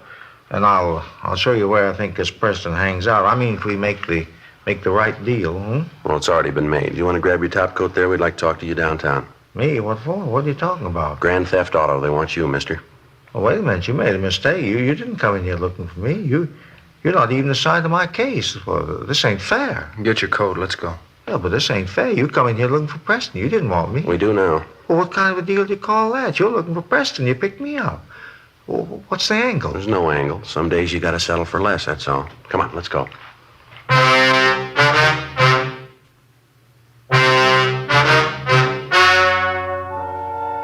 story you have just heard was true. The names were changed to protect the innocent.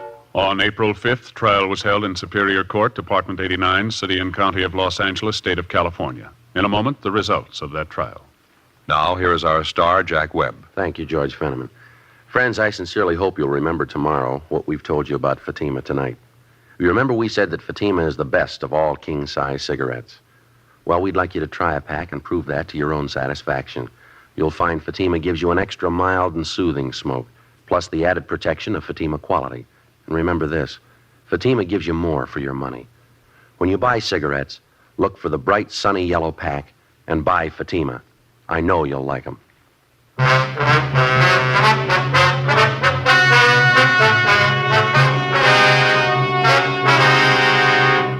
Russell R. Preston, alias George Fairchild, alias Robert Fairchild, was tried and convicted on 3 counts of grand theft. Fred Sandell was tried and convicted of grand theft, 1 count. Both men received sentences as prescribed by law. They are now serving their terms in the state penitentiary, San Quentin, California. Grand theft is punishable by imprisonment for not less than 1 nor more than 10 years.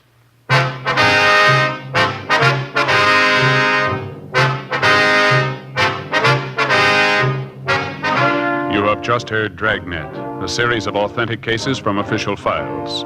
Technical advice comes from the Office of Chief of Police W.H. Parker, Los Angeles Police Department. Technical advisors Captain Jack Donahoe, Sergeant Marty Wynn, Sergeant Vance Brasher.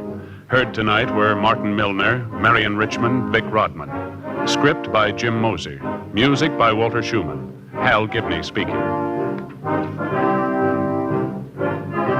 Fatima Cigarettes, best of all king-size cigarettes, has brought you Dragnet, transcribed from Los Angeles.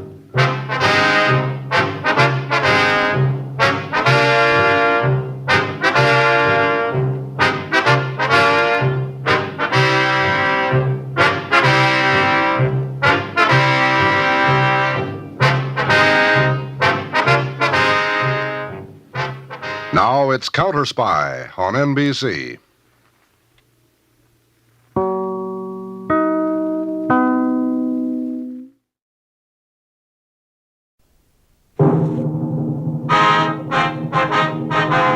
Sound off for Chesterfield. Chesterfield, the only cigarette in America to give you premium quality in both regular and king size, brings you Dragnet.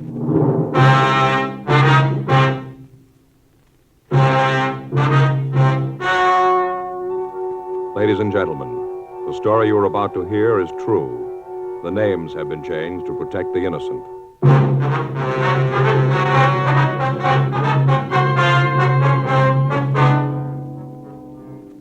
You're a detective sergeant. You're assigned to narcotics detail. A steady flow of heroin has been making its way into your city. Most of it has fallen into the hands of teenagers. You don't know the source or the head man of the operation. Your job, stop it. The modern way to sell cigarettes is the Chesterfield way. Premium quality in both regular and king size. And we're the only one that gives it to you. Premium quality in a cigarette means the world's best tobaccos, the best ingredients, the best cigarette paper. Only Chesterfield gives you this premium quality in both popular sizes. King-size Chesterfield contains tobaccos of better quality and higher price than any other king-size cigarette. Well, that's certainly important to every king-size smoker. Of course, it's the same fine tobacco as in regular Chesterfield. There is absolutely no difference, except that king-size Chesterfield gives you more than a fifth longer smoke. Yes, the modern way to sell cigarettes is the Chesterfield way. Premium quality, both regular and king size. Chesterfield is much milder. Chesterfield is best for you.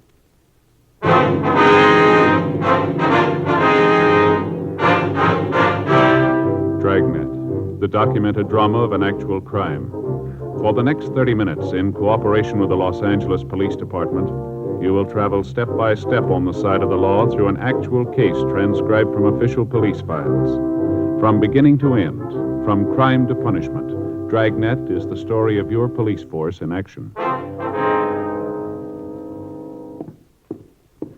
It was Tuesday, April 6th. It was warm in Los Angeles. We were working the day watch out of narcotics detail. My partner's Frank Smith. The boss is Captain Kearney. My name's Friday. I'd just gotten off work, and I'd gotten a call from a friend who wanted to see me. It was 5:46 p.m. when I got to my apartment house. Apartment 12. Hi, Joe. Oh, Ed? Just getting ready to go in. Come on in. Caught you. Go ahead. Thanks. Sit down. You got a date or something? No, it's all right. I just thought I'd get something to eat and then maybe take in the show. What'd you want to see me about? It's about Gary, Joe. Your boy? Yeah, I don't know quite how to say it.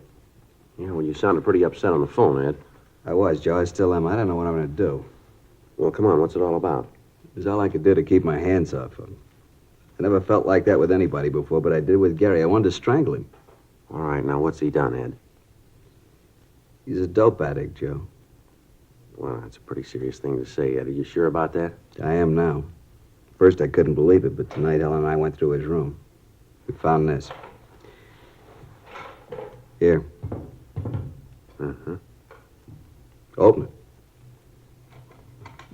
it. See? Yeah. Looks like a layout. I couldn't find any drugs in it. I know that he's using them, though. Spoon, eyedropper, needle. Yeah, everything's here. Where'd you find this, Ed? In his room. Had it hidden up on the shelf in his closet. I found it tonight. I didn't know what to do, Joe. Helen's been crying all day. She's almost out of her mind. You were the only one I could think of coming to. Who do you talk to when you find out your son's an addict? Well, now, Ed, are you sure this is his in the first place, that he's been using it? Yeah, I'm sure. I never would have believed it. Not Gary. There's no reason for it. We've given the kid everything he wanted. There's nothing he didn't have. Good home. Helen and I have always tried to understand his problems. Always looked at them like they were important. Everything. We gave him everything. Now this. I don't know what to do, Joe. I got no place to turn. There's nothing I can do. Maybe you can figure a way. Maybe you can't. I don't much care anymore. I just know that I can't see him again. Not for a while. I'm afraid, Joe. I'm real afraid. All right, now, let's take it easy, Ed. We'll work this out some way. You don't know what it's like, Joe. You can't. To feel like this and to know you'll do it. What? I see him again, Joe. I'm going to kill him. I'd known Ed Field for the past 7 years. I'd met him when we were conducting an investigation while I was assigned to Bunko Division. His testimony had been instrumental in breaking up a gang of shoplifters. Since then, we'd become very good friends. He lived just down the street from my apartment, and on occasion we got together for an evening. I knew his wife, and I'd met his 18-year-old son, Gary. The boy was a senior in high school, and as Ed had told me many times, his grades were well above average. The Field family was moderately well-to-do. Their home wasn't luxurious, but it was good-sized. To look at the boy, there was nothing that would cause anybody to think that he might be a user. 6:12 p.m. Field and I arrived at his home. Helen Field was waiting for us. She was a nice-looking woman in her early 40s. She let us in the house and showed us to the living room. It was obvious that she'd been crying. I don't know how to thank you for coming over, Joe. I guess Ed told you what it's all about. Yes, Helen, he did. Gary home yet? No, I haven't heard a word from him since he left. I didn't tell Joe what happened this afternoon. Thought it'd be better if he got it from you. Oh, all right. You want to sit down, Joe? Sure. I'll tell you. Thank you. Well, Gary came home this afternoon about 2:30. Mm-hmm. Walked into the house and went right to his room. He didn't say a thing to me. First, I thought that maybe he might be sick. I went to the room and he'd locked the door. I knocked, asked him if he was all right. Yeah. He called through the door that he was okay and for me to leave him alone. I asked him if there was anything I could do. You know, if he was sick, he might need something. I understand. What'd he say? Told me to get away. To leave him alone and get off his back. Those were his exact words. Leave him alone and get off his back. Mm-hmm. About 20 minutes later, he unlocked the door and came out. He seemed to feel fine. He came over and kissed me and said he was sorry about what he'd said. Said that he hadn't been feeling well and that he'd said those things without meaning them. Mm-hmm. I told him that he ought to wait until I could take his temperature. He said there was nothing wrong, for me to get out of his way, that he had some business to take care of and be home for dinner. I tried to stop him from leaving, and he pushed me aside.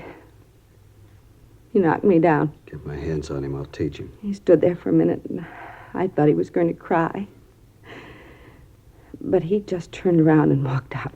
Well, you any idea where he might have gone? What this business was that he was going to take care of? No, not the slightest idea. You can see what we're up against, Joe. I'm afraid to even see the boy. Yeah. When did you first figure that he might be using narcotics? When I came home, Helen told me what had happened. I thought about what would make the kid do a thing like this. The more I thought about it, the more there had to be only one reason. That's when Helen and I went through his room and found that kit. Mm-hmm. Has the boy been ill at all lately? Under a doctor's care? Something that you might not know about? No. I'm sure that if he was, we'd know about it. I want to see you, Gary. Yeah, I'll be right with you. I want to see you right now. You'll have to wait. Maybe there's something wrong with your ears, son. I'm not going to take that from you. Please, Ed, don't do something you're going to regret. Now listen, Helen, that boy's 18 years old. For all that time, we've done everything we could for him. We've given him a lot more than most boys his age have. I'm not going to stand by and see it all blow up just because he's a kid. That's no excuse. I want an answer for all this. What he's been doing, what happened this afternoon. I want those answers, and I want them now. Remember, he's only a boy. And I'm getting sick of that, too. Where is it? Now listen, boy, I know what's been going on. I want to talk to you about it. I don't want you to lecture me. All I want to know is where's the kit. Take it easy, son. What are you doing here? I asked him to come over. You didn't turn me in, huh? Your dad asked me to come over to see if I could help here. I don't need nothing from you, cop. I want the layout. Where is it? You aren't going to use that anymore. I want the layout. I gotta have it. Where is it? Please, Gary, don't get your father any more mad than he is. I don't care how sore he is or how sore he gets. I want the layout. I want it now. I can't think of any more simple way to say it. If I have to take it away from you, then I'll do it your way. You lousy bum. I'll teach you to talk to All me. right, take it easy, Ed. This isn't going to get you anywhere. Now, come on, settle down, both of you. Get out of here. Get him out of here. Joe, I swear I'll break him in two. Please, Ed, Joe, do something. Let him go. Let him go. It's about time he found out I'm old enough to call things my way. Go on, let him go. I'm not afraid of him. I'm not afraid of you either, cop. I'm not worried about anybody. All I want is that kit. I gotta have it. I got it. I'll give it to me and we can talk then. I gotta have it fixed. I got it. Joe, do something, please. All right, come on, sit down. Sit down, boy. This has gone far enough here. Now, let's get a few things straight. You're not going to have any more of that. We'll see that a doctor looks at you. He'll do what he can, but you've had it. No more narcotics for you, now face it. You want me to tell you where you stand? You're a user. Any way you slice it, this had to happen. I don't want anything from you. Why don't you just leave me alone? I can't do that. Let me see your arm. Come on, roll up your sleeve. Do what he says, Gary. Yeah. Both arms, huh? I'd take a joy pop once in a Now, while. don't con me, Gary. You got it bad, and it's going to get worse. You didn't get that arm from chipping with the stuff. The kit we found, you don't need a layout that big to joy pop. You've been mainlining it for quite a while. I know it, and so do you. You holding now? Come on, boy, answer me. You holding now? Yeah? Well, let's have it. I'm not going to give it to you. You got no choice, son. Either you give it to me or I'll take it. All right, here it is. How big a habit you got? Not big. How big? Couple of bucks. Now, come on, boy. Let's have a straight answer. 25 a day. $25 a day. That's a lot of narcotics, isn't it? It's what it takes. Where's it come from? Come on, who's your connection? You maybe got me, but I'm not going to be a fink. You got to let me go at that. I can't do that. Now, where'd you get this stuff? How about that doctor? You going to do something about We'll that? talk to him. Talking to him ain't going to do any good. I got to have a fix. I'm going to fall apart. Come on now, be a pal. Let me have a fix. I'll tell you all about it then. You got the kit. You got the stuff. Come on, be a sport. No huh? go. You can't do it. Come on, let's go downtown. You're going to take him to jail, Joe? I'll take him down to Georgia Street Receiving Hospital. The doctor can look at him there. We're going to have to hold him for a while in this field. Why'd you do it, Gary? Why? Can't you tell me? Is it something your father and I have done? There's got to be a reason. What is it? Oh, please, Gary, tell me. Come on, let's get out of here. Can we see him after he gets there, Joe? Yeah, I'll call you, Ed. Don't you want to say goodbye to your mother, son? Why? It wouldn't prove anything. Yeah, I guess that's the way you'd look at it. I broke the law. Now they're going to make a convict out of me. I didn't call him. You did. How are you going to explain that to her? You turned your own son in. How you going to tell her about it? I hope you're real happy now. I'm not proud of it, son. There's one thing I'd like to ask. Yeah. What have you done to her? 8:30 p.m. I called Frank Smith and filled him in on what had happened. He said that he'd meet me at Georgia Street Receiving Hospital. I took young Gary Field down with me and had a doctor check him over. After that, the boy was taken to the narcotics division, and Frank and I talked to him. I don't know how to tell you any better. Isn't any other way to say it. I'm not going to give you any names. That's not going to help you any, son. So it won't help me. It won't get any of my friends in trouble. Well, you got great friends, haven't you? Now, where'd you get the money to take care of your habit, Gary? I earned it. Where? I worked. Where'd you work? Look, it's getting late. That stuff the doctor gave me didn't do any good. I still need a fix. Now, I'm getting sick. Do what you got to do. Let's get this over with. Now, look, this is going to be the same in the morning, son. We're going to keep asking questions till you come up with the right answers. Look, cop, I don't want any favors from you. Now, leave me alone. We're only trying to help you, boy. Oh, get off my side. Now, I need nothing from you. You saw your duty and you did it. That makes you a big man, huh? I know you'll both make lieutenant. Now, beat it, All huh? right, that's enough of that. Now, there's a couple of things we'd like to set you straight on. Maybe help you to figure where you stand in this. Oh, here it comes. What do? Give you a license to preach when they hand you the badge? That's enough of that, youngster. Come on, get off my back, cop. If my old man hadn't turned thick, you'd never have got me. Where you going? I'm getting out of now, here. sit down. Sit down. All right, young fella, you want to be a big man, that's the way it's going to be. I'm going to tell you that you get no special treatment here because I know your parents. You'll be treated just like any other user. You're getting a little of the edge because you're a youngster. There's not a pound of honesty or integrity in your distorted mind. The simple way would be to drop you in a cell and let you sweat out the cure, let you fall apart if you had to. Let me tell you this. We're going to get the connection that's been supplying you, and then we're going to get the man behind him. I don't much care about them, but I do care about the kids around you. You got a big habit. Takes a lot of money to keep up a habit like that. I've seen kids like you before, and there's only so many ways to get that money. You steal it or you start pushing narcotics yourself. I don't think you're stealing, so you got to be pushing it. That means that you probably got other kids hooked on it. Other youngsters that have got trouble because of you. Mules that are dragging your wagon for you. Your folks will maybe forgive you for what you've done to them, but they'll never be able to buy what you did to the other kids. You had a chance to help yourself and help the rest of them. You had a chance to do something good for somebody else, and you wouldn't take it. Well, you're playing it smart, big boy. Keep playing it that way when you end up in a jail cell, will you? You through, cop? Yeah, I'm through. Fine, let me get some sleep, huh? Let's go, Frank.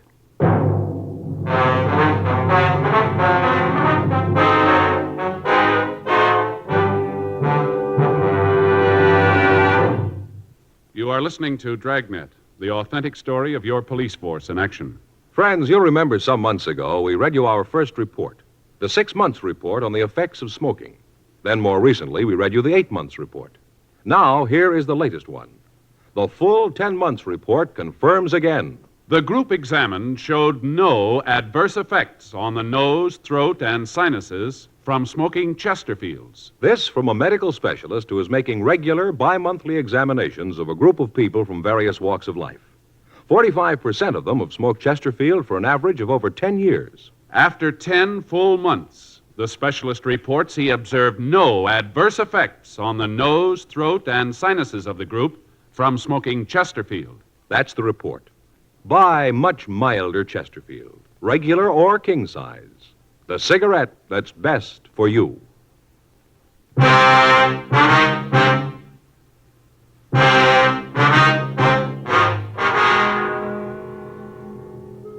Gary Field was taken to the main jail and booked. Frank and I went back to the office to fill out the arrest reports. The next day, Wednesday, April 7th, we began to talk to Gary's friends and teachers. From all of them, we got the same story. Until 6 months before, the boy had been a model student. He was always at the top scholastically in each of his classes. He was a member of several honorary student organizations and had twice been nominated for president of his class. Then, apparently without reason, the boy's personality had changed. He stopped taking an interest in his schoolwork. Several of his teachers told us that he wouldn't have gotten passing grades at the end of the semester. He dropped out of the service organizations at school. From some of his teachers, we got the names of his close friends. Talks with them netted us little. They told us that Gary had dropped out of the crowd of youngsters that he'd been running with and had taken up with new friends. They told us that they didn't see much of him after school, that he'd gotten into fights with other students on several occasions, and that after a period of time, they'd stopped asking him to their functions. None of them were able to give us the names of his new friends. We checked with the neighborhood merchants. Most of them knew Gary. They said that he'd worked for them after school, but they hadn't seen him for several months. We asked them if they could help us locate his friends. They told us that they had seen him in the company of one particular man on several occasions, but they couldn't identify him for us. We got a description of the man, but it meant nothing to us or to the other members of the narcotics division. Photographs of known narcotic suspects were shown to the parents of Gary Field and to the storekeepers around the school. They couldn't identify any of them. 2 days passed. Friday, April 8th, we got a call from the field boy. Frank and I went over to see him. What'd you want to see us about, Gary? I wanted to tell you that I've had it. What's that mean? That I want to tell you about it. What's the matter? You been sick? A little. That's not why I called you, though. They treated me all right here, but I got to thinking. All right, go ahead. I used to read in the papers where the kids would turn themselves in or get caught and cop out. All about how they realized what they'd done. Always seemed like a lot of phony sob sister stuff. Well, I know different now. I know what I've done. I know I got to stand for it. I'm not asking any favors because I know that I've done nothing to call for 'em. I'm not trying to be a hero or a martyr. I just want to help get this thing cleaned up. One thing I'd like to know, Gary. What's that? What made you get started on this stuff? You seem like a kid that has everything you want. You don't look like a kid who'd fall for it. Who knows?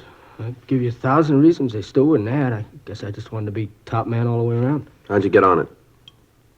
Started lushing it up, then the tea, then the heroin. That's the way it runs, isn't it? Most of the time. I didn't figure I'd ever be hooked. Thought it couldn't happen to me. How wrong you can be. How long you had the big habit? About 6 months. Chippied with it about the same time before then. Where'd you get the money? Yeah, guess we had to get to that, huh? That's right. Where'd you get it? I got some kids pushing this stuff for me. Worked for a while. Wasn't enough. By that time, the kids were hooked themselves. I was the only connection they had. They had to do business with me or do without it. Yeah? I told them that if they couldn't pay me in cash, I'd take merchandise. They'd bring it. I'd sell it. That way, we both came out all right. They got their H. I got mine. You mean you got them to steal, that it? Yeah, I guess so. I never asked where they got the stuff. I just took it and sold it. With that and the stuff they sold for me, I made out. These kids pushing H for you? No. Well, they're shoving tea. I sell it to them for 4 bits a stick. They get up to $1.50 for it. You know where they peddle it? No, I never asked. All I was interested in was if I got mine. All right, give us their names, will you? Guess that's the only way, huh? That's the only way. Okay, I'll give them to you. How about your connection? Who's he? Guy named Jack? Jack who? I don't know, honest. I really don't. Where'd you meet him? Drive-in downtown. Where? Drive-in at the corner of Reno and Vernon. How do you set up the meet? I just go in there between 10 and midnight, park the car and order coffee. He comes over to the car. You mean that he's always there at that time, huh? Usually is. So your only source? Yeah. Anyone else pushing it around there? No, as far as I know. I think he's the only one in the operation. All right, you'd be willing to arrange a meet with him so we can pick him up? Yeah, I'll do it. All right, fine. Sure want to see the folks. I got so much to make up for. That's right, you have. Don't think I'll live long enough to do it all. 9:32 a.m. We got a description of the suspect known as Jack and also the names and addresses of the teenagers involved. Frank and I contacted the juvenile authorities and gave them the information. We went back to our office and had Gary Field check our files of known narcotic suspects. He was unable to give us an identification on Jack. 11:56 a.m. We took the boy to his home and talked with his parents. 12:30 p.m. Frank, Gary Field, and I drove to the corner of Vernon and Reno to check over the drive-in restaurant. It was set up in the usual way with a parking area around the main building for car service. In the rear of the lot was a building housing a cocktail bar, and there were parking spaces in front of that for the bar customers. As we drove past the place, Gary told us that he usually parked around the side of the main building and that this Jack came from the direction of the bar. He was unable to tell us whether the suspect drove a car or not. The plan was for Gary to introduce me as a narcotics buyer who was trying to get a local connection. It was agreed that because of the size of the buy I was to make, it would be necessary for me to deal with the head of the organization. 11:05 p.m. Gary and I got into my car and we drove to the drive-in. Frank followed us in a police unit. We arrived at the meet at 11:14 p.m. Frank stayed in the background and we waited. The suspect failed to make an appearance. The next night, the plan was repeated. Again, nothing. Sunday, April 10th, 10:05 p.m. We arrived at the drive-in. We waited. 11:05 p.m., 11:15, 11:30. No sign of the suspect. Midnight, 12:04 p.m. Looks like he isn't going to be here. Thought you said he usually showed up, didn't you? I don't know what happened. He was always here before. You sure you got the right drive-in? Look, Mr. Friday, I know what you're thinking, but I'm telling the truth. Yeah, you know all this is kind of tough to buy, don't you? 3 nights and he isn't here? I don't understand. He was always here before. Wait a minute. Yeah? Hold it. Yeah, that's him, coming over from the bar. All right, which one? There's a couple of people coming out The there. big one. See in the gray suit, hat? Yeah. You sure that's this Jack? Positive, Mr. Friday. All right, now you look. You know what you're going to do? Don't let on that anything's wrong here. Remember that nothing's going to happen to you. I'll remember. All right, now hold on. He's coming over. Hi, kid. Hi, Jack. Been looking for you. Where you been? All right. Who's a friend? Oh, yeah, I want to talk to you about him. Wants to do business with you. What are you talking about? What business? Look, Jack, he's all right. I know it. Think I'd have brought him here if I didn't know it? Oh, he's all right. He's a friend of yours. You know the bit, any friend of yours. I don't know what to talk about businesses. I don't know what you're doing here, but I'm here for a cup of coffee. Better let me talk to him alone.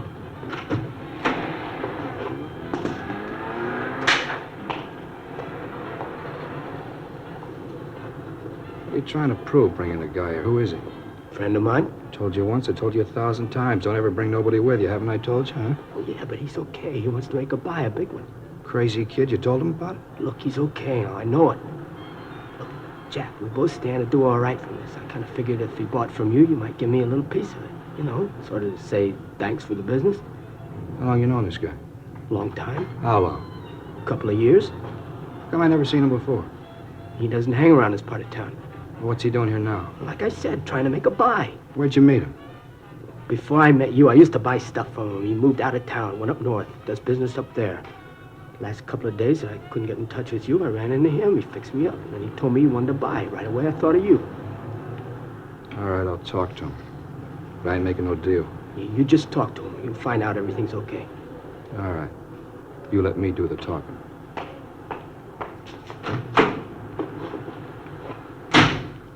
Joe, this is Jack, the fellow I was telling you about.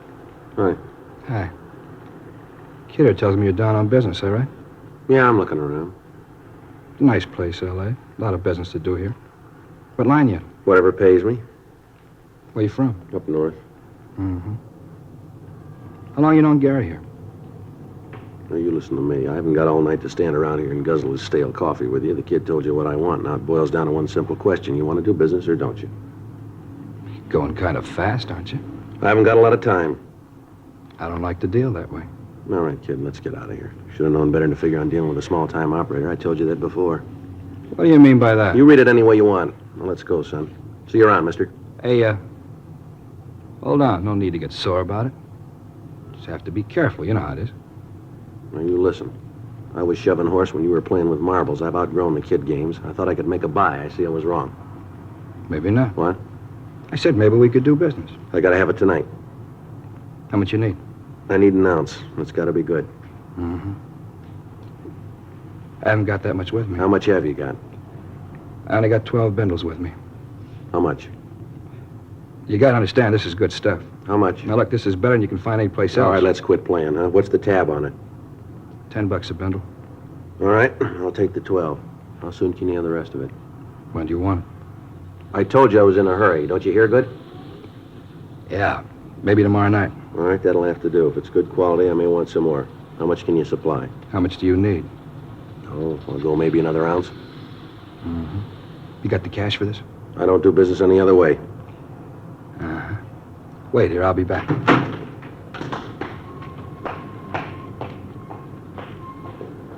It's all right, isn't it, Mr. Frank? Yeah, Gary, everything's fine. You see where he's going? No, it's too dark. Don't you worry about it. Frank will see where he goes. I'll be glad when this is over. All right, hold it.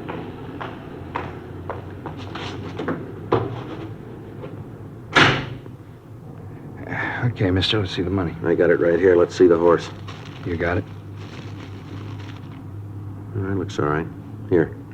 You don't mind if I count this? No, go right ahead. It's all there. $120, isn't that what you said?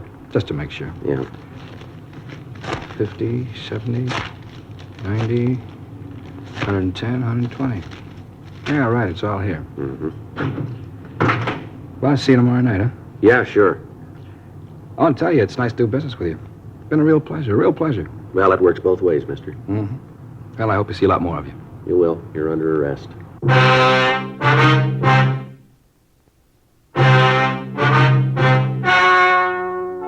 The story you have just heard was true. The names were changed to protect the innocent. On July 29th, trial was held in Department 89, Superior Court of the State of California, in and for the County of Los Angeles. In a moment, the results of that trial. Now, here is our star, Jack Webb. Thank you, George Fenneman. In 1952, American smokers bought more Chesterfields than ever before in the history of the industry.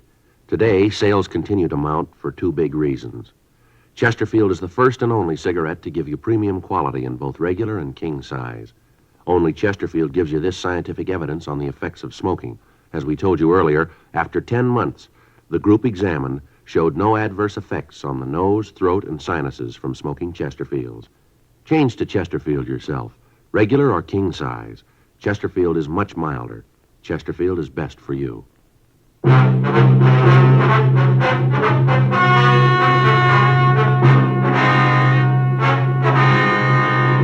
Gary Richard Field, because of his cooperation, was placed in a hospital for rehabilitation and at the conclusion of his treatment was placed on 3 years probation. The other juveniles involved were handled through the juvenile court and received sentences comparable with his. Jack Alexander Williams was tried and found guilty of violation of the State Narcotic Act, a felony, and was sentenced to the state penitentiary for the term as prescribed by law.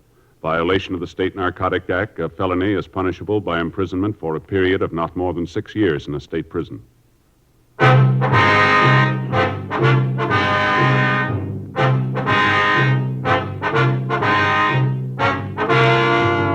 You have just heard Dragnet, a series of authentic cases from official files. Technical advice comes from the Office of Chief of Police W.H. Parker, Los Angeles Police Department. Technical advisors, Captain Jack Donahoe, Sergeant Marty Wynn, Sergeant Vance Brasher. Heard tonight were Ben Alexander, Harry Bartell, Virginia Gregg, Eddie Firestone. Script by John Robinson. Music by Walter Schumann. Hal Gibney speaking. For a million laughs, tune in Chesterfield's Martin and Lewis show Tuesday night on this same NBC station. And sound off for Chesterfield, either regular or king size. You'll find premium quality Chesterfields much milder. Chesterfield is best for you. Chesterfield has brought you Dragnet, transcribed from Los Angeles.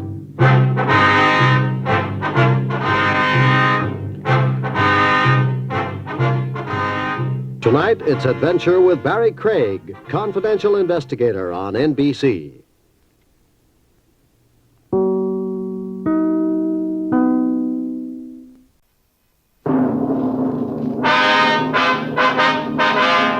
Sound off for Chesterfield. Chesterfield is best for you. First cigarette with premium quality in both regular and king size. Chesterfield brings you Dragnet.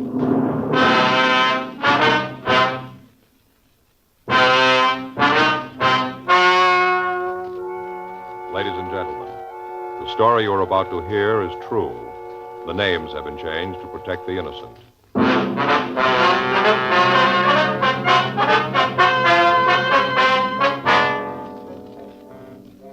You're a detective sergeant.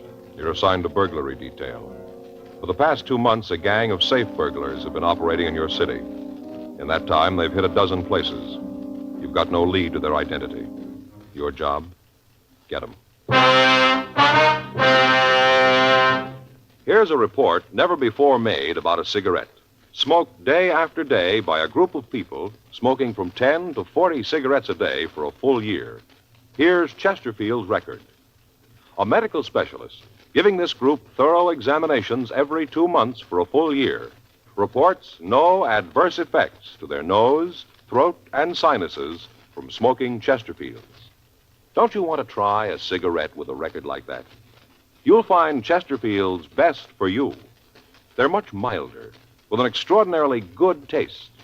And for your pocketbook, Chesterfield is America's best cigarette buy.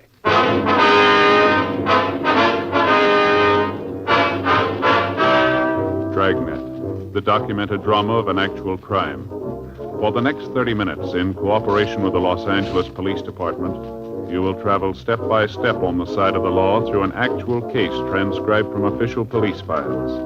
From beginning to end, from crime to punishment, Dragnet is the story of your police force in action.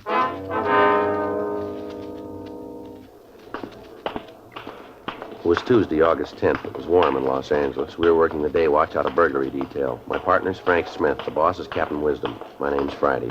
We were on the way back from lunch, and it was 1:17 p.m. when we got to room 45. Burglary. Joe, you got any stomach pills? No, I haven't. You got trouble again? Yeah.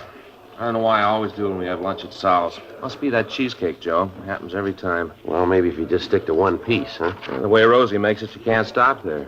You know, that Sal could make a fortune if he'd realize it. What do you mean? Well, you know how in some places they have a little bowl of mints by the cash register? Yeah. Well, if Sal would put a bowl of stomach pills, he could clean up. Yeah, sure. Anything in the book? I'll take a look. How about it? Yeah. There's a call here from Ernie. Our informant? Yeah. Says he wants to see us this afternoon. Say what it's about? No, it just says to meet him at that coffee place over on 7th. Sure hope he can come up with something we could use it.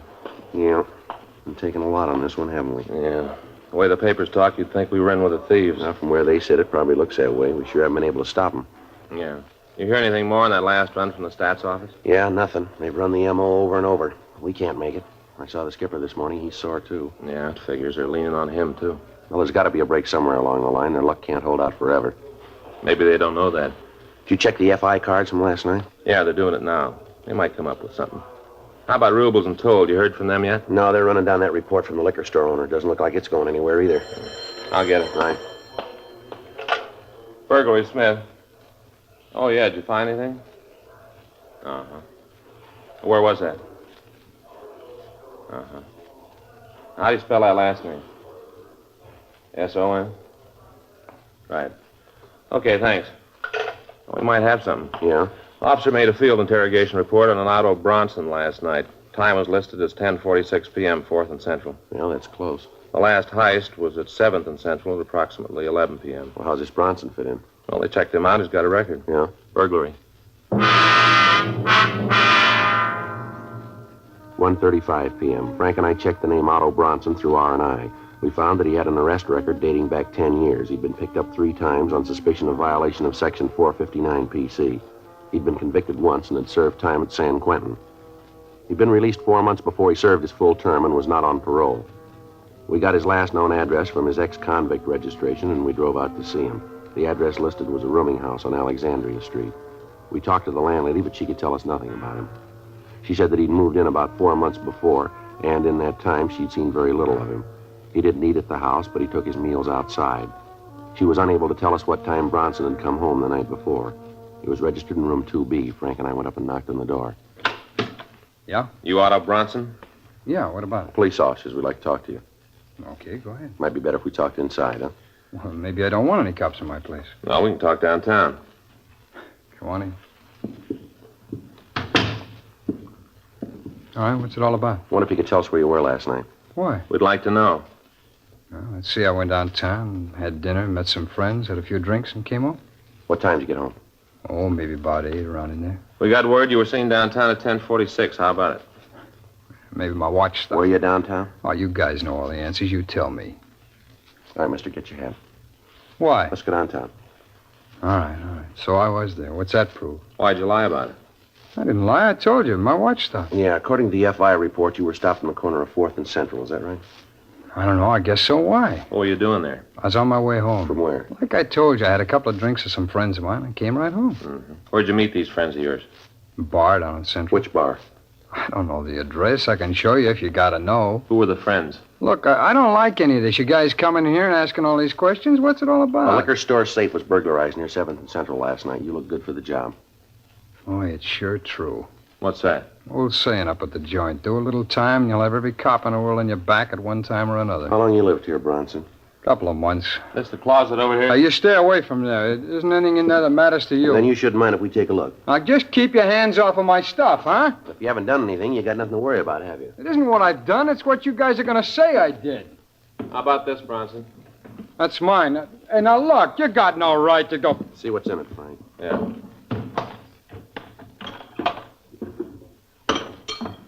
Now, how about this, Bronson? I never saw this before in my life. It's a frame you guys are trying to tie onto me. Well, it won't work, cops, and you know it won't. How do you explain these two? I don't have to. They belong to a friend. He asked me to take care of them. How about this, Bronson? Can't see, Joe. What is it? Cutting torch. Looks like it's been used lately.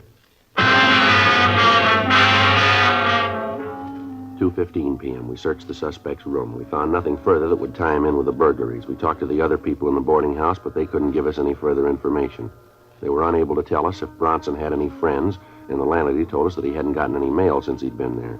We called the office and arranged for a stakeout on the boarding house, and then we took the suspect downtown to the city hall. We talked to him for an hour, 4:16 p.m. That's where you stand on this thing, Bronson. Now you make up your mind. You want to take the beef by yourself? You're going to tell us where you got the tools. I've been telling you. I didn't know anything about the tools. I got them from a friend. He asked me to keep the suitcase for him as a favor. He asked me to keep them for him, and that's all I know. Well, what's the friend's name? Like I told you, it's a fellow named Shorty. What's his last name? I don't know. If I knew, I'd tell you. I got no reason to hold back on it. I didn't have nothing to do with the jobs. Otto, we were talking to you about one burglary. What do you mean by jobs? Well, just the way you guys talk, I figured there was more than one. You know what we're talking about. I don't. I'm telling you the truth. I don't. When'd you last see this Shorty? When he gave me the suitcase. When was that? A week, maybe 10 days ago. Where'd you see him? In a bar down on 7th. And he just gave you this suitcase, asked you to take care of it for him? Is that what you expect us to believe? That's the truth. Well, that's kind of hard to buy. I can't help that. That's the way it happened. Well, your friend sure left you in a good fix, didn't he? What do you mean? Well, it looks like you're going to have to go this route by yourself. How do you figure that? You got the tools, you got a record. You were in the vicinity just before the safe was burned. You look real good for it. Well, I ain't going to take it alone. Well, you haven't got much choice. Well, what happens if I help you get the rest of them? It'll be marked down that way. Is that all you can do? That's all. How much if I help you break the gang? That's all we can do. Well, one thing you got to understand. What's that? I had nothing to do with the jobs myself. I just heard a few rumbles. You got to know I wasn't in on it. What have you heard? Well, there's 3 guys. They're from the east. They've been working out here about 6 weeks. Real heavy fellas. Who are they? I don't know them. The only one I ever saw was Shorty, and I'm not too sure he's in on it. You know where we can pick him up? No, like I said, I just heard a few rumbles. All right, how about this Shorty? Has he got a record? I don't know. He might have. You ever say anything about doing time? No, not so I could hear. How long you known him? About 3 months. I met him right after I got out of queue. Where'd you meet him? A bar downtown. We got to talking one night, and after that, I'd see him around here and there. And I never got to know him real well. Just well enough for him to give you a suitcase full of burglar tools, huh? Yeah, that's right. And you didn't know what was in the case? Huh? No, I didn't look. I didn't figure it was any of my business. That's easy to buy, isn't it? I can't help it. That's the way it is. How much do you know about how the gang works? Not much. Rumble is that they case a place for a couple of days, figure out when's the best time to hit it, and they walk in and burn the safe. They use a car? I don't know. I guess they do. Does Shorty have a car? I don't know. I never saw him with one. He never mentioned it. You ever mention where he lived? No, not to me. I figure it's over on the east side, huh? How you figure that? Well, just the way he talked. Nothing definite, but just the idea. You look at some mugs and tell us if you see this Shorty? Well, sure. I'd like to see you get him, leaving me to stand for a thing like this all by myself. Anything else you can tell us about the gang? No, that's about it. Okay, let's look at the mugs. Oh, how about it? I still got to go to jail? Well, you still haven't convinced us you're clean. Well, I told you everything I know. Yeah, let's go. Oh, no, wait a minute. Look, I go nuts in a cell. You should have thought of that before. Well, I can give you guys a lot of help if I'm on the outside. You haven't given us much here. Well, maybe I can. All right, go ahead. I can tell you when they're going to pull the next job.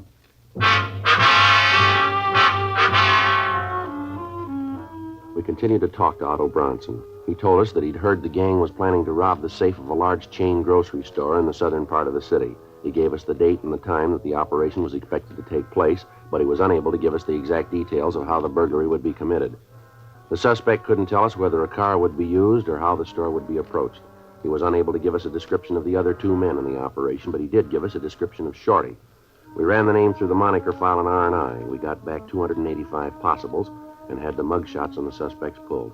These were shown to Bronson, but he failed to make an identification. We showed him our mug files on known burglary suspects, but he again failed to come up with an identification. The burglary tools were booked as evidence, and then Frank and I talked with Captain Wisdom. It was agreed that it might be better to release Bronson and have him followed. 8:31 p.m. The suspect was released and placed under constant surveillance. The date Bronson had given us for the next burglary was the following Saturday, August 14th. Frank and I made arrangements to place a stakeout on the store. We checked the store and found that there were 2 entrances, one off the parking lot to one side of the building and one on the street. We took up our position so that both doors could be seen. The area was placed under a Code 5 call so that the stakeout would not be burned. Frank and I waited. 10 p.m., 11, no sign of the burglars. Midnight came and went. At 5:30 a.m., the stakeout was called off, and Frank got to a phone. Yeah, uh-huh. When was that? Yeah? Okay, we'll be right in. Joe? Yeah, anything? Yeah, they lost the tail on Bronson.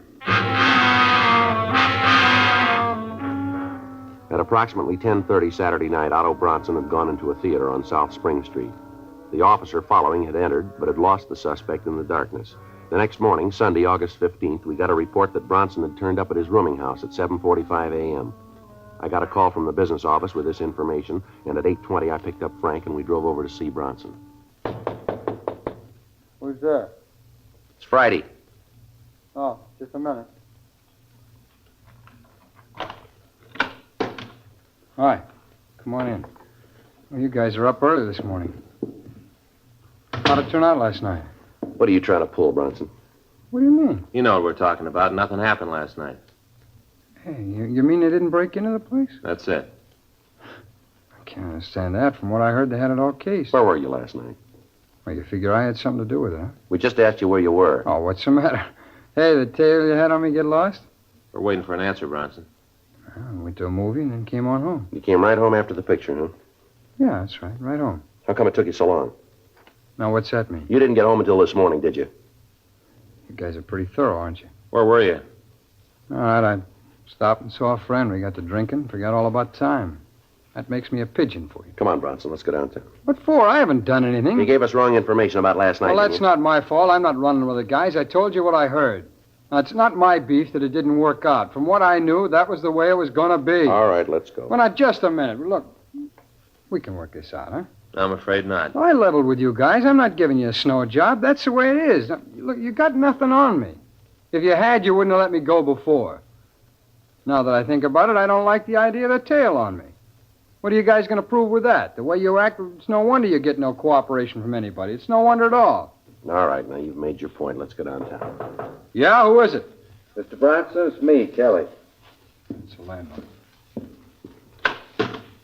Yeah, what is it? You're Mr. Friday here? Yeah, I'm Friday.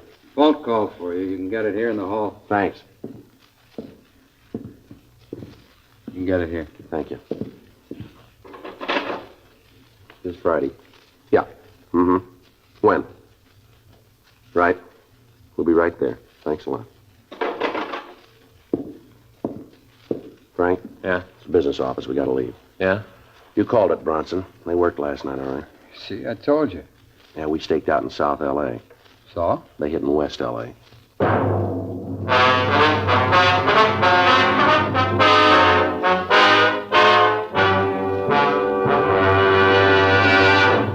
You are listening to Dragnet, the authentic story of your police force in action. Chesterfield is best for you. Chesterfield Regular or Chesterfield King Size, which contains tobaccos of better quality and higher price than any other king-size cigarette. And always remember this, Chesterfield is first to give you premium quality in both regular and king size, just as Chesterfield has been first to name its ingredients, the ingredients that make the best possible smoke. Enjoy your smoking. Change to Chesterfield. Much milder with an extraordinarily good taste. The best for you.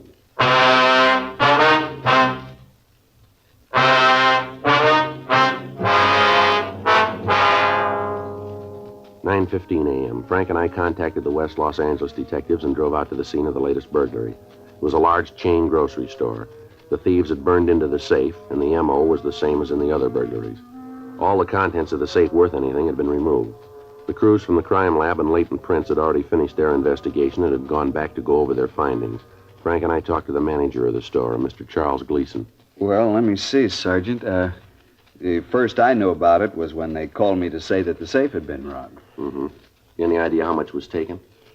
Well, I'd just be guessing with the officers working around here. I didn't get a chance to check it yet, but I'd say about $5,000 or $6,000. The weekend and all, we'd done a pretty good business, and I didn't get a chance to get to the bank. I had all that money in the safe. Of course, I'll have to check the books to tell you exactly how much they took, but like I said, it was probably $5,000 or $6,000. Do you have a burglar alarm system in the store, Mr. Gleason? I beg your pardon? I said, do you have a burglar alarm system in the store? Yes, and that's a funny thing. I can't understand why it didn't work. The officers who were here from your crime lab, is that it? Yeah, that's right, sir. Well, they said that evidently it had been turned off somehow. I don't understand it, but that's what they said. I see. I wonder if you could give us a list of your employees. Well, yes, certainly, but you don't think that any of them had anything to do with this, do you? Well, they've all got to be checked out, sir. Can you give us the list? Oh, Well, yes, I can. I guess that's right, but I'm sure that none of them were involved. Well, Mr. Gleason, have you noticed anyone hanging around the store, anyone that might have looked suspicious to you that you can remember? It'd be awfully hard to say. We do a lot of business with all the people who come in and out. It's kind of hard to say. Yes, sir, we understand. But could you remember, was there anyone who attracted your attention? Maybe someone unusual, somebody loitering in the neighborhood, maybe around the store? No, sir, not that I can think of. Mm-hmm. Was there anything that was taken from the safe that might give us a lead, something that might not ordinarily be in there, something that you could identify easily? No, I don't think so, just the money. Of course, there were several checks. What'd you say? Checks that we cashed for the customers. They might have totaled $500. I can give you a list of them. We have them photographed if you want copies of them. Yes, sir, that'd be a big help. Oh, officer, there was one more thing. Yes, sir, what was that? Well, you know how people lose things. Yes, sir. A couple of days ago, we found a watch. It looked expensive. We found it in the back of the store. That was in the safe, too. Everything's gone. Must have taken that, too. It isn't there now. Well, can you give us a description of the watch? Yes, I can. I noticed it because, well, to be honest, I was kind of hoping that nobody would claim it. You keep things like that around here for a couple of days and then turn them in to you. I'd like to have had that one myself. Certina, it was a gold case with a white face, only had a few numbers. You know, some of the spots were just the little gold spots. Yeah, I mean the spots were... The numbers, the numbers, the little gold spots.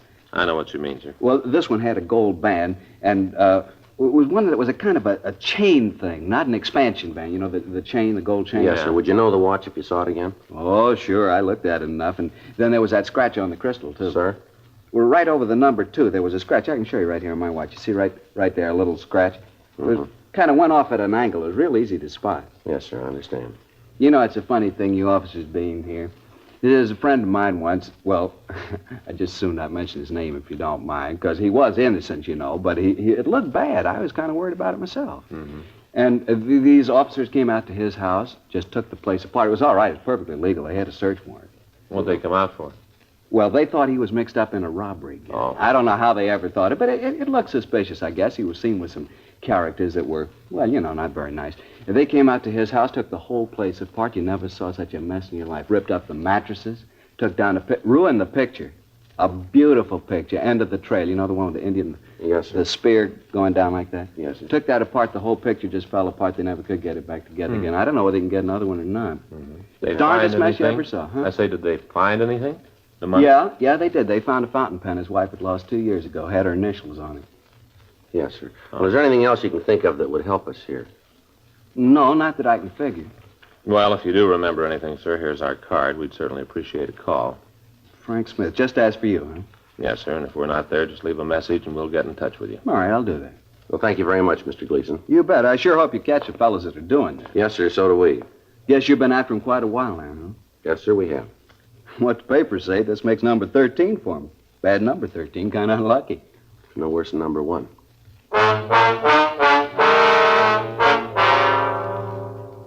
Frank and I went back to the city hall and completed our crime report. We contacted the crime lab and latent prints and found that they'd come up with no physical evidence at the scene. From the M.O., it could be definitely established that they were the same suspects we were after. We obtained a list of the employees of the store and checked them out. We came up with no new leads. A list of the checks that had been taken from the safe were given to forgery detail. Frank and I went to Otto Bronson's rooming house and brought him down to the city hall for questioning. You know, maybe if you guys had spent a little more time doing your job and less time bothering me, you'd end up catching those fellas. Don't worry about it, Bronson. We'll get them. We'd like to go over what you did last night again. I told you Well, once. tell us again, will you? All right. Like I said, I had dinner around 8, maybe 8:30. Where'd you eat? A place over on Spring. See anybody you knew? No, I don't think I did. Where'd you go then? I went to a movie, a place on 7th. See anybody you knew there? No. Well, then you'd have a tough time proving where you were, wouldn't Not all the way. You had a tail on me. Most of this you know already. you? All right, what'd you do after you left the movie? I told you that. I went over to see a friend. Yeah, where's he live? A hotel on 5th. What's his name? Oh, look, I don't want to see him dragged into this. If he's clean, he's got nothing to worry about, huh? Yeah, sure, but you guys go over and talk to him. It's a lot of embarrassment for him, and I just don't want it. All right, let's go. Oh, no. You going to book me? That's it. I told you what being in a cell does to me. You should have thought about that before. All right, I'll tell you who he is. Well, go ahead. His name's Anderson, Mark Anderson. You ever fallen? No, he's clean. Sure about that? Yeah. Now, I suppose you want to go over and talk to him, huh? Yeah, we'll get to it. You're still going to book me? We haven't any choice. Look, I told you what I know, Sergeant. I told you everything. I can't help it if I was wrong. Look, it's no crime to make a mistake, is it? I never read about no law that says you can't make a mistake. Well, why don't you tell us the truth about what you know about these burglaries, then? I told you. What you told us we can't buy. Well, that's tough, fella, but that's the way it is. Now, I told you what I know. There isn't any more. Now, if you want, go on. Check with Mark Anderson. He'll tell you I was with him all night. He'll tell you. I don't want no trouble, you guys. He'll tell you, and that's the truth. Really, I'm telling you the truth. Yeah, we've heard that before. 6:40 p.m. We booked Otto Bronson at the main jail on suspicion of burglary. Before he was put in his cell, we got the address of Mark Anderson. After we'd finished with the booking, Frank and I drove over to the hotel on 5th Street.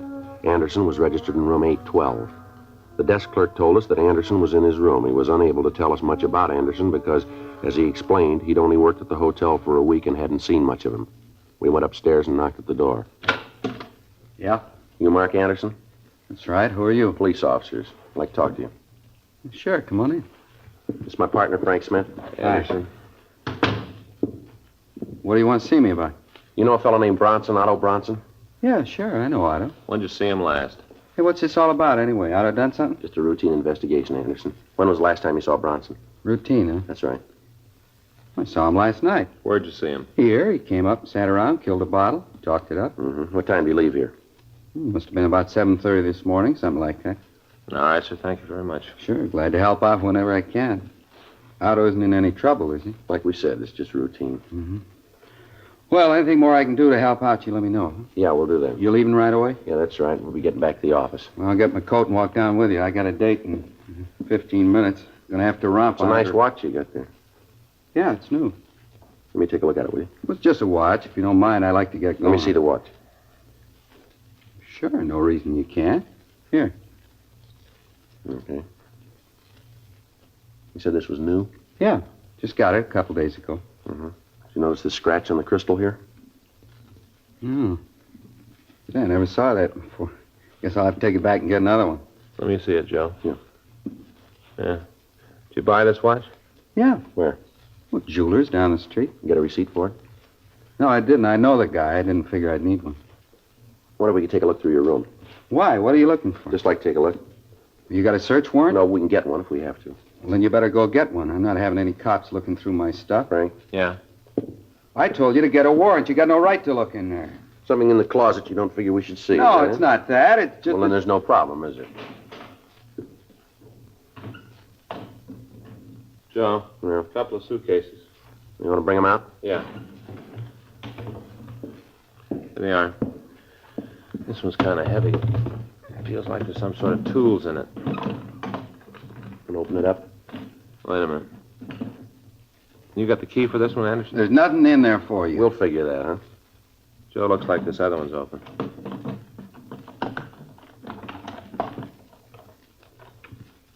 Now, about this, Anderson.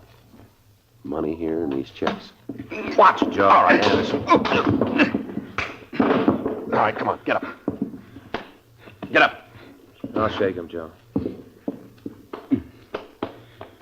Yeah, he's clean. Stand still. All right, Anderson, let's go. Otto told you, didn't he? A lousy little sneak. He told you. I never did trust him. I kept telling Shorty. I kept telling him we shouldn't trust him. Who's Shorty? Shorty Miller. Want to tell us where we can find him? Sure, I got nothing to lose. Lousy little Otto. Just the three of you in on the job? Yeah, that's all. Otto, Shorty, and me, just the three of us. Him and his big ideas. How he had it all fixed up when you tagged him. How he was going to get us in the clear. Don't worry, he said. He'd take care of everything. Lousy liar. He'd fix it for us. That's real funny. Shouldn't be. What? He fixed it.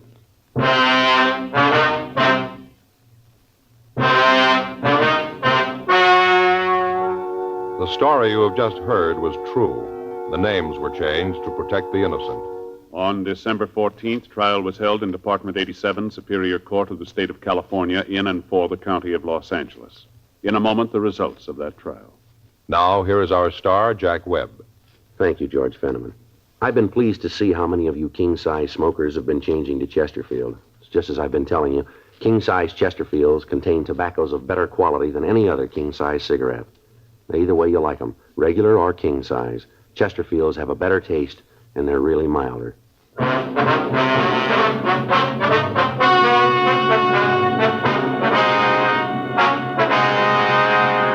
Otto N. Bronson, Mark A. Anderson, and Samuel R. Miller were tried and found guilty of 9 counts of burglary with explosives. They received sentence as prescribed by law. Burglary with explosives is punishable by imprisonment in the state penitentiary for a period of not less than 10 nor more than 40 years.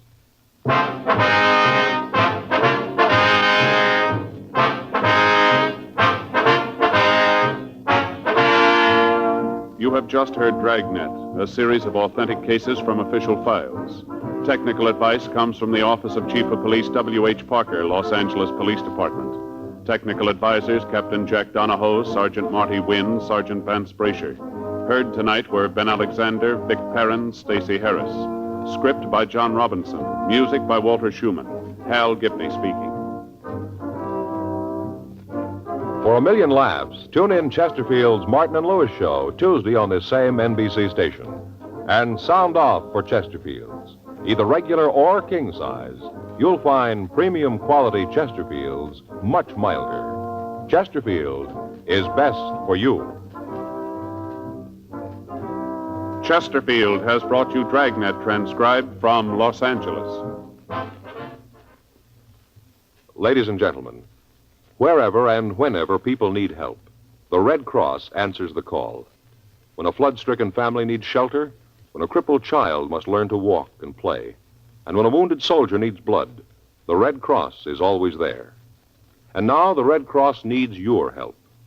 To keep up their many services this year, $93 million is needed. So when the Red Cross volunteer calls on you, please answer the call and give generously.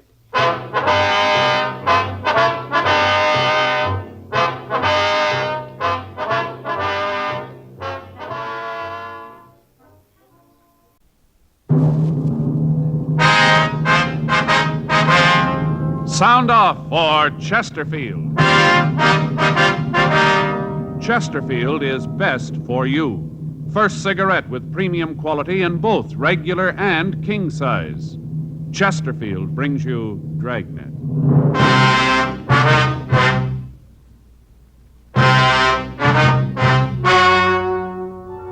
Ladies and gentlemen, the story you are about to hear is true. The names have been changed to protect the innocent.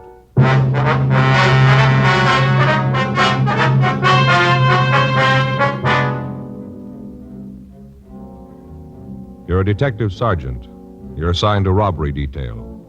You get a call that a large market has been held up. You have a good description of the thief. Your job? Get him. Years ahead of them all. Chesterfield is years ahead of them all. The quality contrast between Chesterfield and other leading cigarettes is a revealing story. Recent chemical analyses give an index of good quality for the country's 6 leading cigarette brands. The index of good quality table, a ratio of high sugar to low nicotine, shows Chesterfield quality highest, 15% higher than its nearest competitor, and Chesterfield quality 31% higher than the average of the 5 other leading brands. Yes, Chesterfield is first with premium quality in both regular and king size. Don't you want to try a cigarette with a record like that?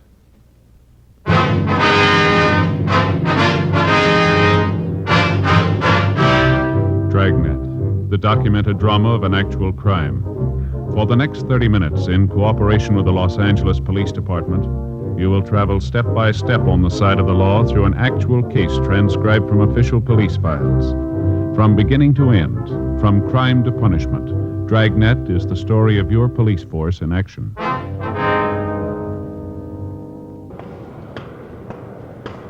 It was Monday, March 10th. It was raining in Los Angeles. We were working the day watch out of robbery detail. My partner's Frank Smith. The boss is Captain Didion. My name's Friday. I was on my way into the office, and it was 8:02 a.m. when I got to room 27A. Robbery. Joe? Yeah, Frank. It's really coming down, isn't it? Yeah, pouring out in the valley. That's so? Yeah. Keeps coming down like this, going to cause a lot of trouble. Sure makes Fay mad. Yeah, how's that? Well, it gets to raining like this, and she begins to think about the house. You know, doing something about it, changing stuff around. That's all? Spent the whole day yesterday moving furniture. Finally got it all set just before dinner. Looked pretty good, too. What happened? Well, we got through dinner and all went in to look at television. Yeah. The way she had the furniture, none of us could see a thing. The chairs were either so close you couldn't see, or else they were way across the room. No, well, you're not supposed to get too close, are you, anyway? Yeah, but Joe, we only got a 10-inch screen. We got one of those big magnifiers on it, and if you get to one side, everybody looks like they got the mumps.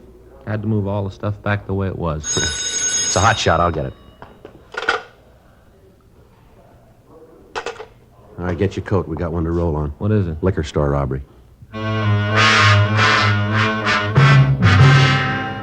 8:12 a.m. We arrived at the scene of the holdup. It was a large liquor grocery store at the corner of San Marino Avenue and 6th Streets. A radio unit was already there. Frank and I checked with him, and then we talked with the victim, a Mr. Henry Alden. I was just standing there at the counter. This old guy came in, pulled a gun, told me he wanted the money. I gave it to him. Uh-huh. He said in the phone that he was elderly. Is that right? Yeah, old guy. Must have been about 65 or 70. Real bum. How do you mean? Well, the way he was dressed, you know. Old clothes, real seedy. Uh-huh. What if you tell us just what happened? Well, sure. Well, it was about 8 this morning. I opened up, and I was there making out the deposit slip for the bank. Guy walked in the back door and pulled his gun. Told me he wanted the money. Uh-huh. Well, like I said, I gave it to him. And he told me to get into the closet back there. Told me to lie down on the floor. Well, I did, and he had that gun pointed right at my head. I did like he told me. I see. What happened then? Well, he walked over to the door and flipped the lock on it a couple of times, you know, make sure it worked. Yeah. And then he figured it was okay, and he told me not to make any noise for 5 minutes. And he locked the door and left. That's it. Took all the money. How much money did he take, would you know? Yeah, to the penny. I just finished adding it up. Just a minute. All right. I got the figures on the machine. Tell you right away.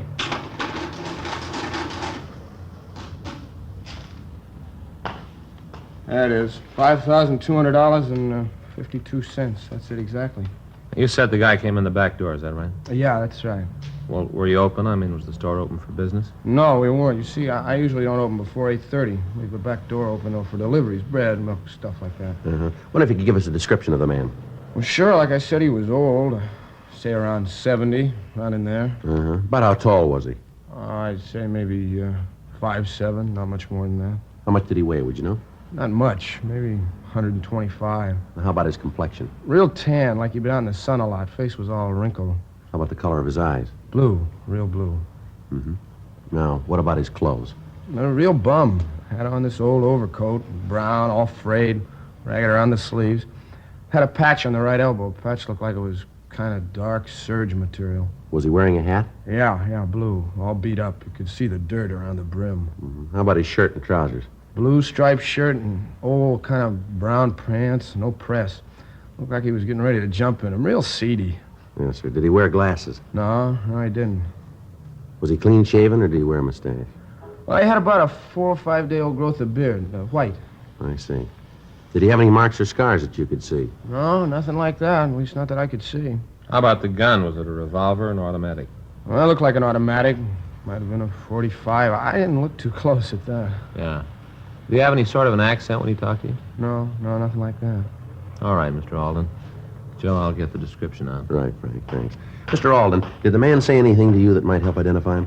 No, not that I can think of. He kept telling me that he was real sorry he had to do this. Said, I'm really sorry, but I have to have the money. I have to. Kept asking me if I understood. I told him no. He said that someday I would. Real weird. Kept apologizing while he robbed me. I see. You the owner here, are you? No, I'm just a manager. The owner's Mr. Wood. He's going to be real mad when he hears about this. Second time in 3 months we've been held up. Getting a little tiring. A couple more times the insurance company isn't going to stand for it. Yes, sir. Do you usually have that much money in the store? Most of the weekends, yeah. You see, a lot of our stuff is pretty expensive. This is about the only store in the neighborhood that's open over Sunday. We get a lot of trade. Weekend business usually runs between 3,000 and 5,000. Mm-hmm. About how many employees are there in the store? 3 all told. We stay open until 2:30 in the morning. I come in the morning and work until noon. Hank comes in then. There's 2 of us until 6, and John comes in. He works on through. Once in a while, Mr. Wood comes in himself when we get busy. Uh-huh. Wonder if I could have their names and addresses. Oh, sure. They weren't involved in it, I'm sure of that. Well, we have to check them out anyway, Mr. Alden. Yeah, I suppose so. But I tell you, he knew what he was doing, the way he moved. Wayne knew just when to come in. This fellow's done that sort of thing before. Trying to say he was sorry about taking the money. He wasn't fooling anybody. No, sir, not a soul. Real bum, seedy, you know? Yes, sir. All that baloney about how he had to have the money. Wasn't any other way. He wasn't sorry, not at all. Yeah, well, he probably will be. 9:30 a.m., Frank and I started a canvass of the immediate vicinity. None of the store owners in the area had seen anyone answering the description of the holdup man. None of them had seen any suspicious cars in the area. We asked the liquor store manager to go with us to the city hall to look at the mug books. He called the store owner, and when he arrived, we drove downtown. The victim went through the mug books on known holdup men, but failed to make an identification. A local and an APB were gotten out on the suspect. We asked the stats office to make a run on the MO used, and they came back with 14 possibles. It took us 2 days to check them out. They led us nowhere. The papers caught on to the story, and letters began to pour in with advice and tips. On Monday, March 17th, a full week after the robbery, Frank and I had lunch and checked back into the office. See the afternoon papers, Joe? Yeah, pretty funny, huh? Yeah, they're sure taking up the story. Everybody got a different idea who the old guy is and why he did it. Have you read some of the stories? Yeah, sure. The only thing is, a lot of people seem to think the old guy's a real Robin Hood. Now, that's all right, but they forget that he walked in that store with a gun. Wasn't anybody to say that he wouldn't have pulled the trigger if somebody got in his way. Yeah. I'll sure be glad when we get him, find out what it's all about. I get it. Robbery Friday. Yes, ma'am, it is. No, ma'am. No, ma'am, we haven't caught him yet. What was that? Yes, ma'am. Uh-huh. All right, would you give me that address again? Yes, I have it. Yes, ma'am. All right, thank you. There's another one. What's that? Landlady runs a place out on 9th Street. Yeah. Says she's got a tenant that she's sure is the old fellow we're looking for. How come? Says all the old guy does is stay up in his room. The other day, the landlady's daughter went upstairs for something. Tenant chased her down the stairs, yelling at her to stay away from his room, all that sort of thing. He was tired of people not respecting his rights, the rights of an old man, something like that. I couldn't get it all on the phone. Description she gave him pretty much matches the one we got. What do you figure? Well, we got no choice. We'll check it out. 1:58 p.m. Frank and I got to the rooming house on 9th Street. It was a large 4-story building. We talked to the landlady, and she gave us what information she could. She told us that the tenant's name was Roger Dietrich. She told us that he'd lived in the building for the past 8 years. She went on to tell us that he had some sort of a private income and that he rarely left his room. The landlady explained that earlier the same morning, her 11-year-old daughter had gone to the attic to get some old newspapers, and that on the way she'd run into Mr. Dietrich. The tenant had yelled at her and told her that as long as he was paying rent on the room, he wouldn't have anybody snooping around. We checked and found that he got no mail except the single letter a month with the income check. 2:30 p.m. Frank and I went up to the 4th floor and knocked at the door. You want to try it again? Yeah. Go away! I don't want him. Go away! Mr. Dietrich? Who is it? Police officers, we'd like to talk to you. Just a minute.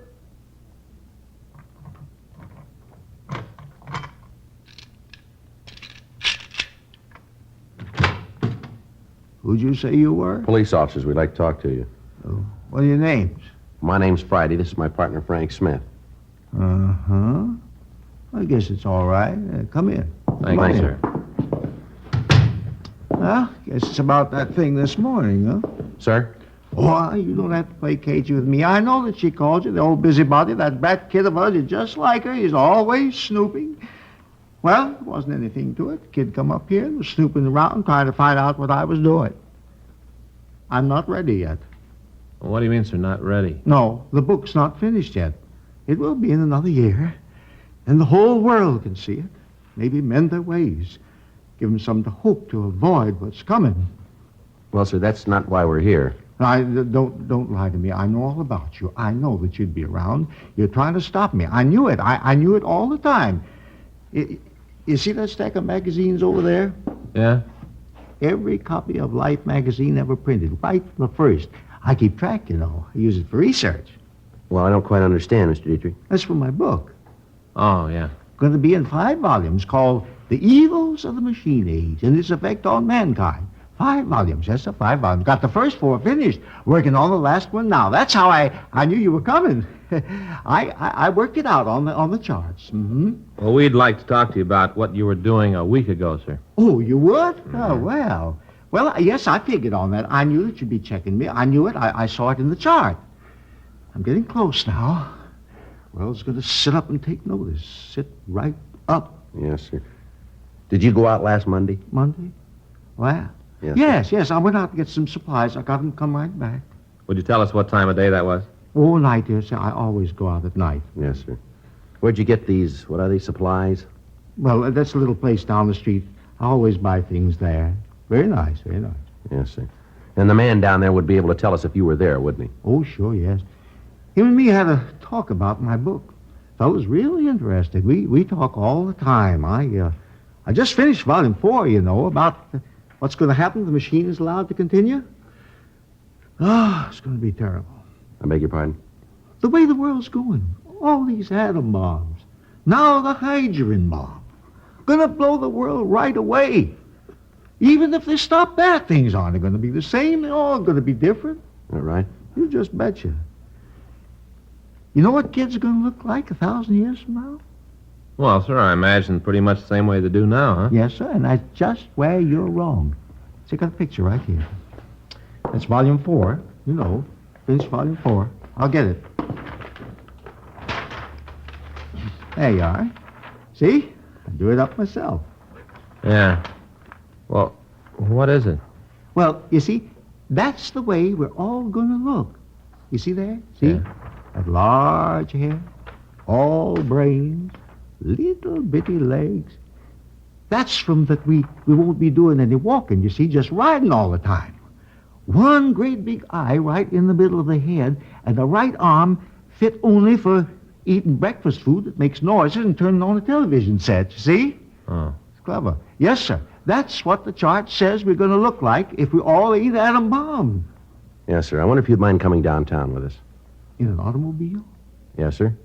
Well, I'm afraid not. You see, I don't believe in them. They're not going to last, you see. Well, I'm sorry, Mr. Dietrich, but we have to ask you to go with us. Police business, huh? Yes, sir, that's right. Well, I don't like it, but I guess I got no choice. That right? Yes, sir, that's right. Well, all right. That way. Might as well ride in an automobile. Won't be around long, Gonna just fade right out of existence. Is that right? Yeah. Tell you how it's going to happen in my book. Uh-huh. Volume 5. 3:01 p.m. We drove Roger Dietrich down to the city hall and checked him through R&I. We found no record on him. We got in touch with the holdup victim, Henry Alden, and asked him to come down to the city hall to see if he could identify the suspect. He got to the robbery squad room at 4:15 p.m. No, I'm sure of it. That's not the guy. Now, what's all this about, anyway? What are you officers trying to do? Well, it's all right, Mr. Dietrich. We're just conducting a routine investigation. It's all right now. Oh, it is, huh? Yes, sir. We can take you home now if you like. In that police car? Yes, sir. Oh, how about this fella? He going too? No, sir. Oh, well, now, maybe I'll do just that. Would you mind dropping me off at Pershing Square? I'd like to listen to a speech. A friend of mine's making it this afternoon. Brilliant, man. Oh, my. He's already written 12 books. All on odds. Sir? ODDS, odds. Like, what are the chances of a comet falling on your house? Or what are the chances of a certain horse winning the Kentucky Derby? All things like that, Brilliant man. Yes, sir.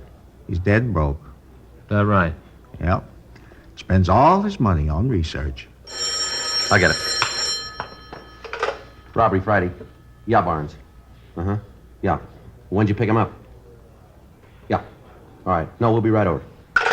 Anything? Yeah, Barnes over at the main jail says they got a drunk over there who's doing a lot of bragging. What about? Heist in the liquor store for $5,200.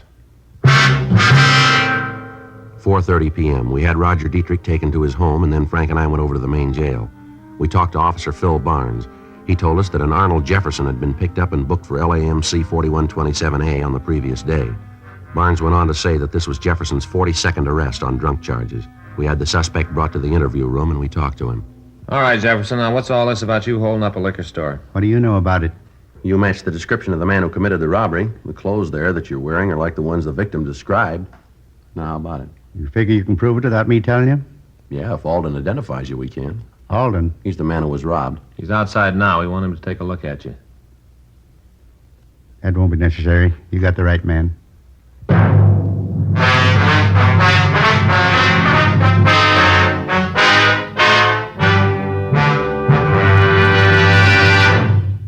You are listening to Dragnet, the authentic story of your police force in action.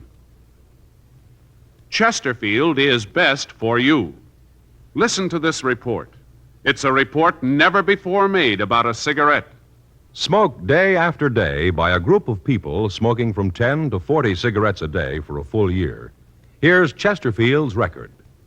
A medical specialist giving this group thorough examinations every 2 months for a full year reports no adverse effects to their nose, throat, and sinuses from smoking Chesterfields. Don't you want to try a cigarette with a record like that? You'll find Chesterfield's best for you. They're much milder, with an extraordinarily good taste. And for your pocketbook, Chesterfield is America's best cigarette buy. Chesterfield, years ahead of them all.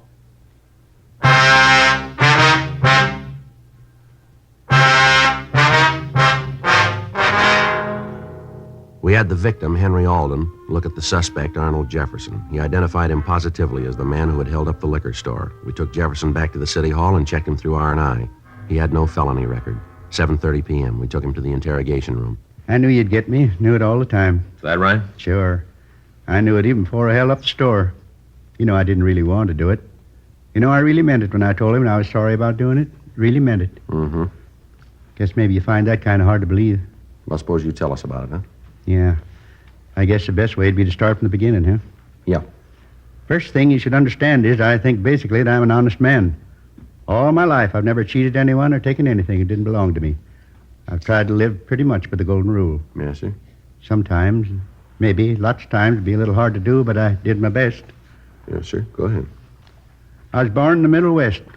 Tiny little town. You probably never heard of it. Isn't on most of the map. Went to school there through the 8th grade. Then I decided that I wanted to see the rest of the country. Worked my way through every one of the 48, every one of them. Uh-huh. Did a lot of things, met a lot of people. Is that right? Well, all that time, all my life, I never did anything real big. Nothing that I could ever tell anybody about and be proud. Nothing to tell people about. Yes, sir. I'm 72 years old now. That's a long time to live and never do anything big. Long time. Mm-hmm.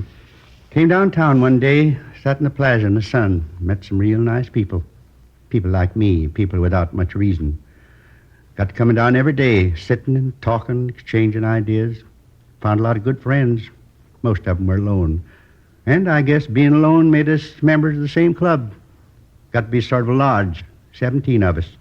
Used to meet, talk about things, the way the world was going, how things look for the future, all things like that. Friends.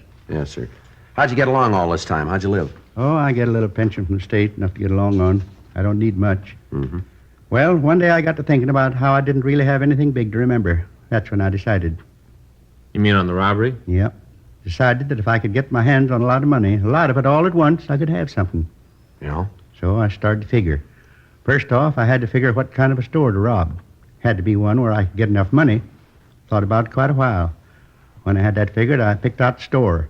And then I, cased. Is that right? Yeah, that's right. Well, I cased the store. Figured how I'd do it. Then I figured that I'd have to have a gun. Yeah. Got one of those little plastic ones. Bought at the dime store, fixed it up with shoe black. Couldn't hurt anybody, just plastic. Looked real, but couldn't hurt anyone. Of course, the victim wouldn't know that, would he? Yeah, I thought considerable about that. Worried about it a lot. About how if there was any trouble, it'd make it hard with just a plastic gun. Oh, not that I wanted to hurt anybody. I didn't. But I got to thinking what would happen if somebody got scared and thought it was real. Could be trouble there. Mm-hmm. No, now, before I go any further, I want you to know that right at this point, I knew I was doing wrong. I knew it. Knew that I'd have to go to jail for what I did. Knew it, and it didn't matter. Had to be that way. Well, now, if you knew that, why'd you go ahead with the robbery? Well, wasn't any other way to get the money. At least none that I could think of. Believe me, I tried to think of one. All right, go ahead. And I held up the place, took the money, and then I made the man get in the closet. Did that so he wouldn't try to follow me. I was sorry about it. Tried to tell him, but I don't think he really believed it. Don't think he did. What'd you do then? I took a bus out to the airport. Thought about taking a cab, but then I figured that I'd want to save as much money as I could so as to have it later. Yeah.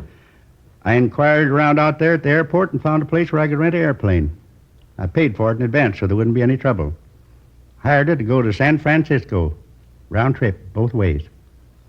You hired an airplane? Yep, big one. Carried 18 people.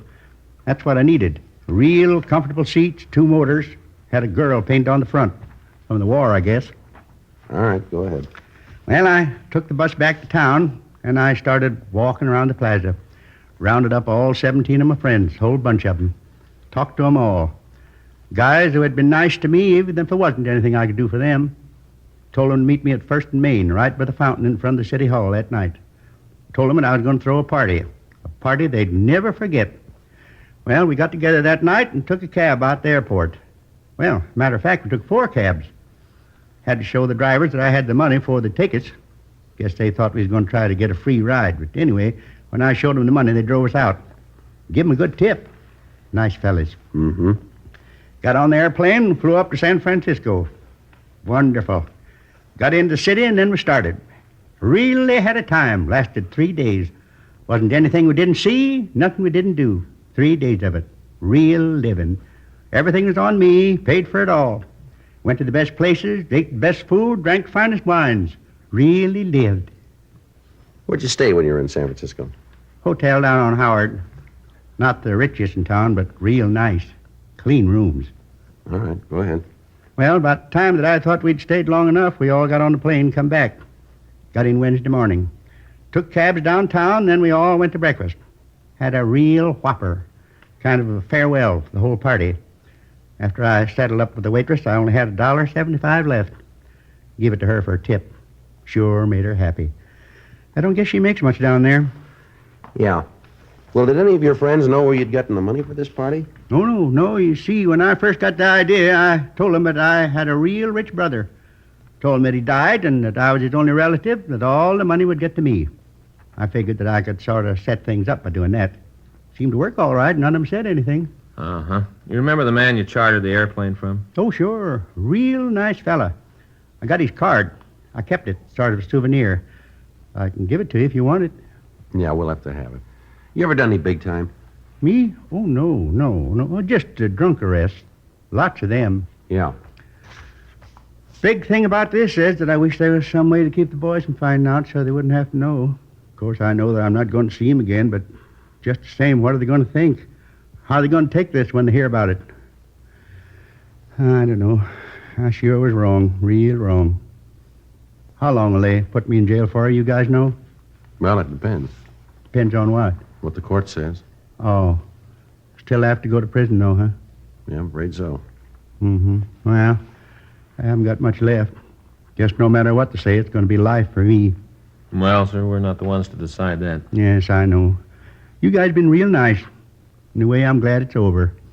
Like I said before, I knew you'd get me. I knew it all the time right from the beginning. Tried to figure out how it'd be when you did get me. What I'd say, how I'd act.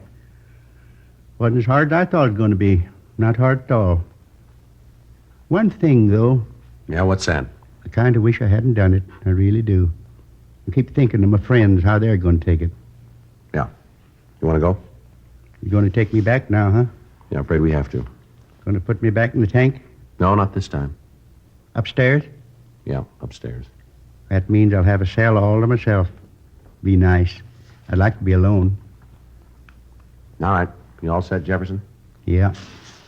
This way. 72 years, nothing to show for it. Nothing. Only one thing I can really say I did with my life. What's that, Jefferson? Wasted 72 years.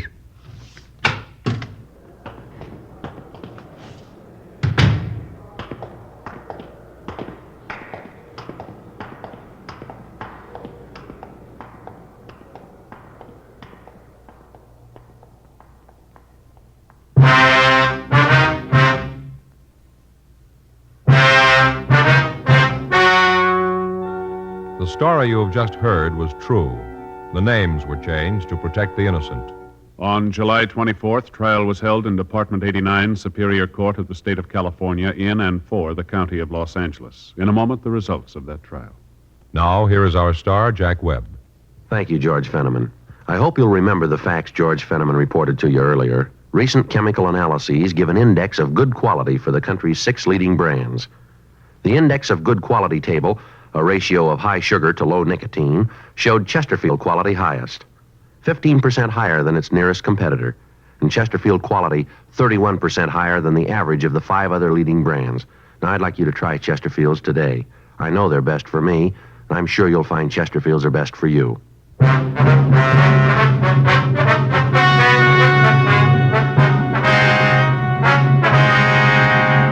Arnold Peter Jefferson was tried and found guilty of 1 count of robbery in the 2nd degree. He was sentenced to the state penitentiary for the term as prescribed by law. Robbery in the 2nd degree is punishable by imprisonment for a period of not less than 1 year.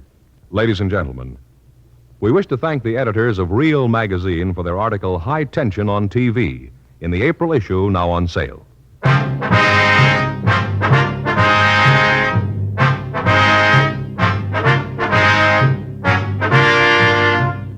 You have just heard Dragnet, a series of authentic cases from official files. Technical advice comes from the Office of Chief of Police W.H. Parker, Los Angeles Police Department. Technical advisors, Captain Jack Donahoe, Sergeant Marty Wynn, Sergeant Vance Brasher. Heard tonight were Ben Alexander, Vic Rodman, Ralph Moody. Script by John Robinson. Music by Walter Schumann. Hal Gibney speaking. For a million laughs, tune in Chesterfield's Martin and Lewis Show, Tuesday on this same NBC station. And sound off for Chesterfields. Either regular or king size, you'll find premium quality Chesterfields much milder. Chesterfield is best for you. Chesterfield has brought you Dragnet, transcribed from Los Angeles.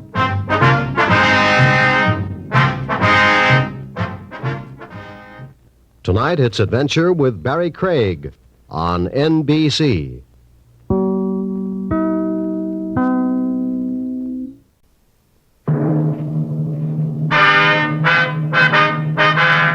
Sound off for Chesterfield.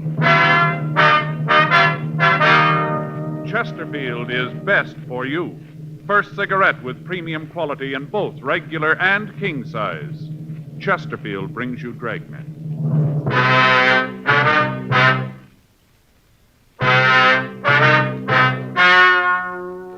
Ladies and gentlemen, the story you're about to hear is true. The names have been changed to protect the innocent.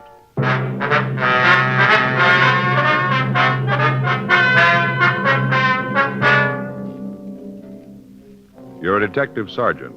You're assigned a robbery detail. Somewhere in your city, a man is endangering the lives of your fellow officers. His weapon, a 10-cent piece. Your job, get him. Years ahead of them all.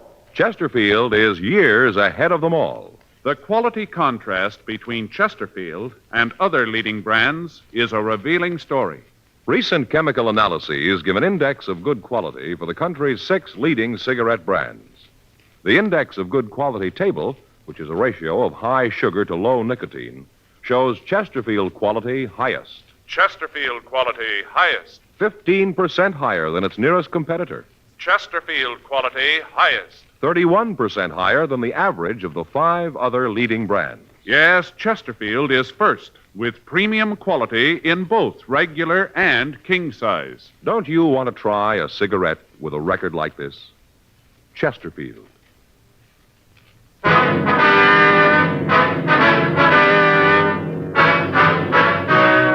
Dragnet, the documented drama of an actual crime. For the next 30 minutes, in cooperation with the Los Angeles Police Department, you will travel step by step on the side of the law through an actual case transcribed from official police files. From beginning to end, from crime to punishment, Dragnet is the story of your police force in action.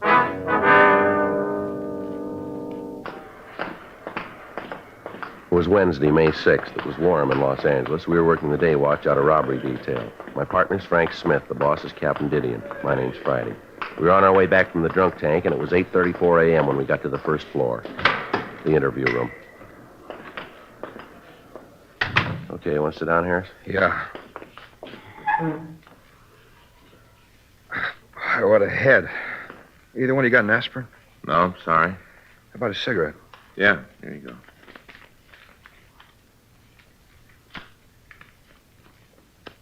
Here, I'll get that for you. Yeah, thanks. Thanks. Boy, what a head. I feel like I'm going to fall off and roll around on the floor. Yeah. Last time I got this tank was in the South Pacific. Natives brewed up some stuff. Tasted like torpedo juice. Took me 3 days to get over that. Hey, what am I in here for? You don't remember? No, not good. A lot of fog. Seems like the last thing I remember is a lot of sirens, fire engines, cops, a lot of noise. After that, there's a big nothing. What'd I do? Well, he called the police department, told them an officer had been shot trying to stop a holdup. Then he called the fire department, told them the Times building was on fire. You're kidding. No, he's not. Well, I really got it this time, haven't I? Yes, sir, you got yourself a problem. Why'd you do it? Gee, I'm trying to think. Seems like the girl I was with made some remark about L.A. being a dull town. I told her she just didn't know the place. I think that's when I started calling. Hey, that's in the morning papers? I don't think so. Why? I really got trouble if it is. You arrest the girl? No. Thanks for small favors. What? Either you married? Yeah, he is. Oh, he'll know what I mean. I don't think my wife would be crazy about who I was out with last night. No? Yeah. Wife thinks I was at a sales meeting. Hope she doesn't find out. Hey, where was I when you picked me up? Well, according to the arrest report, you were in a phone booth trying to have the National Guard called out. I gotta join something. This is the worst one I've ever pulled. Where do you live, Harris? Apartment over on 9th. Didn't they get that last night? No. All you tell the arresting officers was your name. I didn't give anybody any trouble, did I? I mean, I didn't start a fight, nothing like that, huh? No. You didn't cause any trouble until they got you down here. Down here?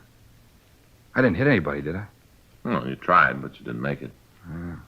You guys are detectives, aren't you? That's right. How come they send you fellas down here? I caused that much trouble? How long you been in town, Harris? Since I got out of the service. Make it about 6 years. You said you were a salesman. Who do you work for? Coddington and Michaels. How long you been with them? Since I got out, went to work for them right after I was discharged. Ever been arrested before? No. Oh, a couple of traffic tickets, nothing serious. Hey, what's all this about anyway? Well, you guys act you're trying to prove something more than just a drunk rap. What's the pitch? Well, there's been some fellow around town who's been making calls like you made last night. He's been making a lot of them. They all been phony, but we got to send out equipment. Oh, you figure maybe it was me, huh? Looked like it might have been. We have to check it out. No, I guess I made the ones last night. You say I did, but that's it. Hey, you mind if I take another cigarette? Yeah, here. Help yourself. Thanks. Here's a match. Thanks. Thanks. No, I'm sorry. You guys got the wrong fellow. No. You can check me. You'll find out you got the wrong man. Uh-huh. How come this is so important? You must get a lot of phony calls. How come this is so big? A lot of reasons make it that way. Yeah? Don't see it myself. Lots of times I see fire engines go out in false alarms. Doesn't look like it does any harm. Do you remember how many units were with you last night? No. Must have been a lot of them. Well, 15 police cars answered the officer's need help call before they could get a code 4 out on it. There were 5 units of fire department equipment there. I suppose that equipment had been needed someplace else on a real call. Yeah.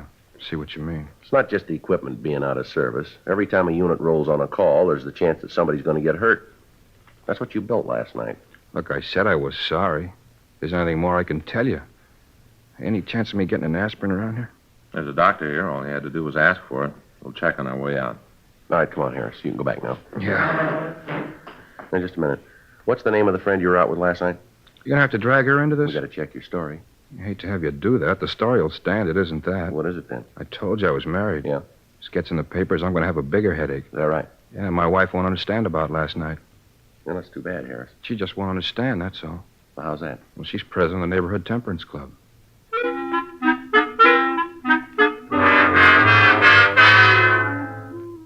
"9:30 a.m. James Harris was returned to his cell to be held to answer charges of violation of Section 4127A Municipal Code. Frank and I called the woman he'd said he was with the night before. She verified the story that he'd given us. Further investigation of Harris proved that he couldn't possibly have been the suspect we were looking for.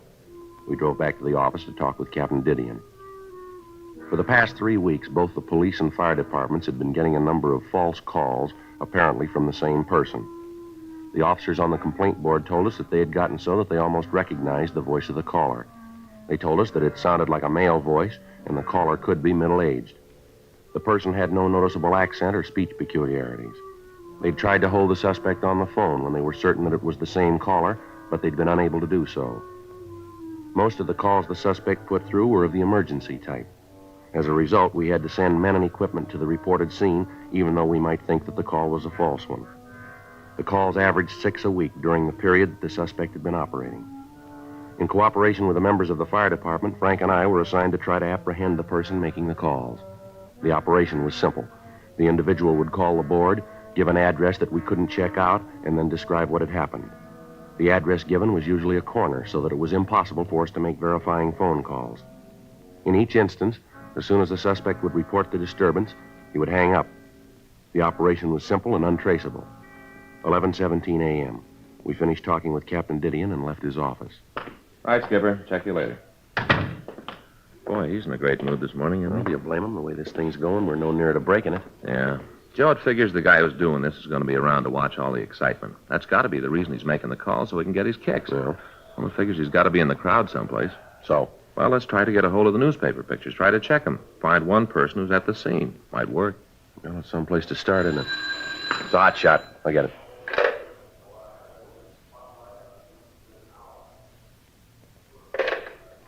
Gonna have to wait. Bank robbery in progress.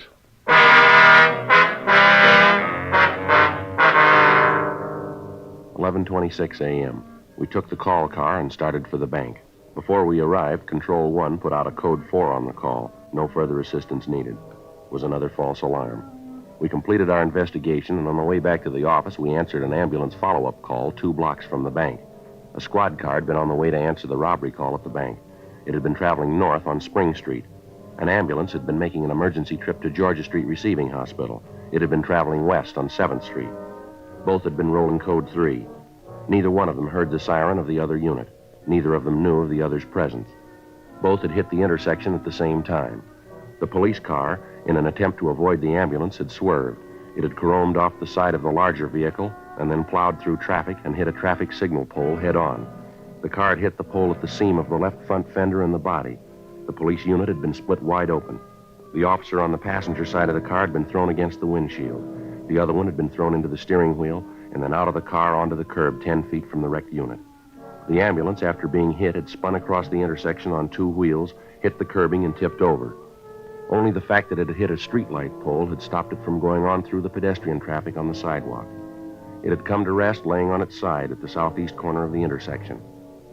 The driver of the ambulance had been thrown clear of the truck. The patient in the rear and the attendant with him had been thrown about in the interior of the unit, and when we got there, they were lying in a mass of wreckage. The intersection was covered with gasoline and oil. A traffic officer was attempting to do what he could for the survivors. Let us through here. Police officers, please All let right, us through. sir, if you'll just step back there. I'm sorry. Keep back, please. Friday and Smith, central robbery. Oh, I'm sorry. Jake's in traffic. They alive? I don't know. Both unconscious. Pretty bad. I didn't want to move them. How about an ambulance? I put the call in right away. Did you call in about this oil on the streets here? No, I didn't yet. Well, you better get a call in, don't you think? Have them warn all approaching units. Street slippery. Have them approach with caution, huh? Right. Thank you. Sure is a mess, isn't it? Doesn't look like they got much of a chance, does it? How about that ambulance? A couple of officers there now. Guess they're looking after him. Let's check the driver. How about it, Joe? Well, that ambulance better get here quick. Yeah? He isn't going to last long. The ambulance arrived, and the injured men were removed to Georgia Street Receiving Hospital. The police garage sent out a wrecker, and the damaged vehicles were removed. The intersection was cleaned of the gasoline and oil, and inside of an hour and a half, the coroner was handling traffic as usual. The only indication of the wreck left on the scene was a broken hubcap lying in a puddle of dirty water in the gutter. 2 police officers had been seriously injured in the accident. Frank and I checked the immediate neighborhood for witnesses. We found a newspaper vendor who had a stand a block from the scene. He identified himself as George Kennedy. He told us what he knew of the wreck. I saw the whole thing. Yes, sir. If you tell us what you saw, please. Well, my stand is just up the street there. So you can see it on the corner. Uh-huh. Well, I was checking stock. A lot of new magazines came in this morning. I was going through them. You know, marking them up, going through them. Yes, sir. I was just standing there fixing up the new magazines when all of a sudden I hear these sirens. Sound like they're coming from all directions. I see. Then I saw that their ambulance coming down 7th Street. I stopped what I was doing to see where the ambulance was going, then I heard the crash. Terrible. Did you see the accident, Kennedy? Well, not at first, no. I saw it right after I heard the brakes. I didn't really see it at first, you know, just after I heard the brakes. And then I looked up and saw what was happening, and I started to run down there. Mm-hmm. Saw the cars all smashed up. Right after that, I saw you guys come up, and then the other ambulance. And that's about all. Nothing more I can tell you, I guess. Anything I can do to help? Anything at all? No, sir. How about the officers in the car? Are they all right? I heard one of them was dead. Any truth in that? No, sir. Both of them are in pretty bad shape. Awful thing to happen. Biggest crash I ever saw. Just awful. Uh-huh. Well, thanks, Kennedy, for your help. No, it wasn't anything. Glad to do what I could. Anything else I can do, if you guys just let me know. All right, Kennedy. Thanks very much. Oh, not at all. Glad to do it. Sure, terrible thing. No need for it. Such a waste. Yes, sir. If they die, it'll almost seem like they're murdered, won't it? Yes, sir. From here, it looks that way.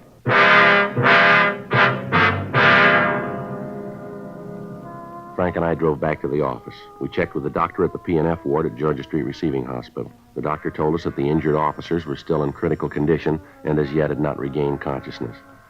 We checked with the complaint board, and the officer who'd answered the call about the supposed bank robbery told us that he thought that the caller was the same suspect we were looking for.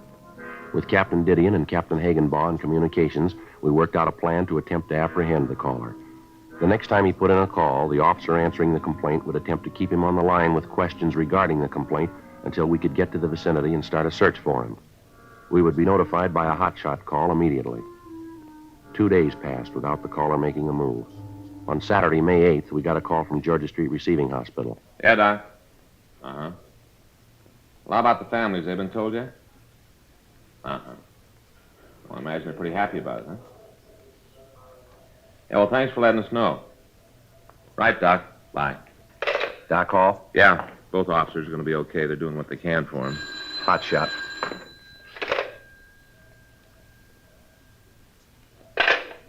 Now, maybe we can do something for him. Suspect's on the phone now.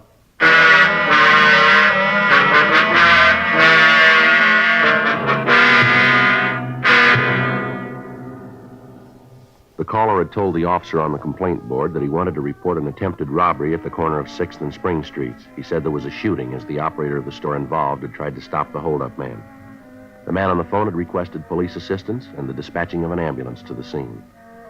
The officer, so far, had managed to keep the caller on the phone while he let us know of the call.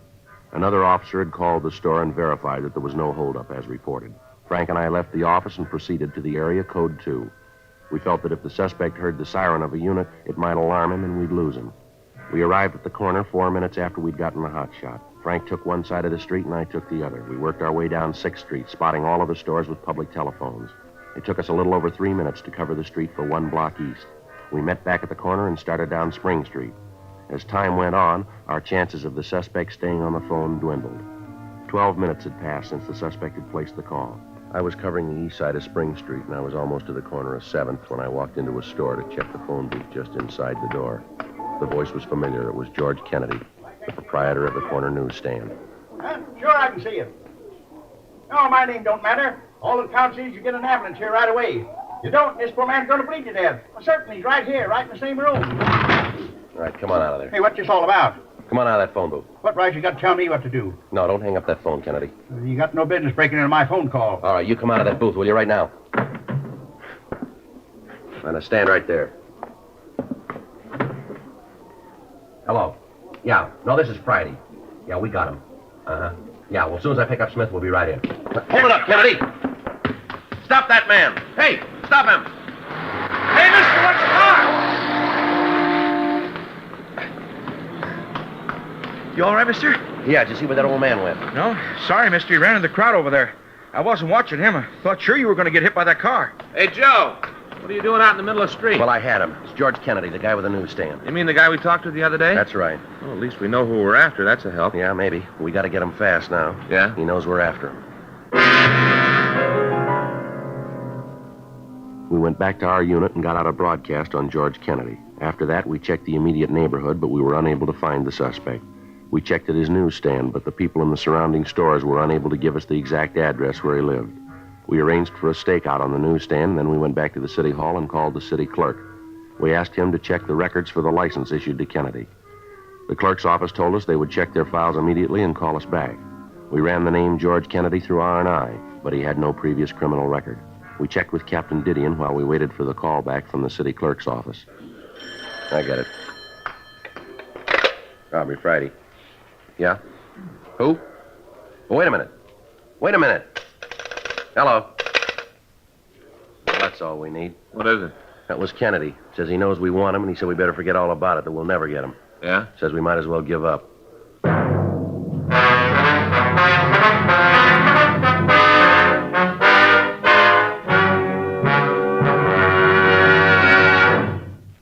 You are listening to Dragnet, the authentic story of your police force in action. Don't you want to try a cigarette with a record like this? The first choice of young America, according to a recent survey made in 274 colleges. Chesterfield. The first cigarette with premium quality in both regular and king size. Chesterfield. The cigarette with highest quality, proven by chemical analyses to have higher quality than the 5 other leading brands. Chesterfield. And first, to give you this report. A doctor has been making thorough examinations of a group of Chesterfield smokers every 2 months for a full year, and he reports no adverse effects to the nose, throat, and sinuses from smoking Chesterfield. Try Chesterfield. Buy a carton. Much milder Chesterfield is America's best cigarette buy.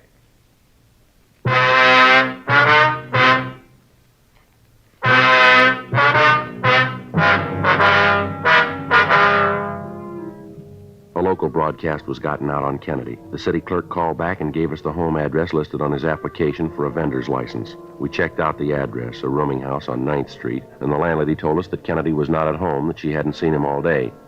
She was able to give us the address of his sister, and after Frank and I arranged for a stakeout on the rooming house, we drove over to see the sister.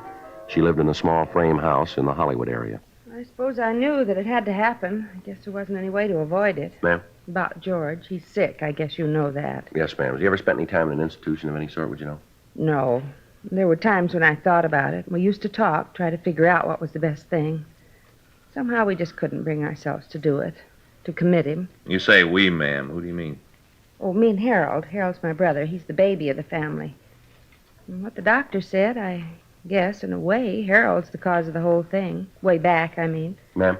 Well, I can't deny it. We talked to doctors about George, you know, psychologists. Yes, ma'am.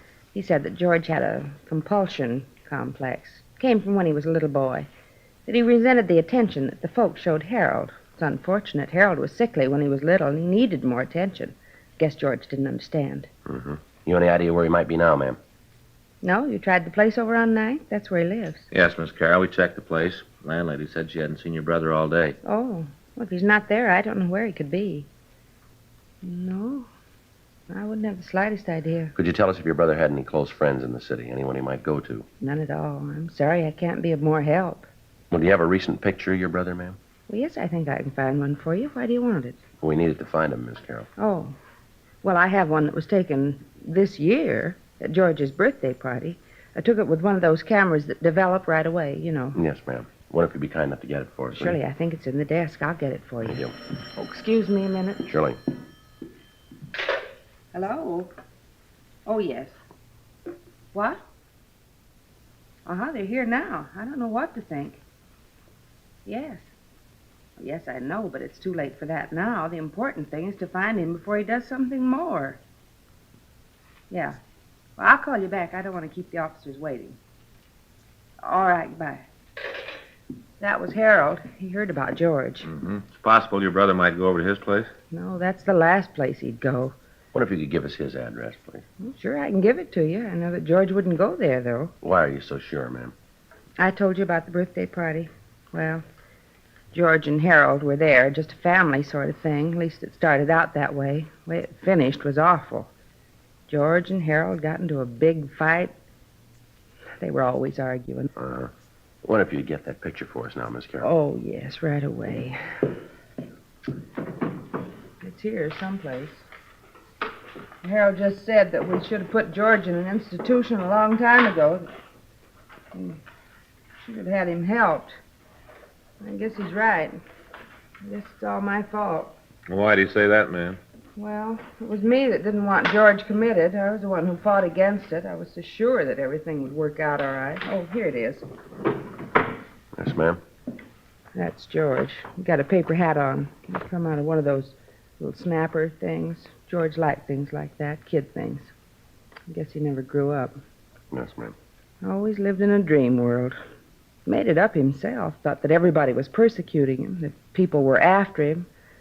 It's so silly it wasn't true. I'm afraid it is, ma'am. What? We're after him.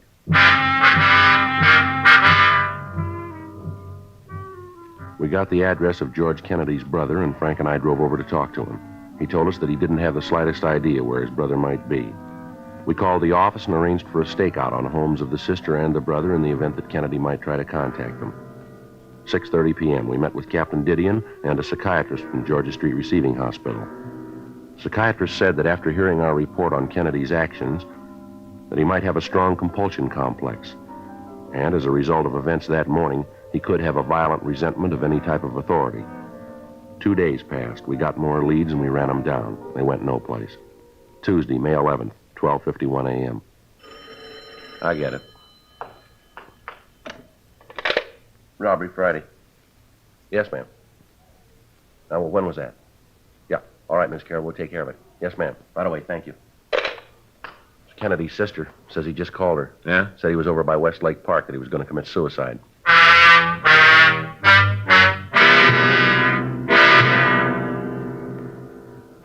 "1:02 a.m. We called the complaint board and told them what had happened. They contacted all available units and asked them to proceed to Westlake Park, Code 2. Frank and I drove to the area. By the time we got there, several units had responded to the call. As yet, none of them had seen Kennedy. From the bridge on Wilshire, 2 men had been watching the lake, and up to the time we got there, they'd seen no activity on the surface of the water. 1:30 a.m. Frank and I started to go through the park. A heavy fog had risen from the lake, and visibility was dropping fast.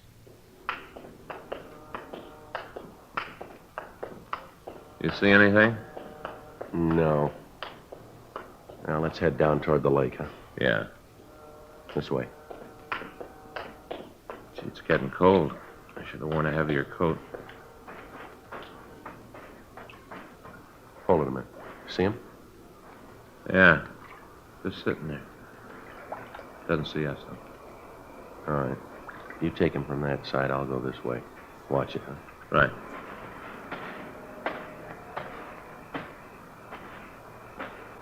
Who's there? Who is it? I know you're there. Who is it? I got a gun. Now you come any closer and I'm going to shoot. I can see you, you know. I can see you. You get away from here. You get away right now or I'm going to shoot. All right, I warned you. Put that gun down, Kennedy. Yeah, I knew you were there. I knew it. You thought you could sneak up on me and get me and I wouldn't know it, huh? That's what you thought, ain't it? Huh? Ain't it? Nobody's trying to sneak up on you, Kennedy. Nobody's trying to hurt you. Yeah, that's what you say, but I know different. I know. Who are you? Come on, I know anyway, so you might as well tell me. Who are you? You know who I am, George. Joe Friday. I'm your friend. Now, you know that, don't you? Ain't anybody that's my friend. Ain't anybody. Nobody I can trust. Why should I trust you? Come on, tell me, why should I trust you? You're a cop, ain't you? Ain't you? You know that, George. We met before. You know I'm your friend, too, don't you? No, you ain't. You ain't my friend. You want to take me away and lock me up. It's not true, George. I just want to talk to you. Just sit and talk, that's all. You stay away from me. I'm not going to tell you again. I don't want you near me. Now, take it easy, George. No, you ain't going to get me. I'm going to get away from you. Away from all of you. All right, wait a minute. Yeah. I know all about you. I know you ain't going to get me. I can't swim. Somebody help me. Help. All right, Kennedy, take it easy.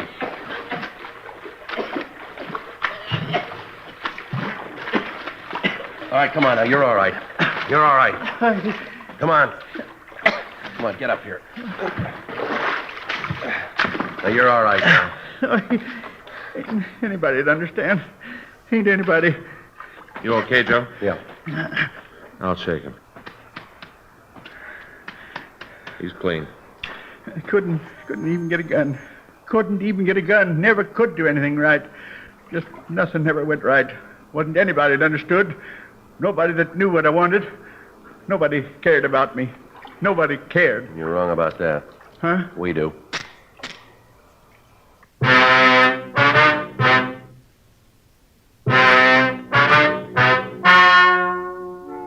The story you've just heard was true. The names were changed to protect the innocent. On September 21st, trial was held in Department 97, Superior Court of the State of California, in and for the County of Los Angeles. In a moment, the results of that trial. Now, here is our star, Jack Webb. Thank you, George Fenneman. I sure hope you were listening real close to what George Fenneman had to say tonight, because it proves what I always tell you. You can't beat the premium quality you get in Chesterfield, regular or king size. I'd like you to try Chesterfields. They're much milder, and they have a wonderful taste.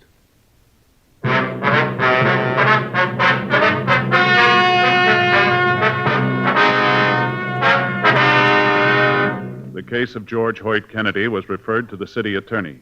Due to the mental condition of the suspect, the case was then referred to the psychopathic detail at Georgia Street Receiving Hospital. After due process in Superior Court, the suspect was committed to a mental institution for treatment. Ladies and gentlemen, we wish to thank the editors and readers of TV Radio Mirror magazine for their awards to Dragnet, their 6th annual award issue, now on sale at your newsstand.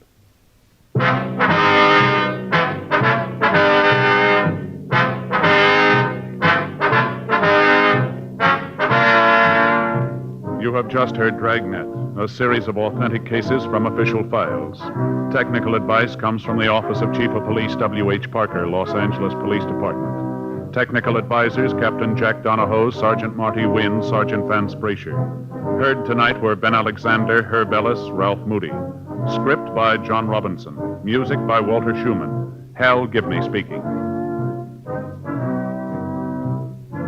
For a million laughs, tune in Chesterfield's Martin and Lewis show Tuesday on this same NBC station. And sound off for Chesterfield's. Either regular or king size, you'll find premium quality Chesterfield much milder. Chesterfield is best for you. Chesterfield has brought you Dragnet, transcribed from Los Angeles. Now, new Fatima has the tip for your lips. Fatima tips of perfect cork. King size for natural filtering. Fatima quality for a much better flavor and aroma. So remember, new Fatima has the tip for your lips. Fatima. See how smooth they are. Remember, Fatima is made by the makers of Chesterfield, Liggett and Myers, one of tobacco's most respected names.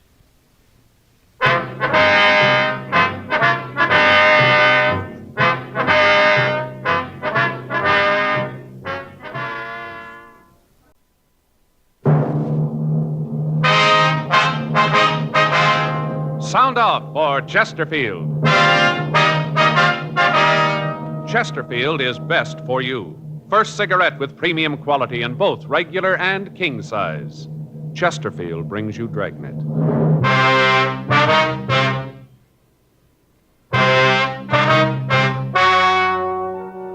Ladies and gentlemen, the story you're about to hear is true. The names have been changed to protect the innocent.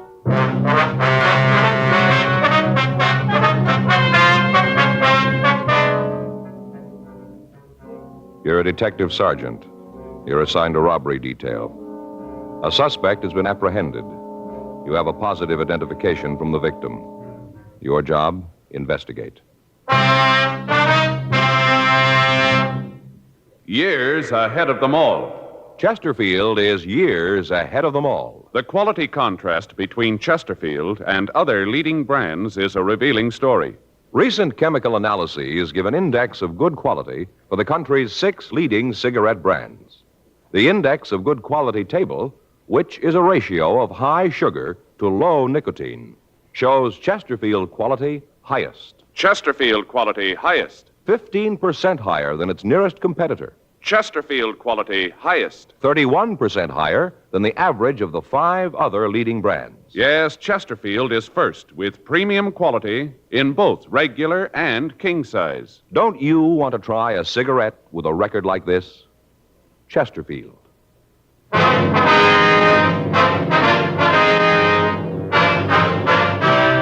Dragnet, the documented drama of an actual crime.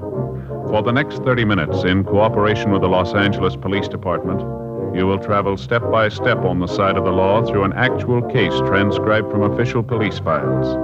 From beginning to end, from crime to punishment, Dragnet is the story of your police force in action.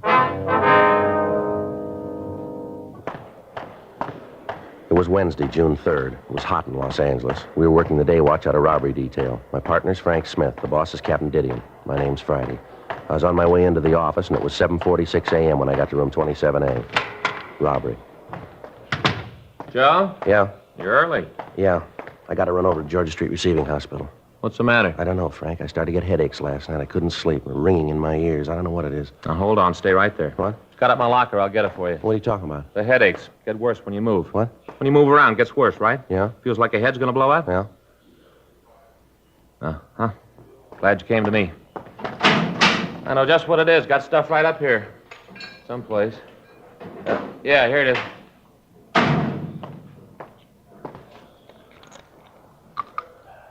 There you are, Joe. Take 2. Fix you right up. What is it? Salt. Salt? Salt. That's your trouble. You don't get enough salt. Same thing happened to me last summer. Ever since then, I always keep a bottle of salt tablets right in my locker. Always ready. Take 2. Fix you right up. Well, I don't know. You got a penny? What for, a cup? Now, wait a minute, Joe. We're not going to drink that water anymore. No? Just a minute.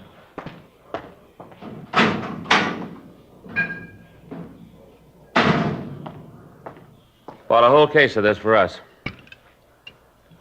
There you are, boy. Drink it right out of the bottle. What is it? Poland water, Joe. 100% pure. Right from the springs. Real water. Yeah? Yep. Read right there on the bottle, see? Not carbonated. Full of minerals and good things. Yeah, well, Frank, maybe I ought to wait and see the doctor, huh? Joe, believe me, I know what's wrong. It's happened to me. Same thing. Salt, that's what you need. Yeah. Well, there you are. Poland water and the pills fix you right up. There they are. Go ahead. Oh, look, I appreciate all this, really I do, but I think I ought to see the doctor, huh? Joe, don't you trust me? Well, yeah. Take the pills. Salt. Salt, take them. All right. There now, that wasn't bad, was it? If the headaches don't go away, we can drop by Georgia Street and see the doc. Oh, you want to give me the bottle? I'll put the cap back on. Keep it fresh for all us. right. Anything in the box? Yeah, an arrest report. We're supposed to check the guy out. Anything on it? Held up a grocery store at the corner of 7th and Francis a week ago yesterday. When'd they pick him up? Last night. Victim saw him on the street and called a radio car, took him into custody, and then booked him. Well, let's go talk to him. I'll see what he's got to say. After we get through, we can drop by the hospital if he's still got the headaches. This shouldn't take too long. Well? Sure, guy's already confessed. We ran the name of the suspect, Thomas Stanford, through R&I, but we found no previous criminal record for anyone of his description. 8:10 a.m. We drove over to the main jail. We went up to the second floor and signed in. Stanford was brought from his cell, and Frank and I took him to one of the interview rooms. We gave him a cigarette, and he started to talk. He was quiet and cooperative. Yeah, I did the robbery a week ago yesterday. I'd like to check some things out here on the arrest report. Sure, I want to get this over with. I did it like I told you. Nothing special. Just held up the store. Mm-hmm. Your full name is Thomas Arthur Stanford, is that right? Yeah, Thomas Arthur. My friends call me Tom. Uh-huh. Your home address is 1824 and a quarter South Mariposa Avenue? Yeah, I live with my father, 1824 and a quarter South Mariposa Avenue, LA7. What's your father's name? Arthur, same as my middle name. I was named after him. You employed? Not regular. What do you mean? Well, I don't have a regular job like in a factory or a store. I'm a gardener. I work for different people. You give us a list of the people you work for? Well, sure, if you got to have them. It's just routine. Oh, yeah, I'll give them to you. You want to tell us how you committed the robbery? Yeah, I'll tell you. Isn't much to tell, though. It's pretty simple. I went in and held the place up, took the money. That's about all there is to it. Were you armed when you went into that grocery store? Yeah. Yeah, I had a gun. What kind of a gun? .32 automatic. Had 8 bullets in it. Where's the gun now? Threw it away. Where? In one of the ponds up in Ferndale. You mean up in Griffith Park? Yeah, just a little up the canyon there. You want to show us where it is? Sure. All right. If you start right at the beginning, tell us all about the robbery, what you did. Well, why do you have to know all that? I told you I did it. There's nothing more you have to know. We got to have it for the record. It's just routine, like I told you. You guys do a lot of things. It's routine, don't you? Yeah, we do, quite a bit. Was there anybody in the store when you went in? Just the woman that owned the place. I guess she owned it. The way she carried on, you'd have thought it was her own money I was taking. Well, I took out the gun, and I told her it was a stick-up. I said for her not to cause any trouble. What'd she say to that? Well, that's when she got hacked at me, started to yell. What'd you do? I guess she figured I meant what I said when I told her to shut up. Anyway, she quieted down, then I told her to get into the back room. They got this little room where they keep the empty Coke and the beer bottles. I told her to get in there. Did she? Yeah, she went into the room, and I locked the door from the outside. And I went to the cash register and punched the no-sale button and took the money. After that, I left the store. You didn't have the money on you when they picked you up last night. Where is it? It's gone. I spent it. You spent it all? Yeah, every last nickel. I had myself a ball. You remember where you spent it? All around, different places. I bought myself some clothes, spent some of it in clubs. Just went. None of it left. You drive a car, Stanford? Yeah. Isn't mine, though. It belongs to my father. It's a big Chrysler sedan. Did you drive that when you held up the grocery store? Yeah, I had it parked down the street on 7th. Mm-hmm. Remember the time when you went into the store? Yeah. It was just after 12. 12 noon. What were you doing in the neighborhood last night? You mean when they picked me up? That's right. Just looking around. You ever been arrested before? No. Never been mixed up with the cops. You ever been to the hospital? Mental institution? What do you ask a question like that for? Routine. Oh. Well, when I was a kid, I had my tonsils out. I was in a hospital then. couple of days. I don't remember it too well. It was a long time ago. Mm-hmm. How old are you, Stanford? 28. All these questions you're asking me. I told the 2 cops that picked me up the same things. Why you got to ask them again? Can't you just send me to the penitentiary and get it over with? Got to double-check the story, Stanford. I suppose so. Just seems that you're going to a lot of trouble you don't have to. I told you I did it. I'm not giving you any trouble. I confess. No. My father know about this yet? Yeah, he was called. He's going to be pretty sore about it. All right. Sure he doesn't know I used his car.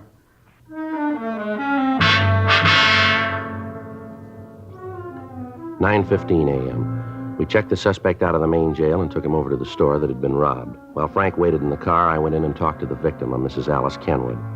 I told her that we'd bring the suspect into the store and ask him several questions about the robbery. During that time, I told her that we wanted her to observe the suspect so that she could give us a positive identification. I told her that it would be better if she didn't talk to him and that if she had any questions, she could ask them through us. She agreed and said that she would do anything she could to help us in the investigation. I went out to the car, and Frank and I brought the suspect into the store. Come on back here, Stanford. What are you bringing me here for? What are you trying to prove? I'd like to have you explain a few things for us. Well, I told you all I could. I told you I committed the robbery. Isn't that enough? Just a couple of things we'd like to have you clear up for us. Well, what things? I told you how I did it. Well, she'll tell you. That's the woman I held up. She'll tell you it was me. She should know. She's the one who turned me in. How about it, Miss Kenwood? He's the one, all right. I'd know him any place. There, isn't that enough? What more do you want? I'd like to have you show us just how you came into the store, what you did while you were in here. You mean the whole thing? Yeah, from the time he came in through the door. All right. Take these handcuffs off, and I'll show you. You can show us with them on. It's got to be that way. It's going to make it tougher. Go ahead. Yeah. Well, I came in the door. I came in, and she was standing behind that counter. You mean Miss Kenwood? Yeah, her. She was standing behind the counter. I walked over to her. And I showed her the gun. Told her it was a stick-up. Told her I wanted the money. That's right. He pointed the gun at me. I thought he was going to shoot. All right, go ahead, Stanford. Well, she started to yell, told me to get out of the store. Certainly I yelled at him. You think I want anybody coming in here and waving a gun around? Oh, if my husband was here, he'd show you good. See what I mean? I never saw a woman that could yell so much. Go ahead, Stanford. What'd you do then? Well, I told her if she didn't keep quiet, I'd have to shoot her, and then I told her to get in the room Now, and back. just hold on a minute. He's not only a thief, but he's a liar, too. Ma'am?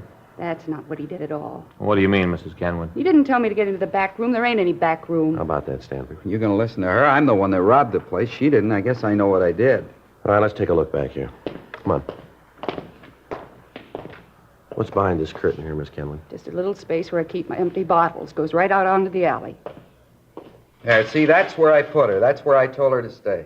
Mm-hmm. And you said you locked the door. There's no door there. I got confused. It doesn't make any difference. I told her to get back there and stay there until I was out of the store. That's a lie. You did no such thing. You told me to get down on the floor and cover my face. Then you went over to the cash register and you took the money. I didn't move. Didn't want to give you any trouble the way you were waving that gun around. It's a wonder you didn't try to kill me. The way you're yakking that up, I should have done it. All right, that's enough. Frank? Yeah. You want to take Stanford out to the car? I'll be right with you. Yeah, okay. Come on, Stanford, let's go. You know what you got to go through all this for. I told you I did it. I never saw anything like it before. You can't even confess around here. Nobody believes you. Miss Kenwood? Yes, officer. Are you sure that's the man that held you up here? I said it before. I'm positive. There isn't any doubt in my mind. Uh-huh. Now, you heard what he said, how he said he robbed you. Is that the way it happened? Well, everything was the same except where he said that he put me in back there. That wasn't true.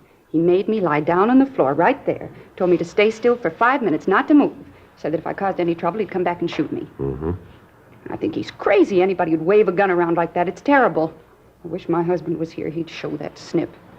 He's in the Army, you know, my husband. Yes, ma'am. Awful thing. Him overseas getting shot at and young punks like that roaming around the streets with guns, threatening people. It's a terrible thing. Now, this is pretty important, ma'am. I want to ask you once more. You're sure that's the man who held you up? How many times do I have to say it? I told you that it is. He admits it himself. What more do you need? Well, I don't know, ma'am.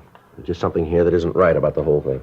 Doesn't make any difference. He's the man. There's no mistake about that. Oh, you just let me know when you want me in court. I'll be there. I want to see him get what's coming to him, every bit of it. Yes, ma'am. So do we, if he's the right man.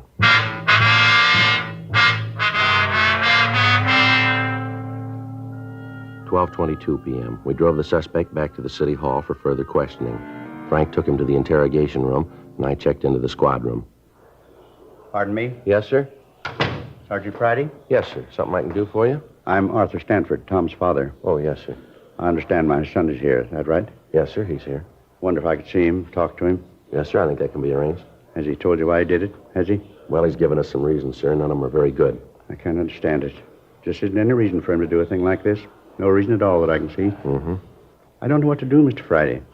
I left the house this morning, and all the people in the neighborhood knew about it. They all knew. I walked down the street, and they turned away from me. I could see them watch me through the windows of their houses. I could tell what they were thinking. My son's a thief, common thief. And in my heart, I know it's true. I don't know what to do about it, Mr. Friday. Can you tell me? No, sir, I'm afraid I can't. Well, maybe he can. May I see him? Yes, sir, he's across the hall. This way. Right over here, sir. I wonder if I could have a cigarette? Yes, sir. Here you are. Here's a match. Thank you. I'm not sure what I'm going to say to him when I see him. Wish I had some time to think. Well, you don't have to go in now if you don't want to, sir. Oh, it wouldn't help any to put it off. Won't get any easier with time. I might as well get it over with. All right, sir.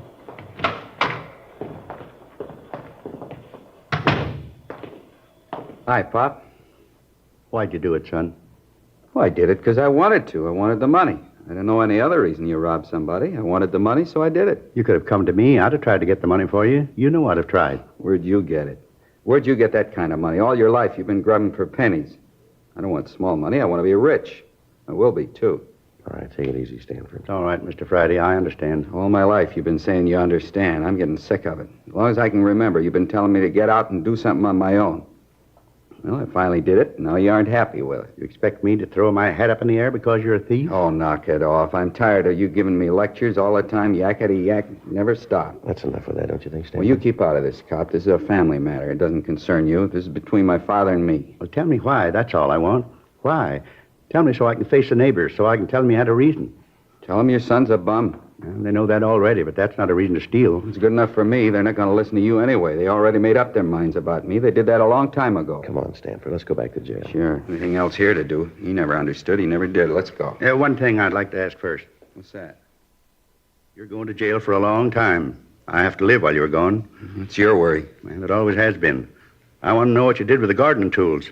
I'll have to have them to get along. I don't know. I left them someplace. You remember where? Think. I need those tools. I'm not sure. Maybe at Mrs. Howard's. Maybe that's where I left. Over on 12th? Yeah, I did her place last Wednesday. I guess I forgot to pick the stuff up when I left. It must still be there. And I'll go over and get them. Wait a minute. What do you want? You said you did some gardening for this Mrs. Howard last Wednesday. That'd be a week ago yesterday, is that right? That's what I said. You remember what time you were there? Most of the day. I got there about 10 in the morning, left about 4 in the afternoon. I was in a hurry to get away. That's why I forgot the tools, I guess. You leave the place at all during the day? Not till I finished. What are you trying to prove with all these questions? It's about the robbery, Stanford. Yeah? If you were at this Howard woman's house, how could you held up the grocery store? Don't make no difference how I did it. I don't have to explain it to you. No, you're wrong about that, Stanford. Is that right? Too many things here don't add up. The way you confessed, the difference in your story about the robbery. Now, this thing about you being at the Howard house. I don't know why you're lying about this, Stanford. Yeah? But we're going to find out.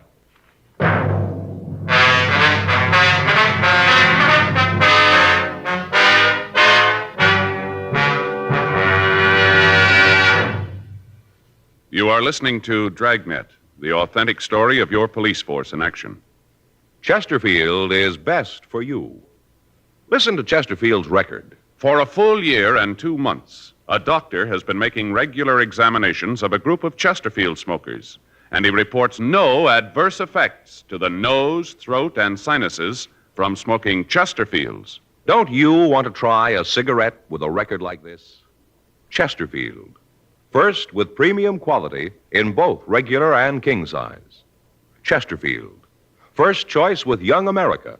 And that's from a survey of 274 colleges and universities. Try Chesterfields today. Remember, Chesterfield is America's best cigarette buy.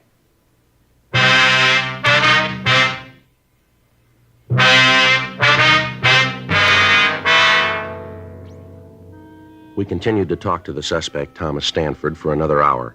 He refused to say anything about the conflicting aspects of his story. His father pleaded with him to tell us the truth, but other than admitting he was responsible for the grocery store robbery, he'd say nothing. We got the address of the house where Stanford had said he'd left the gardening tools. 3:15 p.m. After taking the suspect back to the main jail, Frank and I drove out to talk to the Howard woman. Place sure looks nice. Well kept. Yeah. Look at those carnations, Joe. Ever seen anything so pretty? Yeah, they're very nice.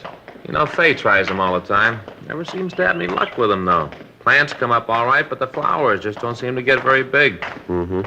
About size of $50. Little bitty things. Yeah. Sure smell good, though.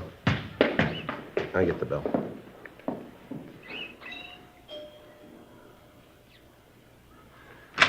Yes? Miss Howard? That's right. Is there something you want? Police officers, ma'am. We'd like to talk to you.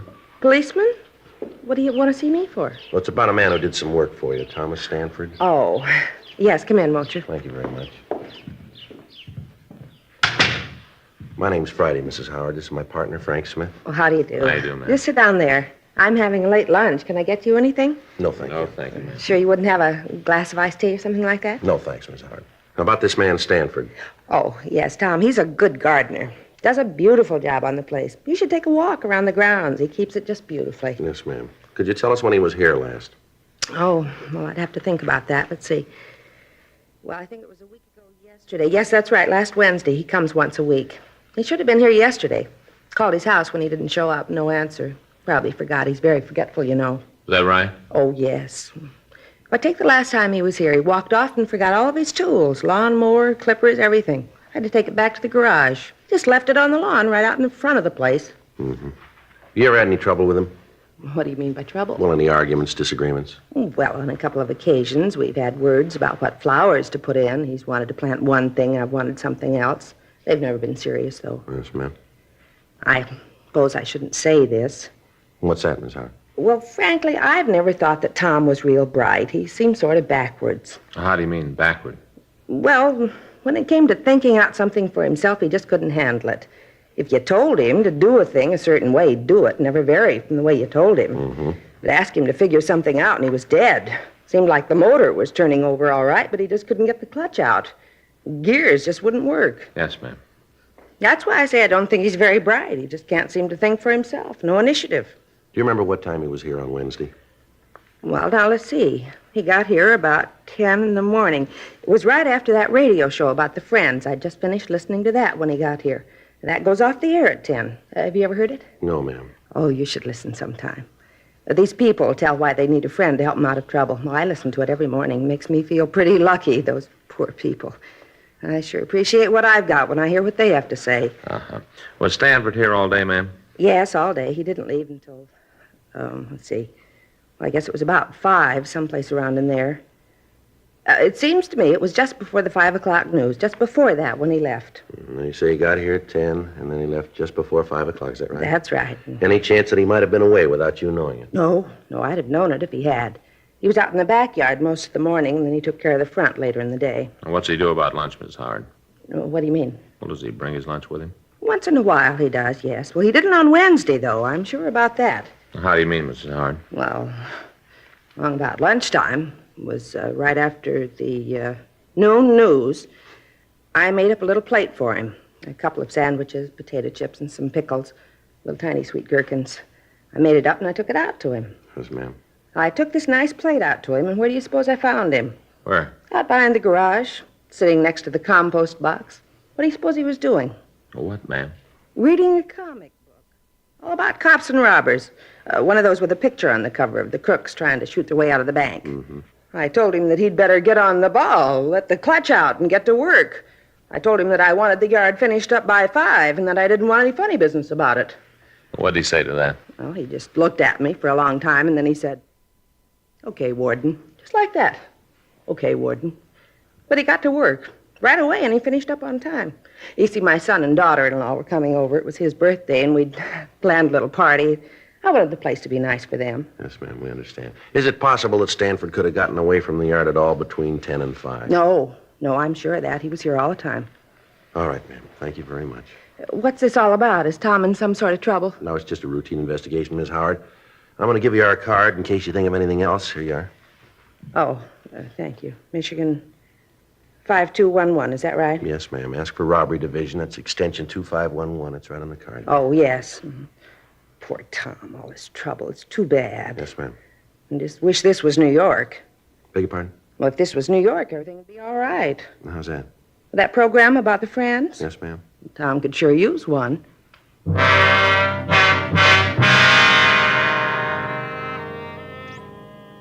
We left Mrs. Howard's home and talked to some of the people in the neighborhood. They told us that the Howards were respected people in the community, and some of them verified the fact that Stanford had worked for almost 2 years. The man who lived directly across the street from the Howard house said that he'd talked with Stanford on the afternoon of the robbery. He said that he'd asked the suspect about the seeds that he used to raise the carnations that were planted along the front of the house. He went on to say that he'd been working in the front yard of his own house all afternoon and that he'd seen the suspect throughout that time. We drove back to the grocery store and talked with the victim, Mrs. Kenwood. Under questioning, she admitted that she could have made a mistake about the identification, but she said that if she was wrong, the thief could act as a double for Tom Stanford. 10:30 p.m., we drove back to the main jail and picked up the suspect. We took him back to the city hall and talked to him in the interrogation room. He was sullen and refused to answer our questions. Stanford? Yeah? I'd like to have you tell us the truth this time.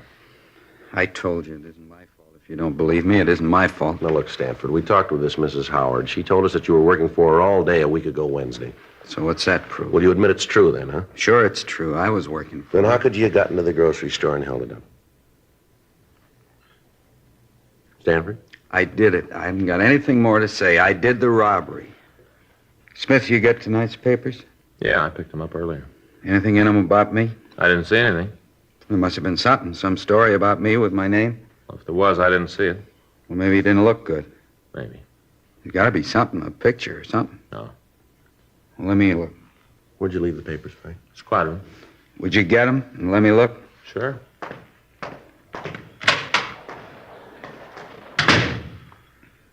Pretty important to you that you're in the papers, isn't it?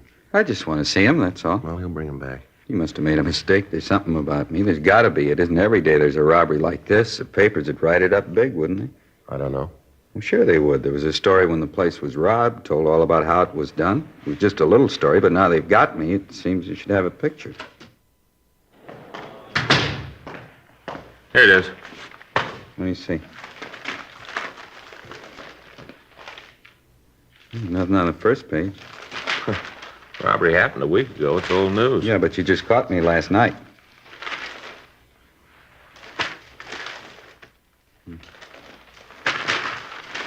Nothing. Not one lousy word, nothing at all. That makes a difference, doesn't it? Sure it does, sure. If there isn't anything in the papers, how are people going to know I did it? How are they going to know? They won't. But they gotta.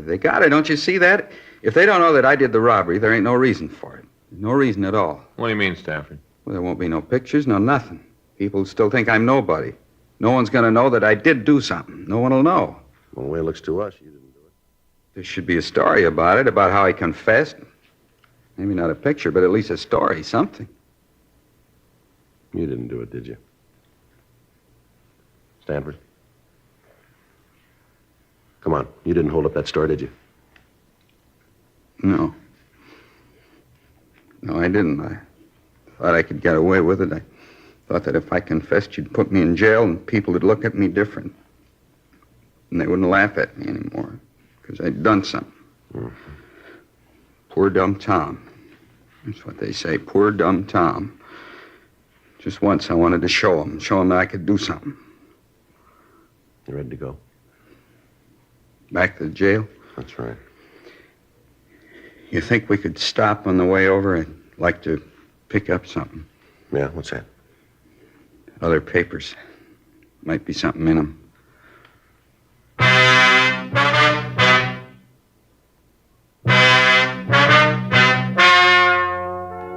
The story you have just heard is true. The names were changed to protect the innocent. On June 4th, a meeting was held in the district attorney's office, city and county of Los Angeles, state of California. In a moment, the results of that meeting. Now, here is our star, Jack Webb. Thank you, George Fenneman. I'd like to talk to you people who don't smoke Chesterfields. I'm convinced that if you try just one carton, you'll find they're best for you. They're milder, they have a wonderful taste, and most important, they have premium quality in both sizes, regular or king size. So pick up that carton, will you? Chesterfields. Try them.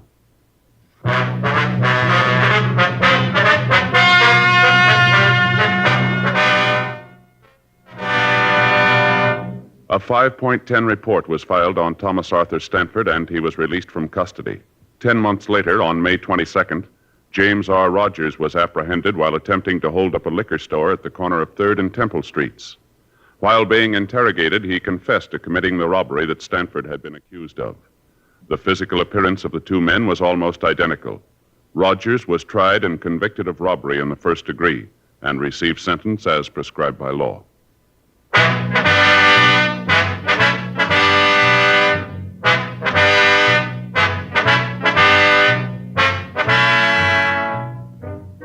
You have just heard Dragnet, a series of authentic cases from official files. Technical advice comes from the Office of Chief of Police W.H. Parker, Los Angeles Police Department. Technical advisors, Captain Jack Donahoe, Sergeant Marty Wynn, Sergeant Vance Brasher. Heard tonight were Ben Alexander, Virginia Gregg, Vic Perrin. Script by John Robinson. Music by Walter Schumann. Hal Gibney speaking. For a million laughs, tune in Chesterfield's Martin and Lewis show Tuesday on this same NBC station. And sound off for Chesterfields. Either regular or king size, you'll find premium quality Chesterfields much milder. Chesterfield is best for you.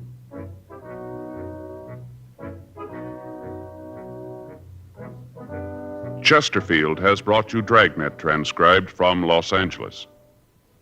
Now, new Fatima has the tip for your lips. Fatima tips of perfect cork. King size for natural filtering. Fatima quality for a much better flavor and aroma. So remember, new Fatima has the tip for your lips. Fatima. See how smooth they are. Remember, Fatima is made by the makers of Chesterfield. Tonight it's Adventure with Barry Craig on NBC.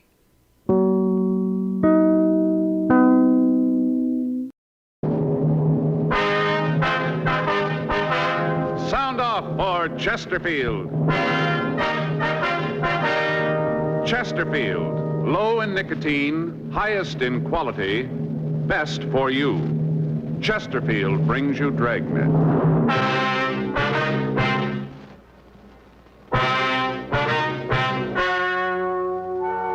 Ladies and gentlemen, the story you are about to hear is true. The names have been changed to protect the innocent.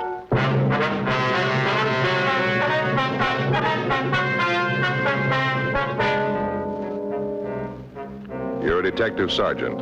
You're assigned to homicide detail. You get a call that a man has barricaded himself in his apartment. The report says he's going to kill himself. Your job, stop him. Smokers by the thousands are now changing to Chesterfield, the only cigarette ever to give you 1, proof of low nicotine, highest quality. 2, this proven record with smokers. No adverse effects to the nose, throat, and sinuses from smoking Chesterfield. Chesterfield, regular or king size, low in nicotine, highest in quality, best for you.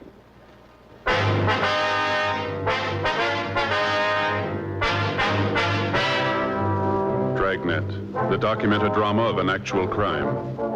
For the next 30 minutes, in cooperation with the Los Angeles Police Department, you will travel step by step on the side of the law through an actual case transcribed from official police files. From beginning to end, from crime to punishment, Dragnet is the story of your police force in action.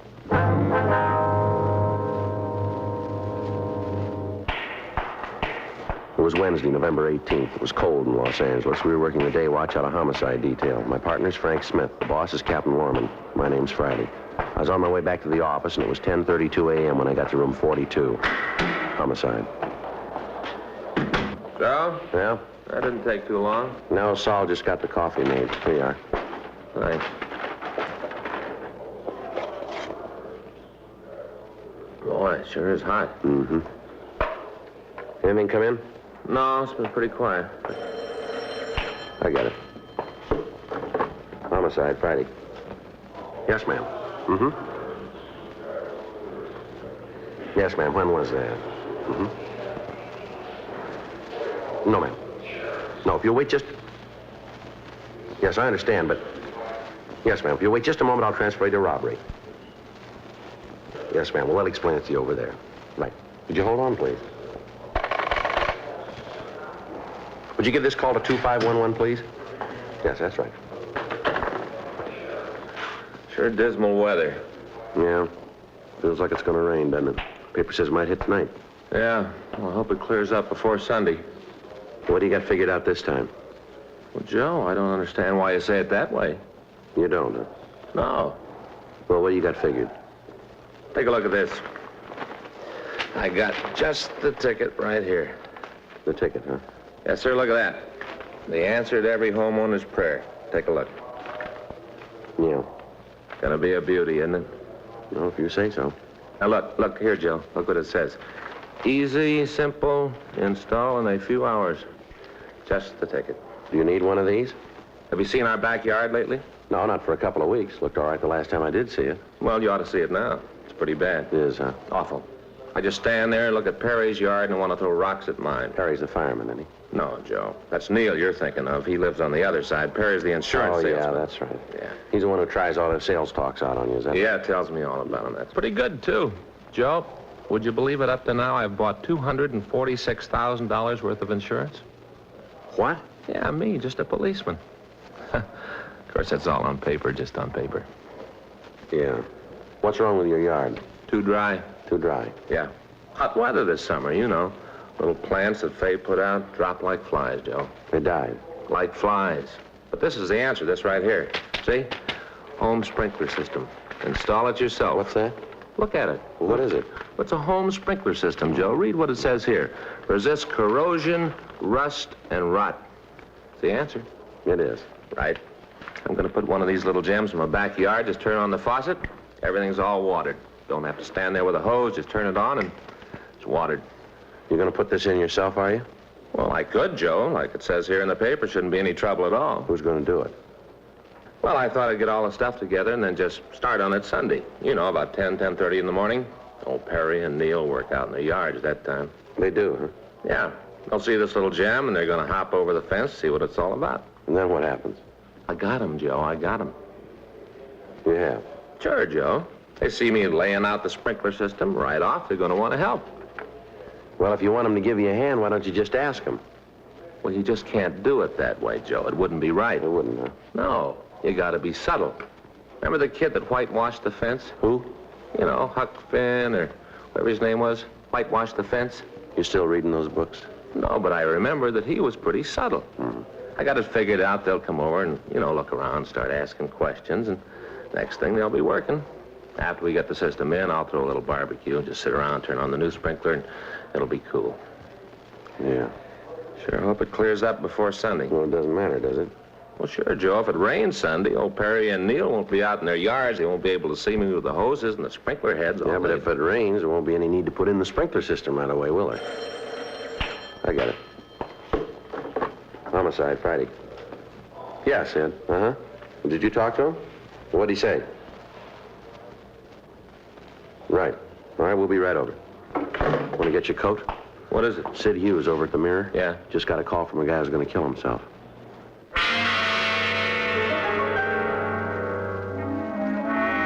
"10:37 a.m. Frank and I notified the complaint board what had happened, and then we left the office. As we drove out of the City Hall garage, it started to rain.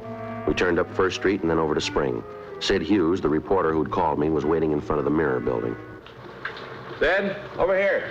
Oh. You got the address, Sid? Yeah, here. 2682 North Ardmore, out by the Ambassador. Hi, Smith. Hi, Sid. All right, let's go. What do you got on it, Sid? Well, a couple of minutes ago, the guy called. I answered the phone. Told me his name was Jan Padacek. Said he was going to kill himself. Yeah? I talked to him for a couple of seconds. It was easy to see he wasn't just another crank. He meant what he said. How'd he happen to call you? I don't know. He said something about the paper treating him right. Said he wanted to thank us. You know what he's talking about? No, I got Casey Shawhan working on it now. He's our city editor. Yeah, I know. He's checking the morgue file to see if he can come up with anything. You ever heard of him, Frank? No, name does nothing to me. How come you figure he's on the level, Sid? Well, the way he talked, I can't put my finger on it. Just something in the way he sounded. You knew he meant what he said. What'd you tell him? Well, I tried to bluff it through. Told him that there wasn't anything so important he ought to kill himself over. Yeah? I asked him to let me talk to him. Asked him to wait until I could see him. What'd he say to that? Told me it wouldn't do any good. Nothing could make him change his mind. Said I'd be wasting my time. Yeah? Told him I had a lot of it. Wouldn't do any harm to let me see him. He went along with that, did he? Yeah, said he'd wait 15 minutes. Told me to come alone, not to figure on trying anything. Yeah. Frank, you better kill the siren when we get near the place. Right. What time you got? 10:42. Can we go any faster? What's that? I told you I believe the guy. Yeah? He said to get there before 11:05.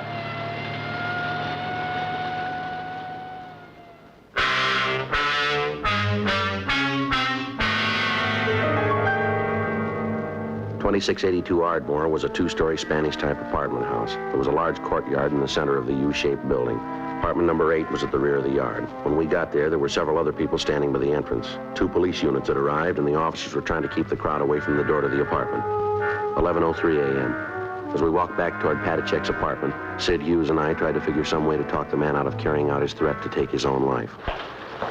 I'm not sure how to handle this thing, Joe. I'd feel pretty bad if I went in and botched it up. Wish you could do it. Well, has Patachek ever seen you before? I don't think so. Why? Well, we can try a switch if you want to. Tell him I'm Sid Hughes. Well, that'd be better, Joe. You got some idea what to do in there. I'm not sure I could swing it. All right. I told him I'd shove one of my cards from the newspaper under the door. That way he'd know it was me. All right. Now, after you're inside, I'll try and get in touch with Casey and see what he's been able to come up with on Patachek. Good. Oh, better leave your gun here. Told him I'd come unarmed. All right. You think it's a good idea to go in there without a gun, Joe? Well, we haven't got much to say about it. Big thing right now is to try to get him out alive. Yeah, I guess you're right. Okay, you want to hang on to this for me? Right. All right, let's give it a try.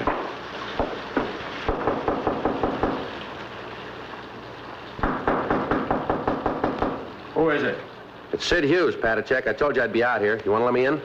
What about the card? All right, here it is. Under the door. How about it? Patachek? Well, he took the card, man. I don't know. I hope this thing works out. Well, you're going to try to get in touch with your office, aren't you, Sid, and see what you can get on him? Might help. Come on, Patachek, let me in. The police are there. I'm not going to let them in. They aren't going to bother you. Tell them to go away. Tell them to get off the porch. All right, Frank, you better get the other officers to clear the place out. Right. All right, the police are gone now. You want to let me in? Will you bring my mail in for me? What's that? My mail, it's in the box, right on the side of the porch. In the box. All right, I'll get it.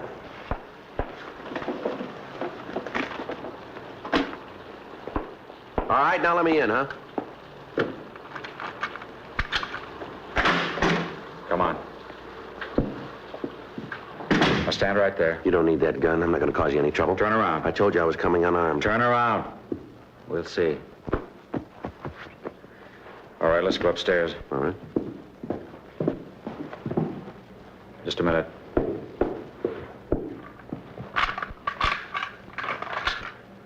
Okay, let's go.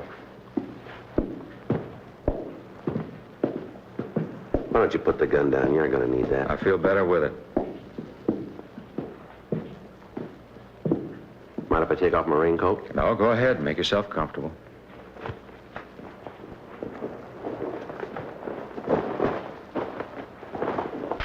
Here's your mail. Thanks.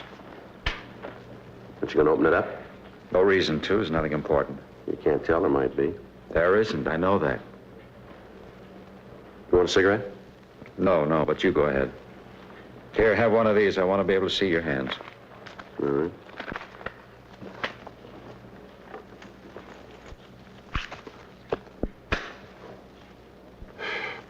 Well, what's this all about? There's no other way. What do you mean? All night I've been thinking about it since I got home. There's nothing for me anymore. I'm not going to prison. If they think they're going to take me, then they're wrong. Well, who says you're going to prison? The authorities. They said I have to go to jail for 90 days. I know how they plan it. They tell me 90 days, and then they'll keep me there for more. Well, I'm not going back to prison. You ever been in jail before? Yes, 5 years. What for? For nothing. 5 years because I didn't agree with what they were doing. I'm not going back. I'm not going. I'll kill myself first. All right, take it easy. You want to start from the beginning and tell me what happened? I said I forged a man's name to a check. Did you? Yes, but you've got to understand I didn't have any money. They're going to take my car away from me. I'm behind on my rent here. I owe money. All my creditors were hounding me. I thought if I could just get a little money to pay the bills, and I could pay it back when I got a job.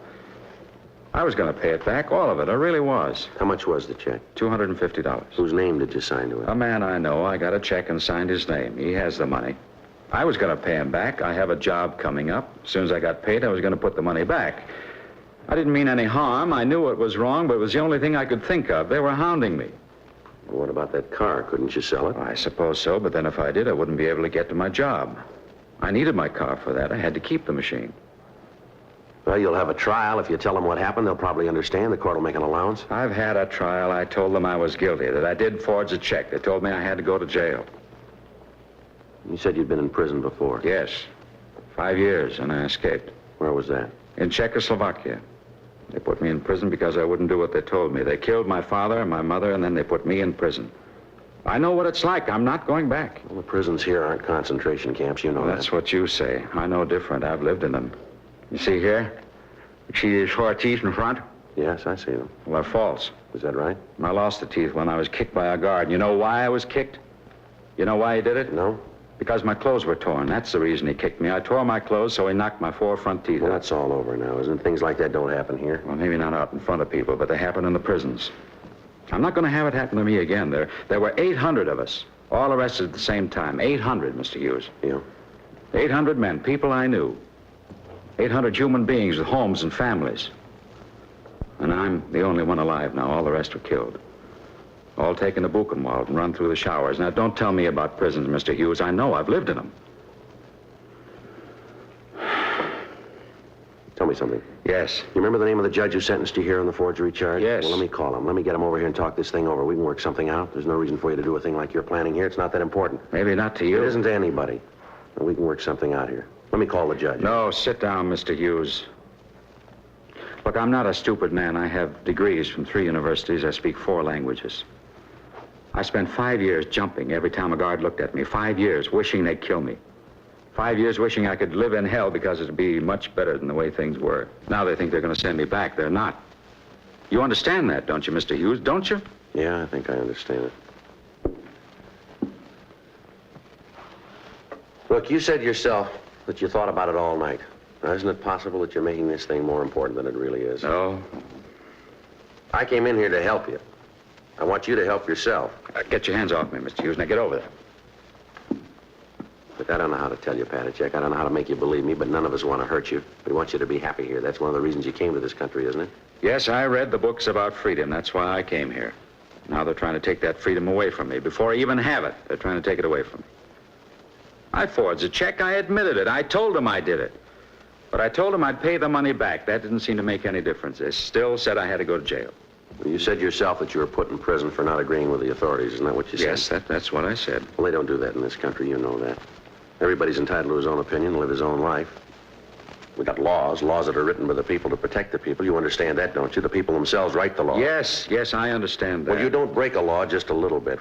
Either you keep it or you don't. Do you understand that? Yes. Well, you broke the law, didn't you? Isn't that right?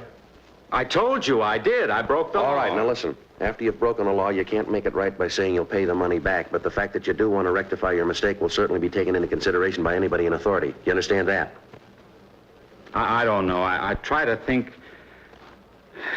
I've thought about it over and over. I can't come to any answer. Where are you going? Gotta take something for this headache. Got a bad head.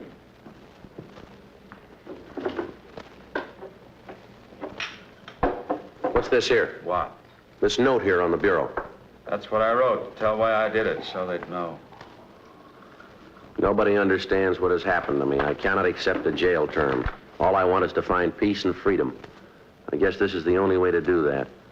I'm sorry to cause anybody any trouble. Please take care of my dogs. Patachek? Yes? You know this is all wrong, don't you? I don't know. I wish I did, but I don't know. No, we're not going to need this. There's going to be no reason for it. What are you doing? Get away from me. Leave my things alone. Like all the rest, you don't understand either. You better get out of here. Get out. All right, if that's the way you want it. Why'd you crumple up this note? Now, why? I didn't think that you'd need it. I thought we had this thing straightened out. Well, we haven't. I told you, get out. All right, wait a minute. You said that you'd pled guilty. You admitted you forged that check. Isn't that right?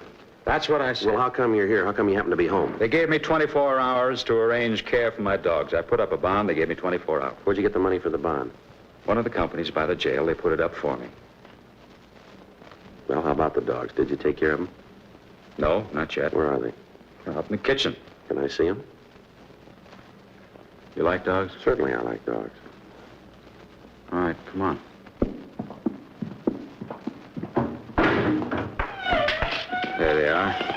This one's Marta. This little one's Eric. Yeah, they look like real good dogs. They are thoroughbred shepherds. Only friends I have. That's not true. You got friends. Who? Tell me who. Well, me, for one, I'd like to be your friend if you'll just give me the chance.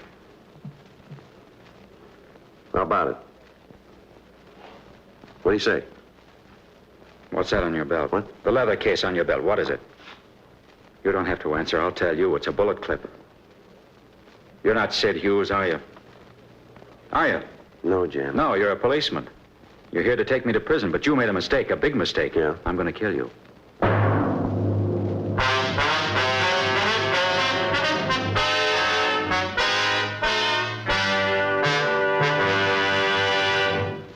You are listening to Dragnet, the authentic story of your police force in action. At cigarette dealers, in vending machines, at supermarkets and stores coast to coast. Chesterfields, please. Smokers by the thousands.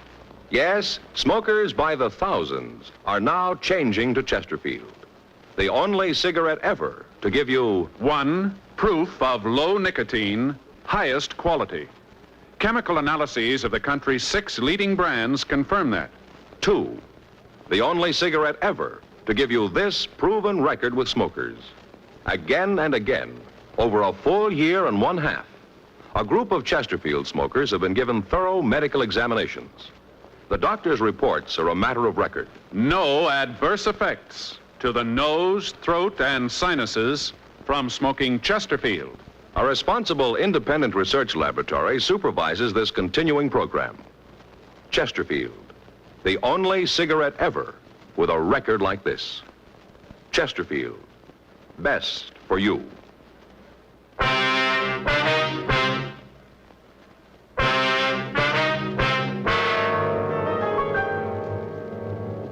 11:18 a.m. I'd been in the apartment with Jan Patacek for 13 minutes. During that time, he'd held a chrome-plated Luger pointed at me. We'd gone into the kitchen to see the dogs, and Patacek had noticed the cartridge clip on my belt.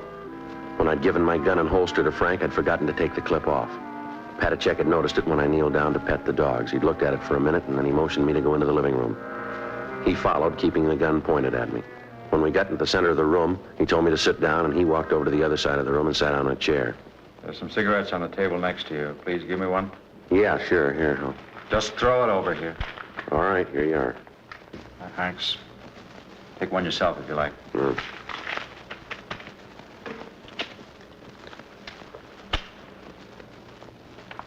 Who are you? My name's Friday. You're a policeman, aren't you? That's right. You know, killing isn't new to me. I've done it before. All right? Yeah. See this gun? Yeah. I killed the man who owned it. He was the one at the prison camp, the one who kicked me. After I escaped, I went back. Now I have the gun. Now I don't have to listen to other people who tell me what to do or when or how to do it. You'll listen to me because you know if you don't, I'll kill you. You know that, don't you? Maybe. I've seen a lot of killing. I know what it is. I won't hesitate to kill you. What about the people you know here? What about? How are they going to feel after you've done away with yourself? It won't matter to them. You sound pretty sure about that. I'm as sure as I can be. You mean that in the 2 years that you've been over here in this country, you haven't made any friends that are going to care about you? Not at all. What about the people in that picture? What? Right here. This photograph here. Christmas party, all the signatures. Won't they care? No. How about this one here? Says to Jan with deepest regards. Signed Mary Jane. Is this her? Yes, that's her. Looks like a nice girl to me. She is. Well, she'll care, won't she? I don't think so. Why? Because all of them, they felt sorry for me all the time. They tried to make it easier because they felt sorry for me. They thought I didn't know, but I did. All the time, I knew. Well, some of the things that they wrote on the pictures doesn't make it look like that. Some of them are pretty nice. They didn't mean them. You really believe that? I don't have any other choice. How long's it been since you did believe in anything? Long time. How long? I guess since my mother died. When was that? At the beginning of the war. Right after the conference. They came one night. They took her and my father. Took them both. I never saw them again. I heard what happened. Guess that's the time I stopped believing in anything. How'd you happen to come over to this country? After I escaped, I went to England for 5 years. I worked with the Czech forces there. Then, when the war was over, I got permission to come here. I think you said before that you came over here because you wanted the freedom. Isn't that right? Yes. You found it, didn't you? I guess so. Anyone ever try to tell you where you could go? No. What church to go to? No. You can say what you think, can't you? Yes. Well, why do you want to do this thing? I try to tell you, I know about prisons. I know what goes on behind the doors. I lived there. I lived and died in them. You ever been in one? Yes. As a prisoner? No, not as a prisoner. Well, that's just it. Maybe they got you fooled, too. I remember when the people from the relief organizations would come along. The guard would take us out in the court of the prison. They'd make us stand there and tell the people how good they were to us. If we didn't say it that way, then they'd take us back and beat us to death. I know what goes on behind the doors. I know because I saw it. I lived it. Now, don't tell me what happens. Now, you and your law come along and tell me that you're going to send me back. What about them? Who's going to take care of the dogs? Isn't that the reason that you're here? Not the reason you came home? Who's going to take care of them? I don't know. Somebody will. They're going to miss you. They'll miss me feeding them, that's all. You know better than me. Mother, Eric, be quiet. Well, they seem to mind, don't they? They're well trained. You ever shown them? No. We have a lot of good dog shows around here. You ought to show them. They'd probably do real good. Do they have dog shows in prison? I don't know how to tell you. I don't know how to make you believe me. If you just let me get that judge over here, let him talk to you. Maybe he can make you believe that it's not going to be like it was in your country. You'll be well fed, you'll get decent clothes, nobody's going to beat you. We don't do things like that here. I'm not going to prison. Just let me get that judge over here. Now, let me call him on the phone. He can be here in just a few minutes. He'll tell you. He can do something. There's no reason why we can't work this thing out. Now, let me try to help you, please. I want to believe you, Mr. Friday. I really do, but it's hard to believe in anything. I'll just ask you one thing. Trust me. I've never seen you before. I don't know you outside of this room, but I ask you to believe me. And I promise you, I give you my word that I won't let anything happen to you. I don't know. I don't know. Let me have that gun. Let me take it, and then we can work things out. Really think we can do it? I think we can. John? John, let me in. I want to see you. They're here now to take me. You won't let them do it, will you? Please don't let them take me. Don't worry. All right, you down there, get away from that door. All right, come on, Jan. I'll go crazy if they put me in prison again. I know I will. I don't want to go back. Jan, come on, give me the gun, will you? I won't go back. If I go this time, it'll be for good. Now, if they take me this time, they'll kill me for what I did. I know they will. No, they won't, Jan. Now, please, give me that gun. Let me in. Get away from that door and stay away, will you? They're going to break in. Quick, we got to hide. If they find us, they'll kill us both. Come on, Jan, believe me. I won't let anybody hurt you. I promise. I give you my word. Now, give me that gun. You will mean that? I do. You won't let them take... No, now, come on. Give me the gun. I want to believe you. I want to believe Then do it. Trust me, Jan. I won't let you down. Come on, give me the gun. Get away from that door. I'm doing the best I can.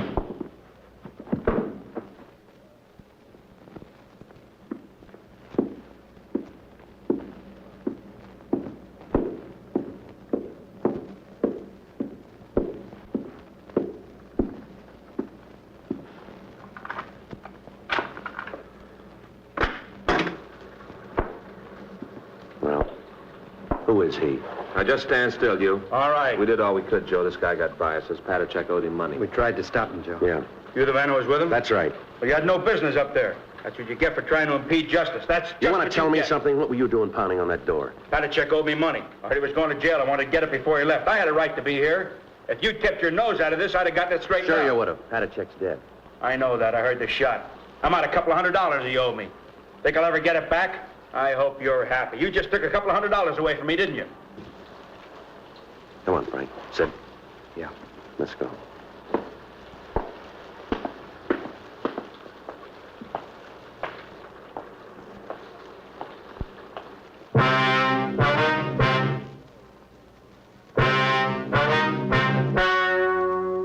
The story you have just heard is true. The names were changed to protect the innocent.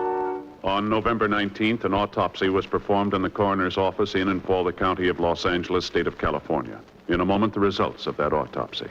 Now, here is our star, Jack Webb. Thank you, George Fenneman. Friends, we've been getting letters from people all over the country telling us that they've switched to Chesterfield. And just as I've been telling you, thousands of smokers are changing to Chesterfield because only Chesterfield gives proof of low nicotine, highest quality. That's why I recommend you try them today. Regular or king size, you'll find Chesterfield best for you.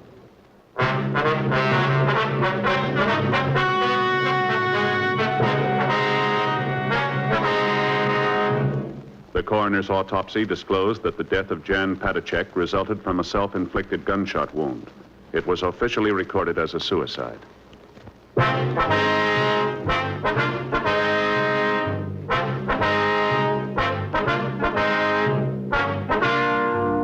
You have just heard Dragnet, a series of authentic cases from official files. Technical advice comes from the Office of Chief of Police W.H. Parker, Los Angeles Police Department. Technical advisors Captain Jack Donahoe, Sergeant Marty Wynn, Sergeant Vance Brasher. Heard tonight were Ben Alexander, Whit Connor, Vic Perrin, Jack Crucian. Script by John Robinson. Music by Walter Schumann. Hal Gibney speaking. Watch an entirely new Dragnet case history each week on your local NBC television station. Please check your newspaper for the day and time. Chesterfield has brought you Dragnet, transcribed from Los Angeles.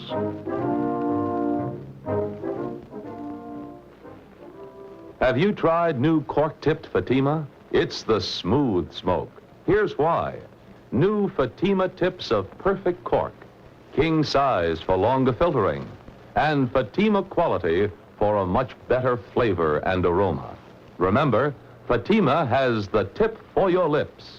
Try new Fatima. See how smooth it is. Fatima is made by the makers of Chesterfield, Liggett & Myers, one of tobacco's most respected names.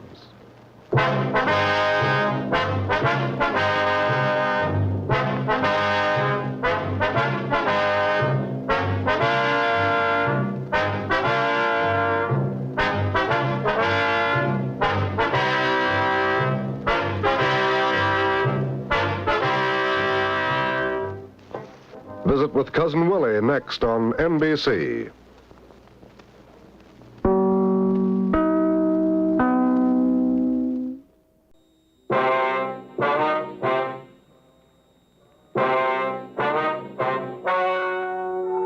Ladies and gentlemen, the story you are about to hear is true. The names have been changed to protect the innocent. Dragnet is brought to you by Chesterfield, made by Liggett & Myers. First major tobacco company to give you a complete line of quality cigarettes.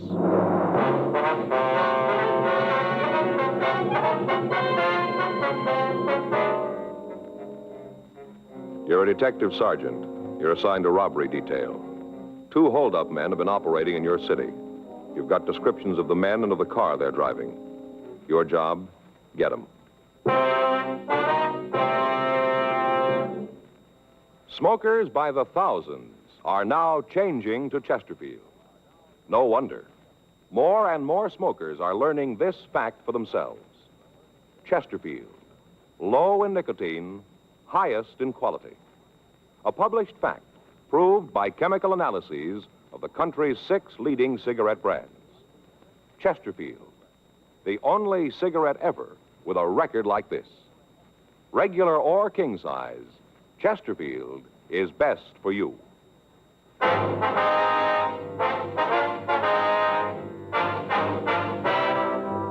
Dragnet, the documented drama of an actual crime.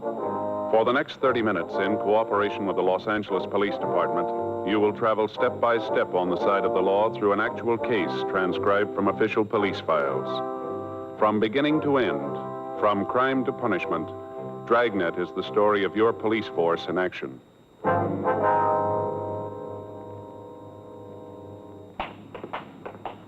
It was Tuesday, April 14th. It was warm in Los Angeles. We were working the day watch out of robbery detail. My partner's Frank Smith. The boss is Chief of Detectives Thad Brown. My name's Friday. We were on our way out from the office, and it was 10:46 a.m. when we got to the corner of Calhoun Street and Van Nuys Boulevard. The Universal Hobby Shop. Yes, sir. What can I do for you? We'd like to see Stanley McGowan, please. Oh, Stan's not in right now. Anything I can do for you? When do you expect him? It shouldn't be long. He just went out for some coffee. Hey, sure there's nothing I can do? No, sir. You know where he went? No, I don't. Probably up the street. He'll be right back, though, if you want to wait. All right, fine. Pull up a couple of those stools. Make yourself comfortable. Thank you. You mind if I go ahead with this? I'd like to get it finished this afternoon. No, sir. You go right ahead. Pretty jazzy deals. You seen them? What's that? These boat models. Put them in a bottle. Oh, yeah. Mm-hmm. This is a new one. Just came in. Take a look. Jean Lafitte's boat. Pretty, isn't it? How's that? Lafitte, the pirate, you know. Oh, yeah. How do you get it inside the bottle? Well, the bottle comes in 2 halves. It's cut apart lengthwise. You put the boat in and glue the halves together. There are a couple all finished over there. Look pretty good. Mm-hmm. How long's McGowan been working here? Oh, I guess it's been about 6 months, around in there. You guys friends of his? We want to talk to him. Oh. That's funny about him. What's that? Well, he doesn't seem to have any close friends. Hey, you know, like you could call up and ask a favor from. Never hear him talk about anybody like that. You ever seen any of his associates? Oh, a couple of times when we get ready to close up, there might be a guy waiting for Stan. Most of the time he plays a single, though. I've tried a couple of times to get him out, stop at the bar on the way home, have a couple of drinks. Stan won't have any part of it, plays it single. If you have a car, would you know? Not that I've ever seen. Hey, say, will you hand me that gold paint over there? Yeah, sure. This one? No, the small one there. Yeah, that's right. Here you are. Ah, thanks. A little bit of this goes a long way. Touch up the tops of the mast here, and she'll be ready to rig. And these friends of his that pick him up, what kind of car do they drive? Say, what are all these questions for? Who are you guys? Police officers. This is Frank Smith. My name's Friday. Cops. Well, what do you want with Stan? He done something? We just want to talk to him. I sure hope it isn't anything serious. I'd sure hate to lose Stan. Is that so? Yeah, he's one of the best riggers we've ever had. There's a couple of his models over there. Take a look. That one in the case, $150, old Ironsides. One of the best boats we've turned out. Stan did that. Sure got a steady hand. And that's what it takes when it comes to rigging, a steady hand. Want to go out now, Rudy? Yeah, in a minute. A couple of fellas here want to talk to you. You want to see me? Your name's Stanley McGowan? Yeah, that's right. What's this about? They're cops, Stan. Yeah? This is Frank Smith. My name's Friday. Like to talk to you, McGowan. You sure? What about? Might be better if we went out to the car, huh? Make no difference to me. You fellas stay here. I'll go out for some coffee. All right, thank you. Bring you back some? No. No, thanks. I won't be long. Okay.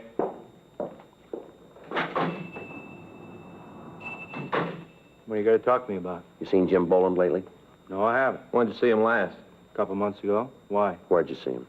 He come in here, wanted to know if I could help him out, give him a job, place to sleep. Did you? No, I told him he could bunk at my place for a couple of days till he got squared away. Nothing I could do about a job. Why'd he come to you? I don't know. I met him at Q. Didn't have much to do with him. Hey, why'd you guys come to me? What makes you think I might be running with him? We didn't say you were. Same thing. You figure I know where he is? Well, the record says you knew him. We're just checking it out. I got nothing to do with him. I'm reporting every month. You check with my parole officer. He'll tell you. I've been carrying the bucket since the day I got out of the joint. I'm going to keep on carrying it. We got no beef with you, McGowan. We just want to get in touch with Boland. I'm sorry. There's nothing I can do to help you out. Anything comes up, I'll give you a call. You mention any of his friends in town when you saw him? Some guy named Phil, that's all. You know who he is? No, I never met him. Jim said they were cooking up some kind of deal. You know what it was? No. Look, I'd like to feed you guys, but there's nothing I can tell you. As far as I'm concerned, I want to stay away from Jim and the crowd he runs with. I want no part of him. I did my time. Couple more months, I'll finish up with the parole. I don't want to fall again. Nothing you can tell us about this guy, Phil, huh? Not a thing. You know where he met Boland? Seems like Jim mentioned it. I think it was some bar down on West 7th. It's just a guess, though. I couldn't back it. You know if Phil drove a car? Yeah. You know what kind? It seems like it was a Lincoln, a late model sedan. How about the color? It was dark. I saw it once when he came by to pick up Jim. It was nighttime. I couldn't tell too good. It was just a dark color. Where was this? My place? I told you Jim bunked with me a couple of days right after he got in town. He just said you offered to let him stay with you, is that right? Well, same thing. Anyway, he was only there a couple of days. Say where he was going? No, I didn't see him. Him and me had a beef about how he wasn't looking for a job. He used to sit around all day reading magazines. We finally had a fight about it. I told him to get out. Wanted no part of him. I came home that night. He was gone. I haven't seen him since. I don't much want to either. Mm-hmm. Look, what are you after him for? What's he done? Just want to talk to him. He got a piece of these market jobs around town? Why do you ask that? Well, it sounds like Jim, the way he works. I just figured maybe it was him. He checked the board. He violating parole? They tell us he hasn't shown up for 3 weeks. That's too bad. Kind of figured maybe he'd swing it this time. How do you mean? A couple of times up in the joint, we'd get to talking. He said he finally learned it. Figured out there was no way to beat it. Said if he got his parole, he's going to stick by it. Get a job, carry a bucket. Too bad. Mm-hmm. All that talk, I really believed he meant it. So did the parole board. 6 weeks before, on March 3rd, the manager of a large supermarket had arrived at work. When he opened the front door, he found that a customer had followed him into the building. When the manager told the person that the store wasn't open for business yet, the man had drawn a gun and demanded that the safe be opened. The manager complied, and after taking $1,400 from the safe, the thief had fled. The manager was able to give us a good description of the hold-up man and an accurate description of his car. He was unable to give us the license number, and he could tell us little about the man who remained in the car. Immediate broadcasts were gotten out on the thieves, but they'd apparently made good their escape.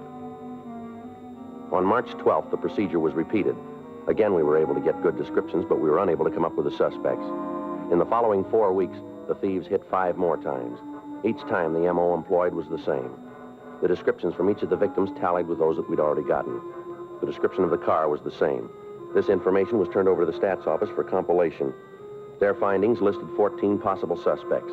The packages of these men were pulled from R&I, and the mugshots were shown to the victims. In each instance, one picture was picked as bearing a close resemblance to the hold-up man.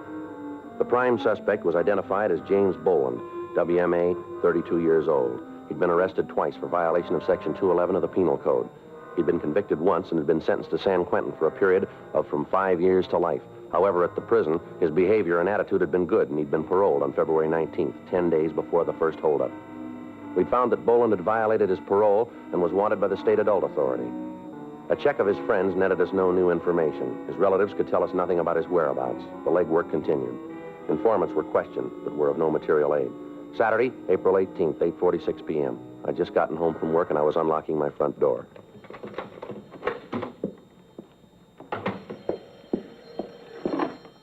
Hello? Oh, yeah, Dave. Yeah, well, I just got it. When was that? Yeah, I guess so. Yeah. I'll have to call my partner. Right. Yeah, where? Yeah, I know where that is. Well, let's see. It's 8:47 now. It'll take us about, 15, 20 minutes. Right. Okay, we'll see you there. Yeah, sure. Bye.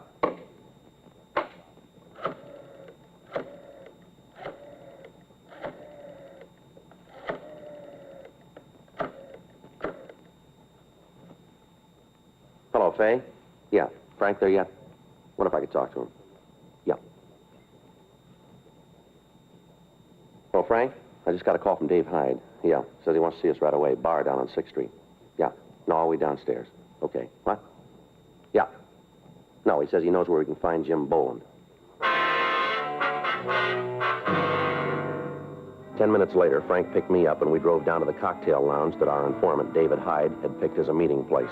When we walked in, we couldn't see Hyde, but the bartender told us that he was in one of the rear booths. We walked back. Hi, fellas. Sit down. Hi, Dave. Hi, Dave. What do you got for us? Lousy bum, all the things I did for him. All the things, and now he's got a chance to settle up, and he says he's having no part of me. You talking about Boland? Boland, what a bum. All I done for him, this is the way he pays me back. Boy, you just wait till I spread the word around. There won't be anybody in town who'll have anything to do with him. He's through in this town. T-H-R-E-W. All right, Dave. Settle down. Give us the word. Where'd you see him? Bar over on 7th. Big man now. Got a roll. Looks like a branch of Fort Knox. A lot of money, but he's too good for his old friends. Too good. Say, how about you fellas popping for a drink for a pal, huh? How about it? You've had enough. Come on. Why'd you see Boland? Just this morning, big man. Got good clothes, driving a big car. Asked him for a loan, just to get squared away, pick up a couple of tabs I got around town. Just see me over the hump. You know what kind of car he's driving? Yeah, big Lincoln. Brand new. Got red leather trim on the seats. Even got one of those seats that goes up and down, but he can't give a pal a helping hand. I spread this word around town, he's really finished. Ain't a guy in town that'd touch him with a 12-foot pole, or a real darb, a real darb. You know where he's living? Nah, I don't know. Probably got a house out in Bel Air. It looks like he can afford it. Who's he running with, you know? Yeah, some guy who's lighting cigarettes. What's that? Some guy who lights his cigarettes all the time. Supposed to be some gun from the East. Thinks he's such a big shot. The cheap kind, you know. Kind of guy who has his suits cut so as you can see they're carrying a gun. You know, cheap. You know this fellow's name? A couple of times I heard old Jim call him Phil. Phil something, I don't know. A real darb. Hey, fellas, how about a drink? I'm feeling real bad. You still on H?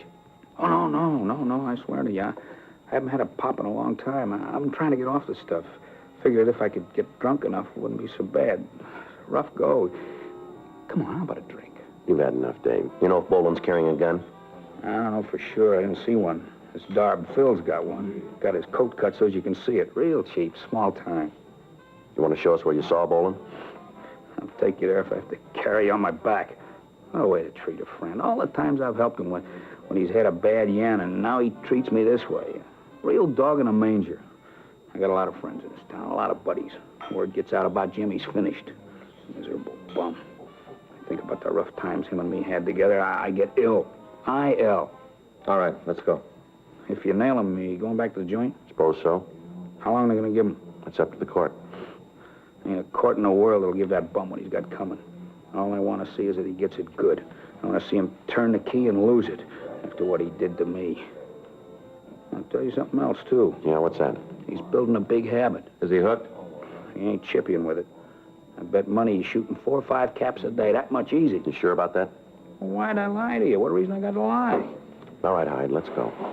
Hey, how about a quick belt before we go, huh? I'm feeling rocky. Just a quick one. Let's pick up Boland first, then we'll see what we can do for you. Yeah, then you'll take care of it, huh? We'll see. Yeah, just so he gets his every pound. Can't wait to see the look on his face when he finds out the whistle's been blown. Oh, I can't wait. Neither can we. Let's go. 9:13 p.m. Hyde, Frank, and I drove over to West 7th Street. Our informant pointed out the bar where he'd seen the suspect, Boland. He told us that when he'd seen him last, Boland said that he'd be in the bar that night.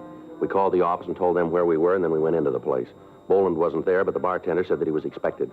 The three of us sat down in a booth at the rear of the place, and we ordered black coffee for our informant. We waited. 9:30 p.m. 10.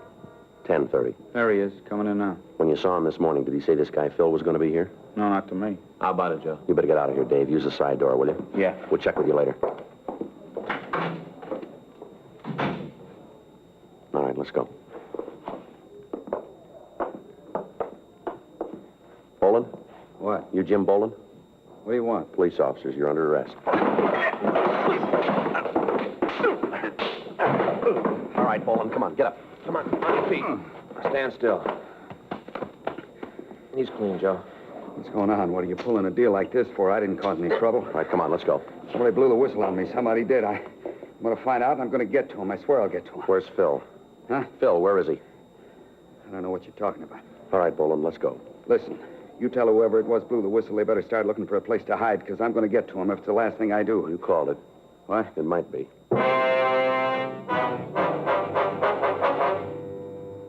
10:14 p.m. We returned the suspect to the city hall and questioned him.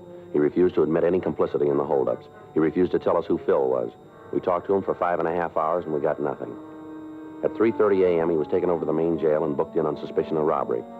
We checked out the room that he told us he was living in, but we were unable to come up with anything that would tie him in with the holdups. 3 days passed. On Tuesday, April 21st at 8:30 p.m., a special show-up was arranged. Out of the 7 victims who were present, 5 said that the suspect looked very much like the man who had held them up, but none of them would give us a positive identification. Jim Boland was returned to the felony cell block, and we talked to the victims. All of them commented on the fact that the suspect we had in custody was the same height, the same weight, and had the same general coloring and appearance as the person who'd robbed them. However, none of them would swear positively that he was the person. At 10:15 p.m., Frank and I went up to the felony section and had Boland brought from his cell to the interview room. His previous sullen attitude had changed considerably. How'd I make out? You get any identification? 5 of them say you look like the man. Well, they're wrong. They gotta be. I didn't have nothing to do with those holdups. If they say I'm the guy, then they're making a bad mistake. They seem pretty sure about what they say. They can't be. Look, they saw me behind the screen. You bring them up here. Let me talk to them face to face. I'll talk to them. I got nothing to hide. Just let me talk to them. You know we can't do that. I always thought it was up to you to prove a guy was innocent as well as trying to make him for a job. That's right, it is. Then why don't you give me a break? I got no part in these heists. You look good for him. Probably a lot of other guys who do, too, but that don't mean they are. Come on, what do I have to do to make you believe? Why don't you come off of this, Boland? We got you going in. Why not play it smart and cop out? How can I cop out when I got no part in it? I'll lay it out for you. The M.O. used in the jobs matches yours. Big deal. A lot of guys work the way I used to. Physical description we got matches you. So I haven't got 2 heads. A lot of guys look like me. The beef in the bar. If you didn't have anything to worry about, why'd you start the fight? How'd I know who you guys were? Maybe you was out to pull a heist on Oh, me. that's a nice try, Boland, but it won't work. You knew we were officers. Now, why don't you save us a lot of time and tell us the truth here? You guys wouldn't know it if it bit you. There's one way to find out. Yeah? Try it. You got a cigarette? Here. You want one? Yeah.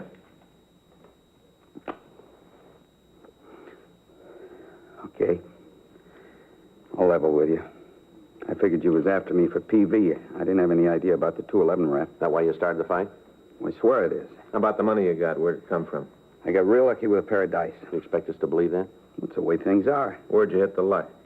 I can't tell you that. It wouldn't help any. Give you an alibi. Either you believe it or you don't. That's the way it was. I'm trying to level with you. We got a rumble that you're back on H. Now, how about that? Where'd you hear that? We heard it. Yeah. Well, you tell them I haven't had a pop in over 4 years. Not since I went up to the joint. How about this Lincoln you're driving? Don't belong to me. Who owns it?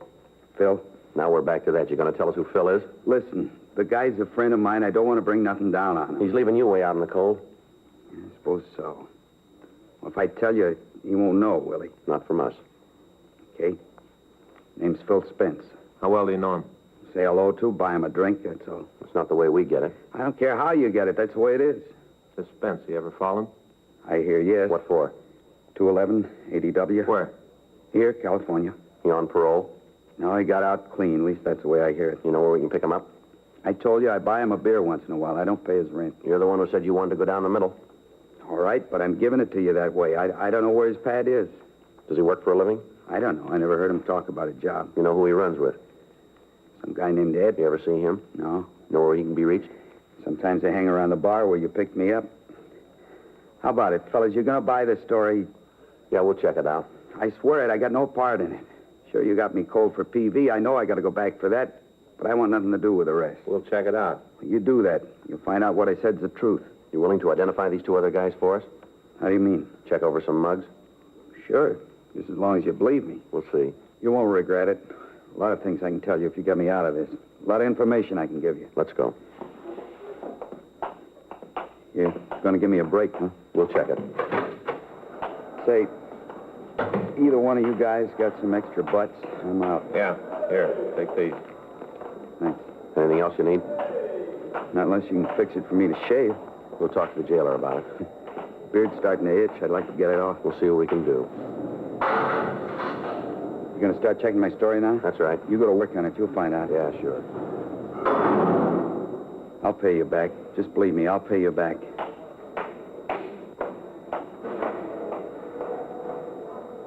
Figure he's telling the truth? It's hard to say.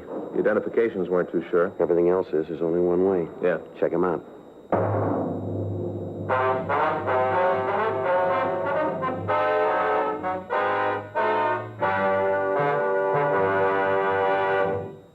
You are listening to Dragnet, the authentic story of your police force in action. At cigarette dealers, in vending machines, at supermarkets and stores coast to coast. Chesterfield, please. Smokers by the thousands. Yes, smokers by the thousands are now changing to Chesterfield, the only cigarette ever to give you one, proof of low nicotine, highest quality. Chemical analyses of the country's 6 leading brands confirm that.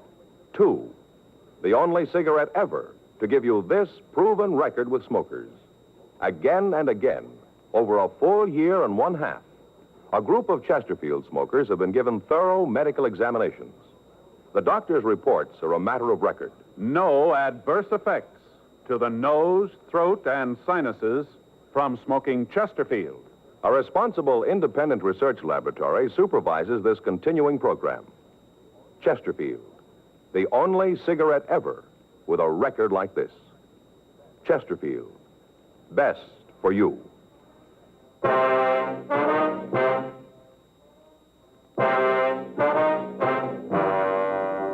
Tuesday, April 21st. After we left the suspect, Jim Boland, at the main jail, Frank and I went back to the city hall and checked the name Phil Spence through R&I. There were 9 packages carrying records for men with that name. 2 of them had served terms for robbery in the state penitentiary at Folsom, California. We got off communications to George Brereton up at Sacramento and to Washington, requesting information on known criminals having that name. 12:30 a.m. We went back to the jail and had Boland brought from his cell. We showed him the mug shots from the packages we had, but he failed to give us an identification. We talked to him about Phil Spence. He gave us all of the information he could about the missing suspect's habits. At this point, we were still not sure that Boland wasn't implicated in the holdups, but we had to check out what facts we had. The one point which seemed to verify Boland's story was that the victims were unable to give a positive identification of him. 1:30 a.m., we went back to the office and checked out for the night. The following morning, Wednesday, April 22nd, we started to recheck Boland's story of his movements during the times of the holdups.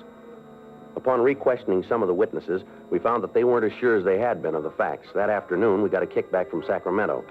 It contained 3 more possibles. CII said that they were sending us mugshots of the men by airmail special delivery. Boland gave us a list of places Spence was known to frequent. We came up with the name of a girl that the suspect was known to see from time to time. We got the address and we went out to talk to her.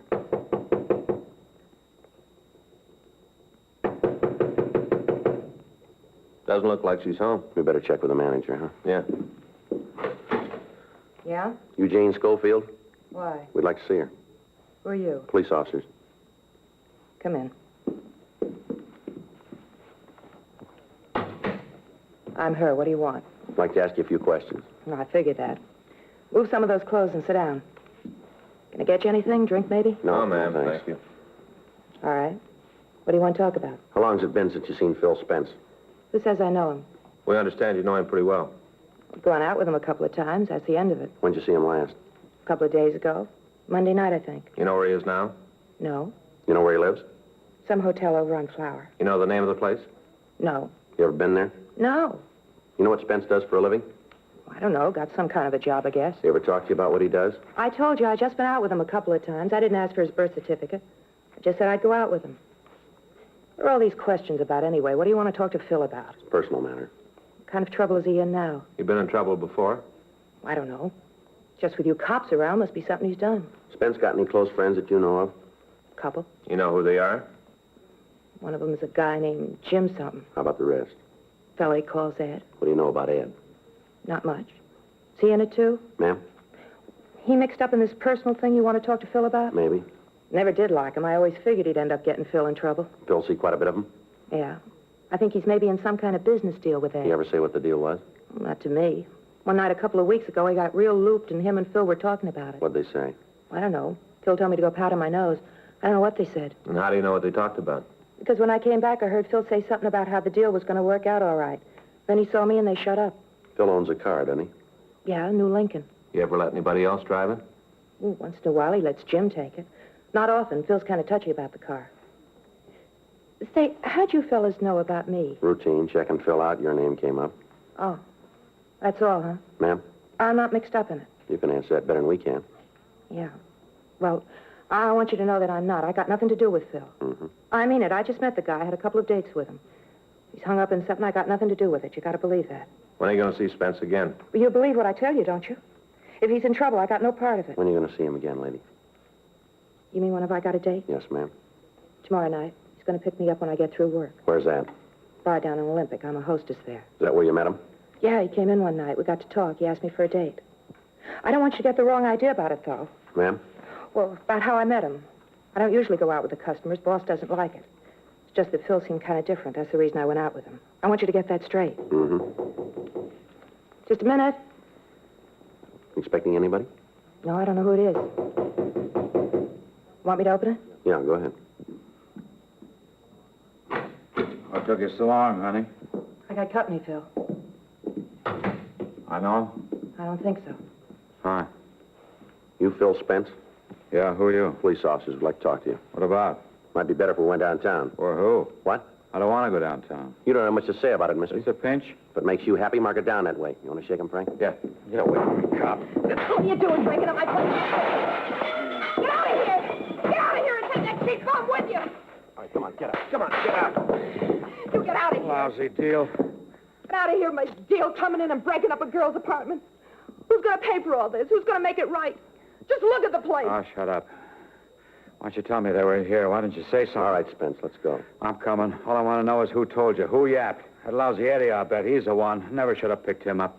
He with you on the jobs? He told you, didn't he? How about Jim Boland? He in with you, too? Oh, that guy hasn't got enough sense to come in out of the rain. He's worse than Ed. Should have known not to get mixed up with that dumb Eddie. I should have known. It always happens. Yeah? You're on with a jerk, you're going to get tripped up. Lousy Eddie shooting off his mouth. Hadn't been for him, you'd never got us. I'm going to tell him off. What's the difference? You told them everything they wanted to know. You're all going to jail. Why don't you shut up? You're always wrong, sister. Not this time. Let's go. The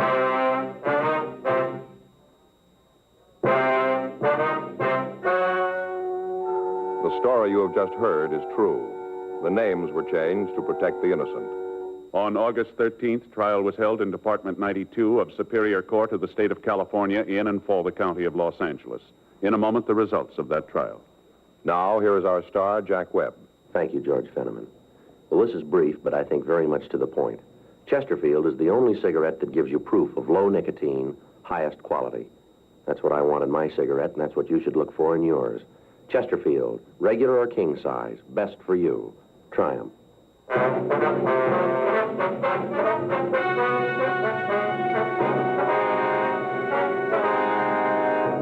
Philip Donald Spence and Edwin Floyd Morse were tried and convicted on 4 counts of robbery in the first degree and were sentenced as prescribed by law. Robbery in the first degree is punishable by imprisonment in the state penitentiary for a period of not less than 5 years. Jim Nathan Boland was released to the State Adult Authority for action on violation of his parole.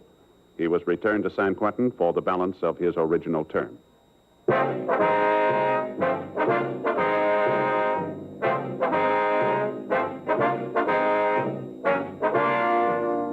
You have just heard Dragnet, a series of authentic cases from official files. Technical advice comes from the Office of Chief of Police W.H. Parker, Los Angeles Police Department. Technical advisors, Captain Jack Donahoe, Sergeant Marty Wynn, Sergeant Vance Brasher. Heard tonight were Ben Alexander, Herb Vigran, Vic Perrin, Michael Ann Barrett. Script by John Robinson. Music by Walter Schumann. Hal Gibney speaking. Watch an entirely new Dragnet case history each week on your local NBC television station. Please check your newspapers for the day and time.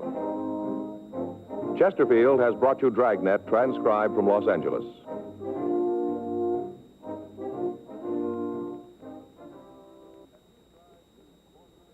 Have you tried new cork tip Fatima? It's the smooth smoke with Fatima tips of perfect cork, king size for longer filtering, and Fatima quality for a much better flavor and aroma.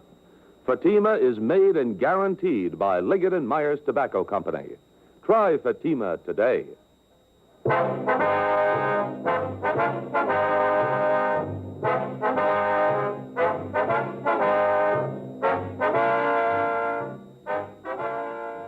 Hear Frank Sinatra as Rocky Fortune tonight on the NBC Radio Network.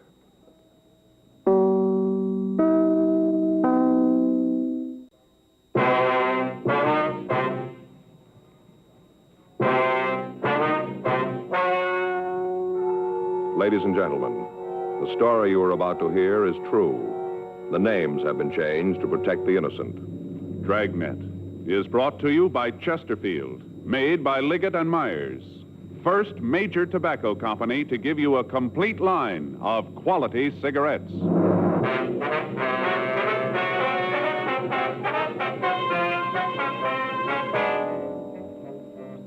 You're a detective sergeant. You're assigned to auto detail.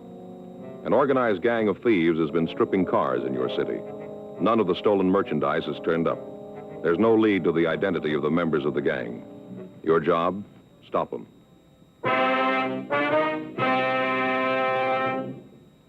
Smokers by the thousands are now changing to Chesterfield. No wonder. More and more smokers are learning this fact for themselves. Chesterfield, low in nicotine, highest in quality. A published fact proved by chemical analyses of the country's 6 leading cigarette brands. Chesterfield, the only cigarette ever with a record like this. Regular or king size, Chesterfield is best for you.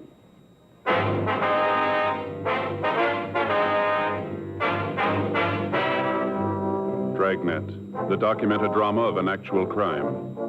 For the next 30 minutes, in cooperation with the Los Angeles Police Department, you will travel step by step on the side of the law through an actual case transcribed from official police files. From beginning to end, from crime to punishment, Dragnet is the story of your police force in action.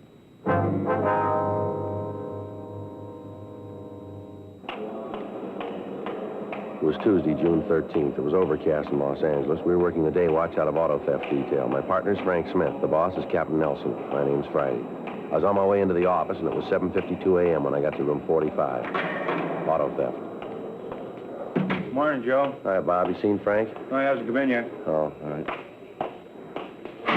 Hey, Joe? Yeah. When Art gets in, tell him I'm down R&I, huh? Yeah, sure.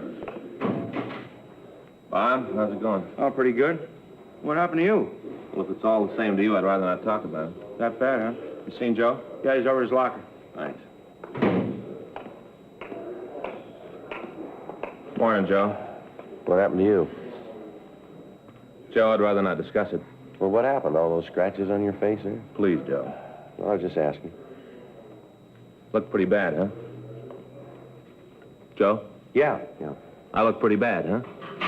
I thought you didn't want to talk about it, you said. If word about this gets out, Joe, I ain't ever gonna live it down. Is that right? I've been had, Joe. Cop for 12 years, I've been had. Well, what's it all about? You won't spread this around, will you? Look, I just asked you what happened. Now, if you don't want to tell me, I'll go along with you. You don't have to say a word. Come on, let's get on the reports. What do you say? You better get in touch with Bowles when he comes in, try to check some of these out, huh? You're not even interested, huh? All right. You want to tell me about it? Well, if you really want to hear. Go ahead. Well, last night I took Faye down to the store. She had a little shopping to do. Small stuff, you know. Pot holders, dish towels, things like that. Yeah. I got a parking place right in front of the store, so I waited in the car for it. Mm-hmm.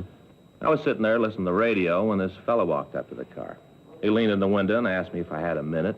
I told him I did and asked him what he wanted. Did you know the guy? Never saw him before. Didn't know him from Adam. Uh-huh. Right off, I could see the guy had trouble. How do you mean? Well, he looked real bad, like he'd been on a drunk for at least a week. His clothes were all rumpled up, looked like he slept in them for a week. You know how I mean. Yeah.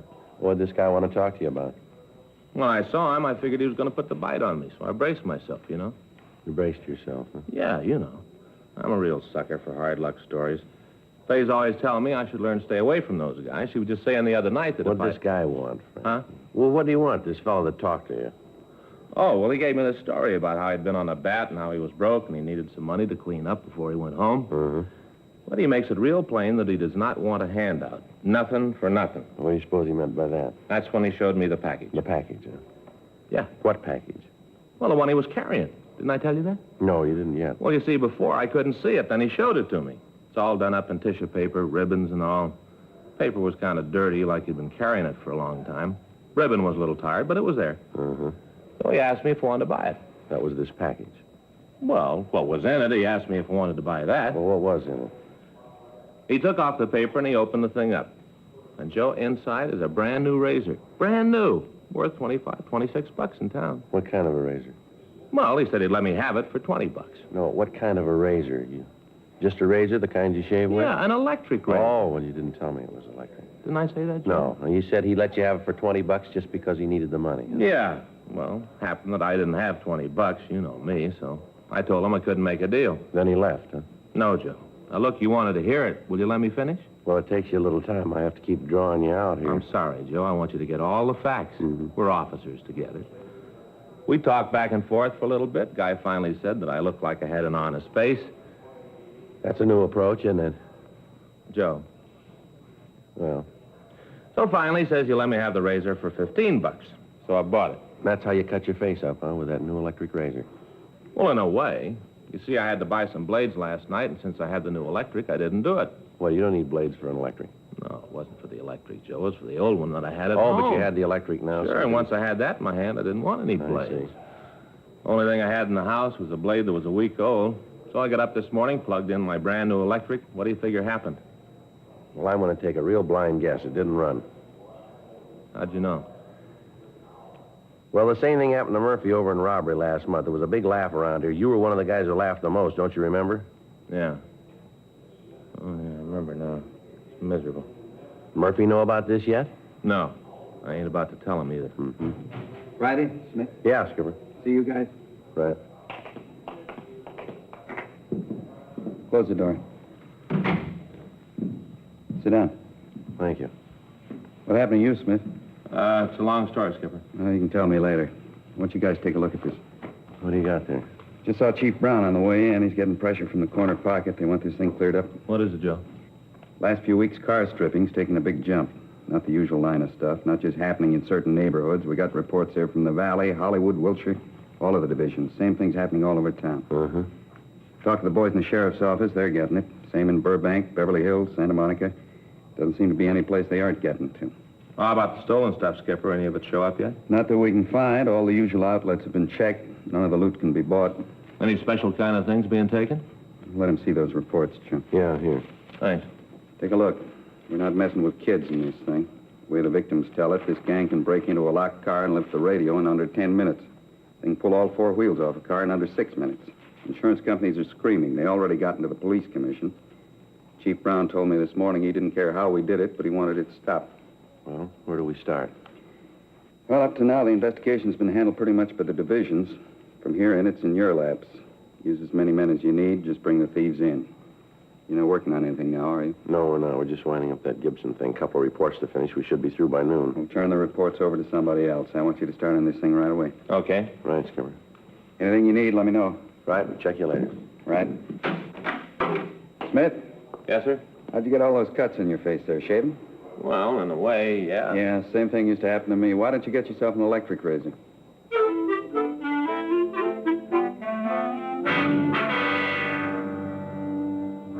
8:11 a.m. Frank and I asked one of the other men in the detail to take care of the reports on the case that we'd finished, and then we started through the statements we'd gotten from Captain Nelson. From them, we got a pretty good idea of how the car stripping ring was operating. There seemed to be a definite plan for the thefts. Most of the stolen articles were in the luxury class. Only radios were taken from Cadillacs and Lincolns. Heaters were stolen from Chryslers. Special hubcaps from foreign cars were listed among the stolen property. We had the stats office make a run on the MO that we could piece together, but their information led us nowhere. In none of the reports was there a possible description of the thief. The times the cars were stripped and the locations where the burglaries occurred made it apparent that it was a large-scale operation. For the next 2 days, we talked to the victims. We double-checked the time of the thefts and the movement of the victims immediately preceding the car stripping. We asked about people loitering in the vicinity of the parked cars. None of the drivers who'd been victimized could supply us with any more evidence than they'd given us in their statements. Friday, June 16th, we checked the list of recent parolees from state penitentiaries and work farms looking for ex-convicts who'd been involved in cases of car stripping. The list of names we came up with were checked out, but they led us nowhere. In the meantime, the pressure from the citizens groups in the city had gotten worse. At the end of the first week we'd been working on the case, the value of stolen articles reached about $500 a day. Additional officers were assigned to patrol the streets. Radio cars doubled the number of field interrogations they normally made, and although several arrests were made, the possibles picked up apparently had no part in the activities of the organized ring. On Saturday, June 24th, we got a call from an ex-convict. He asked us to come out to his garage and talk to him. Come on back here, fellas. We can talk while I finish up. All right. Hey, quite a place you got here, Al. Yeah, I've been pretty lucky. Got just about all I can handle now, and the way business is going, I'm going to have to take on some more help. How many men you got working for you now, Al? 2 full-time. Saturdays, I got a couple of kids who come in and help out with the wash jobs. Now, we can talk right here. Pull up a couple of those chairs. All right. There's a rag there on that bench if you want to wipe them off. They get a little dirty standing around. That's okay, Al. What do you want to see us about? Well, first off, I want to tell you guys that I appreciate the way you treated me when I fell. I'll never forget it. Real nice. Don't worry about it, Al. I read in the papers where you're getting a lot of heat on the stripping going around. Yeah, that's right. I just wondered how you're doing on it. That's going pretty slow. Why, do you know anything? I got a couple of rumbles. You know, it's hard not to hear them. I heard that none of the stuff's been shoved, that right? We haven't seen any of it. Well, the way I get it, you aren't about to. Hey, hand me that socket wrench, will you? This one? Yeah, Here you go. Thanks. Fella came in here a couple of days ago. I knew him from before. He said he wanted to do business. He asked me if I was interested in some good buys and used radios. I told him I might be if they were good. He said these were the best, all GMs. Then he gave me the price. When I heard that, I knew something was off. What was he asking? I told him he could deliver 6 Cadillac radios for $28.50 apiece. I asked him where he got them. What did he say to that? He told me it wasn't any of my business. Said where he got them didn't make the radios play any different. What makes you figure he might be in on the operation we're after? Well, I told him that if he could make deliveries at that price, I'd want a lot more than a half a dozen. Yeah? Well, he said he couldn't supply them. Said that he only could spring 6. I asked him if he was working alone. He told me no. I figured I ought to give you guys a call. Might be something for you. You said you know him, huh? Yeah, from before. Say, you guys like a cold beer? No, Al. No, thanks, Al. Well, you mind if I have one? It's kind of hot. No, go ahead. Thanks. Day gets a little hot. You really notice it. Are you sure you guys don't want a beer? No. No, thanks.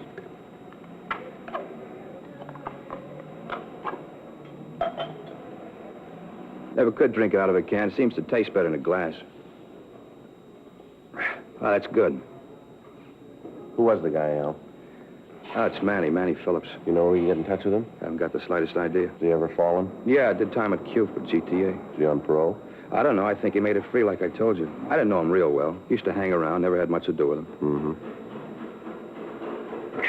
Yeah, this is the first time I've seen him since I got out. I've been steering clear of the old bunch. Makes it easier if you don't pal around with them. Business I got's going good. Got no trouble with anybody, and I want it to go on like this. I never could figure it. Guy falls out, and right away he's back with the same old bunch. How you going to stay clean like that? Well, you aren't. Somewhere along the line, you got to make a mistake. You're right back where you started. How long did it take you to learn it? I spent 4.5 years at the joint. Well, some of them fall harder than that, Al. Yeah? And they still don't learn.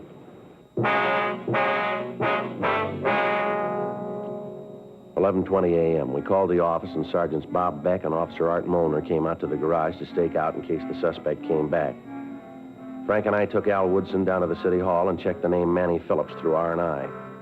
From the packages that were pulled, we were able to get an identification of the man who'd offered the radios for sale. We checked the information contained in the package. Phillips, whose real name was Manuel Richard Phillips, had an arrest record dating back 12 years. He'd spent 1 year at Fred C. Nellis School for Boys for car stripping when he was 14. From the time of his release, he'd been arrested on the average of once every 2 weeks. His age at the time of his latest release from San Quentin was given as 26. Out of that time, he'd spent a total of 8 years in state penal institutions. From his package, we obtained his last recorded address. We checked it out and found that he'd moved 3 months before. We checked his forwarding address. He'd moved. Finally, after talking to the managers of 9 more rooming houses and apartments, we came up with his present residence.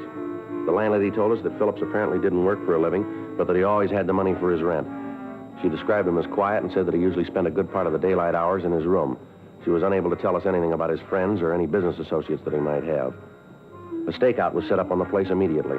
Because of the apparent size of the operation, it was decided not to attempt to take the suspect into custody at this time. Instead, Captain Nelson agreed that we should keep Phillips under surveillance and try to learn more about the car stripping gang. For the next week, we followed Phillips. 24 hours a day, there were at least 2 officers tracing his movements. On 3 nights, he was watched while he stripped cars of expensive accessories. The area was put under a Code 5, so there would be no possibility of the suspect learning he was under observation. 11 days after the surveillance began, Phillips was observed to visit a large marine supply yard down in San Pedro. The next night, July 6th, he drove up to the place at 11:37 p.m.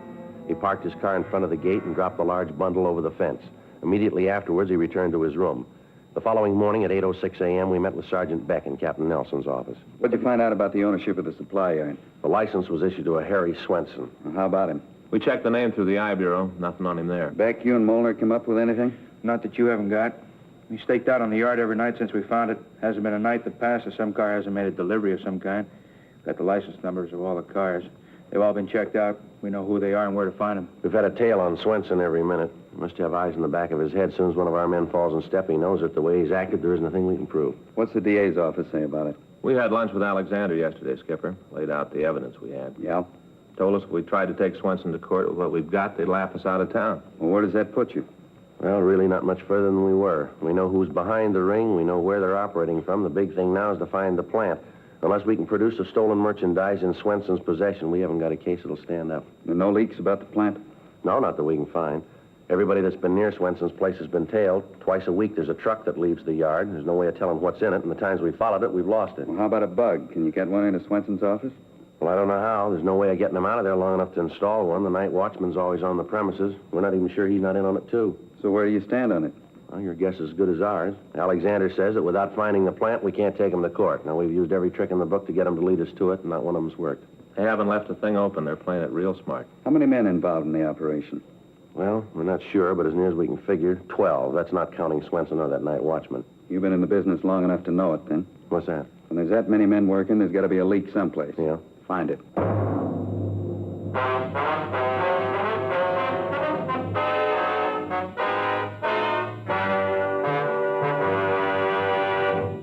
You are listening to Dragnet, the authentic story of your police force in action. At cigarette dealers, in vending machines, at supermarkets and stores coast to coast. Chesterfields, please. Smokers by the thousands. Yes, smokers by the thousands are now changing to Chesterfield, the only cigarette ever to give you 1. Proof of low nicotine, highest quality, a matter of record. 2. The only cigarette ever to give you this proven record with smokers. Again and again, over a full year and 1/2, a group of Chesterfield smokers have been given thorough medical examinations.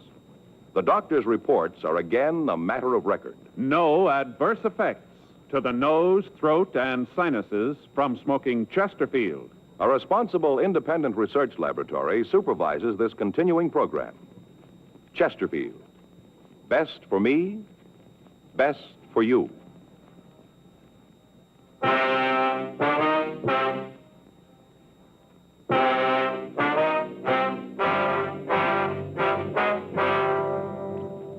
For the next week, a close surveillance was kept on Swenson's marine supply yard, but there were no breaks. Kickbacks from George Brereton up at CII in Sacramento and from Washington, D.C. didn't disclose any previous criminal record on the suspect. During that week, on Tuesday, July 11th, and on Thursday, July 13th, a large stake truck left the yard. The back of the truck was covered with a piece of canvas so that we were unable to see what was in it, but we were reasonably sure that it contained stolen merchandise. In scouting the neighborhood for a possible place to establish a more workable stakeout, we came across an empty office on the second floor of the building directly across the street from Swenson's place of business. Officers equipped with binoculars maintained a constant watch on the activities in the yard. After another week, the events that had been seen were reported to Assistant District Attorney Adolph Alexander, and he stated that if we could get pictures of the operation, we might be able to make a case that would stand up in court. Monday, July 17th, we met with Sergeant Putoff in the crime lab. How far are you going to have to be from the subject, Joe? Well, second floor across the street. Well, are you going to be able to take all the pictures during the day? Don't think so, Putoff. Most of the activity runs after 9 at night. Mm-hmm. Well, best bet probably infrared, then. We can shoot it with a 4x5. How about light? Oh, is there any sort of telephone pole, traffic signal in front of the place? Yeah, I think so. The way I remember it, there's a phone pole about 10 feet to the left of the gate as you face the yard. Well, we can tie the lights to that, then. Well, any chance they could be spotted? Outside. We can put them up pretty high. Irregular lamp reflectors with heavy infrared filters. If you know they're there and look up, you're going to be able to spot them. Any chance of taking movies? Yeah, we can swing that. Life magazine's been experimenting with a new fast film. Results I've seen with it are pretty amazing. All you need is one street lamp. We can use that. Well, if you have to string the infrared lights, wouldn't it be better to shoot the movies on that kind of film? Well, you'd get something. Film's pretty slow, though. Be better to use the stuff Life's come up with. All right, how long will it take you to set it up? Well, how careful do we have to be? Well, these guys are pretty cagey. If they get any idea at all, we're dead. Mm-hmm. Well, we can have a couple of men go out in the morning. We can outfit them as linemen. They should be able to have the rig ready for you by tomorrow night. We can start shooting pictures then, huh? Should be able to, yeah. All right. Is Jay Allen around, do you know? Well, I think he's over the court this morning, Joe. Well, then maybe you can help us out there, too. What's that? We're trying to figure some way to tail a truck. We've been trying to find the plant these guys are using for a couple of weeks now, and we just can't get near them. We wondered if Jay might have any ideas on that. Probably use fluorescent paint. That ought to do it. What's the gimmick there? They tie a can of transparent fluorescent lacquer to the back of the truck, punch a hole in the can, and all you got to do is follow the drops. You punch a hole in the can, won't all the stuff run out? Well, there's a couple of brands on the market. They've got enough viscosity so the paint will stay in the can. Regulate the frequency of the drops by the size of the hole. Can you see it? Not without ultraviolet lamp. Tie one of those to the hood of your car and you got it made. You got the equipment here to do that? Mm-hmm. Well, would you have Jay give us a call when he comes in? Right. He'll know more about it than I do. Be able to give you all the dope. Okay. I'll get right on the other for you. Thanks a lot. Say, how long you been after this bunch? Well, let's see. We got the assignment on June 13th. That'd make it over a month now. A lot of time. Well, maybe now we'll have something to show for it.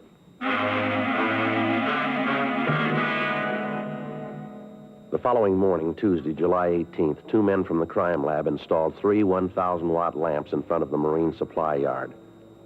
The reflectors were equipped with heavy infrared filters. Test exposures from our position across the street indicated that whatever pictures we got would be recognizable enough as to be admitted in a court of law. The new fast film was obtained, and 16-millimeter cameras were installed in the window of the office across the street from Swenson's.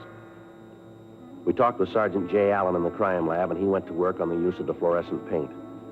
After experimenting, he was able to come up with the correct size hole in the bottom of the can so that a single drop of the lacquer would fall from the can every 10 seconds. A portable ultraviolet lamp was obtained and was ready for immediate installation on our car. For the next 3 nights, we sat in our vantage point and we photographed all activity on the suspect's premises.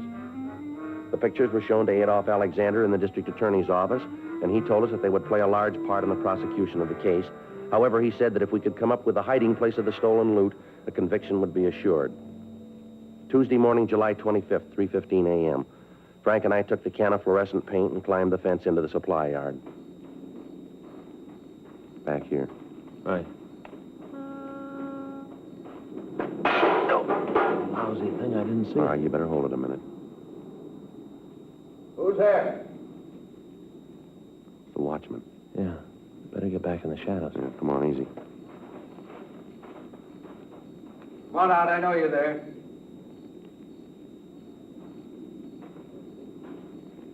Come on now. Who is it?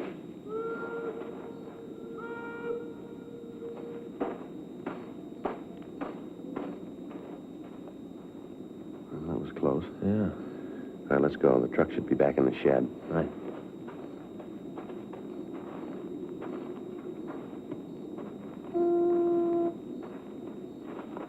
All right, here we are. There's a can. You want to hang it? I'll keep an eye out. All right. Can't get this thing on here. Who thought up this handle? This didn't work at all. Wait a minute. You bend it down? Yeah. Give me your handkerchief. Wait a minute. sharp edge on this wire. Okay, here it is. All right, wait a minute. We still clear there? Yeah. How about that watchman? He went back. Right there we are. How about the stopper in the can? I got it in place. The first bump should knock it out. I hope so. It's got to work. All right, now let's try to get out of here. See if you can kick something else, will you, on the way? Tuesday night at 11:35 p.m., the stake truck pulled out of Swenson's Marine Supply Yard. Sergeant Bob Beck, Frank, and I were parked in an alley just down the street. We let the truck get a good 20-minute start on us, and then the ultraviolet lamp was attached to the hood of our car. Frank started the motor, and we pulled out into the street. Spot anything yet? No. Maybe the lacquer dried up around the cork, held it in place. Well, that's a happy thought. Well, here's the corner. Which way? Well, wait a minute. Let's take a chance straight ahead, huh? All right. Well, there's nothing up this way. You better double back. Okay. Let's try it to the left this time.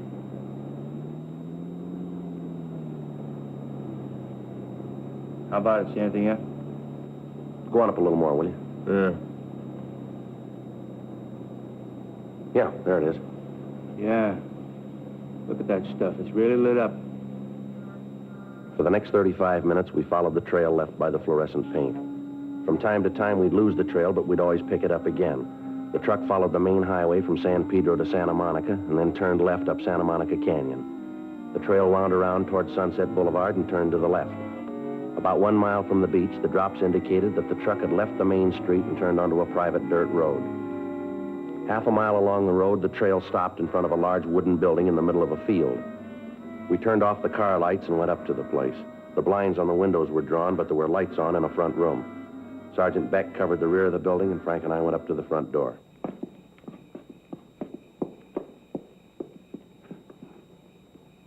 All right. Yeah. What are you doing in here? Police officers, you're under arrest. For what? Is there anybody else here in the building? What are you arresting me for? You want to check with Beck, Frank? Right. What are you doing coming in here like this? You got no right coming around kicking doors All right, in. save it, Swenson. How do you know my name? We've been watching you for a month now. Is there anybody else in this house? No. Do you own this place? I'm not answering anything till I see a lawyer. All right, you call it any way you want. We can find out. Got no right in here. I'm going to see my lawyer. You do that, Swenson. What's the charge? Burglary. You think you can make it stick? We're going to try, mister. Where's your evidence? You got to have evidence. We got it. There's nobody else here, Joe. Back room's full of stuff. Radios, heaters, tires, all here. So what? You can't put me away for that. All right, let's go, Swenson. Now, just a minute. Will you listen to me a minute? All right. You got this all wrong. You're making a big mistake here. I intend to pay for every bit of that stuff back there. I'm going to pay for it. Yeah, that's right. You will.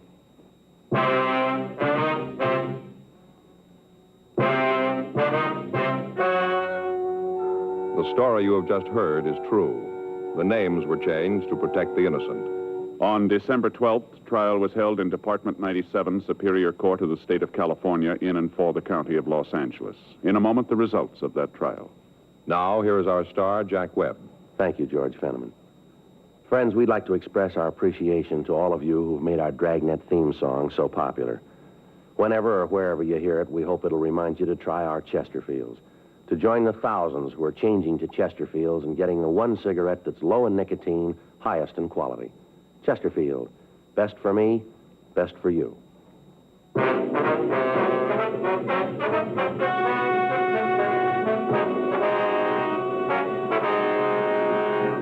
All other members of the gang were taken into custody and were brought to trial. Harry Ralph Swenson, along with his accomplices, was tried and convicted of 14 counts of burglary in the second degree and received sentence as prescribed by law. Burglary in the second degree is punishable by imprisonment in the state penitentiary for a period of not less than 1, nor more than 15 years. If you had only one book, the Bible, do you know that you would have within its covers the finest examples of literature, both in prose and poetry? You'd have stories which have never been equaled, adventure, love, history, and prophecy. So read your Bible every day during National Bible Week.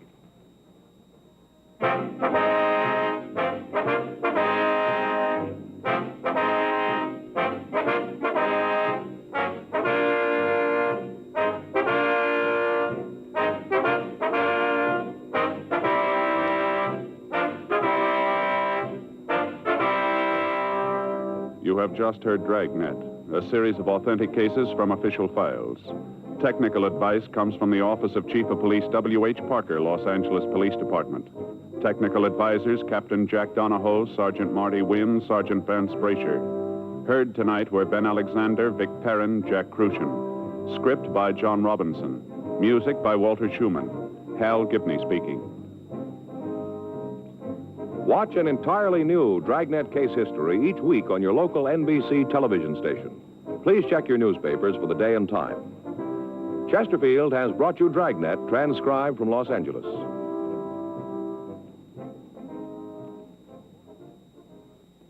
Have you tried new cork tip Fatima? It's the smooth smoke, with Fatima tips of perfect cork, king size for longer filtering, and Fatima quality for a much better flavor and aroma.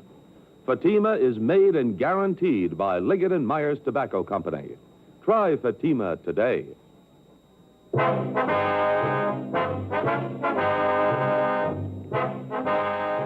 Hear Frank Sinatra as Rocky Fortune tonight on the NBC Radio Network.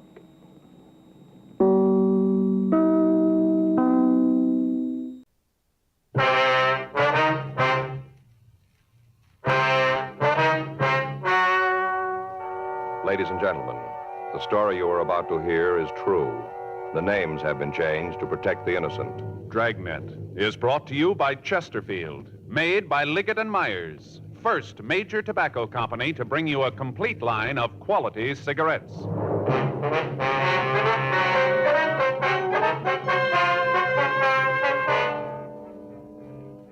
You're a detective sergeant. You're assigned to hit-and-run felony detail. A young woman has been run down and seriously injured. The driver of the car has fled from the scene. Your job, find him. Today, friends, you hear these three words everywhere. Chesterfield's for me. The Chesterfield you smoke today is the best cigarette ever made. Best for you, because Chesterfield gives you proof of highest quality, low nicotine, the taste you want, the mildness you want. Chesterfield is best for you because it's tested and approved by 30 years of scientific tobacco research. Chesterfield is best for you because it has an established good record with smokers, proven by test after test. Yes, friends, the Chesterfield you smoke today is the best cigarette ever made for the taste you want, the mildness you want. Join the thousands now changing to Chesterfield.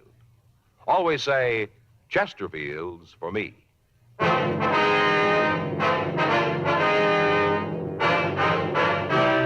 Dragnet, the documented drama of an actual crime. For the next 30 minutes, in cooperation with the Los Angeles Police Department, you will travel step by step on the side